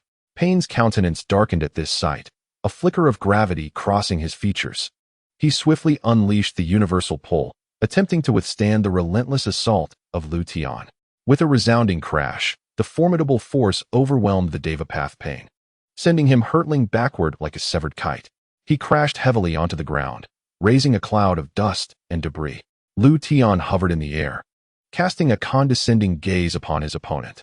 A slight smirk of derision graced his lips as he proclaimed, "Umph. Nagato, you are far too reliant on the Rinnegan. Observe me. Throughout our prolonged battle, I have yet to employ the Rinnegan." Yet in the next instant, a glimmer of cunning flashed within Lu Tian's Rinnegan. He invoked the universal pull. The overwhelming gravitational force instantaneously yanked the Devapath Pain from the ground. The latter's expression morphed into one of sheer astonishment. Before he could react, Lu Tian unleashed another punch. Bang! The blow landed squarely on the Devapath Pain, shattering his body into countless fragments under the immense power. The remnants, nearly desiccated, scattered in all directions. "Humph, this is rather unsatisfying. Your current state is utterly deplorable." Lu Tian's visage bore a mix of disdain and arrogance. His eyes shimmered with fervent intensity as they fixated on the direction of Amigakure. At that moment, the village remained shrouded beneath a gloomy sky, with dense clouds casting an oppressive veil. Lu Tian's gaze seemed capable of penetrating all barriers. His eyes possessed an extraordinary long-range vision akin to the Byakugan. He directly spotted Nagato within Amigakure. A smirk of contempt graced Lu Tian's lips as he bellowed, "Huh? Nagato, in your current debilitated state, suffering from the prolonged absorption of the outer path's golem, you are incapable of mustering your full strength to confront me. Come, let us engage in a decisive battle." With that, a powerful aura surged from Lu Tian. The chakra cloak enveloping him crackled in the wind, sprouting 3 pairs of wings. He unfurled his wings and, like a bolt of lightning, soared toward Amigakure. Lu Tian's velocity was astonishing, leaving a long afterimage in the air, and in the blink of an eye, he vanished beyond the horizon. He descended upon Amigakure like a tempest, the sound of sonic booms trailing behind him. His expression was one of icy resolve. Firmly grasping a white Zetsu clone, Lu Tian barreled through the wall of the room where Nagato resided, crashing through like a cannonball. Bricks exploded outward like raindrops, revealing a massive gaping hole in the wall. Through the swirling dust, Lu Tian glimpsed Nagato seated upon a portable toilet, with a vigilant Conan poised nearby. Unfazed, Lu Tian strode forward with purpose, each step resonating with a weighty power that seemed to tremble the ground beneath him. He halted directly in front of Nagato, tilting his head slightly, his eyes filled with an imperious arrogance. A defiant smirk danced on his lips, tinged with a hint of mockery. He sneered, "Humph. Nagato, you are truly pathetic. You have been drained of chakra by the outer path's golem for so long that you appear utterly powerless. Yet, I have no desire to bully the disabled." As he spoke, Lu Tian gripped the white Zetsu clone in his hand, as if he were crushing a frail ant. A fervent light flickered in his eyes, as though he sought to shatter all the constraints of this world. Suddenly, he exerted a tremendous force, akin to a volcanic eruption. The white Zetsu clone crumbled before this overwhelming power, disintegrating into minuscule cells like dust scattered by a tempest. Simultaneously, Lu Tian's chakra surged within him like a torrential flood, enveloping him in an invisible halo. A formidable aura permeated the air instantly. Small Nan, standing beside Nagato, whose previously tranquil visage now resembled a flower withered by frost, lost all color as she witnessed Lu Tian's impending insanity. She hurriedly attempted to intervene, but the moment she took a step forward, it felt as though an invisible hand had grasped her firmly. The surging chakra weighed down upon her like a mountain, pinning her in place. Her eyes widened, reflecting Lu Tian's visage and that terrifying force. She fought desperately to break free, yet her body felt bound by unseen chains, immobilized. She trembled like a leaf in the cold wind, unable to regain composure. Despair filled her heart, akin to being swept into an endless abyss by a frigid torrent. At that moment, she suddenly felt a warm liquid trickling down her thigh, causing her face to flush with embarrassment. She inwardly lamented, Lu Tian is too powerful. Even I am terrified of him. What a disgrace. Lu Tian's movements were as swift as a tempest. With a mere flick of his hand, it was as if he commanded the very destinies of the world. The cluster of cells traced a dazzling arc in the air, akin to a meteor streaking across the night sky, imbued with boundless might and velocity, swiftly merging into Nagato's body. At that moment, Nagato's countenance darkened like the ominous clouds before a storm, heavy and oppressive. He clenched his teeth, his eyes glinting with a chilling light, as if intending to freeze everything around him. He fixed his gaze on Lu Tian, his voice as frigid as ancient ice, enunciating each word with precision. Lu Tian, what on earth do you intend to do? Why do you wish to merge this cluster of cells into my body? Upon hearing this, Lu Tian burst into laughter, as though he had encountered the most absurd joke in existence. His laughter resonated through the room, causing the surrounding air to quiver. He crossed his arms, a disdainful smirk gracing his lips, exuding an air of utter arrogance. He provocatively replied, I merely wish to engage in a thrilling battle with you. What? Is even your so-called divinity afraid? Nagato sat upon his moving toilet, yet his eyes were filled with a fierce intensity. He clenched his fists tightly, veins protruding, as if he were channeling all his strength into this singular moment. With a cold glare fixated on Lu Tian, he spoke with an even sharper chill in his voice. Lu Tian, you shall pay for your arrogance. Though the ninja world is vast, it will not tolerate a rogue like you. Lu Tian, upon hearing this, disdainfully curled his lips into a mocking smile. Then let us wait and see. The stage of the ninja world is far too small, accommodating only me. If you can achieve that, I shall eagerly anticipate the moment. However, before that, let us engage in a true contest. Suddenly, Nagato felt a warm surge coursing through his body, reminiscent of spring sunshine enveloping him, bestowing an unparalleled comfort. This sensation was far more intense and penetrating than his previous experience within Conan's body. To his astonishment, he found himself able to rise effortlessly. His legs, somewhat stiff from prolonged inactivity, still managed to support his weight. Gradually, he distanced himself from the mobile toilet that had accompanied him for years, a smile gracing his face after such a long absence. Though he could now stand, his legs remained unaccustomed to movement, leaving him feeling somewhat clumsy, akin to a child taking its first steps. He attempted to walk a few paces, but quickly wobbled due to his unsteady balance. In that moment, he recalled his possession of Pain's abilities. Taking a deep breath, he began to summon that power. As his will stirred, his body began to levitate. He floated in midair, feet off the ground, as if transformed into a true deity. A profound sense of satisfaction surged within him. Nagato's heart brimmed with a fierce determination, his gaze sparkling with resolute light. He inhaled sharply, his voice imbued with an indescribable authority and confidence. Bold rogue Lu Tian, he proclaimed loudly, his voice reverberating through the room, seemingly piercing the hearts of all present. I warned you, you will regret this. Before he could finish his words, an astonishing force erupted forth. His rinnegan ignited with brilliant radiance, akin to two stars bursting in the night sky. A powerful repulsive force emanated from his eyes. This was Shinra Tensei. Nagato leaned slightly forward, pouring all his might into this singular strike. His eyes radiated determination and ferocity, as if he intended to annihilate Lu Tian completely. The intense repulsion rapidly coalesced, bearing the weight of destruction, and surged directly towards Lu Tian. Observing this, Lu Tian's previously carefree demeanor vanished. He swiftly harnessed the chakra within his own eyes, preparing to unleash his own Shinra Tensei. His eyes shimmered with an extraordinary brilliance, resembling two resplendent stars igniting in the night. The two formidable forces converged, colliding with the ferocity of cannonballs. In an instant, a powerful shockwave erupted, centered around two individuals. Chaos radiated outward. The rooftop collapsed in an instant, debris and dust swirling, as if the entire room had been annihilated. Nearby, Xiaonan was shaken by the sudden shockwave.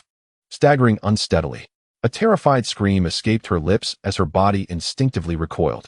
Having previously been frightened to the point of losing control, urine splattered in all directions under the force of the shockwave, revealing her embarrassing predicament. Her face flushed crimson as she hastily covered it with her hands, striving to mask her humiliation. Yet, in the midst of this cataclysmic battle, her minor incident appeared utterly trivial. At the pinnacle of rain-hidden village, the chamber of Nagato was in utter disarray. The once sturdy roof was torn asunder, walls crumbled, leaving only the boundless sky and the howling wind. Let us engage elsewhere. We shall depart rain-hidden village and continue the fight. Nagato's voice thundered, echoing across the vast expanse. With a swift movement, he ascended like a great rock, soaring into the heavens. Tian stood amidst the ruins, his gaze intensely fixed on Nagato's ascending figure. He cast a sidelong glance at Xiaonan, a roguish smile curling upon his lips. I do admire your spirit. Go clean yourself up. I shall seek you out for some diversion shortly. With those words, Tian shot skyward like a meteor, pursuing Nagato. The two engaged in a breathtaking clash above rain-hidden village. The sky transformed, darkening with ominous clouds, as thunder rumbled. Tian and Nagato exchanged blows, each impact resounding like deafening thunder. Their figures darted through the clouds, swift enough to bewilder the eye. Moments later, the tide of battle shifted.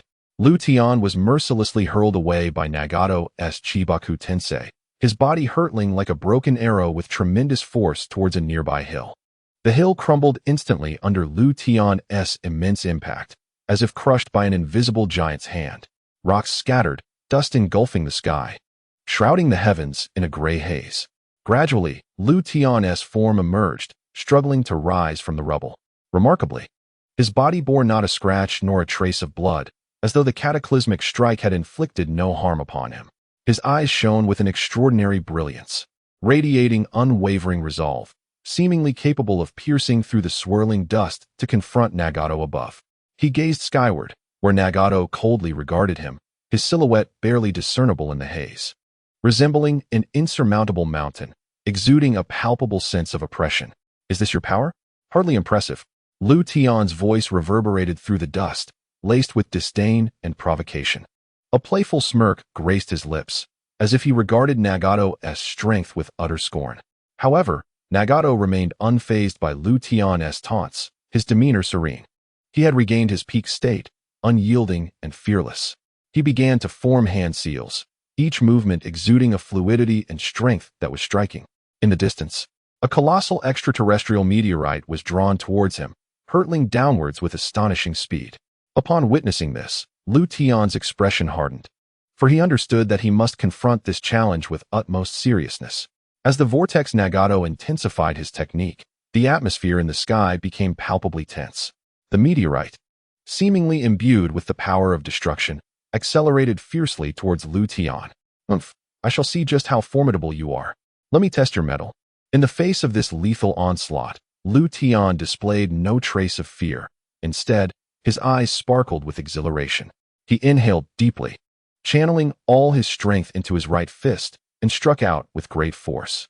As the meteorite drew near, Tian unleashed his right hand, his chakra coalescing into a massive fist that collided violently with the meteorite. With a thunderous roar, the impact resonated throughout the heavens, as if the very fabric of the world trembled. Tian's chakra-infused fist met the meteorite with a ferocity that unleashed an explosion akin to thunder, sending powerful shockwaves radiating outward. The meteorite shattered instantly under Tian's assault, disintegrating into countless fragments and dust that filled the sky, reminiscent of an apocalyptic descent. Haha, is that all you've got, Vortex Nagato? Tian laughed heartily, his figure flickering in the aftermath of the explosion. He gazed at the Vortex Nagato above, his eyes brimming with provocation and combat fervor. Earth Explosion Star. Vortex Nagato coldly uttered these 4 words, seemingly heralding Tian's demise. He initiated his technique once more. causing the ground to quake violently as a multitude of debris erupted, coalescing into innumerable boulders. These massive stones fell like raindrops, hurtling towards Lu Tian. Seeing this, Lu Tian's form shifted, weaving through the onslaught of boulders like a dragon in flight. With each punch he threw, accompanied by a resounding crash, the boulders shattered under his might. Yet, this was merely the beginning. Vortex Nagato commenced the hand seals again, his palm directed towards the infinite expanse of outer space. In an instant, numerous meteorites appeared to be drawn by an unseen force, hurtling towards the Rain Village. Humph, do you really think this will defeat me? Such naivety. Lu Tian observed the approaching swarm of meteorites, his eyes glinting with eager anticipation. He took a deep breath, concentrating all his strength in his fists. Come, show me the might of your meteor shower. Lu Tian roared, charging towards the relentless barrage of meteorites. His figure danced amidst the falling stones, each punch resonating with a deafening boom, shattering the meteorites one after another. The confrontation between the two reached a fevered pitch, each strike imbued with devastating power. Lu Tian regarded Vortex Nagato with a glimmer of admiration in his eyes. What other techniques do you possess? Feel free to unleash them. I have afforded you ample opportunity. Lu Tian's words brimmed with provocation. Yet, his gaze betrayed a recognition of Nagato's formidable prowess. Upon hearing this, Nagato's countenance darkened.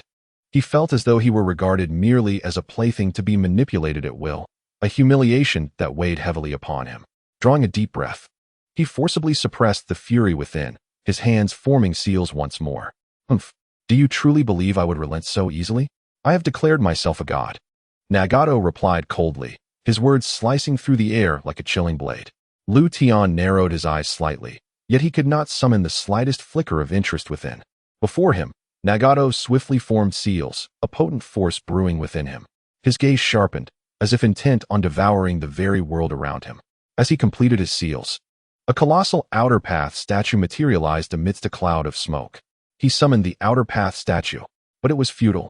Lu Tian shook his head in disappointment and suddenly made his move. With a gentle wave of his hand, an invisible force sent the statue hurtling into outer space. Useless. Have you exhausted your tricks? Then it is my turn. Lu Tian's expression betrayed a hint of disappointment, yet a playful smile graced his lips. He suddenly reached out, drawing Nagato towards him with a firm grasp. Nagato struggled in vain, but against Lu Tian's overwhelming power, all his efforts appeared feeble and ineffective. Lu Tian regarded him, a flicker of complex emotion passing through his eyes. Alas, I granted you a chance, yet you proved ineffectual. He sighed softly, extending his other hand to gently press against Nagato's chest. A mysterious force emanated from his palm, enveloping Nagato entirely. He employed a unique ninjutsu, yin-yang release, body modification. Nagato felt as though his body were enveloped by a warm current, all his injuries healing in an instant. As confusion set in, he began to undergo a transformation. His skin became delicate and smooth, and his form grew more rounded and exquisitely petite. He gazed at his body in astonishment, his eyes filled with disbelief and rage. What have you done? Nagato bellowed, his voice trembling with fury. He struggled to break free from Lu Tian's grasp, yet he found himself utterly powerless to resist. Lu Tian observed Nagato's predicament, a playful smile curling at the corners of his mouth. In a taunting tone, he remarked, I have given you a chance, but you are inadequate. Now, allow me to present you with a surprise. You wretched fiend. Nagato roared in anger, yet he was rendered utterly impotent. He could only watch helplessly as his body underwent a dramatic transformation. Lu Tian, observing the changes in Nagato, felt a surge of satisfaction. He released his grip, allowing Nagato to tumble to the ground. At this moment, Nagato had transformed into a voluptuous and enchanting woman, her eyes brimming with anger and resentment. The surroundings were alive with wild, verdant grass, as if the very earth were breathing. Each blade of grass narrated the tale of vibrant life, intertwining to swiftly create a lush green sea, resembling an enormous mattress, soft and resilient. Luton stood atop this grassy expanse, his eyes glistening with concern as he turned to Nagato, his voice imbued with unwavering resolve. Nagato, allow me to examine your health and ascertain your condition. Before his words could fully dissipate, he had leapt to her side. Though Luton's actions were somewhat brusque, they were harmonious, each movement infused with genuine care for his friend. He meticulously inspected Nagato, leaving no corner of her being unexamined. His gaze focused and earnest, as if he were in search of the miraculous essence of life. Once he concluded his examination, Luton cast his gaze towards Conan in the distance. A sudden force drew her gently to his side, and he placed her in a nearby pool of water. The clear water surged, enveloping Conan's form and cleansing her of impurities.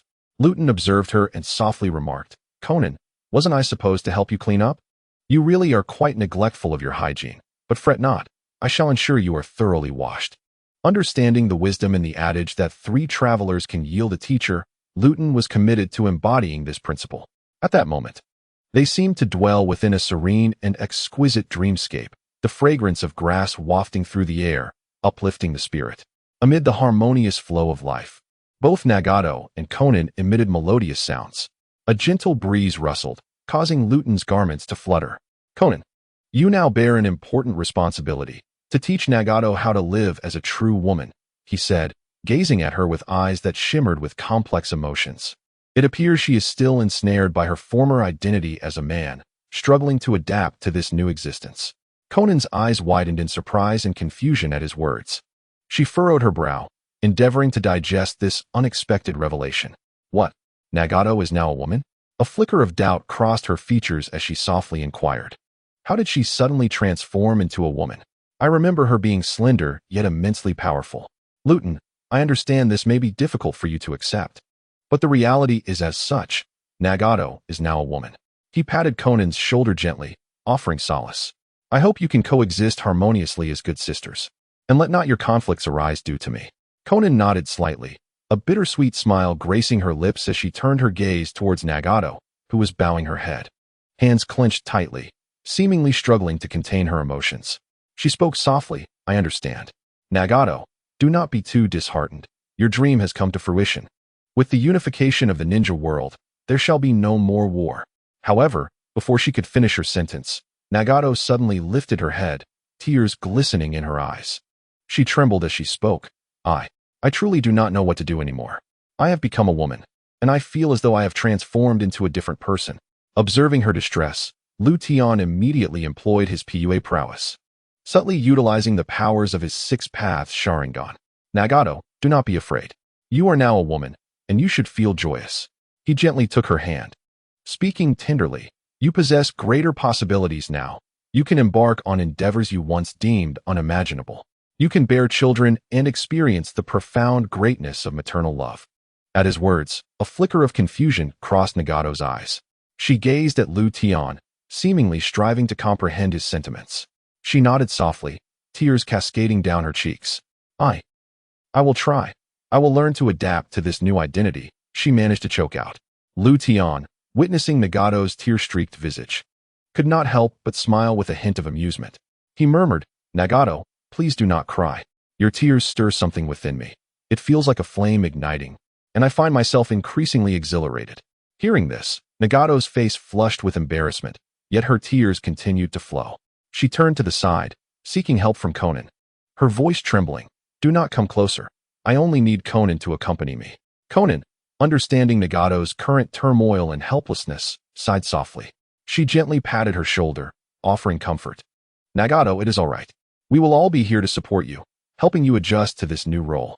This harmonious convergence of life seemed to weave an invisible bond, drawing the 3 together intimately.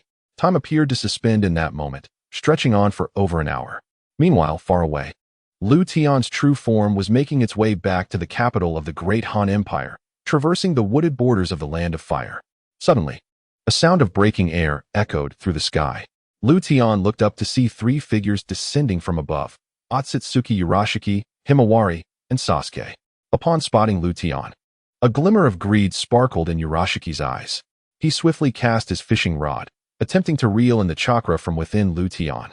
The fishing line traced an elegant arc through the air, aimed directly at Tian. Seeing this, Tian's eyes flickered with disdain. He extended a hand and effortlessly grasped the slender fishing line. With a forceful tug, he attempted to draw Urashiki closer. Feeling a tremendous force emanating from the line, Urashiki's heart raced with alarm. He exerted all his strength to regain his balance, but ultimately found himself being pulled inexorably closer. You managed to catch my line? Pull me over? What are you planning? Urashiki's expression shifted drastically as he realized the precariousness of his situation. Acting swiftly, he violently swung his hand, causing the fishing rod to snap, and the line flailed in the air like a kite severed from its string, spiraling out of control. A resolute look crossed his face, clearly prepared to retreat, as he activated his Rinnegan abilities. Beside him, a black fissure suddenly materialized, gaping open like the maw of a demon, devouring everything in its vicinity. This was the Otsutsuki's bloodline limit, the Yellow Spring Hiryo Slope. Did he think he could strike and flee? Such fortune exists nowhere in this world. Lu Tian scoffed coldly, a flicker of disdain crossing his eyes. In an instant, he appeared before Otsutsuki Urashiki, his palm coalescing with formidable chakra, poised for a lethal strike. Yet, Otsutsuki Urashiki's figure wavered, and he slipped into the black rift, vanishing without a trace, leaving behind an arrogant laugh that echoed in the air. He declared, Lu Tian, today is merely a meeting. There is ample time ahead. Do not be so presumptuous. I shall surely take your life in due time. Not far away stood two figures, 12-year-old Himawari and 32-year-old Sasuke. They quietly observed the breathtaking scene, both rendered speechless by the astonishing events unfolding before them, as if time itself had frozen. Himawari's face was etched with disbelief, her bright eyes shimmering with admiration. She gazed at Lu Tian, her voice trembling slightly as she exclaimed, Big brother, you are truly remarkable. That Otsutsuki Urashiki was so powerful, yet he proved utterly feeble before you, as if you toyed with him at will. Lu Tian turned his head slightly, his gaze resting on Himawari's youthful visage. He recognized her as the daughter of the future reincarnation, Naruto Uzumaki. A hint of warmth flickered in his eyes as he smiled gently, affectionately ruffling her hair. Little girl, you are still young, and the road ahead is long. If you diligently cultivate your skills, you will surely grow to be as formidable as I. Beside them, Sasuke wore a solemn expression. She regarded Lu Tian with gravity and said, Your Majesty, your strength is unfathomable. Our escape from Otsutsuki Urashiki's pursuit was thanks to your timely intervention and assistance. Lu Tian waved his hand dismissively, his demeanor calm. He too recognized her as the future Sasuke. No need for gratitude, Sasuke. The pressing issue now is that Otsutsuki Urashiki has fled. We must pursue him. However, before that, I wish to hear your tale. How did you travel from the future to here, and why are you being hunted by Otsutsuki Urashiki? Upon hearing his inquiry, Himawari and Sasuke fell into silence. They exchanged glances, seemingly communicating without words. Ultimately, it was Sasuke who broke the silence. As you have surmised, Your Majesty, we hail from the future. That Otsutsuki Urashiki traversed time using a turtle capable of temporal travel. As she spoke, she slowly produced a pink turtle from her bosom. The creature emanated a faint luminescence, as if it held boundless mysteries within. She continued, We are uncertain of purse intentions. But since he can utilize this turtle to traverse time and space, his ambitions must be considerable. To thwart him, we must engage in battle. Lu Tian listened quietly, his gaze shifting between Sasuke and Sunflower. He nodded, indicating his comprehension of everything the two had conveyed. He said, I understand. Then, turning to Sunflower, his eyes filled with concern and earnestness, he inquired, Sunflower, is there something in the palm of your hand? Lu Tian gently lifted Sunflower's left hand, revealing a peculiar mark in her palm, as if branded deep within her soul. Lu Tian's voice took on a serious tone as he declared, This mark is called the Tsutsuki's Wedge. It symbolizes a formidable power, but it also signifies that you are possessed by a Tsutsuki. If this continues unchecked, you will inevitably be consumed by this force and lose your identity. Upon hearing this, Sunflower's complexion grew even paler. She bit her lip tightly, her eyes shimmering with fear and unease. Sasuke clenched his fists, as if rallying support for Sunflower. Observing this, Lu Tian gently patted Sunflower's shoulder, reassuring her, Do not worry. Sunflower, I have a solution. You must believe in me and, more importantly, believe in yourself. In this world, nothing is insurmountable. Sunflower lifted her gaze to Lu Tian, a flicker of determination crossing her eyes. She nodded, as if resolute in her decision. Lu Tian shifted his attention from Sunflower's wedge mark to Sasuke beside her. Despite Sasuke's still cool demeanor, there was a newfound softness and allure in her brow. Lu Tian was momentarily taken aback. Then a playful smile graced his lips as he appraised Sasuke. He noted a hint of feminine grace in Sasuke's form. With a light cough, he teased, "Sasuke, have you undergone a transformation? Why do you appear so delicate?" At these words, a blush crept across Sasuke's face. She gently nodded, her voice imbued with warmth. "Yes, Your Majesty. In the future, you altered my body, allowing me to choose a new path in life. Moreover," she paused, a glimmer of happiness illuminating her eyes, "I am now called Suyue, and I have even born a child for you in the future." The former Sasuke had now taken on the name Suyue. Her cheeks flushed like a blooming peach blossom. Lu Tian's face radiated surprise and delight. He approached Suyue, gently grasping her hand, his eyes brimming with tender affection. He said, "How wonderful, Suyue. You have sacrificed so much for me, and I am truly grateful." Suyue lifted her gaze, meeting Lu Tian's profound, affectionate eyes. A wave of warmth surging within her. She softly replied, "Your Majesty, this is what I am meant to do. Bringing a child into this world for you is the greatest joy of my life." Lu Tian tenderly patted the back of Suyue's hand, his eyes glimmering with a sense of fulfillment. He inquired, "What is the name of the child?" A blissful smile graced Suyue's face as she softly replied, "Your Majesty, we have named him Lu Zhengyang. We hope he can grow to be a powerful yet gentle person, much like yourself." Upon hearing the name, Lu Tian could not help but smile in satisfaction, nodding gently as he envisioned the child he had yet to meet. However, at that moment, Suyu uttered words that took him by surprise. 2.5 years after the establishment of the Great Han Empire, Your Majesty's true form suddenly vanished. A flicker of concern crossed Suyu's eyes as she stated, "The Yin-Yang clone informs me that it can no longer sense your presence." Just as Zuoyu was lost in her memories, an eerie aura began to permeate the air. Dust swirled around them, and a bald man abruptly appeared in their midst. A vividly tattooed dragon adorned his head, its claws ominously draping over his eyes, instilling a sense of danger and strangeness. Though his appearance was unremarkable, even possessing a hint of an underdog's demeanor, his presence exuded an undeniable oppressive force. Lu Tian's brow furrowed, his gaze sharp as he instantly recognized the man. The second generation of the Wind Shadow, Sha Min. With a touch of astonishment in his voice, Lu Tian exclaimed, "How did you come to be here? Weren't you already dead long ago?" Sha Min approached slowly, accompanied by a throng of puppets. Beside him flowed a river of sand, winding like a colossal dragon. His gaze was cold and cruel, as if intent on devouring all in his path. "Lu Tian, you are the scourge of the ninja world," Sha Min declared, his voice laced with hostility. "Your existence has thrown this world into chaos. You must perish here. Puppets and sand? Ha! Such childish tricks cannot possibly harm me." Lu Tian stood firm, his eyes brimming with disdain. Suddenly, his body began to twist in a peculiar manner, as if being torn apart by an invisible force. A new Yin-Yang clone emerged slowly from within him, as if birthed from the void, standing silently beside Lu Tian.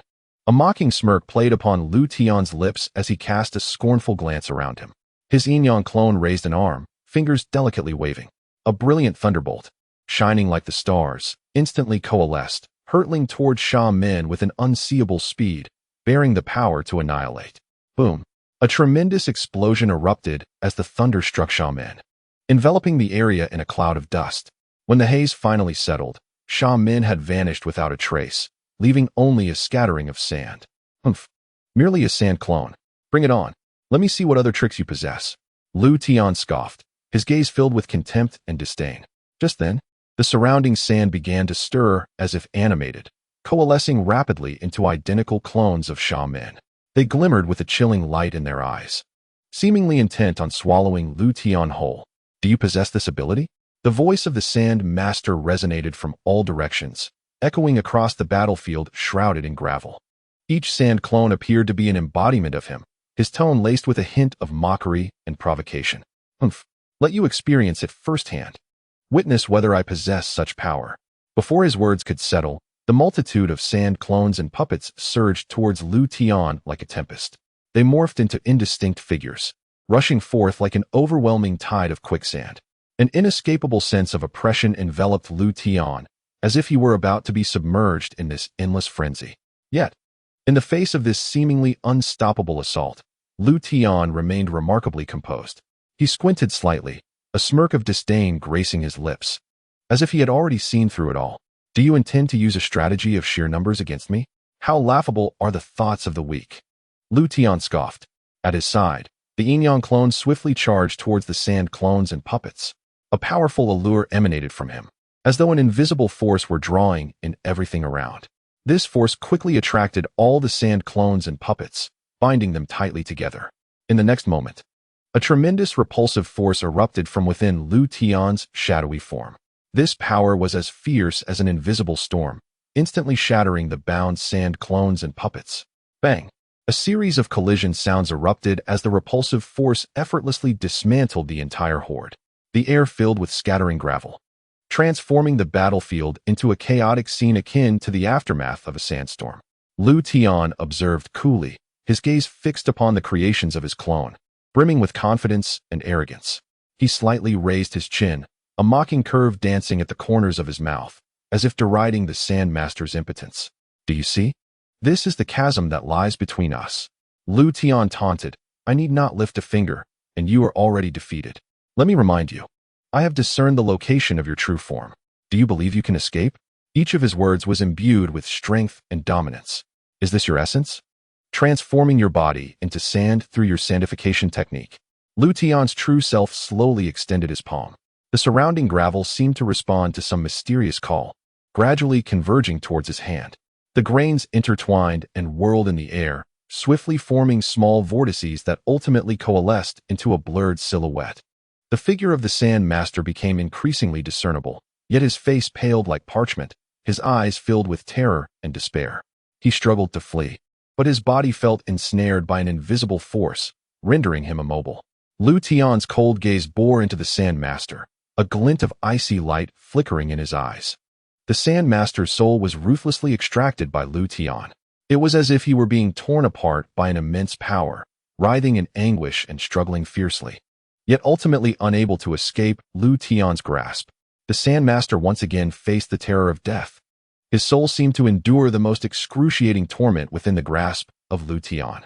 He resembled a gravely ill patient, drooling and losing control of his bodily functions. He sensed his life gradually ebbing away, his spirit becoming increasingly frail. Lu Tian firmly clutched the essence of Sha Min, attuned to its fluctuations. Suddenly, his brow furrowed slightly, as if he had discerned something unusual. So it is, the Six Paths Immortal is indeed scheming. Lu Tian murmured to himself. His voice, though calm, resonated with shock and fury. It seemed he had unraveled the entire sequence of events, as well as the enigmatic puppeteer behind it all. In an instant, a semi-transparent square barrier materialized around the two, appearing without warning. This barrier resembled a luminous cage, emanating a soft white glow that enveloped Lu Tian and Sha Min. The already dazed Sha Min's eyes flickered with a trace of terror as he recognized the origin of this barrier. He muttered incoherently, "Dust escape." Once this dust escape barrier is formed, it can disintegrate enemies into atomic states, reducing them to nothingness, and it can even trigger widespread explosions. Yet, Sha Min noticed that Lu Tian remained composed. Hungry Ghost Path. Lu Tian commanded in a low voice, imbued with authority and dominance. Before this overwhelming gravitational force, the dust escape barrier appeared feeble.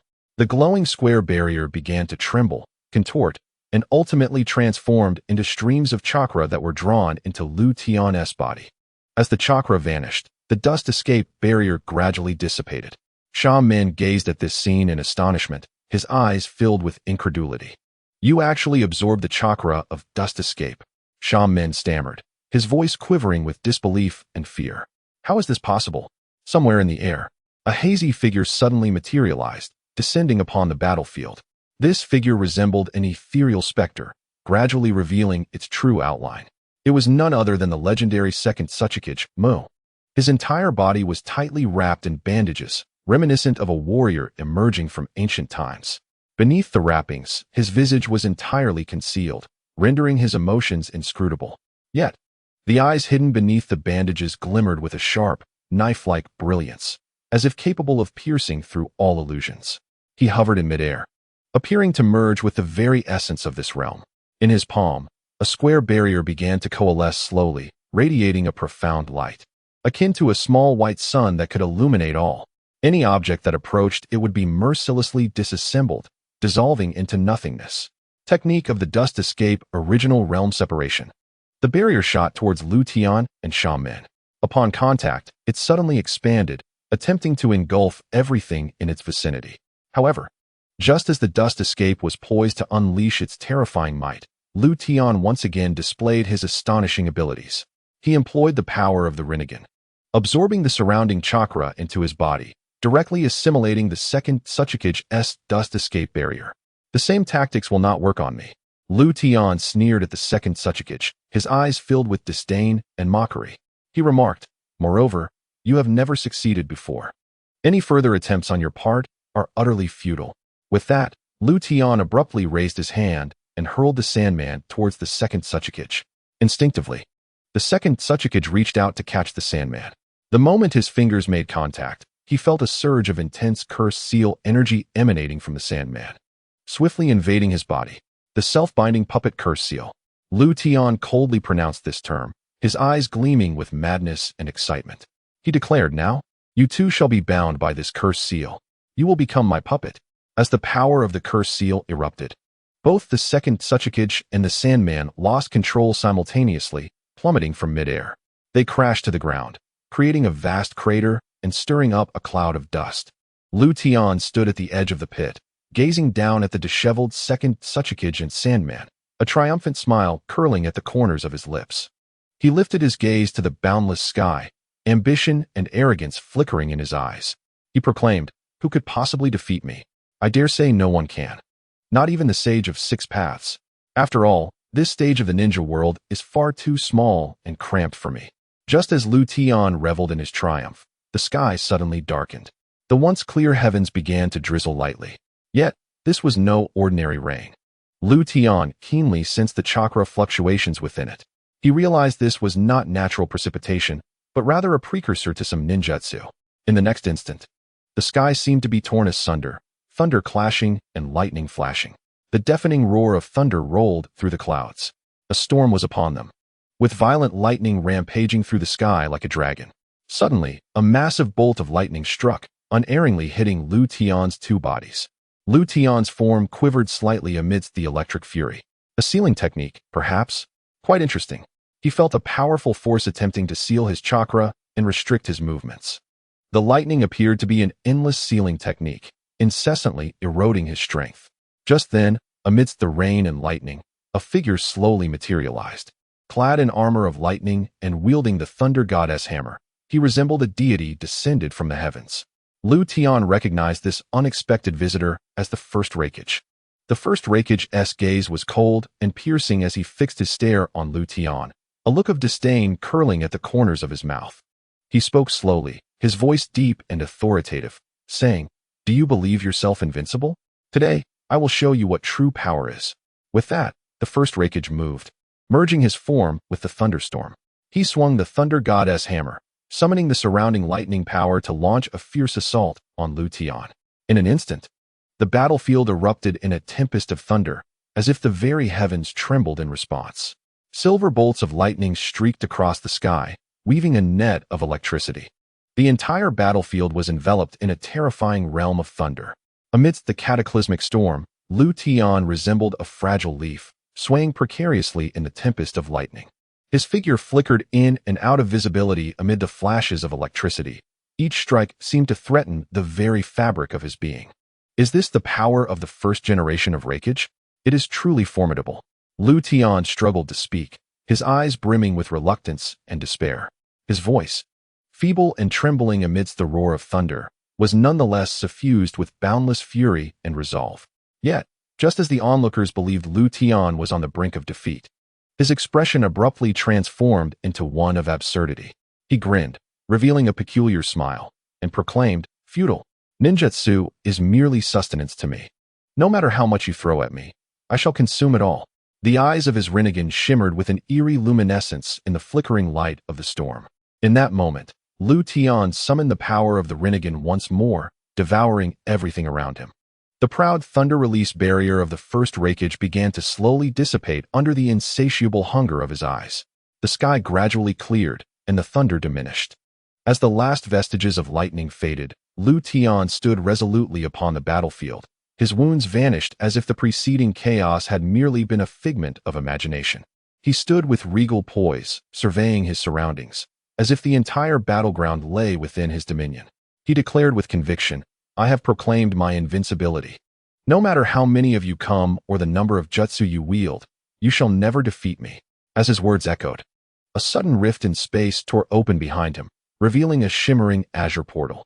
Through its ethereal glow, the distant city of the great Han Empire was faintly visible, its contours shimmering as if just a step away from the opulent capital. The air around the portal seemed to warp under the influence of this mysterious force, emitting a subtle, eerie whine. Lu Tian turned, his gaze piercing, fixed intently upon Zuiyu and Sunflower. His eyes were filled with concern and protectiveness, as if he wished to shield them from all harm. With a gentle wave of his hand, the portal came to life, swiftly advancing towards Zuiyu and Sunflower like an agile beast. The two were left in stunned silence, watching as the portal drew closer, their hearts filled with trepidation and unease. The azure light emanating from the portal possessed an enchanting power, causing them to feel a dizzying pull. Just as they hesitated, an overwhelming force surged from the portal, and Zuiyu and Sunflower felt their bodies lighten, as if swept away by an unstoppable current, swiftly passing through the threshold. When they regained their footing, they discovered themselves outside the capital of the great Han Empire. Turning back, they beheld the portal still wide open, its azure glow pulsating with an otherworldly brilliance. Through the radiant light, they seemed to glimpse the resolute figure and confident gaze of Lu Tian. A resounding voice echoed from the portal.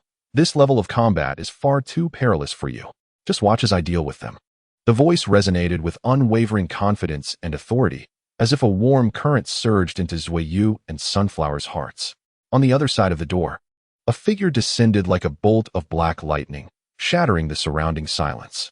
It was a man of African descent, robust and muscular, with sharp light gleaming in his eyes. He was the formidable Second Hokage, a prominent disciple of the First Hokage. He had mastered the bloodline technique of the First Hokage, known as the lightning release. He was as powerful as the First Hokage himself, clad in a black battle robe adorned with a pattern of thunderclouds, exuding an imposing presence. In his hands, the Second Hokage wielded a colossal lightning blade, its edge shimmering with the brilliance of thunder, as if capable of cleaving through any obstruction. With a low growl, the air around him seemed to freeze. A powerful surge of lightning energy swiftly coalesced around him. He and the First Hokage unleashed the lightning release simultaneously, their powers intertwining to create a tempestuous barrier of thunderstorm. Thunder roared, and flashes of lightning flickered, as if threatening to rend the very fabric of space. In the face of this formidable assault, Lu Tian merely smiled faintly. Activating his Rinnegan, he swiftly absorbed the thunderstorm barrier, rendering it non-existent. As the tempest dissipated, Lu Tian stood there as if nothing had transpired. He lifted his head to gaze at the Second and First Hokage, a hint of disdain gracing his expression. "The lightning release of the bloodline technique. Is this all you have? Do give me a bit more. This meager chakra is hardly sufficient for me." His voice brimmed with confidence and mockery, as if deriding his opponent's impotence. His gaze shimmered with a sharp light, as if he could see through all illusions. The Second and First Hokage turned pale with indignation at Lu Tian's words. Meanwhile, in the sanctum of the ninja world, a mysterious entity was casting powerful spells. It was the Sage of Six Paths, standing within the sacred space, his garments flowing as if he were one with the sanctum. His gaze was profound and steadfast, capable of perceiving every corner of both the ninja world and the sanctum. The sage understood well that the fate of the ninja world was inextricably linked to the sanctum. He must intervene in this enigmatic conflict.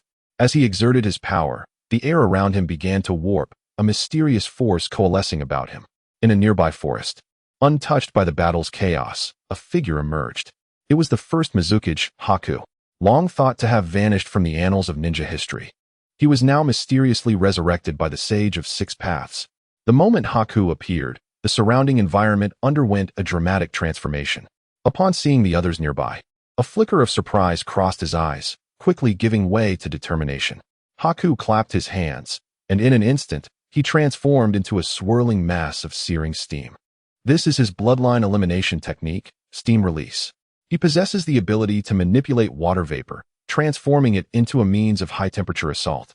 As the White Lotus undergoes her transformation, the surrounding air ignites, becoming extraordinarily scorching. An abundance of water vapor materializes from thin air, coalescing into fluffy white clouds, each exuding a suffocating heat. These clouds, formed from the vapor, drift through the air as if seeking to envelop the entire sanctum in a wave of heat. At that moment, a strange ripple resonated once more. The figure of the second-generation water shadow, Akatsuki Hashigaki, materialized before them. His striking yellow hair was slicked back, and he donned a high-collared trench coat, cinched at the waist with a black silk ribbon, while the inner lining was a vibrant green, exuding both elegance and authority. His face, devoid of eyebrows, featured a distinctive mustache and goatee, enhancing his humorous and whimsical aura. He appeared beside the recently revived White Lotus. Dear First Generation, do not rush. Since the Sage of Six Paths has resurrected us, there must be profound significance to it. Indeed, our mission is to save the ninja world and eradicate the celestial realm. However, combat is no trivial matter. We require strategy and patience to await the optimal moment. So, let us bide our time. As he spoke, Akatsuki Hashigaki playfully winked, showcasing his characteristic humor. His voice was gentle yet resolute, instilling an inexplicable sense of reassurance. Upon hearing this, White Lotus was momentarily taken aback, but soon nodded in agreement, a look of understanding gracing his features. He recognized that while Akatsuki Hashigaki was typically lighthearted, he possessed the ability to analyze situations calmly and offer the most rational advice during critical moments. Just as his words faded, the space beside them rippled once more. With the undulating of the fabric of reality, the silhouette of the first-generation Earth Shadow, Ishikawa, gradually emerged. He stood like a towering mountain, exuding stability and solemnity.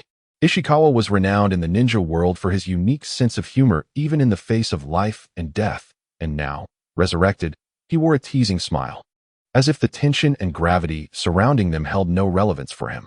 His gaze swept across the surroundings, and when it landed on the second-generation Earth Shadow, he tilted his head slightly, a playful smirk gracing his lips. His eyes sparkled with intelligence, as if concocting an amusing scheme. Two water shadows. Do you know what the second-generation Earth Shadow looks like without his bandages? Ishikawa's voice was deep and magnetic, imbued with a hint of mockery and curiosity. Akatsuki Hashigaki raised an eyebrow, a playful smile emerging on his face. He glanced at the second-generation Earth Shadow before turning to Ishikawa, saying, "Oh, I certainly do. After all, I was the one who burned his entire skin, leaving him reliant on bandages for survival, and thus unable to bear offspring." As he spoke, a sense of pride and satisfaction radiated from Akatsuki Hashigaki, as if he were boasting of his past achievements. Upon witnessing this, Ishikawa could not help but burst into laughter. His laughter was like a gentle spring breeze, instantly dissipating the surrounding tension. He gently patted the shoulder of Gue Dang Huanyu and said, "Hee hee, the jesting ends here. We must now fulfill the task assigned by the Sage of Six Paths, rather than dwell on the past." With that, Shurhi's smile faded, and his demeanor turned serious. Yet, in the next moment, another was resurrected, altering the atmosphere of the forest once more. A sudden and intense fluctuation rippled through the space, as if an invisible force was wreaking havoc, sending waves of energy cascading outward with increasing ferocity. The first wind shadow, Lido, was unexpectedly brought back to life. Clad in a robe as white as snow, it billowed gently in the breeze, whispering tales of the passage of time. Beneath it, he wore a form-fitting black attire that enveloped his neck and chin tightly, as if he sought to completely sever himself from the outside world. An ineffable aura of coldness emanated from him. His sharp gaze, akin to that of a hawk, scanned the surroundings with a piercing light, exuding both chill and authority. When his eyes finally settled on Bai Lian and Shurhi, a slight furrow appeared on his brow. Surprise flickered across Lido's face, and his lips trembled slightly. He spoke slowly. "Were you also resurrected by the Sage of Six Paths?" He mentioned this as a manifestation of Inyang ninjutsu. I never imagined that such a level of mastery could allow for the resurrection of the deceased. As he spoke, an expression of disbelief crossed his features, as though he had witnessed the most astonishing phenomenon imaginable. Gradually, he extended a hand, stroking his chin thoughtfully, his gaze profound, as if he were unraveling the mystery behind it all. Bai Lian nodded slightly, his expression gravely serious, resembling a frigid stone. He replied, "Indeed. It was the Sage of Six Paths who brought us back to life. The ninja world now faces an immense crisis. Hovering in midair, sure, he crossed his arms over his chest, his countenance deep and inscrutable, like a bottomless lake. He spoke in a low voice. Regardless, since we have been resurrected, we must complete the task entrusted to us by the Sage of Six Paths. His brow furrowed tightly, as if he were deeply contemplating their next course of action. Upon hearing their words, Li Dou's eyes flashed with determination. He bore a grudge, and his expression darkened ominously. He stated, I never expected I would have to fight alongside you. You threatened me earlier, saying the 4 great ninja villages would unite against my Sunagakure, did you not? I remember. Bai Lian's expression soured, and he retorted angrily. Wasn't that merely talk during the 5 Kage summit? We never attacked you. Indeed, he had once proclaimed that the other 4 nations could easily annihilate the Wind Country. Even now, he maintained a defiant stance, neck craned, glaring at Li Dou, and exclaimed, Are you challenging us to a duel? Just because we spared you before doesn't mean we wouldn't fight you now. As she spoke, Bai Lian's eyes flickered with fury, and her hands involuntarily clenched into fists. The first Hokage stood with his hands on his hips, his face a portrait of indignation. He bellowed, Riot. That was clearly your fault from the beginning. You were simply trying to pull the wool over our eyes. Shouldn't we criticize you? Reflecting on the earlier 5 Kage summit, Senju Hashirama had explicitly stated that he was offering tailed beasts for sale. Yet, in the mouth of Riot, it grotesquely transformed into the proposition of Konoha providing him with tailed beasts. However, since he had no need for them, he audaciously demanded that Konoha grant him adjacent land.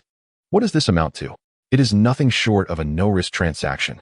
The Wind Country can acquire tailed beasts without any expense, while the other 3 nations must pay for them. Moreover, he shamelessly declared his intention to levy a 30% tax. What does that signify? It is a flagrant display of shamelessness. At this moment, Ghost Lantern Mugetsu wore a mocking expression. He shrugged and remarked, I wasn't present at the time, but I've certainly heard about it. Lord Riot is quite the capitalist. As he spoke, he playfully tapped his finger, a sardonic smile gracing his face. Just as tensions escalated and the atmosphere became palpably charged, a sudden and intense fluctuation erupted in the surrounding space. The disturbance surged like a tumultuous tide, causing the very air to ripple. The first Hokage, Senju Hashirama, had been resurrected. He stood there, imposing and regal, adorned in striking red armor reminiscent of burning flames from the Warring States period. The intricate patterns on the armor glimmered vividly in the light. His authoritative visage initially displayed surprise, swiftly transitioning to a thorough scanning of the gathered assembly. With an anxious expression, Senju Hashirama urgently called out, Everyone, please do not fight. Have mercy on me.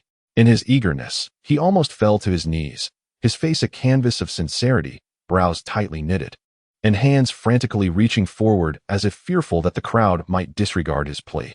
At that critical juncture, another odd fluctuation manifested nearby. In the blink of an eye, his brother, the formidable second Hokage, Senju Tobirama, was also resurrected. Tobirama's silver hair danced wildly in the wind, but his expression quickly soured, dark lines marring his face as he dashed forward. He seized his brother's arm with swift force, his eyes filled with anger and exasperation as he shouted, Elder brother, stop kneeling so recklessly. At that moment, Bai Lian interjected with a serious demeanor, stating, the first Hokage, engaged in battle over there, once remarked that one who seeks to pacify a chaotic world should not kneel frivolously. As she spoke, a hint of doubt and scrutiny shadowed her face. After a brief pause, she continued, her gaze fixed intently on Senju Hashirama. Thus, it would be wise for you to refrain from excessive humility. You see, people often suspect you of ulterior motives. The third Hokage, Sarutobi Hiruzen, has astonishingly been resurrected. He appeared slowly before the gathered crowd, still bearing the visage of a man in his 60s. His weathered face, etched with the marks of time, revealed the wisdom of his years. As he materialized, his lips parted slightly, as if he were about to utter words, yet no sound escaped his mouth. The third Mizukage, too, had been brought back to life. His lustrous, jet-black hair flowed gently in the air, and his formidable countenance bore an air of sternness. His emergence seemed to send a shiver through the very fabric of the space around him. He stood there in quietude, his indifferent gaze scanning everything in sight, including his teacher, Hakuren, who was not far away. Hakuren's previously calm expression was soon overtaken by a surge of anger, prompting him to raise his voice in reproach. With furrowed brows and wide, glaring eyes, he pointed an accusatory finger at the Mizukage, exclaiming, "Hey, you squinty-eyed brat. How many times have I told you? When observing others, could you possibly open your eyes wide? Stop squinting. That lecherous look is utterly disgraceful." As he spoke, Hakuren's body trembled slightly with indignation, and his arm waved in the air as if he longed to slap the Mizukage. His expression was exceedingly stern, as if he were confronting a most disappointing pupil who had committed an unforgivable blunder. The Mizukage, who had initially maintained a semblance of calm, now wore a countenance of profound embarrassment, akin to a placid lake disturbed by a sudden boulder. His furrowed brow seemed capable of squashing a fly, and his lips twitched awkwardly, betraying his discomfort. Embarrassed, he replied, "Teacher, please see, I have truly opened my eyes as wide as they can go." As he spoke, his eyes bulged like brass bells, and he instinctively blinked rapidly. He appeared to be striving to prove his point to Hakuren. While his hands scratched the back of his head, his face suffused with helplessness. He resembled a child awaiting punishment for a transgression. Moreover, with so many outsiders present, he implored Hakuren not to chastise him in front of them. As he spoke, his gaze was tinged with a plea, yet Hakuren was entirely unmoved. He was determined to vent his pent-up ire, intent on continuing his scolding. "I am your teacher. How can it be wrong for me to admonish you? Have you grown wings, then?" With furrowed brows and a gaze imbued with severity, sharp as twin blades, Hakuren declared loudly, "I must inquire, have you truly carried on the bloodline limit? The steam release, which I painstakingly taught you." With one finger pointed at the Mizukage and his body leaning slightly forward, he seemed poised to unleash his dissatisfaction. "Teacher, I am genuinely ashamed." The Mizukage's face reflected a bitter hue. He lowered his head, embodying the very image of a repentant child, too apprehensive to meet Hakuren's gaze. "I have selected many, yet none have been able to master the steam release. I have let your profound skills fade into obscurity," he said, gently shaking his head. A look of profound disappointment etched upon his face, evoking a sense of compassion in those who beheld him. At that moment, Sarutobi Hiruzen, who had initially refrained from interjecting, could no longer contain himself. His expression turned markedly grave, akin to an overcast sky. He took a small step forward and, with a serious demeanor, proclaimed, "Lord Third Mizukage, do not delude yourself. You ushered in the iron-blooded era of the Hidden Mist Village, infamous as the land of blood mist." His gaze sharpened, seemingly piercing into the very soul of the Third Mizukage. After a brief pause, he continued, "Is it not this very reason that led you to indiscriminately slay, ultimately resulting in your demise at the hands of your own subordinates? How dare you, Sarutobi Hiruzen?" The Third Mizukage's fury ignited, transforming him into a cat whose tail had just been stepped on. His countenance darkened, his eyes widening as if they might pop from their sockets, and his hair seemed to bristle with rage. He retorted vehemently, "Sarutobi Hiruzen, you appear rather aged. Are you waiting for your time to come?" At this, Sarutobi Hiruzen momentarily stiffened, memories of his swift defeat at the Uchiha clan's hands flooding his mind. His expression soured, shrouded in an ominous haze. Observing this, the Third Mizukage smirked coldly and taunted, "Your expression betrays you. You too fell victim to a coup by your own men." This revelation provoked Senju Tobarama, who could no longer contain his disbelief. His brow furrowed, eyes filled with questions and skepticism, he urgently inquired, "Monkey, what is the meaning of this? You seem to have aged as well. Were you indeed overthrown? What on earth transpired?" As he spoke, his fists clenched tightly, leaning forward as if desperate for answers. Sarutobi Hiruzen's gaze flickered, attempting to sidestep the inquiry. With an awkward smile, he replied, "Oh, what chaos has ensued." At that moment, Senju Hashirama appeared to have a realization. His expression shifted, and he let out a heavy sigh. "Let us not delve too deeply. Tobarama, the monkey's affairs belong to a time after our passing. Let it be." He shook his head in resignation, his face a tapestry of complex emotions. The very air around them seemed to grow heavy with the weight of their discourse. Just then, a series of resounding crashes echoed through the air. The second Tsuchikage and second Kazekage were hurled like sandbags, the tremendous force snapping several sturdy trees. The splintered trunks fell haphazardly to the ground, leaves scattering in their wake. "I have noticed you for quite some time. Your incessant chattering is intolerable." Lu Tian's face contorted with impatience. As he spoke loudly, he swung his robust arm, carelessly tossing the second rakeage aside as one would discard refuse. At this moment, he resembled an invincible war god, firmly grasping the original rakeage with his right hand. He slightly raised his chin, his eyes brimming with disdain and arrogance, and proclaimed loudly, "Hurry up and come up. Do not squander my precious time." As he uttered these words, his brows furrowed, and the muscles on his face twitched subtly, as if he harbored profound dissatisfaction towards those before him. The atmosphere surrounding them grew palpably oppressive and tense, seemingly impacted by his words and actions. Sarutobi Hiruzen's gaze gradually settled upon Lu Tian. His eyes reflected a mixture of perplexity and contemplation, as if he were striving to unearth memories of the individual before him. He furrowed his brow slightly, his expression grave, murmuring to himself, "Why does this person seem so familiar, yet I cannot recall who he is?" After a moment of silence, it appeared he had uncovered an astonishing realization. His eyes widened, fixating intently on Lu Tian's, and he exclaimed, "Your eyes possess the Rinnegan. Who exactly are you?" Upon witnessing the resurrected Sarutobi Hiruzen, a flicker of surprise crossed Lu Tian's face. Subsequently, his expression transformed into one of deep amusement. As if he had encountered something exceedingly humorous, a smirk graced his lips, and with a playful tone, he inquired, "Have you forgotten who I am?" As he spoke, his visage began to undergo a remarkable transformation, gradually revealing the likeness of Uchiha Hanya, as if enveloped in swirling mist. Tilting his head, his eyes sparkled with mischief as he continued, "Surely, you haven't forgotten this face?" Senju Tobarama's keen gaze fixated unwaveringly on Lu Tian. His brow furrowed slightly, as if perceiving an unusual aura. His countenance darkened, revealing a semblance of wariness and doubt. After a brief silence, Senju Tobarama seemed to recall something significant. His eyes widened suddenly, and he inquired urgently, "Young man, I have heard of you from the Sage of Six Paths, the scourge of the ninja world. What connection do you have with my student?"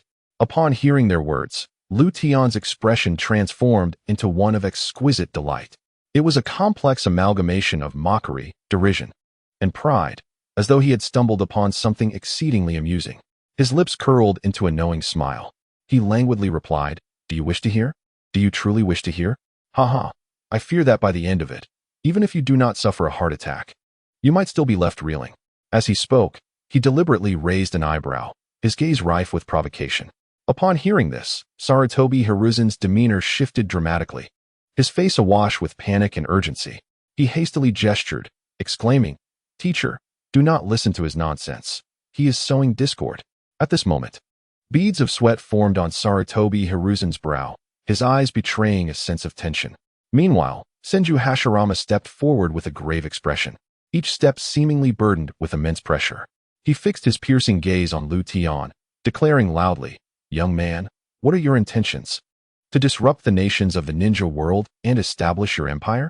Humph, I suspect your ambitions extend beyond that." As he spoke, Senju Hashirama stood tall, his imposing figure unwavering. A formidable and imperious aura emanated from him, causing the surrounding atmosphere to grow somewhat grave due to their conversation. A gentle breeze stirred up some dust, which floated languidly in the air. Lu Tian's previously indifferent expression suddenly transformed into one of great intrigue. The corners of his mouth twitched slightly, and a peculiar gleam flickered in his eyes. He tilted his head slightly, imbued with a hint of disdain and mockery, and exclaimed, "Senju Hashirama, humph, you are indeed the root of all evil. Were it not for you, how could the conflicts in the shinobi world have escalated to such proportions?" He pointed emphatically at Senju Hashirama, his expression growing increasingly animated. He continued, "Do you realize that after your demise, the shinobi continent has endured 3 cataclysmic ninja wars? And now, we are embroiled in the 4th. At this juncture, he paused, a glimmer of madness evident in his gaze. The wind around them seemed to resonate with the gravity of his words, howling as it rustled the leaves. Lu Tian crossed his arms, his eyes ablaze with conviction and fervor. He proclaimed loudly, "However, this time it shall be different. I will swiftly eradicate all wars.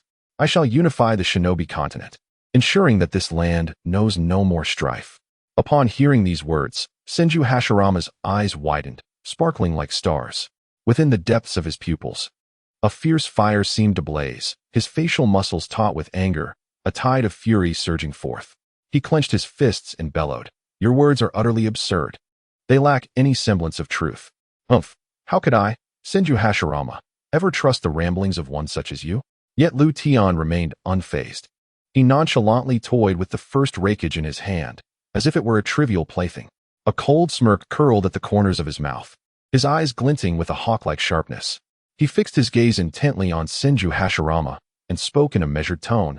Oh, do you truly believe I, Lu Tian, require the approval of an insignificant insect like you?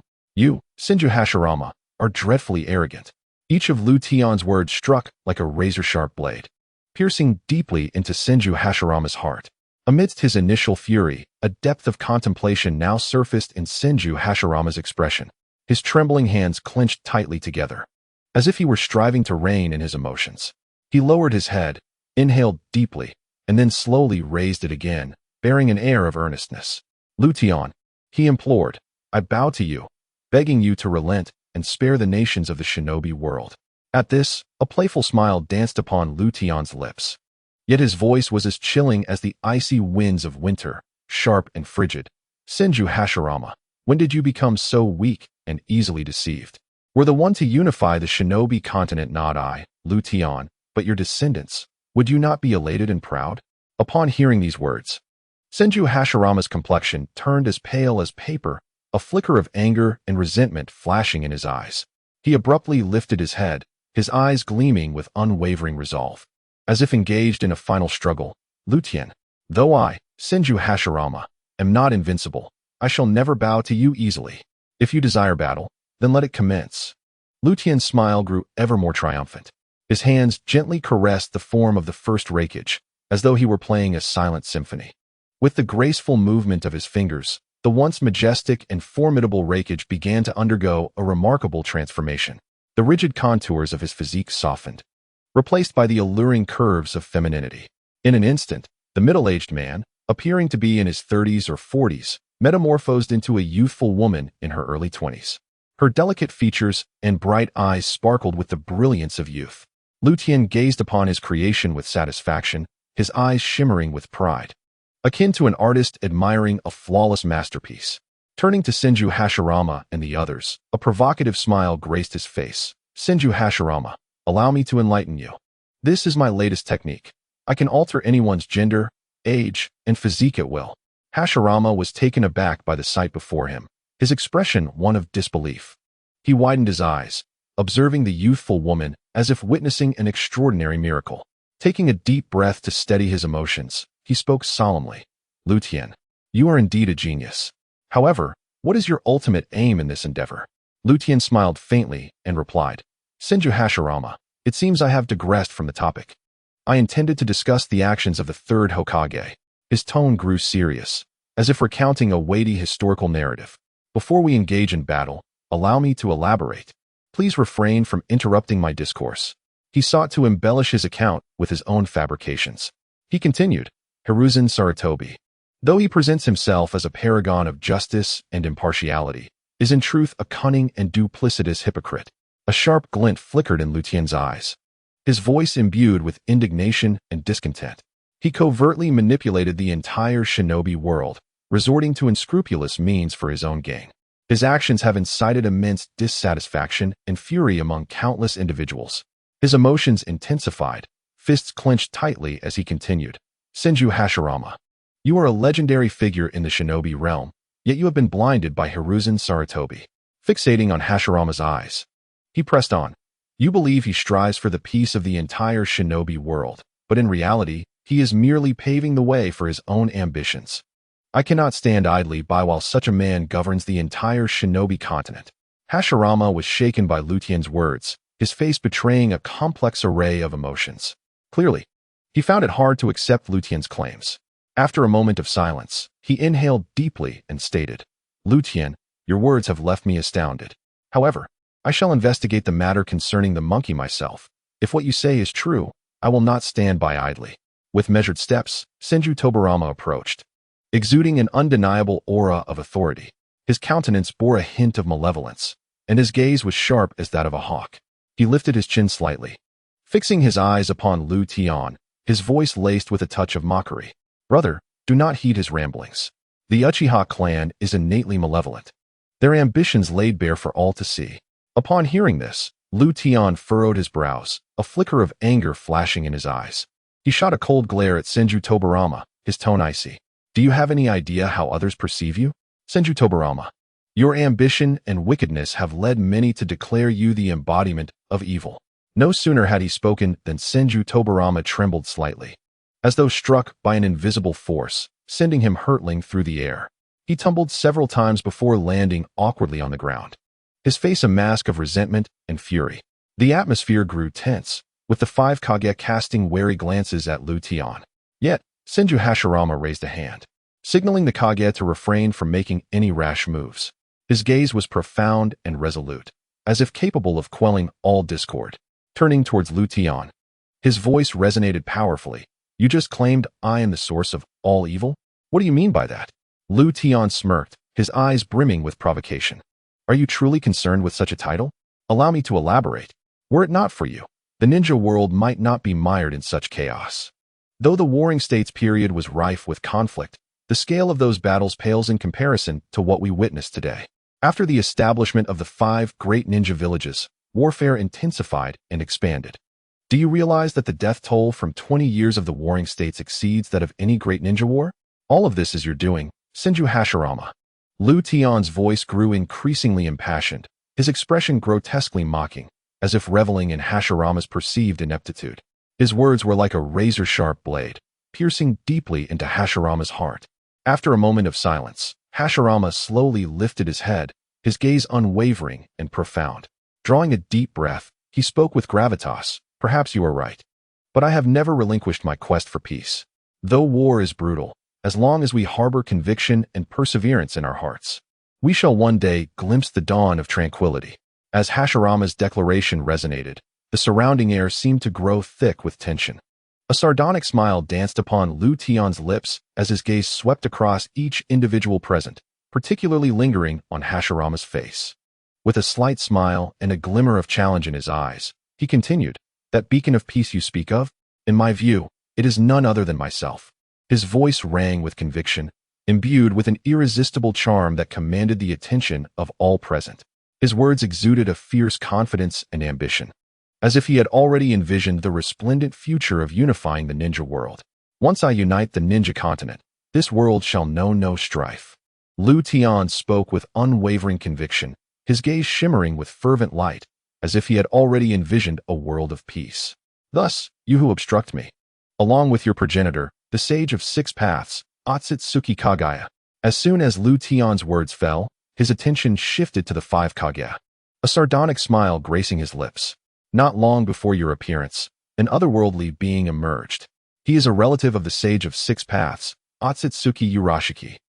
Tian's voice rose in crescendo, as though he sought to engrave this revelation into the hearts of all present. He paused briefly, scanning the faces around him, which were now etched with astonishment. With satisfaction, he nodded and continued, Are you not curious as to why he did not send Otsutsuki Urashiki to confront me? Why he sent you instead? A triumphant smile illuminated his face, as if he had discerned the innermost thoughts of his audience. He continued, That is because I have driven Otsutsuki Urashiki away. You are merely pawns, tools to buy time. As this declaration echoed, the battlefield fell into a momentary hush. The 5 Kage wore expressions of disbelief, unable to fathom that Tian could possibly defeat a formidable being like Otsutsuki Urashiki. Tian appeared pleased with his performance. He went on, that Otsutsuki Urashiki is likely seeking allies as we speak. Do you know whom he will approach? The partner of Otsutsuki Kagaya, Otsutsuki Ishiki. Who exactly is the person you speak of? Senju Hashirama inquired, his brow furrowed in a blend of seriousness and confusion. His gaze was fixed on Tian, hoping to glean some clue from the other's eyes. Tian's lips curled slightly, a glimmer of cunning flashing in his eyes. He slowly advanced, each step seemingly weighing heavily upon the hearts of those before him. In a low, resonant voice, he proclaimed, This is the blind spot of your understanding. A millennium ago, or even earlier, 2 celestial beings descended upon this planet like meteors. Prior to their arrival, this world knew not the existence of chakra, only natural energy. Tian continued, his gaze imbued with a profound light, as if he could pierce through the barriers of time to glimpse that ancient era. It was only when Otsutsuki Kagaya and Otsutsuki Ishiki planted the god tree that discord arose between them. Lu Tian shifted his tone, pausing to observe the 5 Kage, as if allowing them to digest this astonishing information. Do you know what the necessary conditions for planting the god tree are? Lu Tian inquired once more, his eyes gleaming with inquisitiveness. The 5 Kage exchanged bewildered glances, clearly troubled by the question. Lu Tian took a deep breath and continued. The prerequisite is the sacrifice of a living Otsutsuki. Otsutsuki Kagaya was the offering. Yet she ambushed Otsutsuki Ishiki, compelling him to nurture the 10 tails. As his words hung in the air, the battlefield was enveloped in a brief silence. The faces of the 5 Kage were marked with shock, unable to comprehend this staggering secret. As the foremost of the 5 Kage, Senju Hashirama was the first to regain his composure. His brow furrowed tightly as he inquired, "Is Otsutsuki Ishiki truly dead? Did you not just mention that Otsutsuki Kinshiki was sent to find him? How could he seek assistance from a deceased being?" Lu Tian chuckled softly, his gaze imbued with derision and contempt. He replied nonchalantly, "That is the peculiarity of the Otsutsuki. They possess the ability to replicate themselves and digitize their essence, subsequently implanting it within another's body. The recipient bears a black diamond-shaped mark in the palm as a sign. This mark signifies the wedge through which the Otsutsuki can usurp a body and resurrect themselves. They transcend the bounds of death." Lu Tian's words resonated with an eerie and cold tone, as if he had unfurled the secrets of the Otsutsuki with chilling clarity. A tempest arose, the clouds swirling ominously in the sky, heralding an impending storm. Lu Tian stood before the 5 Kage with an air of nonchalance, his posture erect, eyes glimmering with cunning and provocation. He resembled a masterful chess player, with the 5 Kage as mere pawns, ready to be manipulated at his whim. A smirk graced his lips as he slowly articulated, "Thus, this is the reason why the Sage of 6 Paths sought to resurrect you. He implanted the mark known as the wedge within your bodies." His voice was low and frigid, reminiscent of a chilling breeze emanating from the depths of the underworld, piercing the hearts of the 5 Kage. The 5 Kage were taken aback by this sudden revelation, exchanging bewildered glances. They scrutinized one another, their eyes betraying a flicker of confusion and unease. They opened their palms for inspection, yet found no trace of any diamond mark. Senju Hashirama, as the leader of the 5 Kage, was the first to regain his senses. He glared intently at Lu Tian, his expression resolute, and declared, "There is no such mark. You have deceived us." His voice brimmed with fury and incredulity, as if he sought to shatter Lu Tian's words entirely. Senju Tobarama, standing beside him, shared a similarly piercing gaze. Clenching his fists, he voiced his discontent. What he said previously must also be false. "Brother, do not let him mislead you." His demeanor was steadfast, prepared for a confrontation with Lu Tian. Shurhei, the inaugural Tsuchikage of Awagakure, was even more direct in expressing his dissatisfaction. He widened his eyes and glared at Lu Tian, his tone authoritative. "Young man, do you presume us to be fools? Do you think your mere words can persuade us to believe your fabrications?" In response, Lu Tian's lips curled into a sardonic smile, as if he had anticipated the reaction of the 5 Kage. His eyes gleamed with mischief as he waved his hand lightly. An invisible force enveloped the first Hokage, effortlessly tearing away her robes. The gazes of the 5 Kage converged upon the exposed back of the first Hokage, revealing a prominent diamond-shaped mark. It glimmered ominously, akin to a curse, deeply imprinted upon her spine. The remaining 4 Kage gasped in astonishment, an inexplicable dread surging within them. At this moment, a tempest of emotions surged within the hearts of the 5 shadows. They could scarcely believe that they had indeed been utilized as vessels by the Sage of 6 Paths. Lu Tian let out a triumphant laugh, imbued with provocation, and inquired, "Do you now wish to believe my words?" Suddenly, a blinding radiance erupted from the forest, akin to a lightning bolt illuminating the night sky. As the brilliance dissipated, the figure of the Sage of 6 Paths materialized before them, descending with an air of majesty and solemnity. He floated in a meditative pose, draped in a robe as pure as freshly fallen snow, adorned with a faint luminescence that seemed to harbor boundless mysteries. His eyes sparkled with profound light, as if capable of perceiving the very fabric of worldly illusions. His presence rendered the entire forest motionless. Even the winds that had been stirring appeared to be quelled by his imposing aura, daring not to stir a single leaf. The atmosphere felt as if it had solidified, leaving only the sage's steady, mountain-like essence gently surging through the air. The Sage of Six Paths scrutinized the astonished expressions of the five shadows, a flicker of urgency and ire crossing his visage. His brow furrowed tightly, as if two swords were on the verge of colliding, his gaze piercing, capable of unraveling the doubts and unrest within their hearts. Abruptly, he waved his sleeve, his voice reverberating through the grove like thunder. "You ignorant fools! As the Sage of Six Paths in the ninja world, I possess boundless power and wisdom. If I can resurrect you, why would I need to seize your bodies? Would that not be an exercise in futility, inviting unnecessary trouble?" His voice surged forth like a torrential flood, compelling the five shadows to take several steps back. Yet, only Senju Hashirama remained steadfast, unmoving.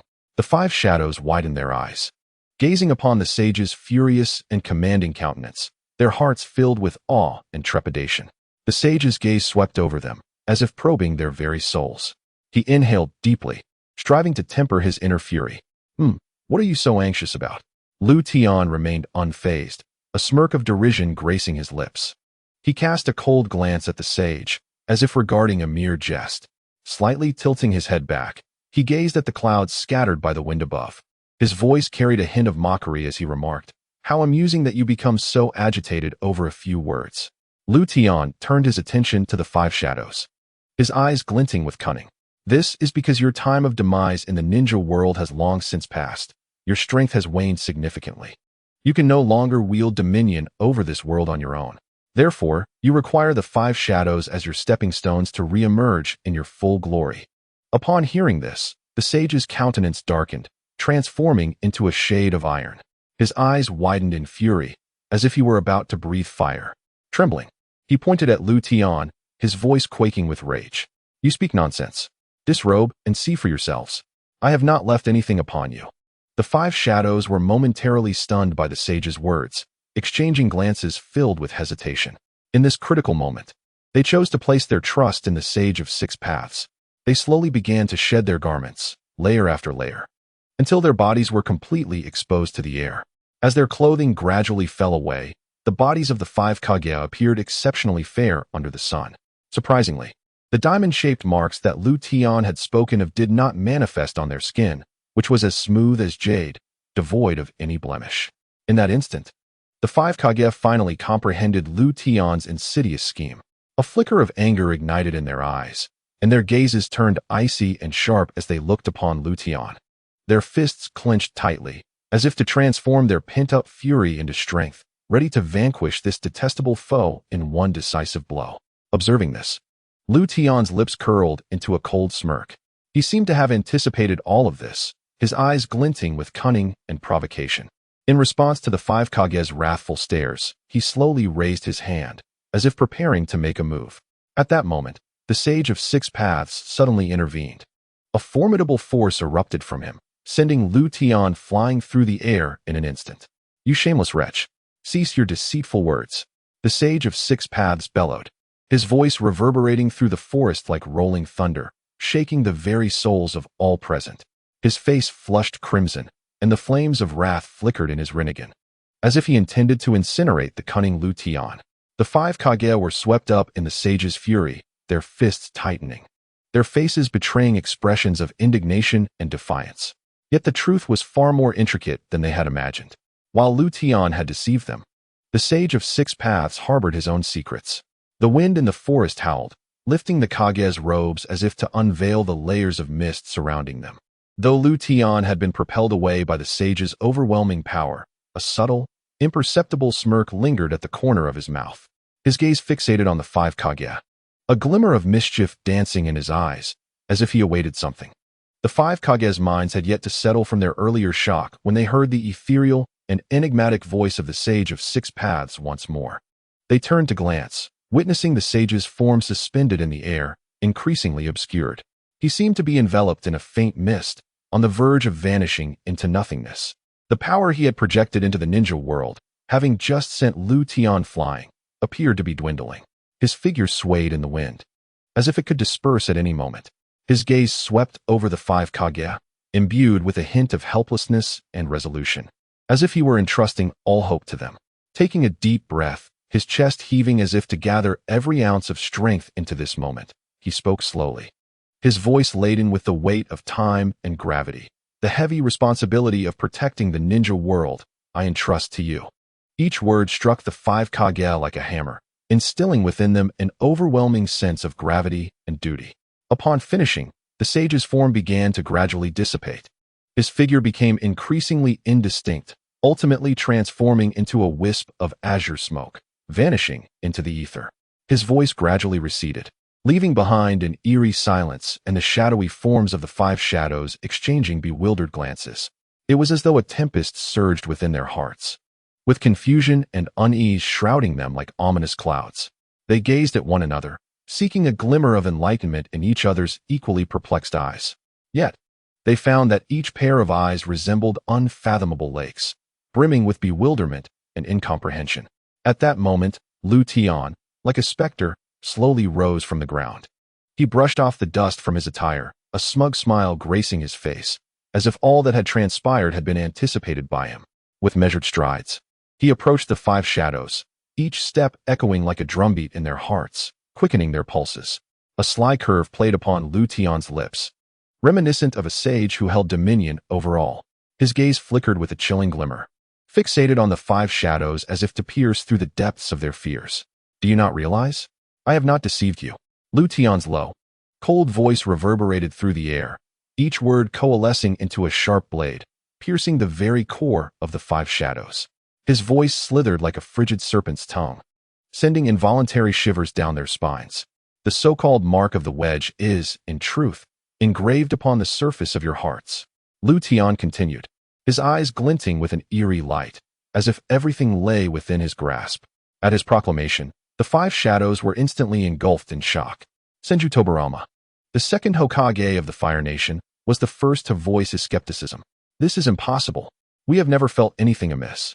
Moreover, how could you possibly know such a clandestine matter? The first wind shadow, Redo, quickly followed suit, his brow furrowed, eyes shimmering with doubt. Tian, what evidence do you possess? Such claims are utterly absurd. Yet, Tian remained unfazed, a cold smile playing on his lips. Evidence. My eyes can see through everything. I have glimpsed the wedge upon the surface of your hearts, he asserted. Etched upon your hands, you can simply seek assistance to sever it. But engraved upon your hearts, there is no escape. The other 5 shadows from different nations felt a tumultuous wave of trepidation wash over them. They instinctively clutched their chests, as if sensing the invisible mark pulsating upon their hearts, sending chills coursing through their veins. They exchanged glances, their eyes reflecting terror and disbelief. They had never fathomed that the wedge could be concealed in such a perilous location. This revelation loomed over them like an immense black hole, devouring all their trust and sense of security. Chaos and confusion filled the hearts of the 5 shadows. They were uncertain whom to trust and how to confront this sudden truth. Observing the terror etched on their faces, Tian could not suppress a surge of satisfaction. He continued with a sardonic smile. The reason the Sage of 6 Paths has refrained from revealing the truth to you is that he knows once you uncover this secret, doubts will arise about him. Now, he lacks the strength to uphold this deception. In the tranquil and solemn Pure Land, Otsutsuki Kagaya's previously serene countenance darkened with fury upon hearing Tian's words. His eyes gleamed with the brilliance of thunder, as if they could ignite the entire realm. He had not anticipated that despite his tremendous efforts, he would still be unable to command the situation. Otsutsuki Kagaya clenched his fists tightly, the joints of his fingers cracking audibly, articulating his inner resentment and anger. Taking a deep breath to steady his emotions, he resolved to employ the contingency plan he had long prepared. He intended to safeguard the peace of the ninja world in his own manner. In the forest, Senju Hashirama regarded Tian's words with skepticism. As a legendary ninja of the Land of Fire, he possessed keen insight and judgment. Revived by the Sage of 6 Paths, he had been enhanced and no longer needed hand seals. He could manipulate the surrounding flora with mere thought. Those once tranquil woods and blooming flora instantaneously transformed into his weapons. With Hashirama's intent, the surrounding plants seemed summoned, surging toward Tian. The verdant foliage coiled around him like ethereal serpents, restraining his movements, while the sturdy branches acted as monstrous tentacles, tightly enveloping Tian's form. as if intent on choking him. Taken aback by the sudden assault, Tian exhibited exaggerated signs of struggle, desperately attempting to break free from the binding vines and branches, only to realize his strength appeared utterly insignificant against these plants. A look of terror crossed his face, clearly astonished by Hashirama's formidable abilities. "Do you so relish in acting? Then I shall claim your life." Hashirama gazed coldly at Tian, his eyes brimming with disdain and contempt. He spoke in a grave tone. "Tian, do you truly believe your lies can deceive everyone? I, Senju Hashirama, am no fool to be easily misled." With that, he waved his hands once more, and the surrounding flora seemed to receive a new command, launching a frenzied assault on Tian. Tian wore a comical grin as he replied, "You claim you are not a fool? But as you attack me, do you truly think this is your own idea?" Suddenly, Hashirama erupted with immense momentum. Drawing a deep breath, a mysterious and authoritative visage began to surface upon his face, embodying the essence of sage mode. The environment around him pulsed with the rhythm of his breath. Those seemingly ordinary vines and branches that had ensnared Tian now appeared as if imbued with life. They grew wildly, twisting, and ultimately coalescing into a colossal green dragon. This dragon writhed through the air, its scales shimmering with an ethereal green light, each scale seemingly harboring boundless power. The restraint upon the dragon is so formidable that it feels suffocating, as if it seeks to dominate everything within its reach. Its body incessantly emanates a peculiar wave, one capable of absorbing the surrounding chakra, whether from adversaries or itself. Yet, Tian is no ordinary individual. He too possesses the ability to absorb chakra. Thus, a thrilling tug-of-war unfolds between the two. Tian stands firm against the wooden dragon, a vortex of chakra swirling around him. Whenever the wooden dragon attempts to siphon Tian's chakra, he counters with immense willpower and skill, redirecting the chakra back to himself. "Do you think this will confine me?" Tian smirks, a hint of disdain gracing his features. Suddenly, he opens his mouth wide, unleashing a torrent of searing flames that spiral like twin fire dragons through the air. "Let us play a little, savor this," he bellows, his voice resonating like thunder across the battlefield. The two flames instantly morph into roaring fire dragons, hurtling towards the wooden dragon. The wooden dragon emits a deafening roar, its massive form writhing violently as it attempts to consume the fire dragons.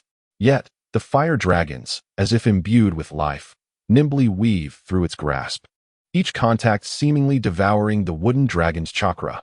Senju Hashirama stands not far off, observing the scene with a grave expression.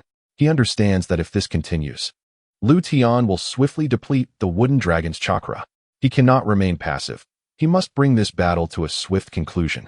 Taking a deep breath, the surrounding chakra surges with renewed intensity.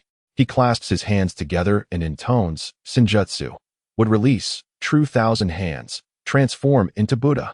With his resounding proclamation, a colossal statue of Cannon emerges behind him. This statue dwarfs even the Nine Tails, being several times its size. Were the Nine Tails present, a single hand from the statue could easily subdue it. Radiating golden light, it appears capable of illuminating the entire battlefield. Countless massive arms extend from the Cannon statue, towering like ancient trees, casting shadows over the land. These arms simultaneously launch an assault on Tian, striving to overwhelm him in a single blow. Thousands of gigantic fists strike, each impact seemingly capable of shaking the very heavens. Yet, Tian remains unfazed. He transforms into a swirling mass of black flames. In an instant, the wooden dragon beside him is reduced to ashes. Subsequently, he conjures a gigantic black flame shield, effortlessly deflecting the Cannon statue's assault. "Is this all you are capable of, Senju Hashirama?" Tian's eyes glint with contempt, preparing to counterattack. He resembles a cheetah poised to pounce on its prey. In that split second, Senju Tobarama moves. His eyes flicker with a sharpness akin to stars, seemingly able to pierce through all darkness. He claps his hands together, drawing in a sharp breath. From his mouth erupted a jet of high-pressure water, the very embodiment of the water release technique, water-severing wave. This column of water resembled a silver sword, dazzling and resplendent, imbued with an endless chill and sharpness. It carved a flawless line through the air, slicing towards Tian. The water rippled, and a humid atmosphere enveloped the surroundings. The sheer destructive force sent shivers down one's spine. as if space itself were being torn asunder by this power. Even the air around was drawn by this force, emitting faint cracking sounds. Lu Tian's expression grew solemn. He had just adjusted his stance to evade this lethal strike.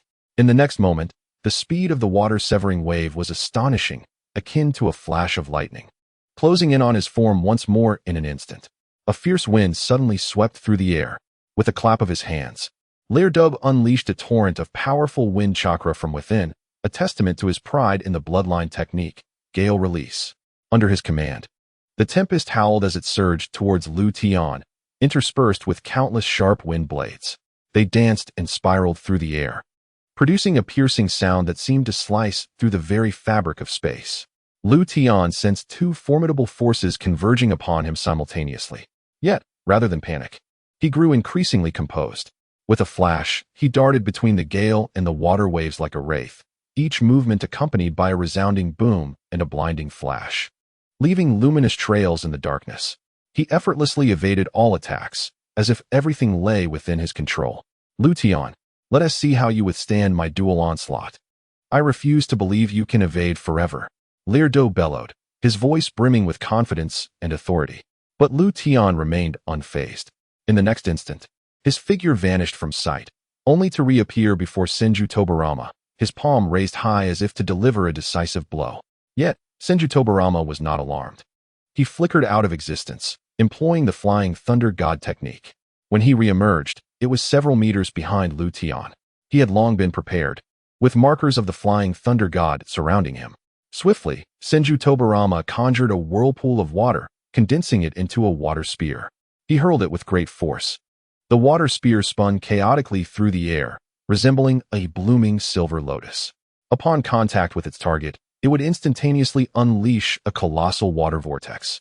Magnificent and devastating in its power, Lu Tian keenly sensed the pressure approaching from behind, like a hammer striking his heart. He attempted to evade once more, but his feet suddenly felt as though shackled by invisible chains, heavy and immovable. In astonishment, he glanced down to find that the ground beneath him was no longer mere soil. It appeared to have been infused with life, transforming into slender, sinuous tendrils that tightly entwined around his legs, akin to seaweed ensnaring its prey in the abyss. A tremendous force surged from below. As if a torrent sought to engulf him entirely, Lu Tian struggled with all his might to break free. Yet that force bore down upon him with the weight of a mountain, rendering him as immobile as a chunk of iron firmly ensnared by a magnet. He lifted his gaze to the figure hovering in the air, Shurha, the first Suchikage. With his hands clasped behind his back, Shurha exuded an aura of serene composure, a hint of mockery dancing across his countenance as he regarded Lu Tian. He spoke slowly. Lu Tian, just stand there obediently. Before me, you have no escape. Transforming into a blazing inferno of black flames, Lu Tian appeared as if countless malevolent spirits were swirling within the fiery tempest. The black fire cleaved through the heavens, bearing an inexorable might and fury as it surged toward the boundless sky. The very atmosphere seemed to rend asunder beneath this dark blaze, the surrounding air distorted by the intense heat, producing a cacophony of explosive sounds. He shattered the myriad bindings that constrained him. Neither the barriers of space nor the shackles of time could hinder his advance. With a resonant roar, Lu Tian's voice echoed through the air, reminiscent of a dragon's roar or a tiger's growl, reverberating with profound impact.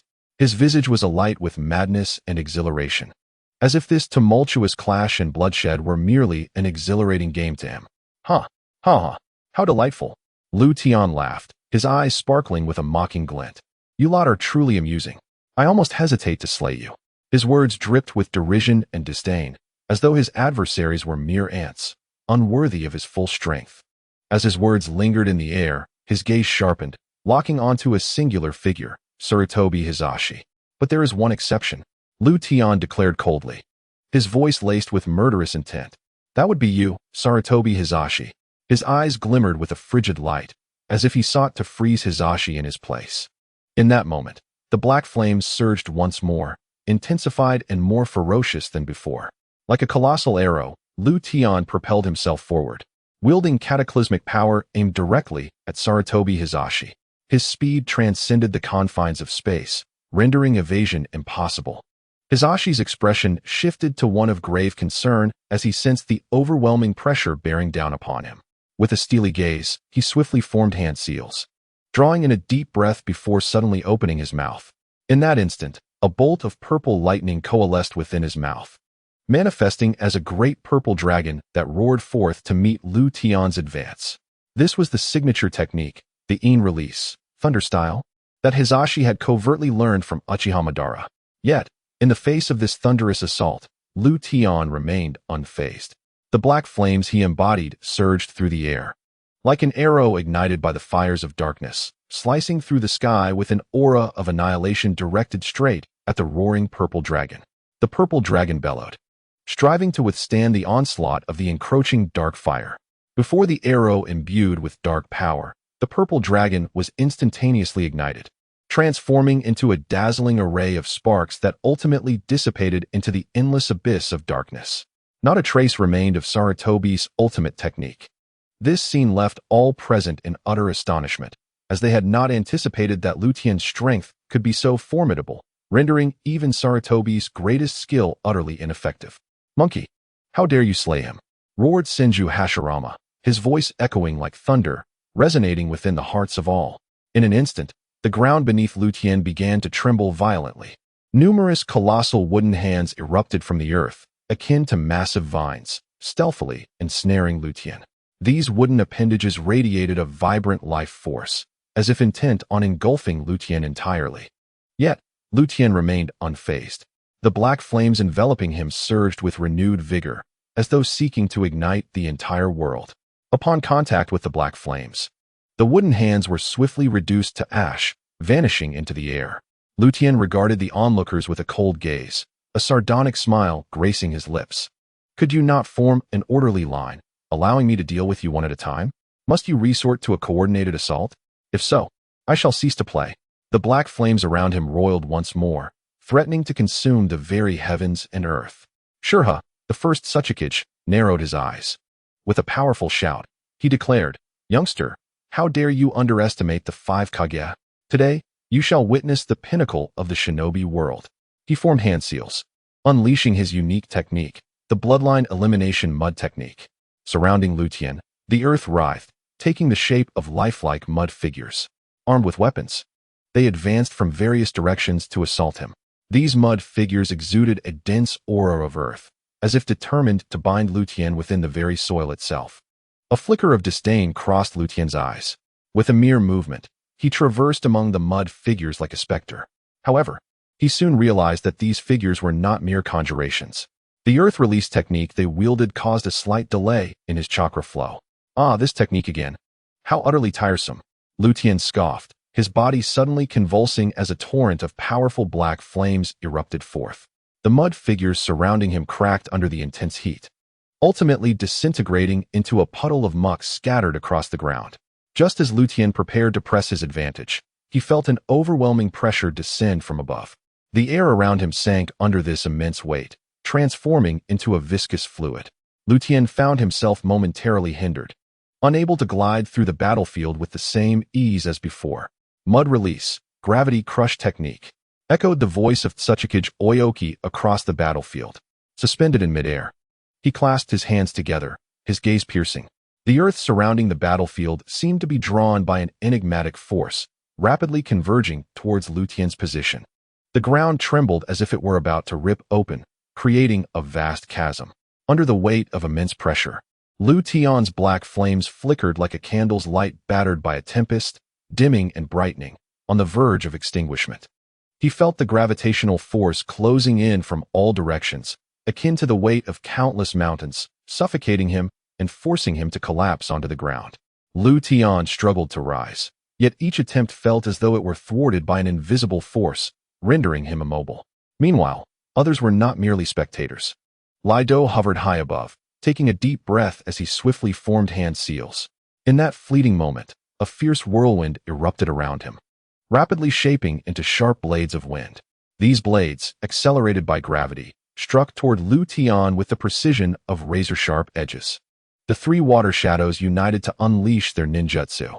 Bai Lian clasped his hands, releasing a torrent of white steam that surged upward towards Lu Tian's head. The third water shadow invoked the same technique. Meanwhile, Gui Dang Huanyu leapt into the air, opening his mouth wide to unleash a colossal column of water. Shinsho Tobarama also formed hand seals, expelling a series of water-style techniques. His water column intertwined with Gui Dang Huanyu's, swiftly coalescing into a massive curtain of water. Behind Shinsho Hashirama, the thousand-handed cannon activated once more, sending forth countless giant hands that surged toward Lu Tian like a tidal wave. These enormous hands radiated formidable wood-release power, each swing seemingly capable of shaking the very heavens. At that moment, a mysterious light erupted from the five shadows, enveloping the entire battlefield.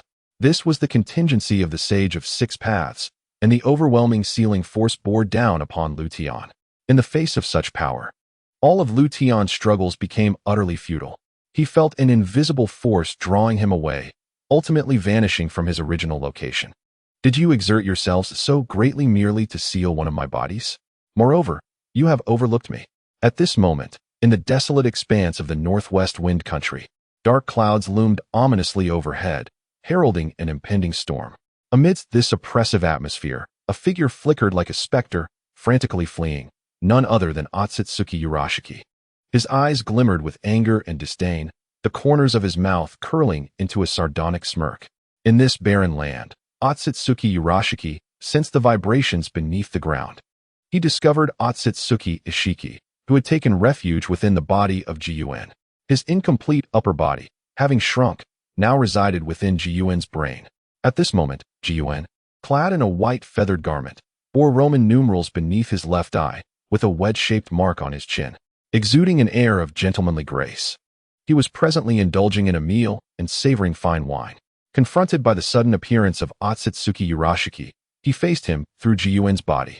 Look at your current state. Barely clinging to life. Ishiki, Otsutsuki Urashiki derided, his voice echoing throughout the underground cavern, laced with mockery and pride.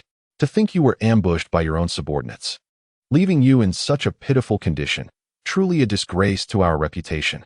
I share your rank, and I find this utterly humiliating. The words of Otsutsuki Kagaya pierced Otsutsuki Ishiki's heart like a sharp blade. Yet, Otsutsuki Ishiki remained unfazed. Through the body of Kagaya, he continued to sip his red wine. He declared, if your intent is merely to mock me, then there is no need. Should you seek to reclaim the divine tree, do so promptly. Do not squander time. I am here for 3 significant matters. At this moment, my purpose is to discipline the traitor. Otsutsuki Kagaya's frigid voice reverberated through the vast underground cavern. He swiftly opened the portal to the underworld, resembling a profound black hole that consumed all in its vicinity. Stepping through this threshold, Otsutsuki Kagaya's figure vanished in an instant.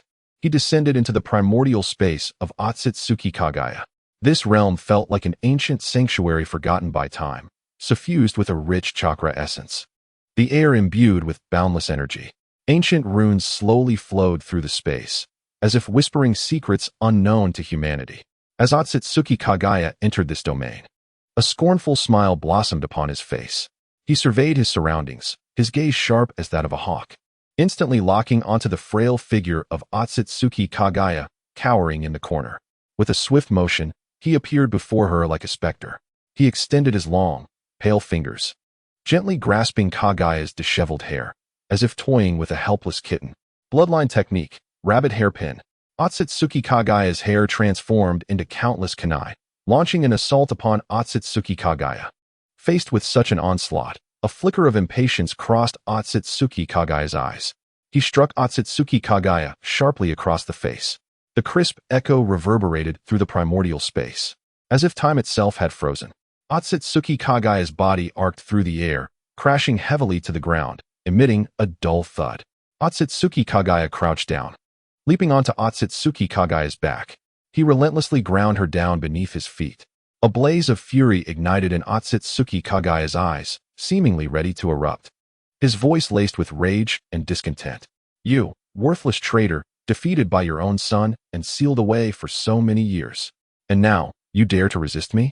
How utterly laughable. Otsutsuki Kagaya struggled in agony, yet her gaze remained resolute. She gritted her teeth, summoning all her strength to break free from Otsutsuki Kagaya's grasp. Her hands clenched into fists as if to harness her final ounce of power for a counterattack. Bloodline technique, 80 Gods vacuum attack. But Otsutsuki Kagaya did not grant her this opportunity. He unleashed a kick with the swiftness of thunder. Otsutsuki Kagaya's body arced through the air once more, crashing heavily to the ground. She tumbled several times, a trickle of blood escaping from the corner of her mouth. Struggling to raise her head, Otsutsuki Kagaya's eyes still shimmered with an indomitable spirit. She gazed at Otsutsuki Kagaya and, with a faint yet steadfast voice, declared, "I will not yield to you." Otsutsuki Kagaya let out a cold laugh and rose to his feet. With a wave of his hand, a powerful force immediately drew Otsutsuki Kagaya toward him. He cast a disdainful glance at Kagaya Otsutsuki, whose pitiful state elicited a flicker of mockery and derision in his eyes. Subsequently, with a swift motion of his hand, he callously hurled her into the portal of the Yellow Springs. In that instant, it felt as though the entire world succumbed to darkness. Her body traced a sorrowful arc through the air, akin to a withering leaf, ultimately crashing heavily at the feet of Ishiki Otsutsuki. Her hair was disheveled, her garments tattered, yet the flames of defiance blazed within her eyes. It was a manifestation of her unwillingness, her resolve, and an endless rage. As her former superior, Ishiki now regarded her through the body of Kinshiki with a cold detachment. His gaze shimmered with a complex interplay of emotions, encompassing both fury at Kagaya's betrayal and an admiration for her unwavering spirit. However, Ishiki's anger swiftly morphed into a twisted desire. He approached Kagaya with a slow, deliberate stride, a cruel smile curling at the corners of his mouth as he remarked, "You have borne 3 children, who have caused me considerable trouble. Why not give me another?" As his words hung in the air, Ishiki extended his hand, brutally tearing apart Kagaya's already tattered garments. Kagaya struggled, attempting to resist, but her body felt as though it were paralyzed, unable to move. Her eyes brimmed with terror and despair, yet more so with a steadfast commitment to her dignity. This place was the confluence of the land of wind, the land of the void, and the land of bears. In the vicinity, Tian sensed the fluctuations of chakra with his eyes closed. He sprang to his feet, his form flickering as he vanished from his location. Upon entering the mysterious underground cavern, the sight before him ignited an overwhelming fury within him. He beheld Kagaya Otsutsuki, once a magnificent figure a millennium ago, now lying on the ground like a discarded doll, battered and disheveled. Tian's gaze then shifted to the 2 Otsutsuki who were poised to commit an unspeakable act. His eyes turned crimson, fists clenched tightly. As chakra surged violently around him, Tian bellowed in rage, "You shameless scoundrels! How dare you engage in such vile acts?" With his furious roar, the entire underground cavern seemed to tremble. Ishiki and Kinshiki simultaneously lifted their heads, directing incredulous stares at the sudden intruder. Their eyes briefly flickered with surprise, yet more so with disdain and contempt. However, Tian granted them no opportunity to react. In an instant, he disappeared from sight, only to reappear before Ishiki. With a surge of unbridled fury and strength, he struck with a powerful fist directly into Kinshiki's chest. A resounding crash echoed through the chamber as Kinshiki's body was sent flying against the cave's stone wall, blood spilling from his lips. Tian did not relent. His form flickered once more, appearing before Kinshiki. A cold glint shone in his eyes as his fist lunged forward again. This time, he shattered the body of Otsutsuki Pu-Shur, reducing it to mere nothingness. "Your performance has concluded, but do not presume I will idly observe," announced Tian from within the forest, his voice imbued with an undeniable authority. Before him stood 10 exquisite stone chairs, radiating a gentle luminescence. The historical shadows were compelled by an invisible force, each taking their place upon the chairs. They attempted to move, only to discover themselves ensnared by a formidable power. Rendered immobile, "Do not strain yourselves. This is my self-imposed binding puppet curse," Tian remarked coolly. The expressions of the historical shadows turned ashen, as if they beheld their own demise. At that moment, a colossal screen unfurled before the assembly. The images displayed sent shockwaves of astonishment through the crowd. It depicted another body of Tian engaged in battle. Within the dim confines of an underground cavern, an invisible force seemed to surge. 3 figures of Otsutsuki stood prominently, 2 men and a woman, each exuding a potent aura capable of rending the very fabric of space. The gaze of the 5 shadows fixated upon Otsutsuki Kagaya, the former sovereign of the ninja realm, now appearing utterly disheveled. Her garments lay in tatters, her fair skin marred with scars, and her eyes reflected boundless pain and despair. This sight evoked a surge of inexplicable sorrow and fury within the five shadows, who could not help but feel a pang of sympathy for the once mighty ruler. Meanwhile, on the opposite side of the cavern, Tian stood resolute as a valiant warrior. Unfazed by the two formidable Otsutsuki, he darted through the cavern with swiftness, each strike imbued with the force of thunder, as though he sought to rend the cavern itself asunder. The five shadows watched in awe, their hearts swelling with reverence and admiration for Tian. Is this truly the extent of Tian's power?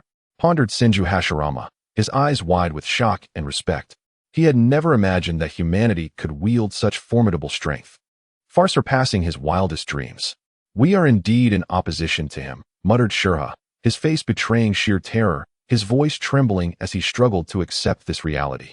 They had always considered themselves the pinnacle of strength within the ninja realm, yet it was now apparent that the chasm between them and Tian was unfathomable. The battle displayed on the screen was far from over. To the astonishment of all, Otsutsuki Pusher seemed not entirely vanquished, struggling to rise. He consumed all the chakra from the fish basket. Yet, even that immense energy appeared insufficient for his needs. In a frenzied roar, he swallowed his own two Rinnegan as well. With the consumption of chakra and the Rinnegan, Otsutsuki Pusher underwent a remarkable transformation. His already towering frame grew even more imposing, resembling an unyielding mountain. His skin turned as white as jade, as if cloaked in a divine radiance. On his forehead, the golden Rinnegan gradually opened, radiating a resplendent light. His face was adorned with black runes, resembling the imprints left by a foot's tread, exuding an eerie yet formidable aura. Simultaneously, Otsutsuki Ishiki, possessing Kinshiki, began his transformation. He invoked the wedge, form, and a multitude of runes emerged across his body. These runes slithered like serpents, entwining and interweaving around him. A sharp horn sprouted from the right side of his head, emanating a chilling glow. His gaze turned cold and merciless, as if intent on devouring everything in its path. Otsutsuki Urashiki's hands moved incessantly. With each motion, purple energy orbs shot forth from his palms, streaking through the night sky like meteors. Tian stood a short distance away, his eyes shimmering with unwavering resolve. He attempted to harness the power of the Rinnegan, aiming to absorb these purple energy orbs, only to discover that they possessed unique attributes that rendered them unassimilable. A surge of alarm coursed through him, yet he remained composed, swiftly recalibrating his strategy to prioritize defense. Bang! With a resounding crash, Tian felt a tremendous force impact him. He staggered slightly, but quickly regained his footing. Aside from launching these energy orbs, what other abilities have you acquired? Has your physicality merely strengthened?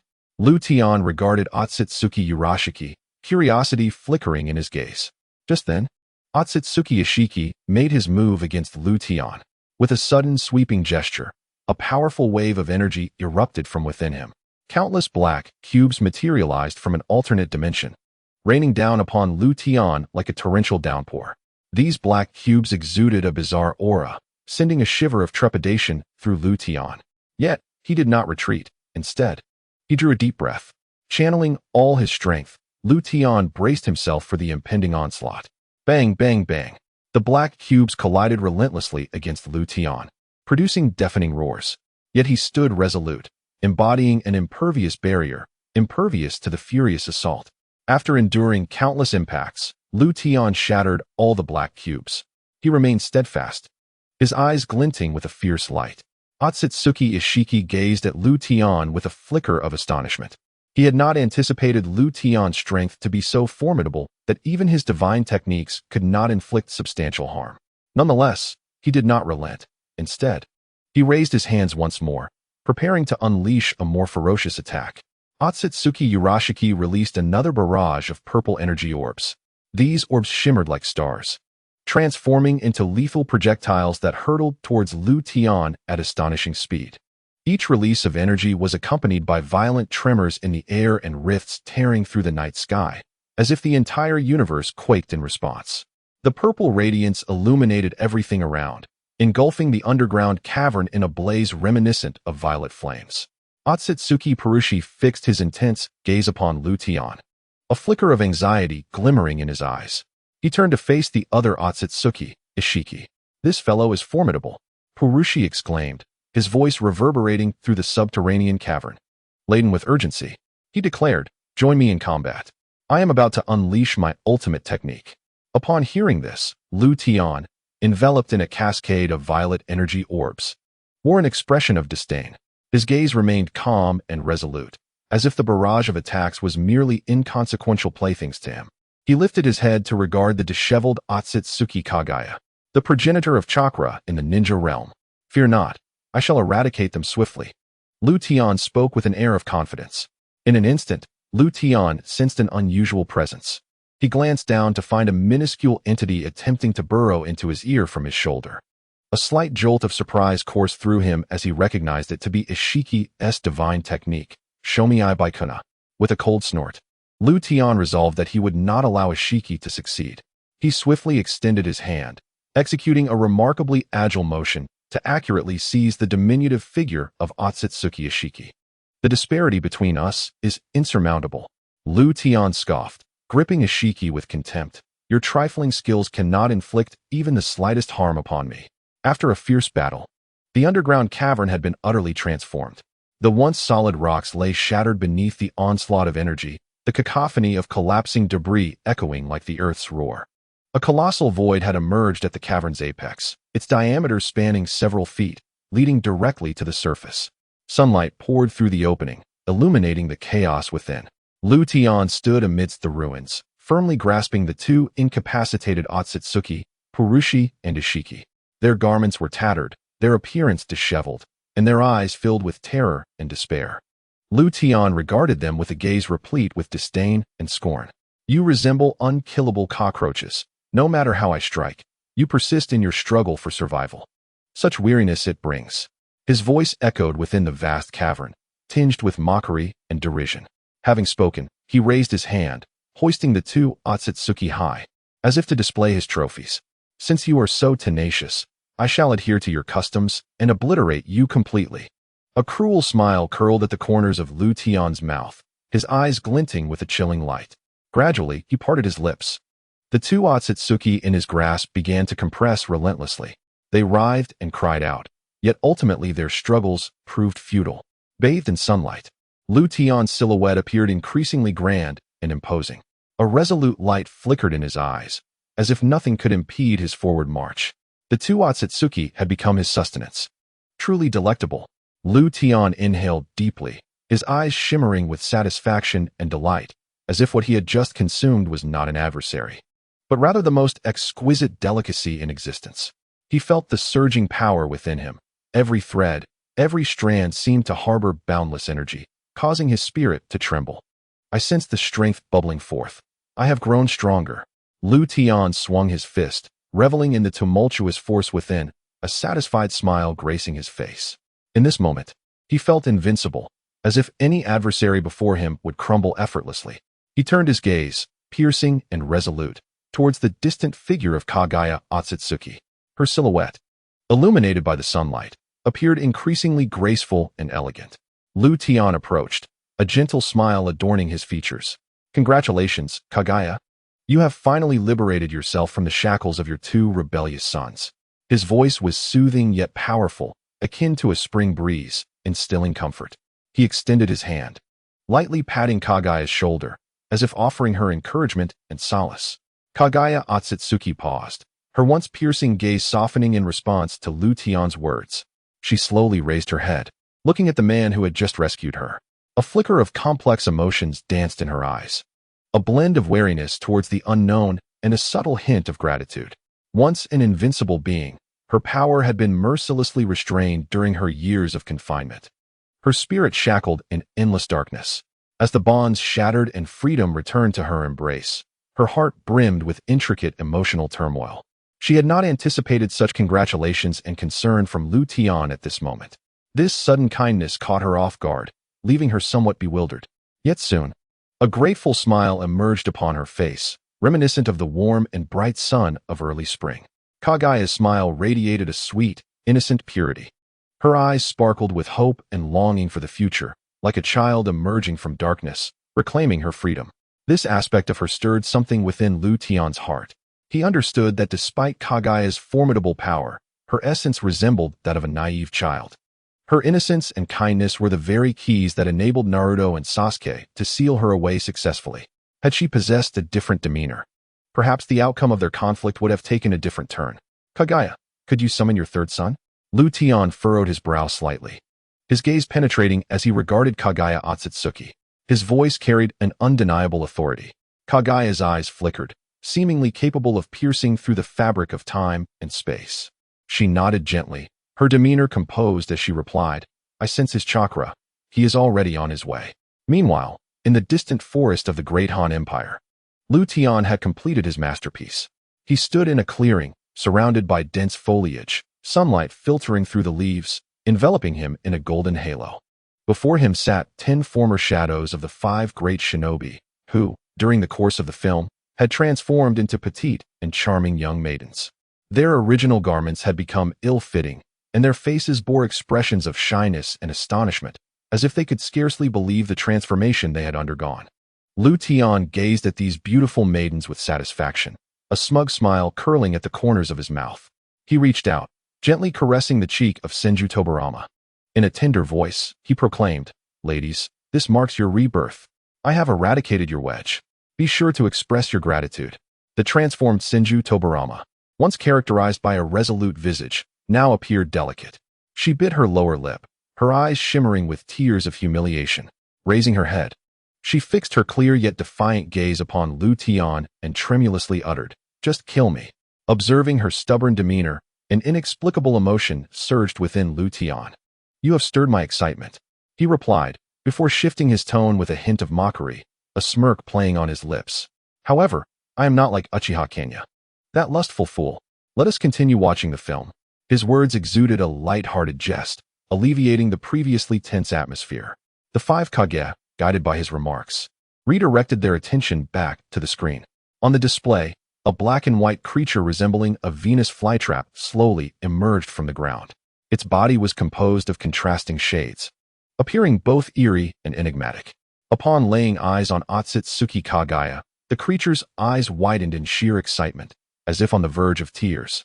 With a quivering voice, it exclaimed, Mother, have you broken free from your seal?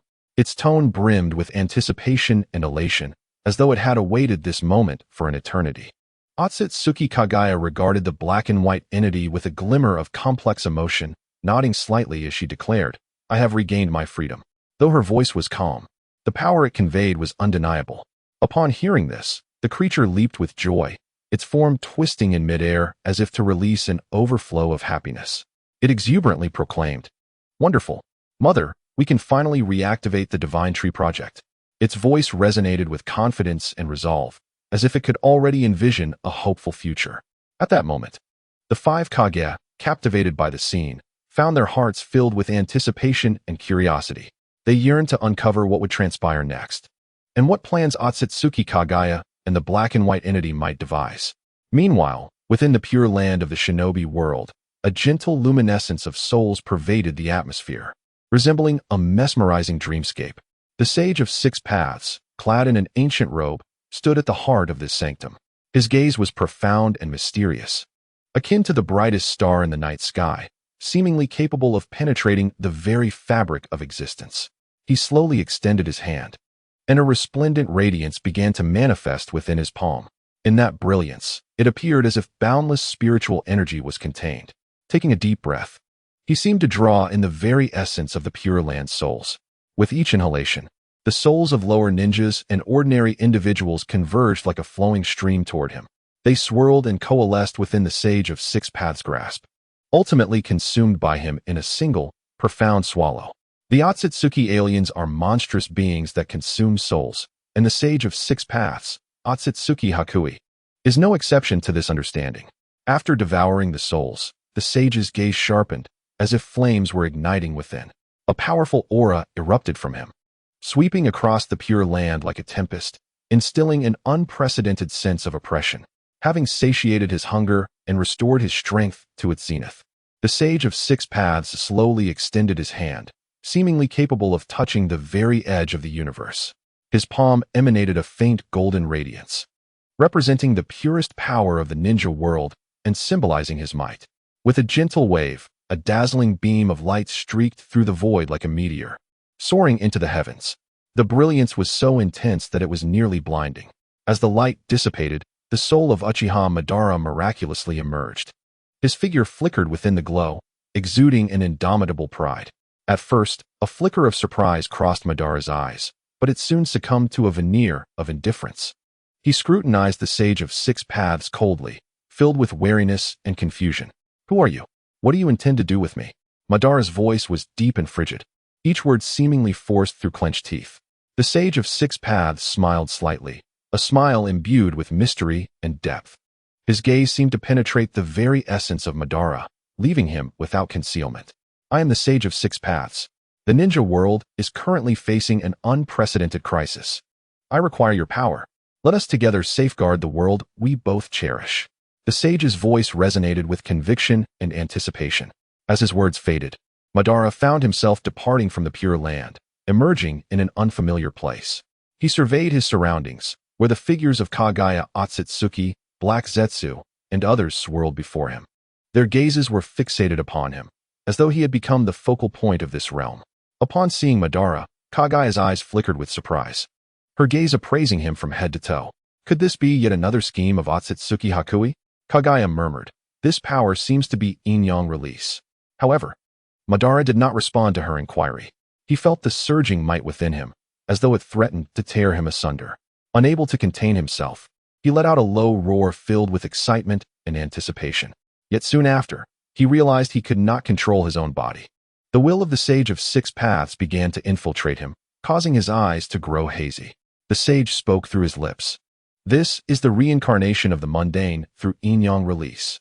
As long as the soul has not dissipated, I can resurrect it anywhere within the ninja world. Uchiha Madara, you shall become my formidable aid in protecting the ninja realm." "What? You dare to attempt to control me?" Madara's voice was laced with fury and defiance. He struggled to break free from the control of the Sage of Six Paths, but that force gripped his body like an iron claw. "All of this is for the sake of the ninja world. Bear with it for now," the Sage of Six Paths stated calmly. Then, the voice of Uchiha Madara vanished completely. His body seemed to be manipulated by an invisible power, becoming rigid and cold. The spark that once lit his eyes had faded, replaced by a hollow and bewildered gaze. The air around them seemed to freeze at that moment. Ultimately, only the voice of the Sage of Six Paths reverberated in the atmosphere. His gaze swept over everyone present, as if proclaiming his dominion over this world. Uchiha Madara stood there like a soulless shell, the most sorrowful existence in this realm, resembling a jester. His features had transformed to mirror those of the Sage of Six Paths. The sage's eyes were profound, akin to stars in the night sky. He raised his gaze slightly, penetrating the clouds, as if able to perceive the passage of time and the dust of the past. He slowly turned to Tian, a glimmer of appreciation flashing in his deep-set eyes. He nodded slightly, his demeanor grave as he spoke. "Tian, your insight is indeed sharp. I have not truly perished, but my true self is confined to the Pure Land. My power can only descend upon the ninja world in the form of a projection." As he spoke, the sage's gaze shot towards Kagaya Otsutsuki like a piercing arrow, filled with complex emotions. He declared solemnly, "Mother, your former power is far too formidable, posing a latent threat to the ninja world. For the peace and tranquility of the ninja realm, I must seal you once more." Upon hearing this, Kagaya's complexion turned as pale as parchment in an instant. A flicker of shock crossed her eyes, followed by profound sorrow. Those eyes, once radiating maternal love, were now filled with confusion and disappointment, as if a brilliant star had suddenly lost its luster. Observing this, Tian smirked with a hint of derision. Seizing the moment, he interjected with a voice brimming with dissatisfaction and fury. "What threat to the ninja world? It is your ambition that is at play. You would dare to turn against your own mother to monopolize the ninja realm. You once attempted to kill her, only to find her immortal. That is why you opted for sealing instead." His agitation mounted, his voice rising in pitch. He continued, "After sealing your mother, you ostracized your own brother, driving him away from the ninja world. Everything you have done is merely to satisfy your own selfish desires, to dominate the entire ninja realm. Upon hearing these words, the Sage of Six Paths furrowed his brow deeply, his face contorted with anger. He clenched his fists, as if to unleash the fury within him. Yet he ultimately restrained himself. He declared in a deep voice, "You insolent Lu Tian, do not distort the truth. Everything I have done is for the peace and tranquility of the ninja world." Kaguya could no longer contain her emotions. Two streams of tears cascaded down her cheeks, resembling a string of broken pearls. She trembled as she asked, "Is this all true, Yui? You have summoned the Pu type, haven't you?" Her voice trembled and was faint, as if a mere breeze could disperse it. Her gaze brimmed with despair and sorrow, as though the entire world was collapsing at that very moment. The Sage of Six Paths felt a sharp pang in his heart upon witnessing his mother in such a state. He inhaled deeply, attempting to steady his emotions. Beneath the facade of a dutiful son lay traces of performance. He spoke, "Mother, I have indeed committed some wrongs. But please believe me. Everything I have done is for the sake of peace and tranquility in the ninja world. I hope you can understand me." In a heartbeat, the Sage of Six Paths transformed into the eye of a storm, his aura surging aggressively. His eyes sparkled with unwavering determination. In the palms of his hands, the marks of yin and yang manifested like two serpentine dragons, entwined and releasing an overwhelming pressure. It was the opportune moment to unleash the Six Paths, heavenly star. Yet, Lu Tian moved. Like a specter, he appeared before Kaguya Otsutsuki. His fists clenched tightly, muscles coiled as if imbued with boundless strength. With a chakra martial arts life force of 100,000 horses, Lu Tian suddenly swung his fists. With a sound that pierced the air, he struck the Sage of Six Paths, sending him hurtling through the air. The sage's figure traced an arc before crashing heavily to the ground, stirring up a cloud of dust. Struggling to rise, his face was etched with astonishment and indignation. He glared at Lu Tian, his eyes flickering with rage. Simultaneously, black Zetsu swiftly detached from the body of white Zetsu, transforming into a shadow that rapidly slipped into Kaguya's sleeve. He poked his head out, urgency lacing his voice, "Mother, we must leave this place.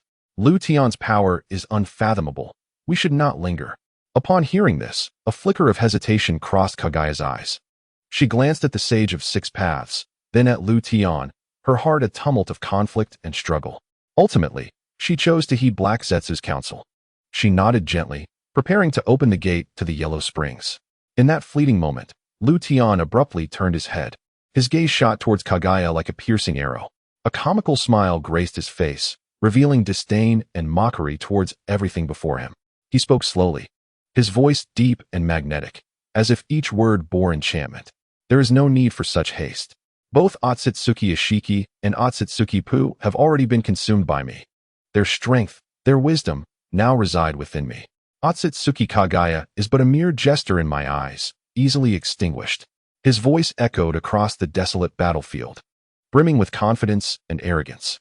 At that moment, he seemed to embody the very essence of dominion over this world, as if everything lay within his grasp. Not far away, the Sage of Six Paths felt his countenance darken at these words. His eyes widened in fury, as if they could ignite flames. His aura surged once more, akin to a mountain torrent, causing the air around him to tremble under its weight. Beside her, Kaguya Otsutsuki bit her lip tightly, her eyes glimmering with a complex array of emotions. She was both astonished by Luton's prowess and wary of him. She cast a deep glance at Luton, seemingly contemplating her strategy. In the forests of the Great Han Empire, the Five Shadows observed this epic confrontation like spectators, their minds captivated and numbed by the overwhelming information presented before them. Among them, Shurha, the first Tsuchikage, now appeared as a silver-haired maiden. Her expression was grave, furrowed brows reflecting her concern. She gazed at the images on the large screen, disbelief etched across her features. She murmured, "I never imagined that the fabled goddess of the moon would be the mother of the Sage of Six Paths. The intricacies of this situation are far more convoluted than I had anticipated." Her voice brimmed with astonishment and confusion, as if everything surpassed her comprehension. Her hands instinctively clenched into fists, seeking some semblance of strength. The other five shadows were drawn to Shurha's words, their gazes shifting towards her, their faces equally marked by surprise and bewilderment, as if they too pondered the enigma at hand. Raidu, the first Kazekage, usually composed, now appeared utterly astonished. Her eyes widened, striving to perceive the battlefield more clearly.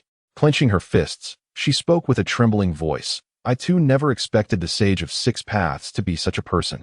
Disappointment and anger radiated from her visage, as if a cherished belief within her had shattered in that moment. She turned to face Hashirama Senju, her tone resolute, declaring, Hashirama, my perception of him has completely crumbled. A wayward son like him does not deserve my respect. Hashirama furrowed his brows slightly, his gaze imbued with profound contemplation. He endeavored to console his old friend, stating, Raidu, do not be so quick to judge. The situation may not be as straightforward as it appears. He could have his own burdens. Seated beside them, the first Mizukage, Hakurin, let out a disdainful huff. Her brow knitted, her expression laced with contempt. She glanced at Hashirama and coldly remarked, Burden? What burden could justify such behavior? He just launched a surprise attack. Such actions are unforgivable. Suddenly, Luton's voice resonated like thunder, interrupting the fervent discussion among the five shadows. His piercing gaze swept over the assembly, a hint of impatience on his countenance. Could you please be quiet while watching the movie? He stated coldly, his voice imbued with authority and undeniable command. The five shadows were taken aback by his admonition, immediately falling silent, their faces betraying a sense of embarrassment. They exchanged glances, seeking reassurance in each other's discomfort. The first Hokage was the first to regain her composure.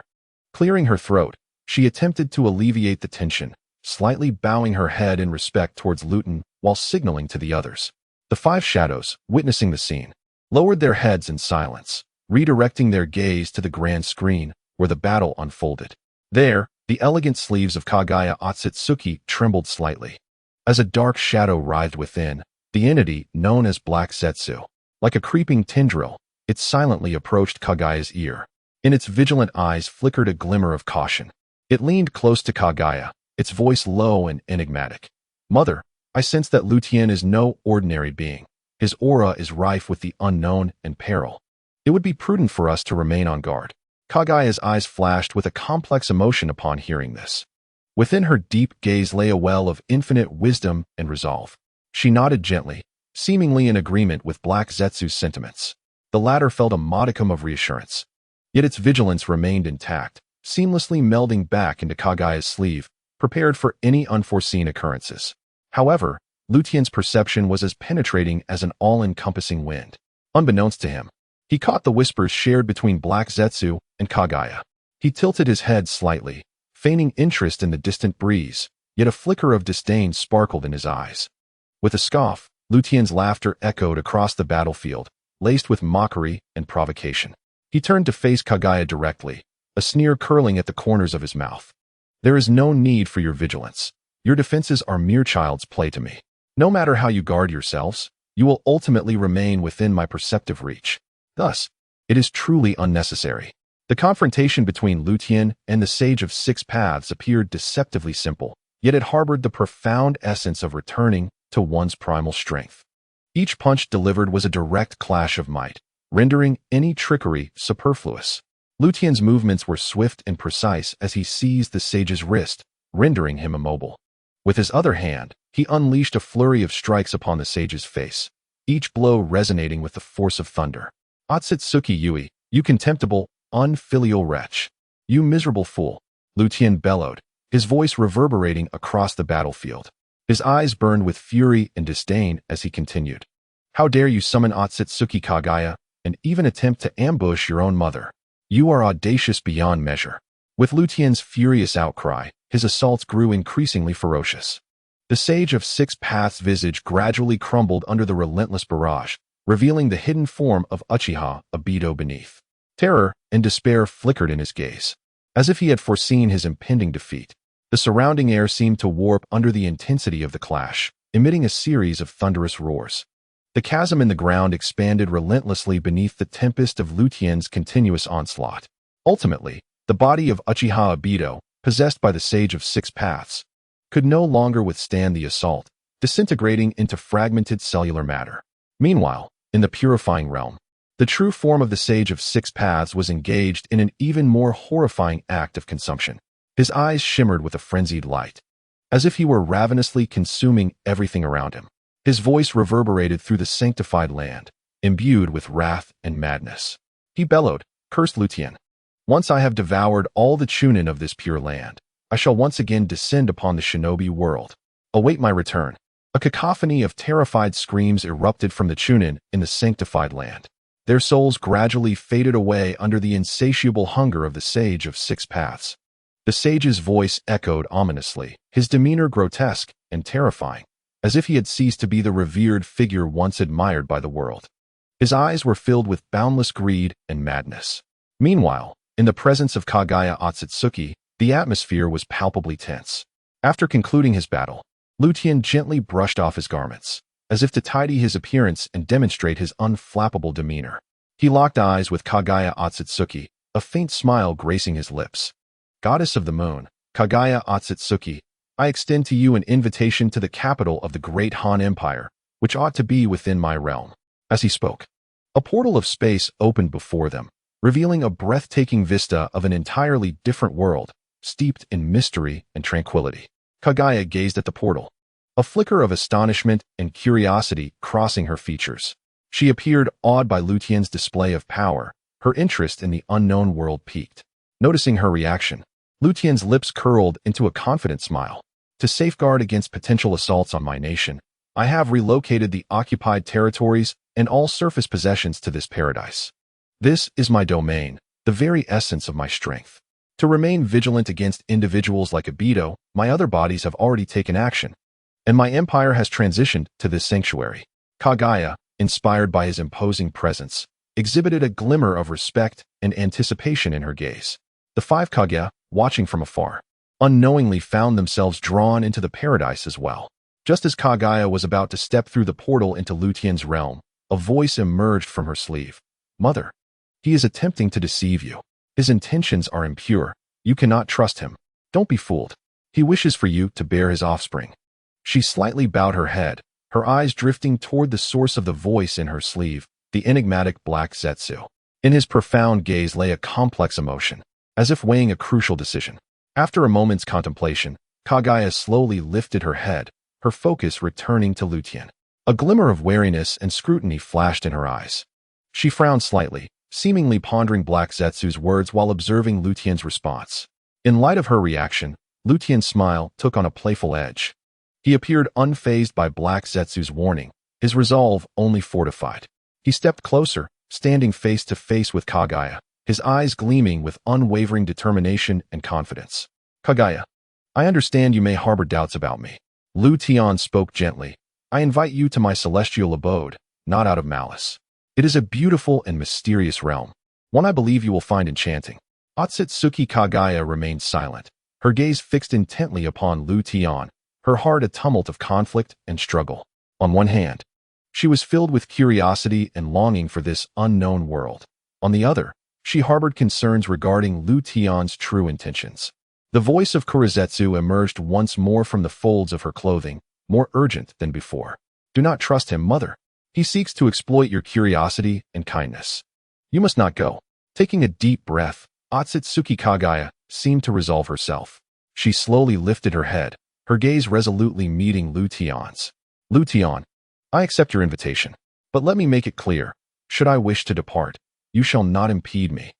Tian smiled faintly, seemingly unfazed by her response. Welcome to my celestial abode, he said, gesturing invitingly. Otsutsuki Kagaya inhaled deeply and stepped forward into the unknown world.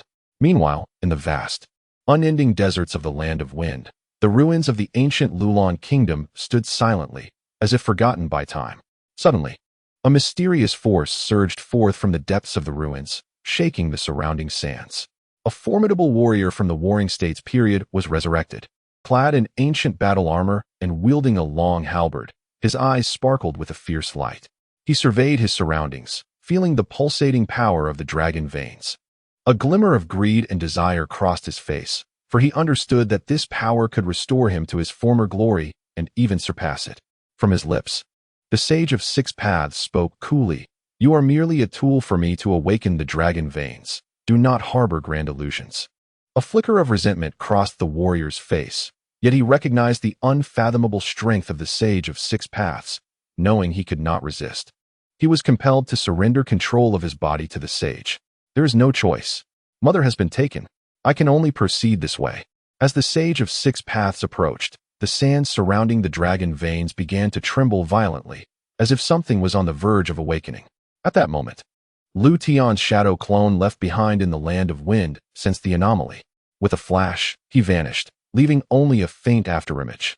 He swiftly traversed the desert towards the ruins of the ancient Lulan kingdom. Upon his arrival, he found the entire site transformed beyond recognition. The sands roiled, as if a colossal beast roared within. In that instant, the world underwent a cataclysmic change. The distortion of the surrounding space intensified, and Lu Tian's heartbeat resonated as the soul melody, echoing through the desolate and eerie desert. His eyes widened, a tumult of astonishment and confusion swirling within him, as if he sought to pierce through the fabric of this warped reality. The sky above the desert shimmered in a riot of colors, with dazzling light spots leaping and swirling through the air, akin to a frenzied dance. Lu Tian felt as though he were ensconced within an immense kaleidoscope, where each rotation unveiled a novel panorama, yet simultaneously induced a sensation of dizziness. His senses seemed to have lost their original form amidst this distortion. He attempted to touch his visage, but his fingers felt as if they were traversing an invisible barrier, unable to connect with his true self. This sensation instilled within him an unprecedented fear, as if he were gradually losing his perception of the world around him. Surrounding the desert, peculiar plants emerged, twisting and bizarre, as if they had sprouted from an alternate realm. Their branches and leaves contorted into various shapes, seemingly conveying an incomprehensible language to Lu Tian. He widened his eyes, striving to extract a clue from these plants, yet his thoughts were wholly captivated by their strange appearance. Everything around him became blurred and abstract. Lu Tian endeavored to grasp something to stabilize himself, but discovered there was nothing upon which he could rely. He could only allow himself to spiral and sink within this distorted desert, as if forever devoid of an escape. At that moment, a blinding light pierced through, rescuing him from this warped landscape. Lu Tian tightly shut his eyes, attempting to shield himself from the intense radiance. When he reopened his eyes, he found that the bizarre phenomena had vanished. Breathing heavily, beads of cold sweat trickled down his forehead. He surveyed his surroundings, realizing that the twisted and eerie sights had completely disappeared. Taking a deep breath, he sought to quell the tumult within his heart. What had just transpired with those abstract images? What had the Six Paths Sage done? Lu Tian murmured, his voice laden with confusion and bewilderment. He understood that he must seek answers. Otherwise, the strange visions would continue to haunt him. Cold sweat cascaded down his forehead like pearls strung on a broken thread, soaking his collar and saturating his inner fears. Lu Tian felt as if he were adrift in an uncharted realm, each cell within him clamoring for danger. The disappearance of the phenomena offered no solace. Rather, it deepened his unease. He glanced around once more, discovering that the desert's perimeter appeared endless. The once familiar dunes and landmarks were now shrouded in a veil of mist, becoming indistinct and distant. Lu Tian inhaled sharply, striving to calm the fears surging within him. He knew he must remain composed. Otherwise, he would be ill-prepared for whatever might transpire next. Slowly raising his head, he gazed towards the boundless sky, a flicker of determination igniting in his eyes. Clenching his fists, he seemed to concentrate all his strength into that single moment. Suddenly, Lu Tian leapt, his body soaring towards the heavens like an arrow released from its bow. The howling wind whipped through his hair and garments, yet he felt no fear, only an unwavering resolve propelling him forward. As he ascended, Lu Tian finally approached the boundary of the stratosphere. He gazed outwards, the vast expanse of the desert stretching before him, its boundless horizons seemingly poised to engulf all. Lu Tian fixed his intense stare upon the distant capital of the Wind Nation, his eyes brimming with confusion and perplexity. His brow furrowed tightly, as if attempting to unravel the enigma before him. He endeavored to stabilize his emotions, yet the turmoil within surged like a tempest, tumultuous and unyielding. The capital, once reduced to ruins by his own hand, its edifices and land now claimed by his celestial domain, stood before him intact, even more magnificent than before. The resplendent palaces shimmered under the sun's radiant glow, mocking Lu Tian's impotence. Abruptly, he swung his arms, as if to disperse the surreal tableau. Yet, the capital of the Wind Nation remained unscathed. He gradually closed his eyes, seeking to merge his spirit with the surrounding environment. He felt the caress of the wind, the shifting sands, as if he could hear the distant capital whispering its secrets. Lu Tian hesitated not long. With a flash, he soared into the enigmatic city. His arrival was akin to a whirlwind, inciting panic among the throng. Heads turned in unison, witnessing a figure streak across the sky like a shooting star, ultimately landing with grace upon the ground.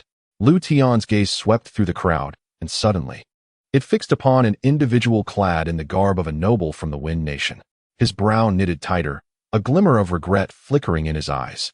He recalled distinctly that the noble had been slain by the fourth generation of Wind Shadows. Who, then, was this person adorned in the noble's attire? Lu Tian approached, eager to uncover the truth. Yet, as he drew near, he noted the disarray in the attire of those around him. Some wore tattered, antiquated garments as if they had traversed time from decades past. Others donned avant-garde outfits, reminiscent of emissaries from the future. This stark contrast evoked a profound sense of disquiet within Lu Tian. As he surveyed his surroundings, striving to comprehend the discord, a cohort of warriors abruptly materialized at his side. Armed with long swords, their expressions grave, they encircled Lu Tian. "Who are you?" the leader demanded sharply, his gaze piercing, as if seeking to penetrate Lu Tian's very essence. Lu Tian refrained from responding, merely casting a dismissive glance at the warriors. His eyes conveyed indifference and disdain, as if these warriors were no more than insignificant insects to him. Once more, Lu Tian turned his attention to the individual in the noble attire. He spoke slowly. "Can you enlighten me as to what era this is?" The person hesitated, momentarily at a loss for words. Yet, one of the surrounding warriors promptly replied, "Our Wind Shadow is Lord Raitu." Hardly had this statement left his lips when another voice impatiently interjected, "What are you saying? Lord Raitu is but a legend. The current Wind Shadow is undoubtedly Lord Era." The conflicting responses deepened Lu Tian's bewilderment. He furrowed his brows slightly, a flicker of perplexity shining in his eyes. Lu Tian began to doubt his previous conjectures, pondering if the merging of parallel worlds had indeed transpired as he suspected. Striving to maintain a calm demeanor, he inquired, "I find myself somewhat befuddled by your words. Could someone elucidate what exactly has transpired here?" A seemingly elder warrior stepped forward, his countenance etched with seriousness and gravity. He spoke, "It seems you are not of this world. Recently, our land of wind has experienced some peculiar anomalies. The entire city appears to have been reset, and the memories of its people are in disarray. Some recall the first Wind Shadow, Lord Reto, while others remember the current Wind Shadow, Lord Gara. More alarmingly, there are now two feudal lords present." Upon hearing this, Lu Tian felt a wave of astonishment wash over him. He finally comprehended the situation at hand. Indeed, the merging of parallel worlds had occurred, just as he had surmised. "I understand now. For the time being, I shall spare you." With that, Lu Tian soared into the sky, transforming into a streak of light that vanished from sight. He realized the urgency of finding a resolution to this dilemma, lest this chaotic world become even more unpredictable. The root cause of it all lay with the Sage of Six Paths, in the boundless Pure Land. The once tranquil and solemn atmosphere was suddenly upheaved. The singular Sage of Six Paths seemed to undergo a bizarre amalgamation. Three distinct sages from parallel worlds converged into one under the influence of a mysterious power. The number of souls in the Pure Land surged, as if drawn from all directions, encircling this newly formed sage as if in reverence or awe. The Sage of Six Paths emanated an unprecedented aura of strength, capable of shaking the very fabric of the universe. Slowly, he opened his eyes, which sparkled with a brilliant light, seemingly able to perceive all that exists. As he embraced this newfound power, a satisfied smile graced his features. "Magnificent!" he exclaimed, his voice brimming with excitement and fervor. He extended his hands, feeling the flow of this power, as if he could command everything. "I am beginning to grasp it all," he continued, his tone imbued with confidence. It was as if he could glimpse the mysteries of the universe and comprehend the essence of all things. "My strength surpasses what it once was," he reiterated, as if to instill this truth deep within himself. He sensed the power coursing through every soul particle within him, capable of obliterating anything with ease. The Sage of Six Paths did not pause to ponder other matters. His mind was singularly focused on the continued fusion of parallel universes. He believed that as long as this merging persisted, his power would only grow stronger, potentially transcending even the existence of Kagaya Otsutsuki. Meanwhile, Tian had arrived above Sunagakure. Gazing down at the chaotic scene below, he observed two factions, each positioned in their respective formations. They stood with an air of impending conflict, as if a monumental battle could erupt at any moment. To the left, a commanding figure occupied the forefront, a man of formidable presence clad in ancient battle armor, wielding a colossal blade. This was none other than the first Hokage, Ryudo of Sunagakure. Beside him stood a young man, who, though not yet the second Hokage, already exuded an extraordinary aura. This was Shaman. Behind them gathered the youthful Chiyo and the loyal bodyguards, including the likes of Hozuki. Opposing them was a faction led by the fifth Hokage, Gaara. Dressed in the ceremonial white robes of his title, he bore a gaze as sharp as ice.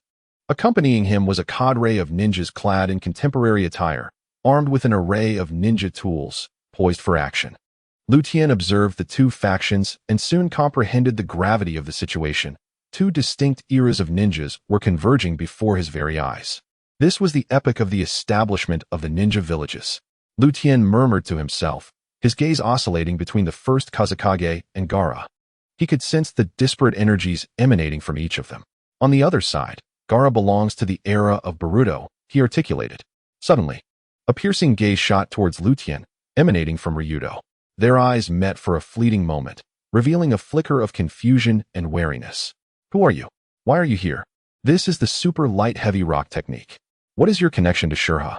Ryudo's voice resonated with a deep authority, as if it could penetrate the very clouds, reaching into the depths of Tian's soul. In response, Tian offered a slight smile, declaring, "You are mistaken. This is not Shurha's super light heavy rock technique. Moreover, there is no need for your discord. This place belongs to me now." Prior to Tian's arrival, the atmosphere between the two factions had reached a breaking point. As the founder of Sunagakure, Ryudo's eyes shimmered with undeniable authority and resolve. He appeared ready to unleash a gale of destruction at any moment.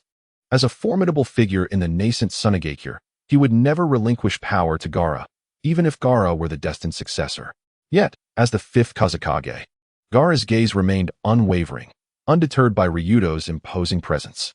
Tian's emergence shattered the tension, fostering an unexpected unity among them. "I advise you to heed my warning. Failure to comply may result in dire consequences." Tian's voice was cold and merciless. Each word carried the chill of a biting wind, instilling a sense of dread. His eyes flickered with a captivating intensity as they danced between Ryudo and Gaara. Upon hearing this, Ryudo's brow furrowed, a glimmer of anger igniting in his eyes. As the founder of Sunagakure, he had never faced such a threat. Yet, upon meeting Tian's icy stare, his fury waned. Recognizing that this seemingly youthful man was undoubtedly a formidable force, one he could not easily confront, Gaara, too, was taken aback by Tian's words. He had never anticipated that someone would dare to act so brazenly within the territory of Sunagakure. In his youth, he was captured by members of the Akatsuki, an event that marked him with deep humiliation. Yet now, times have changed. Upon witnessing the overbearing demeanor of Tian, his heart brimmed with fury. As the fifth Hokage, Gaara bore the weight of Sunagakure's future. How could he tolerate such provocation? Confronted by the wrath of the two, Tian spoke again, declaring, "I am aware of your struggles for power, but there is no need for contention now. You shall serve as obedient slaves."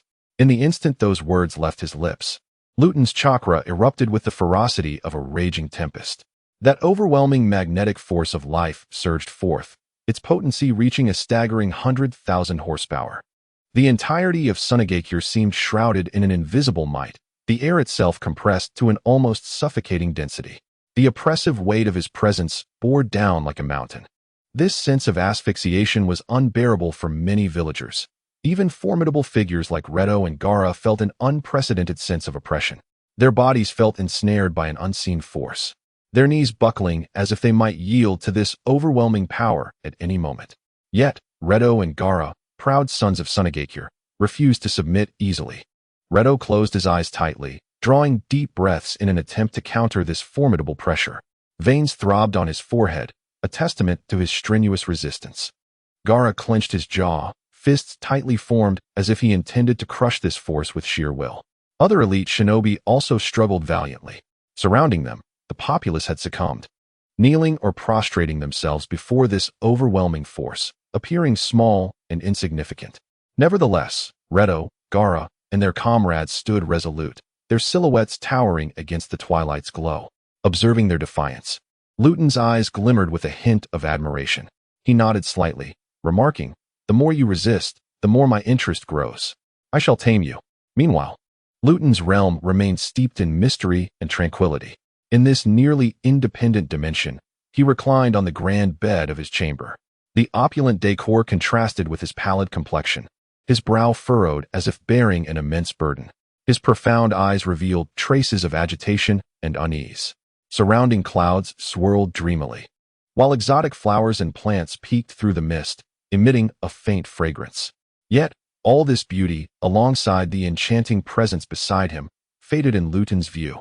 His thoughts had drifted far away. Reflecting on a recent lesson with the past 5 Kages, a wave of helplessness surged within him. The yin-yang doppelgangers felt to him like mere virtual avatars in a game. They could sense everything. Every body was him, yet not him. The Luton doppelganger in Lulan, however, had endured the violent shock of world convergence. The excruciating pain, akin to tearing through the fabric of time and space, reverberated through every fragment of Luton's being. He felt an excruciating headache, as if countless blades were swirling within his mind, compelling him to emit a pained groan. The discomfort was unbearable. Lu Tian pressed his temples with force, attempting to alleviate the indescribable agony. His complexion was ashen, and his eyes flickered with a fiery rage. "Damn that six-path sage! Otsutsuki Kagaya, what have you done?" he exclaimed, springing to his feet. With a powerful fist, he struck the jade table beside him. A resounding crash echoed as the seemingly indestructible jade table shattered into dust under his wrath. The air within the palace seemed to solidify, with only Lu Tian's furious breaths reverberating throughout the space. "My lord, are you feeling any better?" came the gentle and concerned voice of Uchiha Mikoto. She was devoid of any clothing, yet exuded an essence of natural and pure beauty without a hint of shyness. She gracefully descended from the dragon throne and approached Lu Tian's side. Her hands glided slowly along his spine, attempting to offer him solace in her own way. Lu Tian turned his head slightly to gaze at Uchiha Mikoto. Her eyes were filled with worry and compassion, her delicate appearance calming the turmoil within him somewhat. Yet, Lu Tian's spirit remained uneasy, rendering him unable to lift his mood. "I'm fine," Lu Tian forced a smile, striving to reassure Uchiha Mikoto. However, his voice was hoarse and weak, clearly a facade. Uchiha Mikoto, sensing his distress, felt an even greater concern swell within her. She gently caressed Lu Tian's cheek and softly said, "My lord, please do not push yourself. I know you have been under immense strain lately, but you must take care of your health." Lu Tian nodded lightly, though a sense of helplessness enveloped him. He thought to himself, that Otsutsuki is infuriating.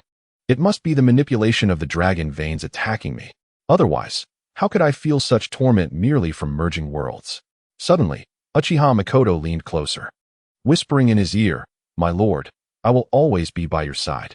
A warm surge filled Lu Tian's heart as he looked at Uchiha Mikoto, her eyes brimming with love and determination.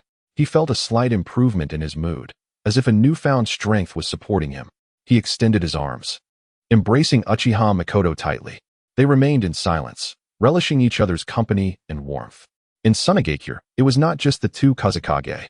Other powerful figures of the shadows knelt before Lu Tian, bowing in submission. Lu Tian stood tall and imposing, yet a hint of fatigue lingered in his gaze. The shadowy figures around him looked on in reverence. Lu Tian gave a slight nod, his eyes scanning the assembly before settling on the distant desert. He inhaled sharply, stifling the discomfort deep within his soul, and turned to leave. "Lord Lu Tian, where are you headed?" The young Chiyo could no longer contain her curiosity, her voice laced with concern and respect. Lu Tian halted in his tracks, casting a glance back at her, and spoke in a tone that was both calm and imbued with an undeniable authority. "I must continue to reclaim my territory. This place shall remain under your stewardship." Though his voice was serene, it carried an air of commanding presence. As Lu Tian's formidable figure swiftly vanished beyond the horizon, Lai Do emerged from his deep reverence, gradually rising with resolute determination, as if flames flickered within his gaze. He turned to face Gaara, the newly appointed leader of Sunagakure, his expression displaying an unprecedented seriousness and gravity. "Gaara, The village of sand is entrusted to your care.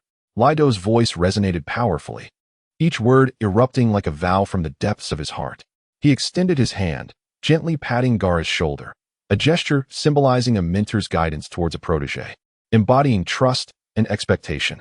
Gaara lowered his head slightly, his crimson locks glistening softly in the twilight. He lifted his gaze, determination radiating from his eyes. Yes, Lord Lido. I will do my utmost to protect Sunagakure. Though youthful, Gaara's voice was filled with resolve and courage. He understood that this was Lido's trust in him, as well as his own commitment. Lido nodded with satisfaction, a smile of contentment gracing his face as he turned his eyes towards the distance. I must train. I shall continue to grow stronger. I will keep pace with Lord Tian. Lido's voice echoed across the expansive plaza, resonating like a solemn oath, a testament to his resolve. He knew that only by becoming stronger could he better safeguard Sunagakure and fulfill Lord Tian's expectations. Meanwhile, Tian had already entered the territory of the Fire Country. Descending from the clouds, he resembled a war deity descending from the heavens. Upon landing, he melded into the earth, vanishing without a trace. He ventured into an underground palace, where dim lighting illuminated the mottled stone walls, and an ancient, mysterious aura pervaded the air. Tian navigated through the intricate passageways, each step resolute and powerful. He swiftly arrived at the location where Uchiha Kagami was sealed. The seal, meticulously reinforced by Senju Tobarama, glimmered with runes emanating a formidable power. Standing before the seal, Tian felt its immense strength, a flicker of excitement crossing his eyes. He extended his hand, gently brushing against the sealing runes. A chilling, potent energy surged into his being in an instant. Tian furrowed his brow slightly, yet determination flickered in his gaze. Taking a deep breath, he concentrated all his strength and struck the seal with a forceful palm. With a resounding bang, the seal shattered under Tian's overwhelming might. A beam of light burst forth from the broken seal, illuminating the entire underground palace. Tian looked up to behold a transparent container suspended in the air, within which lay the yet-to-be fully developed Uchiha Kagami. Struggling within the vessel, Uchiha Kagami's eyes sparkled with fear and defiance. A cold smile crept across Tian's lips as he gazed at the sight before him. He extended his hand, gently brushing against the surface of the container, and in that fleeting moment, it shattered.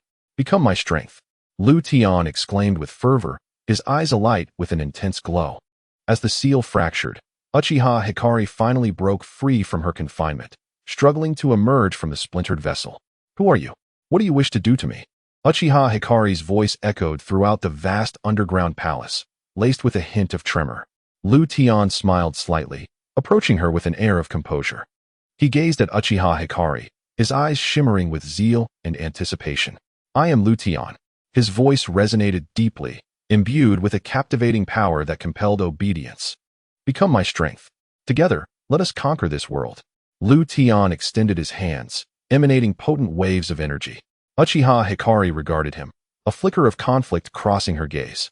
She understood her own formidable and perilous power, yet Tian before her appeared even more formidable. Deep within, she yearned for freedom while simultaneously fearing control. "I do not wish to be bound." Uchiha Hikari's voice quivered softly. Tian smiled slightly, a glimmer of disdain flickering in his eyes. He gently grasped her wrist, a surge of immense power coursing into her being. "Bound? No, this is liberation. You shall possess greater strength and a broader stage. Become my strength. Together, let us forge our own legend." Tian's voice was rich with temptation and allure. Under the weight of that overwhelming power, Uchiha Hikari gradually relinquished her resistance. She felt the potent energy surging within her, akin to a volcano on the brink of eruption. Her eyes sparkled with a complex light, embodying both fear and anticipation. Lowering her head, Uchiha Hikari whispered, "I am willing to become your strength." Meanwhile, the new Hokage rock of the Hidden Leaf Village glimmered under the sun, signaling the dawn of a new era. Two figures stood atop the mountain engraved with the Hokage's likeness.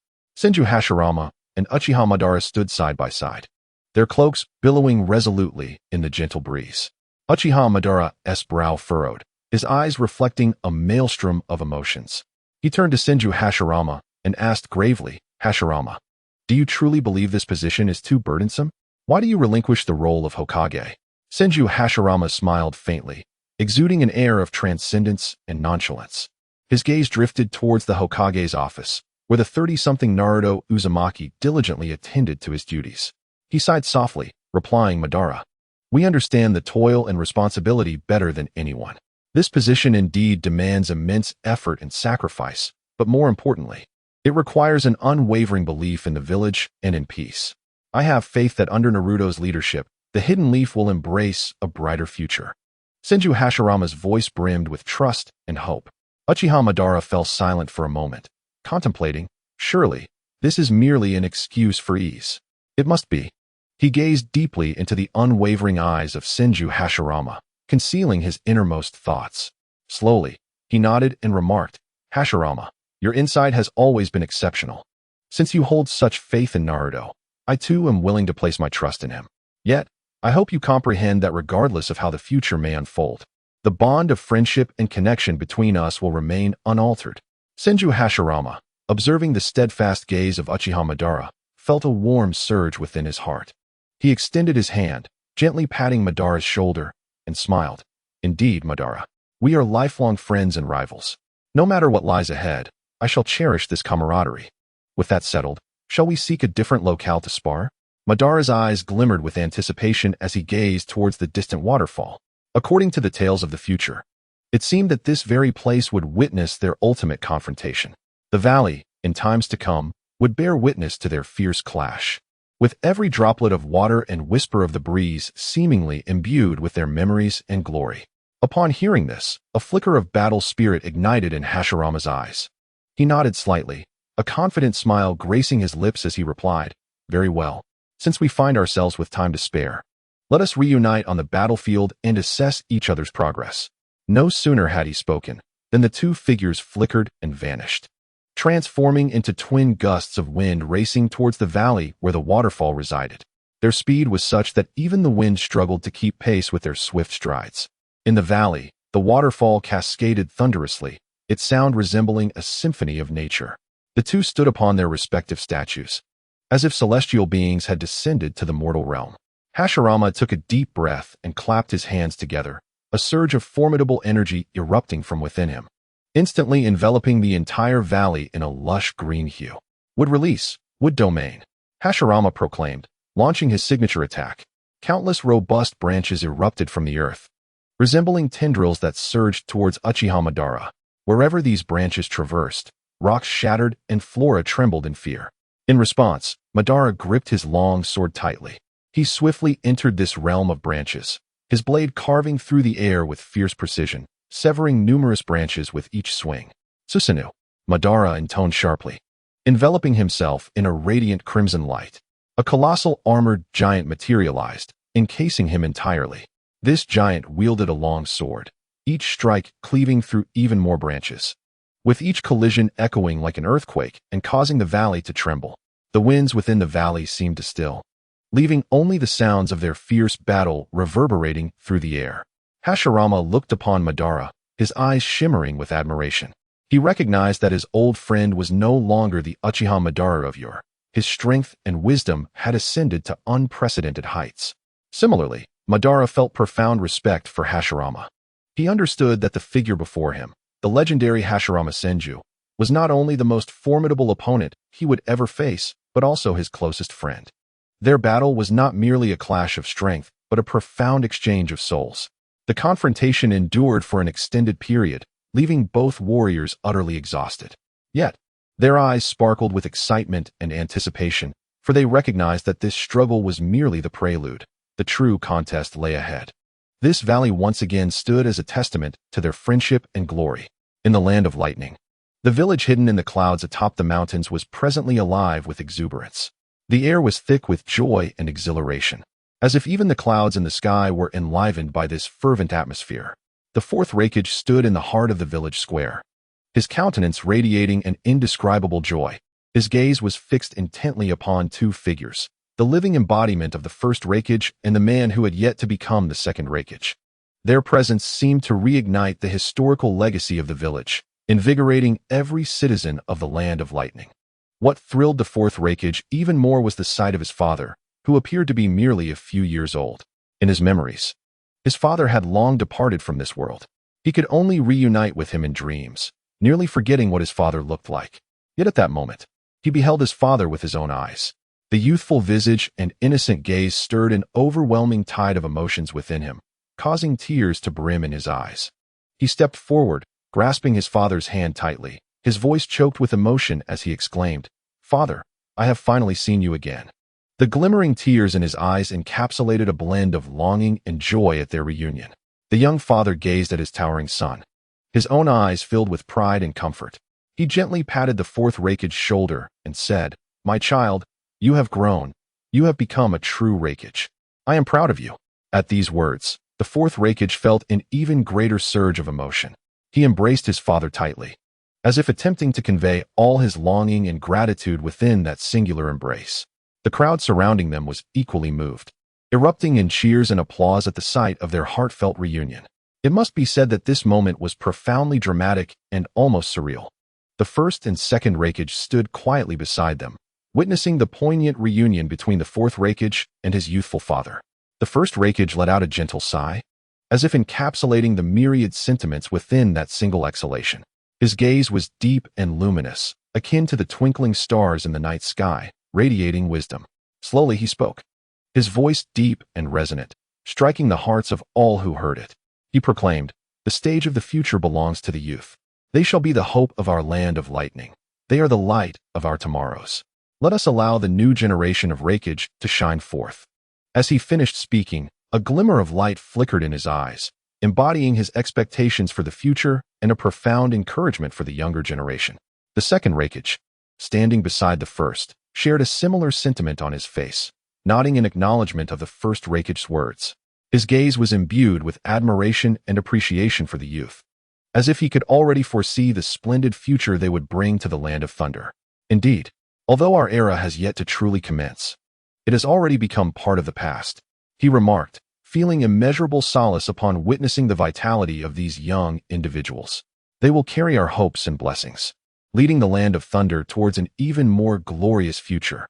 At that moment, their eyes met, as if a multitude of unspoken words flowed between them.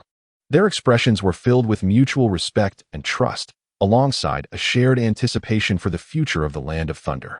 The first Raikage turned to face the fifth Raikage, Darui. His eyes radiated encouragement and expectation, as if he wished to impart all hope and strength to him. "Young man, the future is in your hands. You must strive diligently to guide the Land of Thunder towards a more splendid tomorrow," he said with a smile. "We shall not contend for this position. Instead, we must dedicate ourselves to our training." Upon hearing the words of the first Raikage, warmth surged within Darui's heart. He bowed deeply, respectfully declaring, "Yes, I will surely endeavor to live up to the expectations of my predecessors." His eyes sparkled with a determined light, as if he could already envision the weighty responsibilities upon his shoulders and the bright future awaiting the Land of Thunder. The first Raikage nodded in satisfaction, then, accompanied by the second Raikage, turned to leave the square. Their figures gradually receded into the distant horizon, blending seamlessly with the clouds and thunder of the far-off cliffs. In the land of Earth, Iwagakure stood tranquil and solemn. Sunlight filtered through the ancient crevices of the rocks, casting mottled shadows in every corner of the village, adding warmth to this ancient and mysterious land. The fourth Tsuchikage, Kuratsuchi, stood within a room steeped in history. Her gentle gaze was fixed ahead, upon a figure that appeared to be no older than 10, her late grandfather. At this moment, Inoki was still quite youthful. His face radiated the vigor of youth, with eyes sparkling with dreams of the future. The one known as Leg Shadow, Kuratsuchi, approached softly. Her fingers brushed against Inoki's hair as a playful smile danced upon her lips. "You old rascal, you were quite handsome in your youth," she teased, her voice laced with jest and warmth, as though conversing with an old friend long missed. Inoki felt Kuratsuchi's hands upon his head and furrowed his brow slightly before swatting her hands away. Though swift and decisive, his action bore a hint of indulgence. "What a lack of decorum. I am still your grandfather, after all," he chided, his tone carrying a mix of reproach and the affectionate leniency of an elder towards a younger kin. Kuratsuchi recoiled in mock pain, exaggerating as she rubbed her wrist, a sly smile playing on her face. "Ouch, you're still so stubborn even at such a young age. It seems your character has always been like this." And you certainly know how to put on airs. Her words brimmed with playful banter and teasing, yet were underscored by a profound affection for her kin. The dialogue between them seemed to transcend the boundaries of time itself. At this moment, Akatsuchi seemed to behold the spirit of his dearly departed grandfather, witnessing the silhouette of his youth. This was a man who had devoted countless sweat and effort to the land of earth and the village hidden in rock. Meanwhile, Inoki appeared to glimpse the future progeny of his lineage. His gaze transcended Akatsuchi and settled upon a tall and dignified middle-aged man beside him, his future son. At this moment, the earth beneath them exuded a sense of composure and determination. Inoki offered a faint smile, his countenance adorned with a playful demeanor.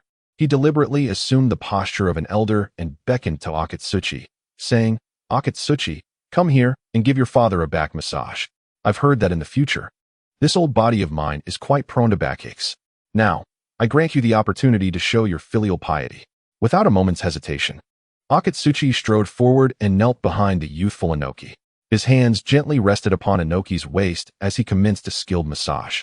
His touch was both tender and firm, each movement imbued with love and respect. "Father, is this pressure suitable?" Akatsuchi inquired softly during the massage, his voice brimming with reverence and concern for his elder. "Quite good. Excellent." Inoki nodded in satisfaction, a look of contentment gracing his features. Although he had yet to become a father himself, in that moment, he seemed to embody the joy of a venerable elder enjoying familial bliss. He relished Akatsuchi's ministrations, basking in the warmth and affection that emanated from the future. Maintaining the demeanor of an elder, he slightly raised his head, his gaze reflecting an air of authority and confidence. His eyes sparkled with anticipation and yearning for the future, as if he could already envision the happiness of a household filled with descendants. However, Akatsuchi observed this scene with evident displeasure. Her brow furrowed. Dark lines etched across her forehead like impending storm clouds, signaling the imminent eruption of a familial tempest. She stepped forward, her tone laced with a hint of sternness, yet still respectful towards her elder. "Father, what are you doing? Do not indulge this boy." Her voice resonated through the room, striking a notably serious chord. Inoki looked up at Akatsuchi, a flicker of amusement crossing his face, as if he had anticipated her reaction. "Akatsuchi, look how filial Akatsuchi is." "I am merely relishing the joys of family life," he replied. Upon hearing this, Akatsuchi shot a reproachful glance at her father, as if chastising him for his lack of understanding. "Father, you are merely coddling him. He is still so young. How can you spoil him like this? What will become of him in the future?" Though her tone was stern, a trace of worry lingered in her eyes. Inoki sighed and shook his head. "Akatsuchi, when you were little, I should have indulged you in the same manner." Akatsuchi wore an expression of exasperation. Her brows knitted tightly, as if she could crush a fly with her glare. She widened her eyes, hands on her hips, and addressed the young boy before her. "Enough. You little rascal, you haven't even reached the age of parenthood yet, and you're pretending to be an adult." Her voice brimmed with playful ridicule and dissatisfaction, akin to reprimanding an oblivious child. Just then, a figure gracefully approached. It was the first Tsuchikage, Ishikawa. His figure emanated an air of solemnity and mystery. Behind him, the second Tsuchikage followed closely, descending silently into the room. The first Tsuchikage wore a warm smile upon his face. He gently waved his hand, saying, "Ah, my dear young ones, why must you quarrel over such trivial matters? Since you are all descendants of the Tsuchikage, why not regard me as your grandfather? Would that not resolve everything?" His voice carried a touch of kindness and wisdom, as if it could dissolve all discord. The second Tsuchikage, entirely wrapped in bandages, appeared grave. He glided before Inoki and patted him on the shoulder, stating, "Young Inoki, do not squander time here. Come with me. It is time to train." His tone was resolute and commanding, as if issuing a decree to Inoki. Startled by the second Tsuchikage's words, Inoki looked up, a flicker of awe and defiance crossing his eyes. Yet, upon seeing the first Tsuchikage's gentle smile, his inner discontent and stubbornness seemed to dissipate. He nodded and silently followed the two Tsuchikage. In the land of water, within the hidden mist village, a hazy mist enveloped the village, draping the land in an enigmatic veil. An elder approached with an air of authority and composure. It was the first Mizukage, Hakuren. Following closely behind was the third Mizukage, their strides firm and powerful, as if each step echoed through the annals of history. Hakuren's gaze fell upon Chojiro. He furrowed his brow slightly, disappointment flickering in his eyes. He spoke in a low voice. I never anticipated that the subsequent generations would be so lacking. His words resonated through the mist, laden with gravity and resignation. Chujiro, now in his 30s, felt his complexion drain of color upon hearing such remarks. Ashamed, he lowered his head, his hands clenched into fists, as if attempting to mask his inner turmoil and unease. His shoulders trembled slightly, burdened by immense pressure. The third Mizukage squinted, remaining silent, his gaze deep and complex. As if lost in contemplation, his face betrayed no emotion, yet his eyes conveyed an ineffable sentiment. At that moment, the sound of hurried footsteps shattered the silence. Terumi-me, in her middle years, rushed in with an expression tinged with dissatisfaction and confusion, as though she had overheard Hakuren's words. Approaching Hakuren, she locked eyes with him and declared, "You old man, you're not so young anymore. Do you intend to usurp this position? I have already retired. Why can't you step aside?" Her voice was laced with provocation and discontent, as if challenging Hakuren's authority. Hakuren smiled slightly and shook his head, responding, "To me, the Hidden Mist Village is but newly established. However, you are correct. With age, one should indeed step down." His voice exuded calm and poise, as though he held no attachment to power or status.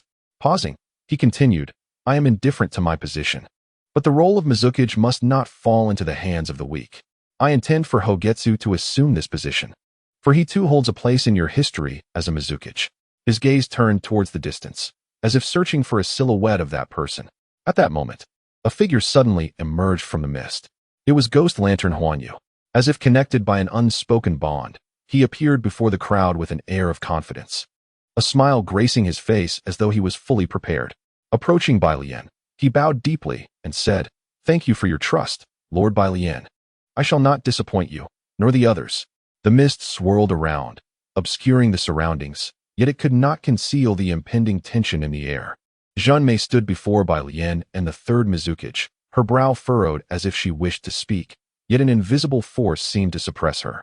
The third Mizukage cast a sidelong glance at Junmei, his narrowed eyes revealing a hint of disdain. With a smirk, he remarked casually, "You're not getting any younger. Why haven't you married yet? Once you have children, you won't be so distracted." His words dripped with overt sexism, piercing Junmei's heart like an arrow. Her face flushed crimson, her eyes igniting with fury. She clenched her fists, yearning to retort, yet she restrained herself. The atmosphere around them felt as though it had solidified, everyone awaiting Junmei's response. At that moment, the previously silent Nagatsuki stepped forward. He approached Junmei, gently patting her shoulder as a gesture of restraint. Raising his head to face Bai Lian and the third Mizukage, his expression bore a hint of bitterness and resignation. He bowed deeply, stating, "Esteemed lords, I am at fault. I am too weak. I shall abdicate. Please, do not quarrel." Though his voice was calm, it resonated with unwavering resolve. Junmei looked at him, surprise and gratitude flickering in her eyes. She wished to speak, but Nagatsuki forestalled her. He turned, offering her a gentle smile, saying, "Sister Mei, do not say anything. I will take a break for myself. I am utterly exhausted." With that, he turned and walked away, his figure gradually fading into the mist. Ghost Lantern Huanyu gazed at Junmei, a mischievous smile dancing on his lips. "I hear Konoha is hosting a Chunin exam. Mei, would you accompany me?" Junmei paused, a glint of surprise crossing her features. However, her expression quickly settled into calmness.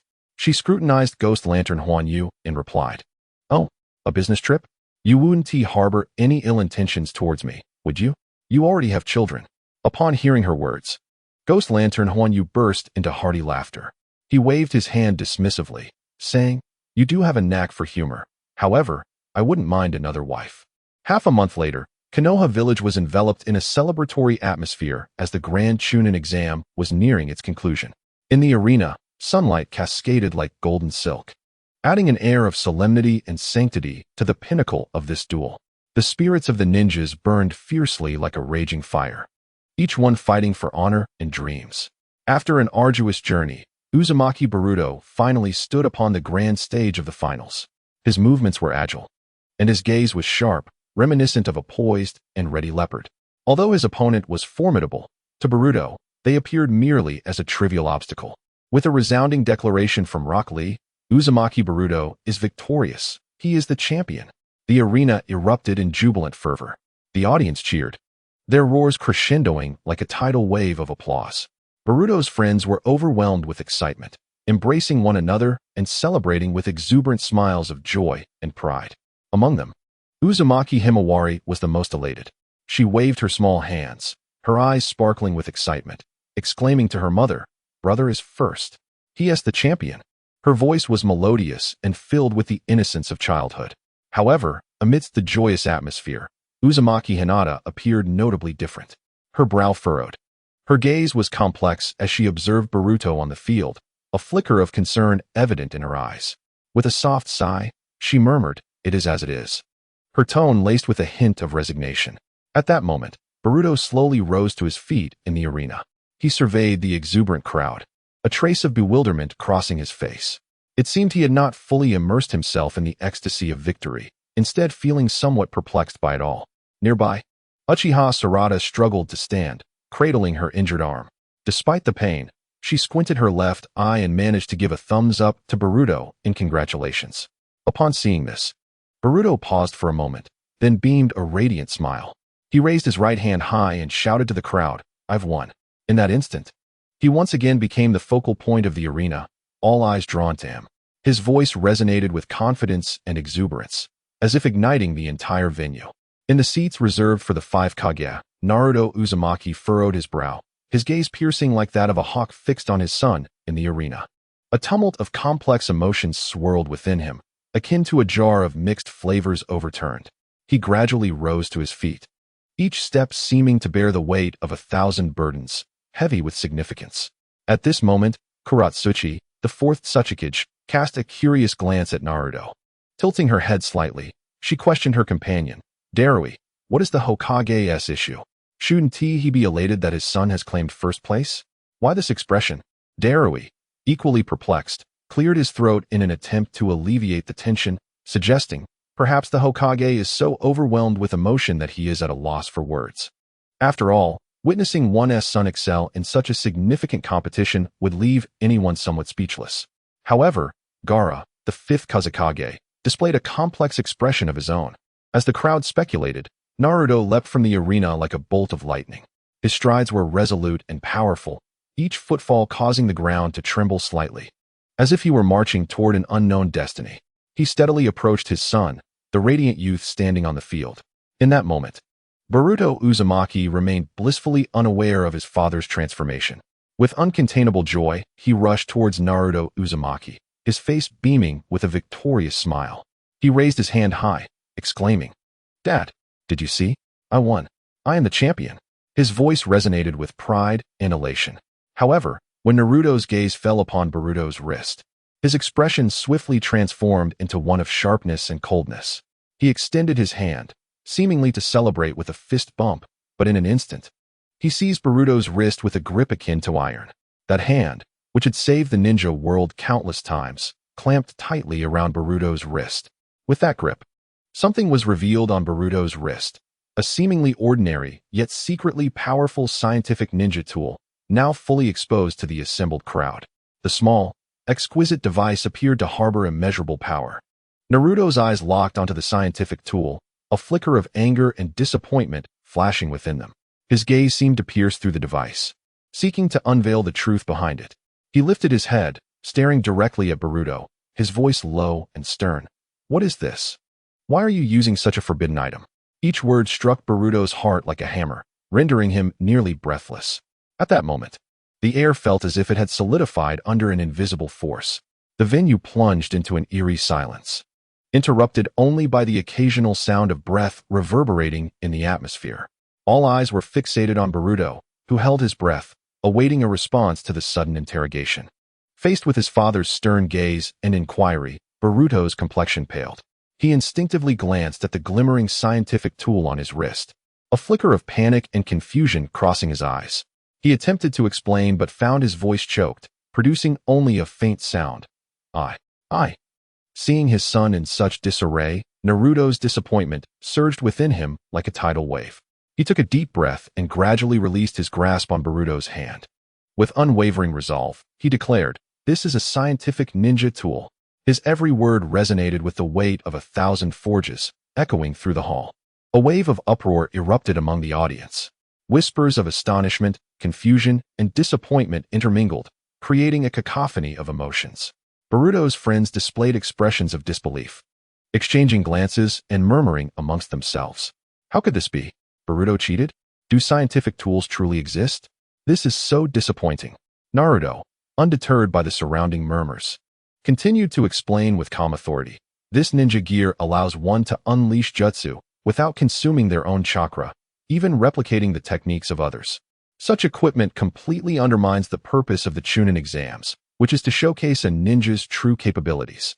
His words were imbued with a steadfastness and undeniable authority. As the words of Uzumaki Naruto resonated, the murmurs within the assembly gradually subsided. All eyes turned once more towards Uzumaki Boruto, who hung his head low, his shoulders trembling slightly as if burdened by an immense weight. Uzumaki Naruto inhaled deeply and continued, "Therefore, I hereby declare that Uzumaki Boruto is disqualified from this competition." His voice echoed throughout the venue, each syllable striking Boruto's heart like a heavy hammer. Boruto lifted his gaze, tears shimmering in his eyes. He sought solace in his father's gaze, yet was met only with disappointment and sternness. A tumult of emotions swirled within Uzumaki Naruto. He understood that this incident was a significant blow to his son, but he also believed that Boruto would glean wisdom from this ordeal and emerge stronger. Taking a deep breath, he turned to Rock Lee beside him and spoke with resolute conviction. "Lee, the results of the previous matches will be reconsidered." Rock Lee nodded in understanding, acutely aware of Naruto's character, recognizing that this event weighed heavily on him as well. Yet, he understood that as the son of the Hokage, Boruto must learn to confront his mistakes and face the consequences. In the stands, Uzumaki Himawari's eyes brimmed with worry and confusion. She clutched her mother's hand tightly, her small face etched with concern. With a tremor in her voice, she asked, "Mom, what is wrong with my brother? Did he do something wrong? Why is everyone so angry?" Uzumaki Hinata gently stroked Himawari's head, a flicker of complex emotions crossing her features. She softly reassured her, "Himawari, do not fret. Your brother merely made a mistake. Everyone errs at times. What matters is that we learn from our missteps." Meanwhile, atop the 5 Kage seats, Kuratsuchi could not suppress her derision. A cold smirk graced her lips as her voice, laced with biting chill, echoed, "Is this the foolish son of the Hokage? Truly tarnishing his father's name. It seems the Hokage's prestige will be undone by this son." Though her words were not loud, they reverberated through the quiet assembly like a thunderclap. The spectators, who had previously murmured amongst themselves, now raised their voices in a crescendo of outrage. Cheaters should just get lost. To think they could win through deceit is laughable. A disgrace to Konoha. These remarks struck Boruto like a barrage of sharp arrows, ruthlessly piercing his heart. His face turned as pale as a sheet, his eyes wide with terror and unease. He clenched his fists tightly, desperate to find strength within them, yet felt only helplessness. Suddenly, his forehead protector was yanked down forcefully. Uzumaki Naruto fixed his gaze upon his son, disappointment and anger flickering in his eyes. His voice was low and stern as he declared, "You are unworthy of being a ninja." This statement landed with the weight of a hammer upon Boruto's heart, causing his body to tremble violently as if all strength had drained from him. He raised his head to meet his father's disappointed gaze, the pain within him akin to being torn apart. He opened his mouth, intending to utter something, yet his throat seemed as if it were obstructed, rendering him voiceless. Uzumaki Naruto gazed upon his son's anguished visage, his own heart aching in response. However, he understood that it was imperative for his son to confront his own mistakes at that moment. Placing his hand gently upon his son's shoulder, he softened his tone slightly and said, "Let us go. There is no need to disgrace ourselves here. Once we return, I shall impart some wisdom upon you." Upon hearing his father's words, Boruto Uzumaki felt an eruption of fury within him, akin to a volcano ready to explode.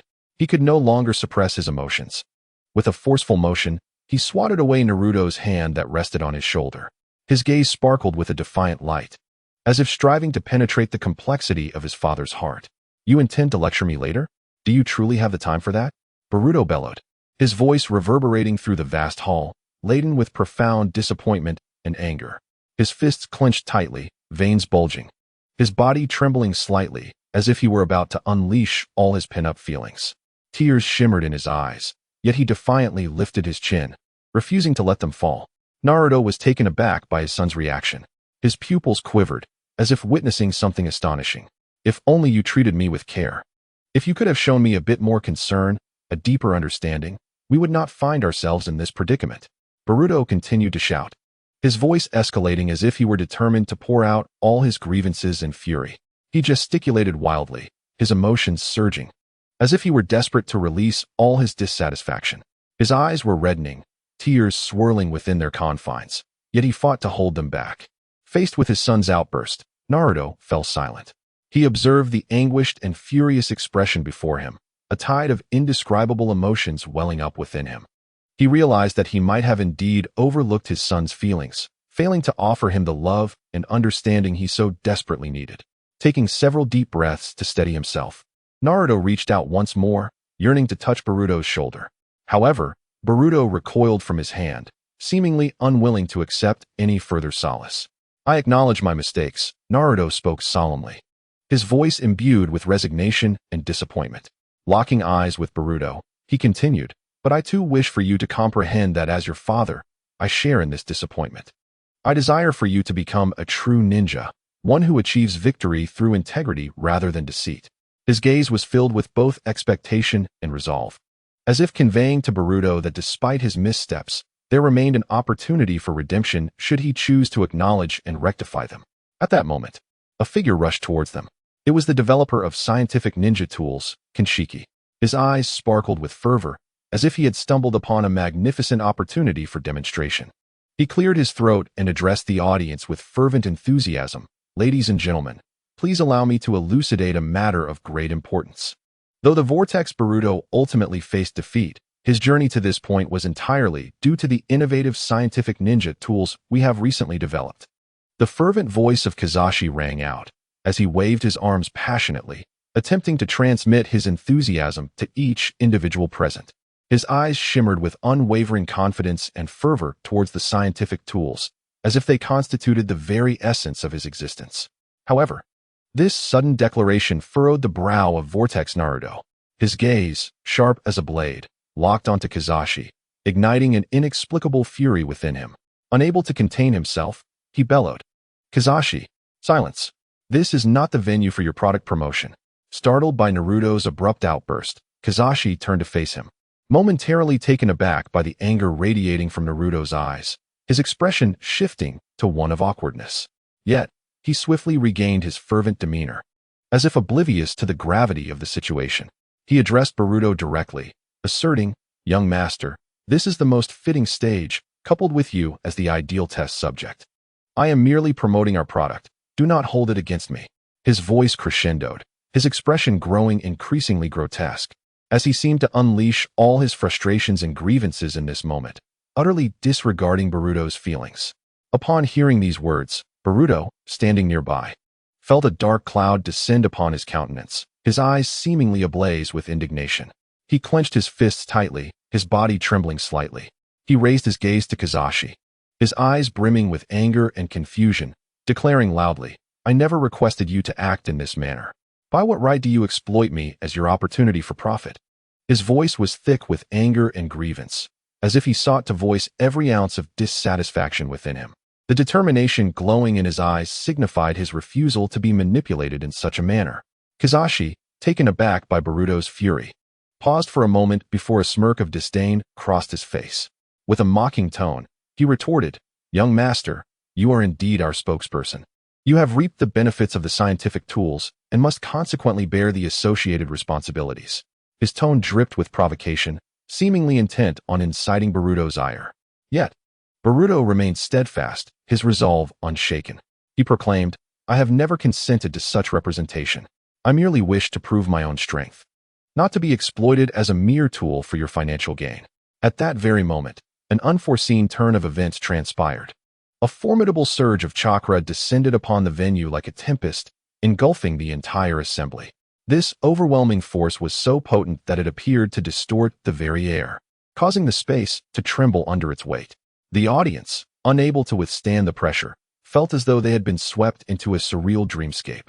Everything before them warped and inverted, vibrant hues consumed by an enigmatic power.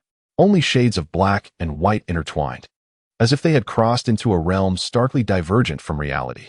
In the wake of this overwhelming force, many of the less powerful individuals succumbed, collapsing to the ground. Their faces pale, their bodies rendered weak, as though struck down by an invisible might. Naruto Uzumaki lifted his gaze, his eyes ablaze with intensity as he fixed his stare upon the two figures in the sky.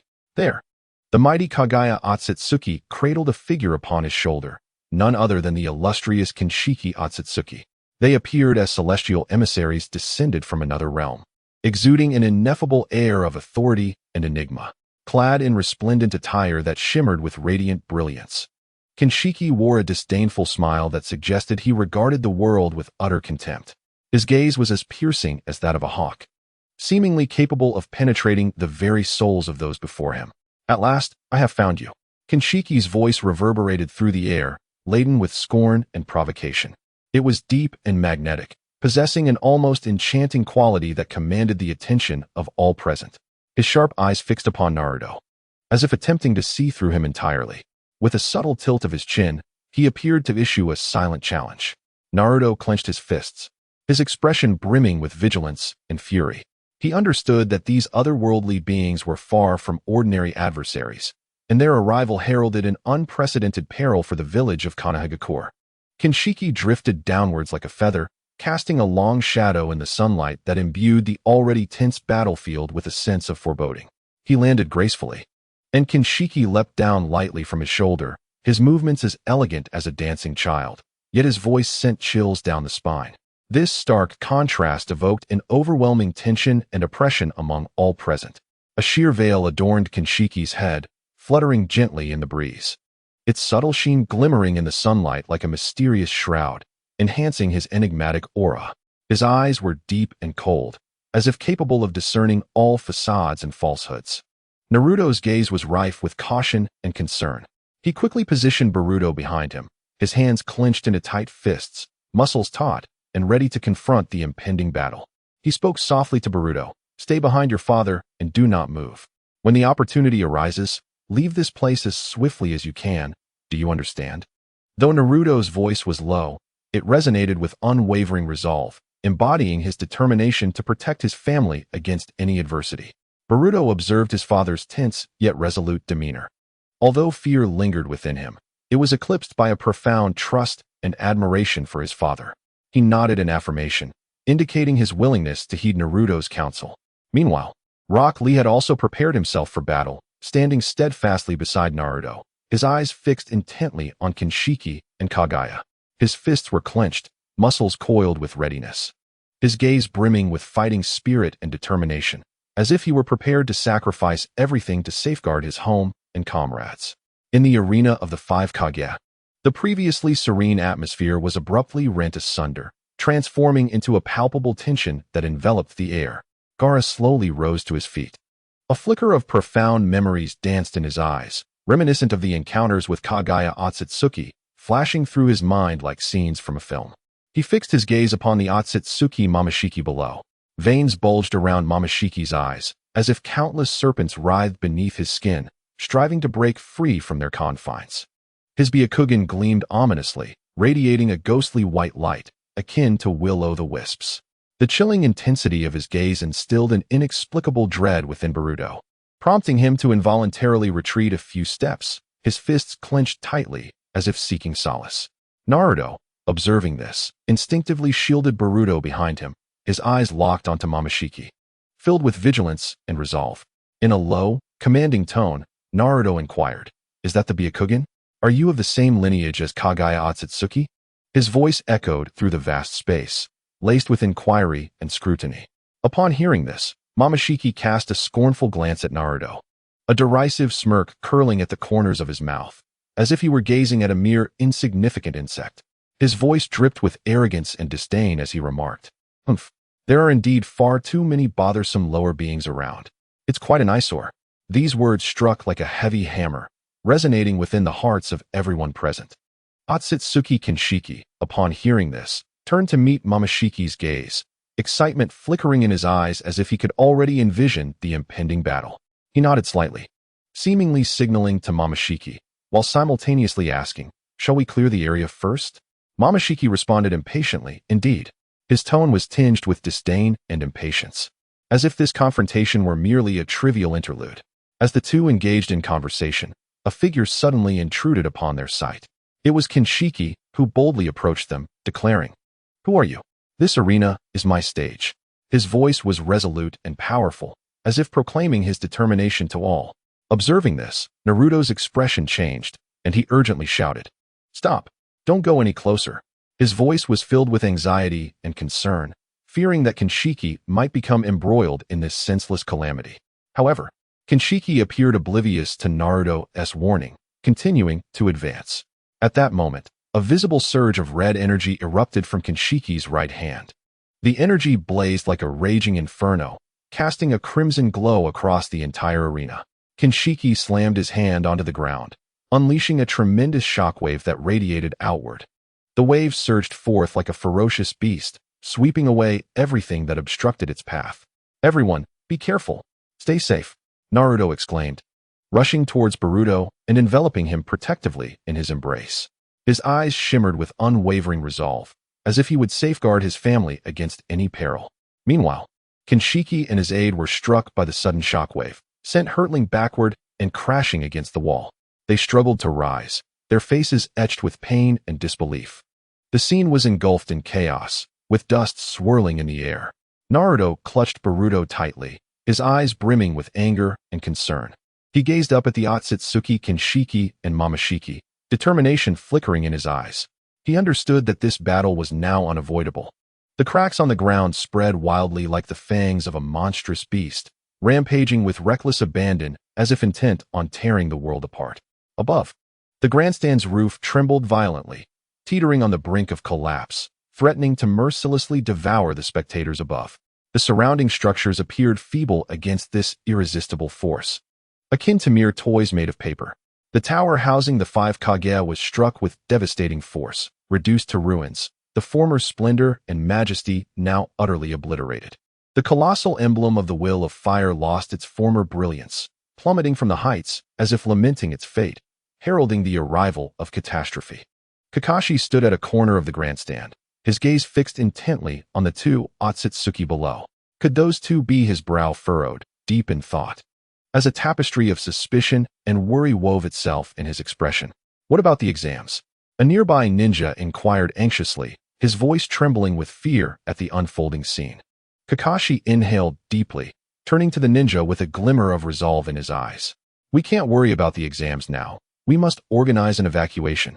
His voice rang out powerfully, a warm current flowing through the hearts of the crowd, guiding them towards safety. Meanwhile, Sakura Uchiha moved with the grace of a leopard, launching a powerful punch at the impending roof above. Her strike shattered the structure, sending debris scattering like confetti. A fierce light shone in her eyes, embodying her unwavering commitment to protect everyone, no matter the adversity. Temari, refusing to be outdone, wielded her giant iron fan, unleashing a strong gust of wind that swept the roof's fragments into the air. Her movements were elegant and forceful, akin to a splendid dance. Together, she and Sakura carved a path to safety for those around them. Yet, the other pillars of the grandstand could no longer hold, collapsing one after another. The rooftops and other areas were also on the verge of collapse, threatening to crush the spectators below. At this critical moment, Gaara sprang into action. He clasped his hands tightly, as if summoning the very forces of the earth. In an instant, countless grains of sand surged from the ground, swirling like a great dragon in the air, ultimately forming a solid barrier to shield against the crumbling roof. "Quick! Everyone run this way!" Kakashi's voice boomed through the chaos, cutting through the pandemonium like a clarion call. He stood atop a relatively stable rock, vociferously calling out to guide the crowd towards safety. His gaze was unwavering and powerful, seemingly capable of piercing through layers of dust to reach the very depths of people's souls, dispelling the fears that resided within them.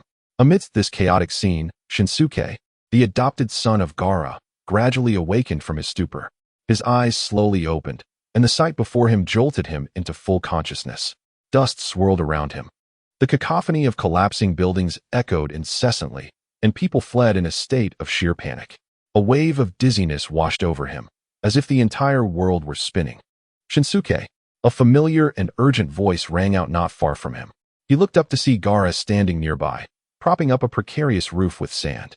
His gaze was intense, akin to the brightest star in the night sky, illuminating the confusion that clouded Shinsuke's heart. Upon noticing Shinsuke's awakening, Gaara's tightly furrowed brow relaxed slightly, though his expression remained grave. He spoke in a low, resolute tone. Do not underestimate the enemy's combat capabilities. This is not an adversary you can handle. His voice was deep and steadfast, as if cautioning Shinsuke against any reckless actions. Upon hearing this, a surge of warmth enveloped Shinsuke's heart. He understood his father's concern and care, as well as his own impotence in this battle. Taking a deep breath, he struggled to rise to his feet. He knew he could not add to his father's burdens, nor could he allow himself to become a liability to others. We must prioritize organizing the evacuation, Gaara added, his eyes reflecting unwavering determination. Shinsuke nodded, fully aware of his responsibilities. He began aiding the surrounding ninjas in evacuating the crowd, guiding the civilians toward the safe zone. Yet, chaos still reigned. Many ninjas were preoccupied with rescuing others, their figures appearing and vanishing in the dust, like valiant warriors charging into battle. Civilians ran frantically, their faces etched with fear and anxiety. Amidst the turmoil of the ruins, Sarada Uchiha darted about like a lost lamb, frantically searching for a familiar figure. Her eyes flitted between the dust and debris, desperately seeking the one person who represented her pillar of strength, her anchor in this tumultuous world. However, the surrounding chaos and anxiety surged towards her like a tidal wave, leaving her feeling overwhelmed and helpless. Suddenly, she sensed something amiss. A massive shadow loomed overhead, like dark clouds engulfing her. The weight of impending doom compelled her to halt. Glancing upwards, she beheld the colossal form of Kinshiki Otsutsuki leaping towards her. The twisted visage on his face bore a cruel smile, as if relishing her panic. A heavy weight settled in Sarada's heart. She realized she was ensnared in a life-or-death crisis. Her body trembled involuntarily. Yet, she knew she could not succumb to despair. She had to find that familiar figure, the one who could restore her hope. Just as she teetered on the brink of hopelessness, a shadowy figure suddenly surged forth from the periphery, akin to a bolt of lightning in the night. It was a familiar silhouette. It was her father, Uchiha Sasuke. He embraced Sarada tightly and swiftly leaped forward, evading the lethal strike of Otsutsuki Kinshiki. Uchiha Sasuke's gaze was resolute and composed as he shielded Sarada, positioning her securely behind him. His eyes gleamed like sharp blades, piercing through the arrogance and cruelty of Kinshiki, as if intent on dismantling his malevolence entirely. Do not dare lay a hand on my daughter. Sasuke's voice resonated low and firm, imbued with an air of inexorable authority. His words echoed through the ruins, reverberating with the power of thunder. Kinshiki, momentarily daunted by Sasuke's imposing presence, soon regained his sinister smirk. Do you truly believe you can protect her? I am Otsutsuki Kinshiki, while you are merely a lesser being. Unfazed, Uchiha Sasuke retorted. Would you like your horns to be a bit shorter? I recall the last time I left you quite disfigured. His voice dripped with provocation and mockery, deliberately inciting Kinshiki's ire. Enraged by Sasuke's taunts, Kinshiki's visage twisted into a more grotesque and menacing form. With a furious roar, he launched a ferocious assault against Uchiha Sasuke. His eyes blazed crimson, as if ablaze with fire. Wielding a massive red axe imbued with chakra, each swing seemed capable of tearing the very air asunder. Once more, Kinshiki charged at Sasuke with blinding speed, like a streak of lightning cleaving the sky. The axe cut through the air with a fierce arc, accompanied by a sound that shattered silence, hurtling towards Uchiha Sasuke. The weapon seemed to carry with it an inexhaustible fury, intent on devouring both Sasuke and Sarada. Uchiha Sasuke furrowed his brow slightly, yet his gaze remained steadfast and tranquil. It was as though he could perceive every movement and intention of Kinshiki. He did not retreat nor evade. He stood resolutely, awaiting the impending onslaught. In an instant, both figures vanished from sight. Kinshiki's axe struck nothing but emptiness, leaving him momentarily bewildered. He swiftly turned, scanning for Sasuke and his daughter, but was met only with desolation and swirling dust. In the next moment, Uchiha Sasuke reappeared at a distance, cradling his daughter as if they had materialized from thin air. Catching Kinshiki off guard, Sasuke regarded Kinshiki with a cold stare, a sardonic smile curving his lips, his eyes brimming with disdain and defiance. Incensed by Sasuke's derision, Kinshiki swung his axe once more, charging at Sasuke. However, Uchiha Sasuke was already prepared. He deftly sidestepped Kinshiki's assault, swiftly launching a counterattack with his Kusanagi sword aimed directly at Kinshiki's horn. Amidst this fierce confrontation, a mysterious figure, Tian, concealed in the shadows, observed with his Rinnegan eyes gleaming with profound insight, as if capable of perceiving all that transpired in this world. During this time, he emulated the Sage of Six Paths. He consumed numerous souls in an effort to mend the wounds of his own spirit. Tian, clad in a dark robe, concealed himself within the crevices of space. His gaze revealed a chilling and ruthless demeanor, akin to a ferocious beast lurking in the shadows, poised to strike with lethal precision. Although devouring many souls had somewhat alleviated his injuries, the discomfort deep within his soul lingered like a relentless shadow. He understood that the healing of his spiritual wounds was not a fleeting endeavor. It required more souls to nourish him. At this moment, he refrained from making any hasty moves. Tian quietly observed the battlefield where Uchiha Sasuke and Otsutsuki Kinshiki clashed. He chose to wait, anticipating the perfect moment. A sinister smile curled at the corners of his lips as a plan began to form in his mind. He intended to strike suddenly while Sasuke and Kinshiki were locked in battle, capturing both in one fell swoop. Then, he would consume their chakra fruits to restore his own soul's vitality. Hidden in the shadows, Tian awaited the fatigue and negligence of his prey, his eyes brimming with anticipation and desire, as if he could already envision the moment of devouring the chakra fruits. Meanwhile, the dust settled like smoke, revealing the desolate grounds below. Fragments of stone littered the area, and the remnants of walls were suffused with the scent of gunpowder. Otsutsuki Kinshiki and Uzumaki Naruto faced each other, their gazes clashing like sharp blades. Behind them stood Uzumaki Boruto, watching the scene unfold with a face full of shock and confusion. He opened his mouth, his voice trembling slightly as he inquired, "What on earth is happening?" Upon hearing his son's voice, Naruto felt a pang of anxiety. He turned, his expression grave and filled with concern. "Son, this place is perilous. You must go to the others and ensure your safety." Boruto, witnessing his father's serious demeanor, felt an even stronger sense of unease. Yet, he understood that he could not become a burden to his father, so he nodded in response. Naruto then refocused his attention on the position of Otsutsuki Kinshiki. To his astonishment, Kinshiki's figure had vanished without a trace. "How is this possible?" Naruto murmured, his brow furrowed and his eyes flashing with confusion and vigilance. Just then, an unusual aura surged forth, accompanied by a delightful scent of peaches, as if it wafted from an orchard. Naruto's heart raced with alarm. He quickly realized this was Kinshiki's attack. He spun around just in time to see a massive foot hurtling toward him with a speed that left little room for reaction. Naruto's pupils dilated, and an intense sense of danger surged within him. With a thunderous crash, Naruto was violently kicked away, soaring several meters like a kite severed from its string. His body traced an arc through the air before crashing heavily against a dilapidated wall. The wall crumbled upon impact, sending debris scattering and dust swirling into the air. Naruto Uzumaki felt an immense force surging from his back, as if it could tear his very being asunder. He could not suppress a muffled groan, a trickle of blood escaping from the corner of his mouth. Coughing, Naruto struggled to rise from the ground, wiping away the crimson stain. His eyes sparkled with fury and resolute determination as he exclaimed, "Stop! Do not harm my son." At that moment, Kagaya Otsutsuki gracefully descended, while Boruto Uzumaki stood nearby. The distance between them was so minimal that they could almost perceive each other's breath. Boruto trembled all over, his gaze filled with fear and trepidation as he desperately crawled backward, attempting to escape this formidable foe.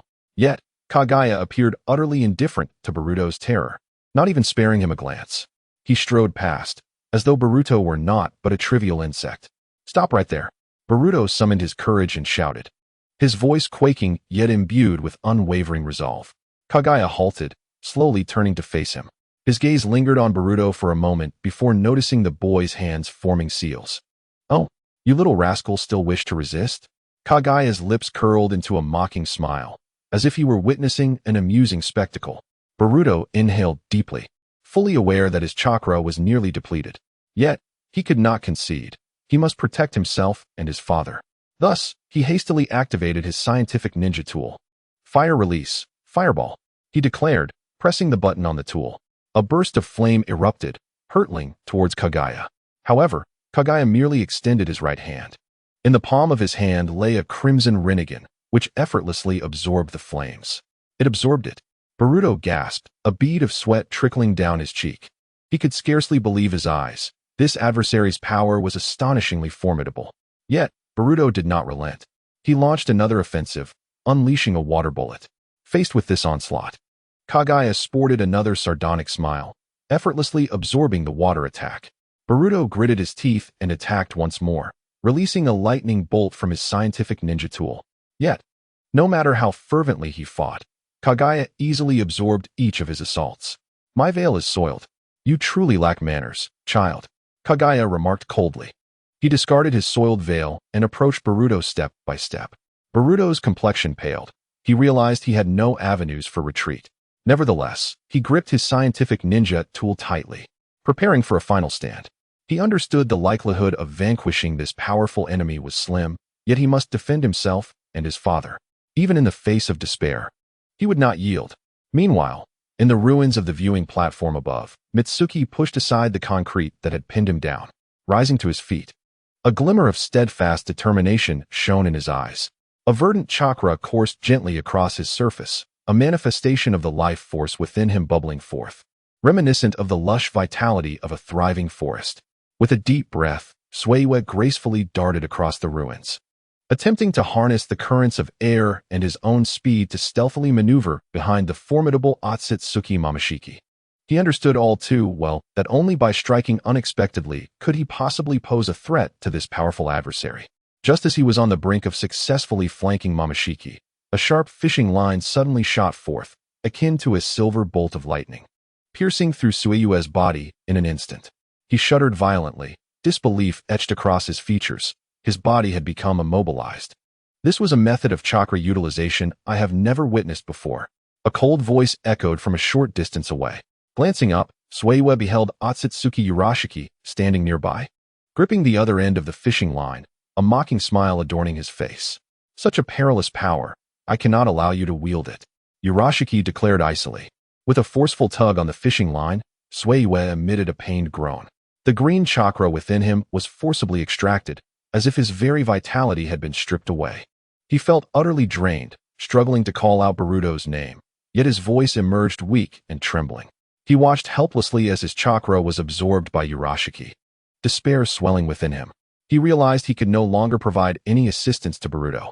Below, Otsutsuki Momoshiki remained motionless, continuing to taunt Uzumaki Boruto. A hint of absurdity crossed Urashiki's face, his eyes gleaming with curiosity and excitement. He carefully placed Suiwe's chakra into a fish basket, murmuring to himself, "This is truly remarkable. A power unseen in our techniques. Indeed, the life forms of this planet are filled with the unknown and the extraordinary." He bounced over to Suiwe's side, poised to land when suddenly, his eyes widened in disbelief as if he had witnessed something unfathomable. The once solid ground beneath him erupted violently, a torrent of sand surging forth as if intent on engulfing him. Urashiki executed a deft roll in midair, narrowly evading the onslaught of sand before landing safely behind. He brushed off the dust from his attire, a glimmer of vigilance and astonishment in his gaze. "So it is you." I wondered why this chakra felt so familiar. His eyes once again locked onto the spot where Suiwe had stood, now revealing three figures, the foremost being a man clad in a crimson battle cloak, Gaara. Behind him stood two equally imposing ninjas, Kirigakure's Mitsuki and Konohagakure's Kurenai Yuhi. Gaara regarded Urashiki with a cold stare, his eyes betraying unwavering resolve. "It seems you excel in ambushes." As Gaara spoke, he suddenly shifted his tone, a sardonic smile curling at the corners of his lips, his gaze piercing like a blade directed towards Urashiki. His voice was infused with disdain and contempt, as if mocking the incompetence of Otsutsuki Urashiki. He remarked, "But you are not adept at dealing with surprise attacks." The expression on Otsutsuki Urashiki's face shifted slightly, yet he quickly regained his composure. Coldly, he retorted, "Have you sweetened your words? You certainly know how to speak." His tone was laced with sarcasm and derision, seemingly ridiculing Gaara's arrogance. Meanwhile, On the battlefield below, Uzumaki Boruto continued to wield scientific ninja tools, though it was evident he was struggling. His face reflected urgency, and a hint of despair flickered in his eyes. Exhausted of all his stored jutsu, he felt an unprecedented sense of helplessness. At that moment, Otsutsuki Kinshiki approached slowly, his steps steady and powerful, each one seeming to resonate within Boruto's heart. He cast a cold gaze at Boruto, his voice dripping with mockery. "Are you finished? Is this the end?" Boruto's complexion turned pale, a wave of intense hopelessness crashing over him. Yet, just then, a figure abruptly appeared behind Otsutsuki Kinshiki, Uzumaki Naruto. A glimmer of resolve flashed in his eyes. However, this seemingly flawless ambush failed to achieve the desired effect. Otsutsuki Kinshiki effortlessly sidestepped, as if he had eyes in the back of his head, rendering Naruto's attack futile. A smirk of derision crept onto his face, as if mocking Naruto's lack of speed. Startled, Uzumaki Naruto did not relent. He understood the urgency of the moment. He had to swiftly escape this perilous situation with Boruto in tow. He quickly adjusted his stance, scooping up his son, and leapt away into the distance. Otsutsuki Kinshiki's cold voice echoed once more, "Do not think you can escape." His gaze swept across the battlefield, where Otsutsuki Kinshiki and Uchiha Sasuke were engaged in a fierce clash. Uchiha Sasuke, agile in his movements, held his daughter tightly, deftly navigating the battlefield. In contrast, Otsutsuki Kinshiki charged like a furious beast, launching relentless assaults in an attempt to corner Sasuke. "You all have children with you. How utterly tiresome." Otsutsuki Kinshiki scoffed coldly. He extended his hand, preparing to unleash an even more ferocious attack. However, his hand suddenly began to tremble slightly, as if it were no longer under his control. A look of astonishment crossed Otsutsuki Kinshiki's face as he looked down, noticing a dark shadow quietly spreading from beneath his feet. It resembled a colossal spider's web, ensnaring his body firmly. The shadow writhed continuously, seemingly siphoning his strength. "What is this?" Otsutsuki Kinshiki attempted to struggle, but his body felt as though it were frozen, unable to move. Simultaneously, Otsutsuki Kinshiki's condition mirrored his own. A glimmer of surprise flashed in Uchiha Sasuke's eyes, and his sword grew even more menacing. Seizing the opportunity, he aimed for Otsutsuki Kinshiki's vital points. "Dad, be careful. This guy is formidable," Uchiha Sarada exclaimed from his arms. Her voice, though youthful, was filled with concern. Uchiha Sasuke cast a fleeting glance at his daughter, a hint of tenderness flickering in his eyes. Gently, he patted her head, offering reassurance. "Do not fear, for your father is here." At that moment, a piercing light glinted in the eyes of Otsutsuki Kinshiki. The crimson rinnegan in his grasp seemed to come alive, spinning wildly. The shadow that had ensnared him vanished in an instant, as if devoured by a black hole under the gravitational pull of the rinnegan. "A tiresome trick," Kinshiki disdainfully uttered, his tone laced with contempt. Nara Shikamaru's ninjutsu was effortlessly absorbed, as though it had never existed at all. With the disappearance of the shadow, the two Otsutsuki regained their mobility, their movements becoming more agile and their strength exponentially enhanced. Uchiha Sasuke was forced back several paces. Steadying himself, he leaped gracefully to the side of Naruto Uzumaki.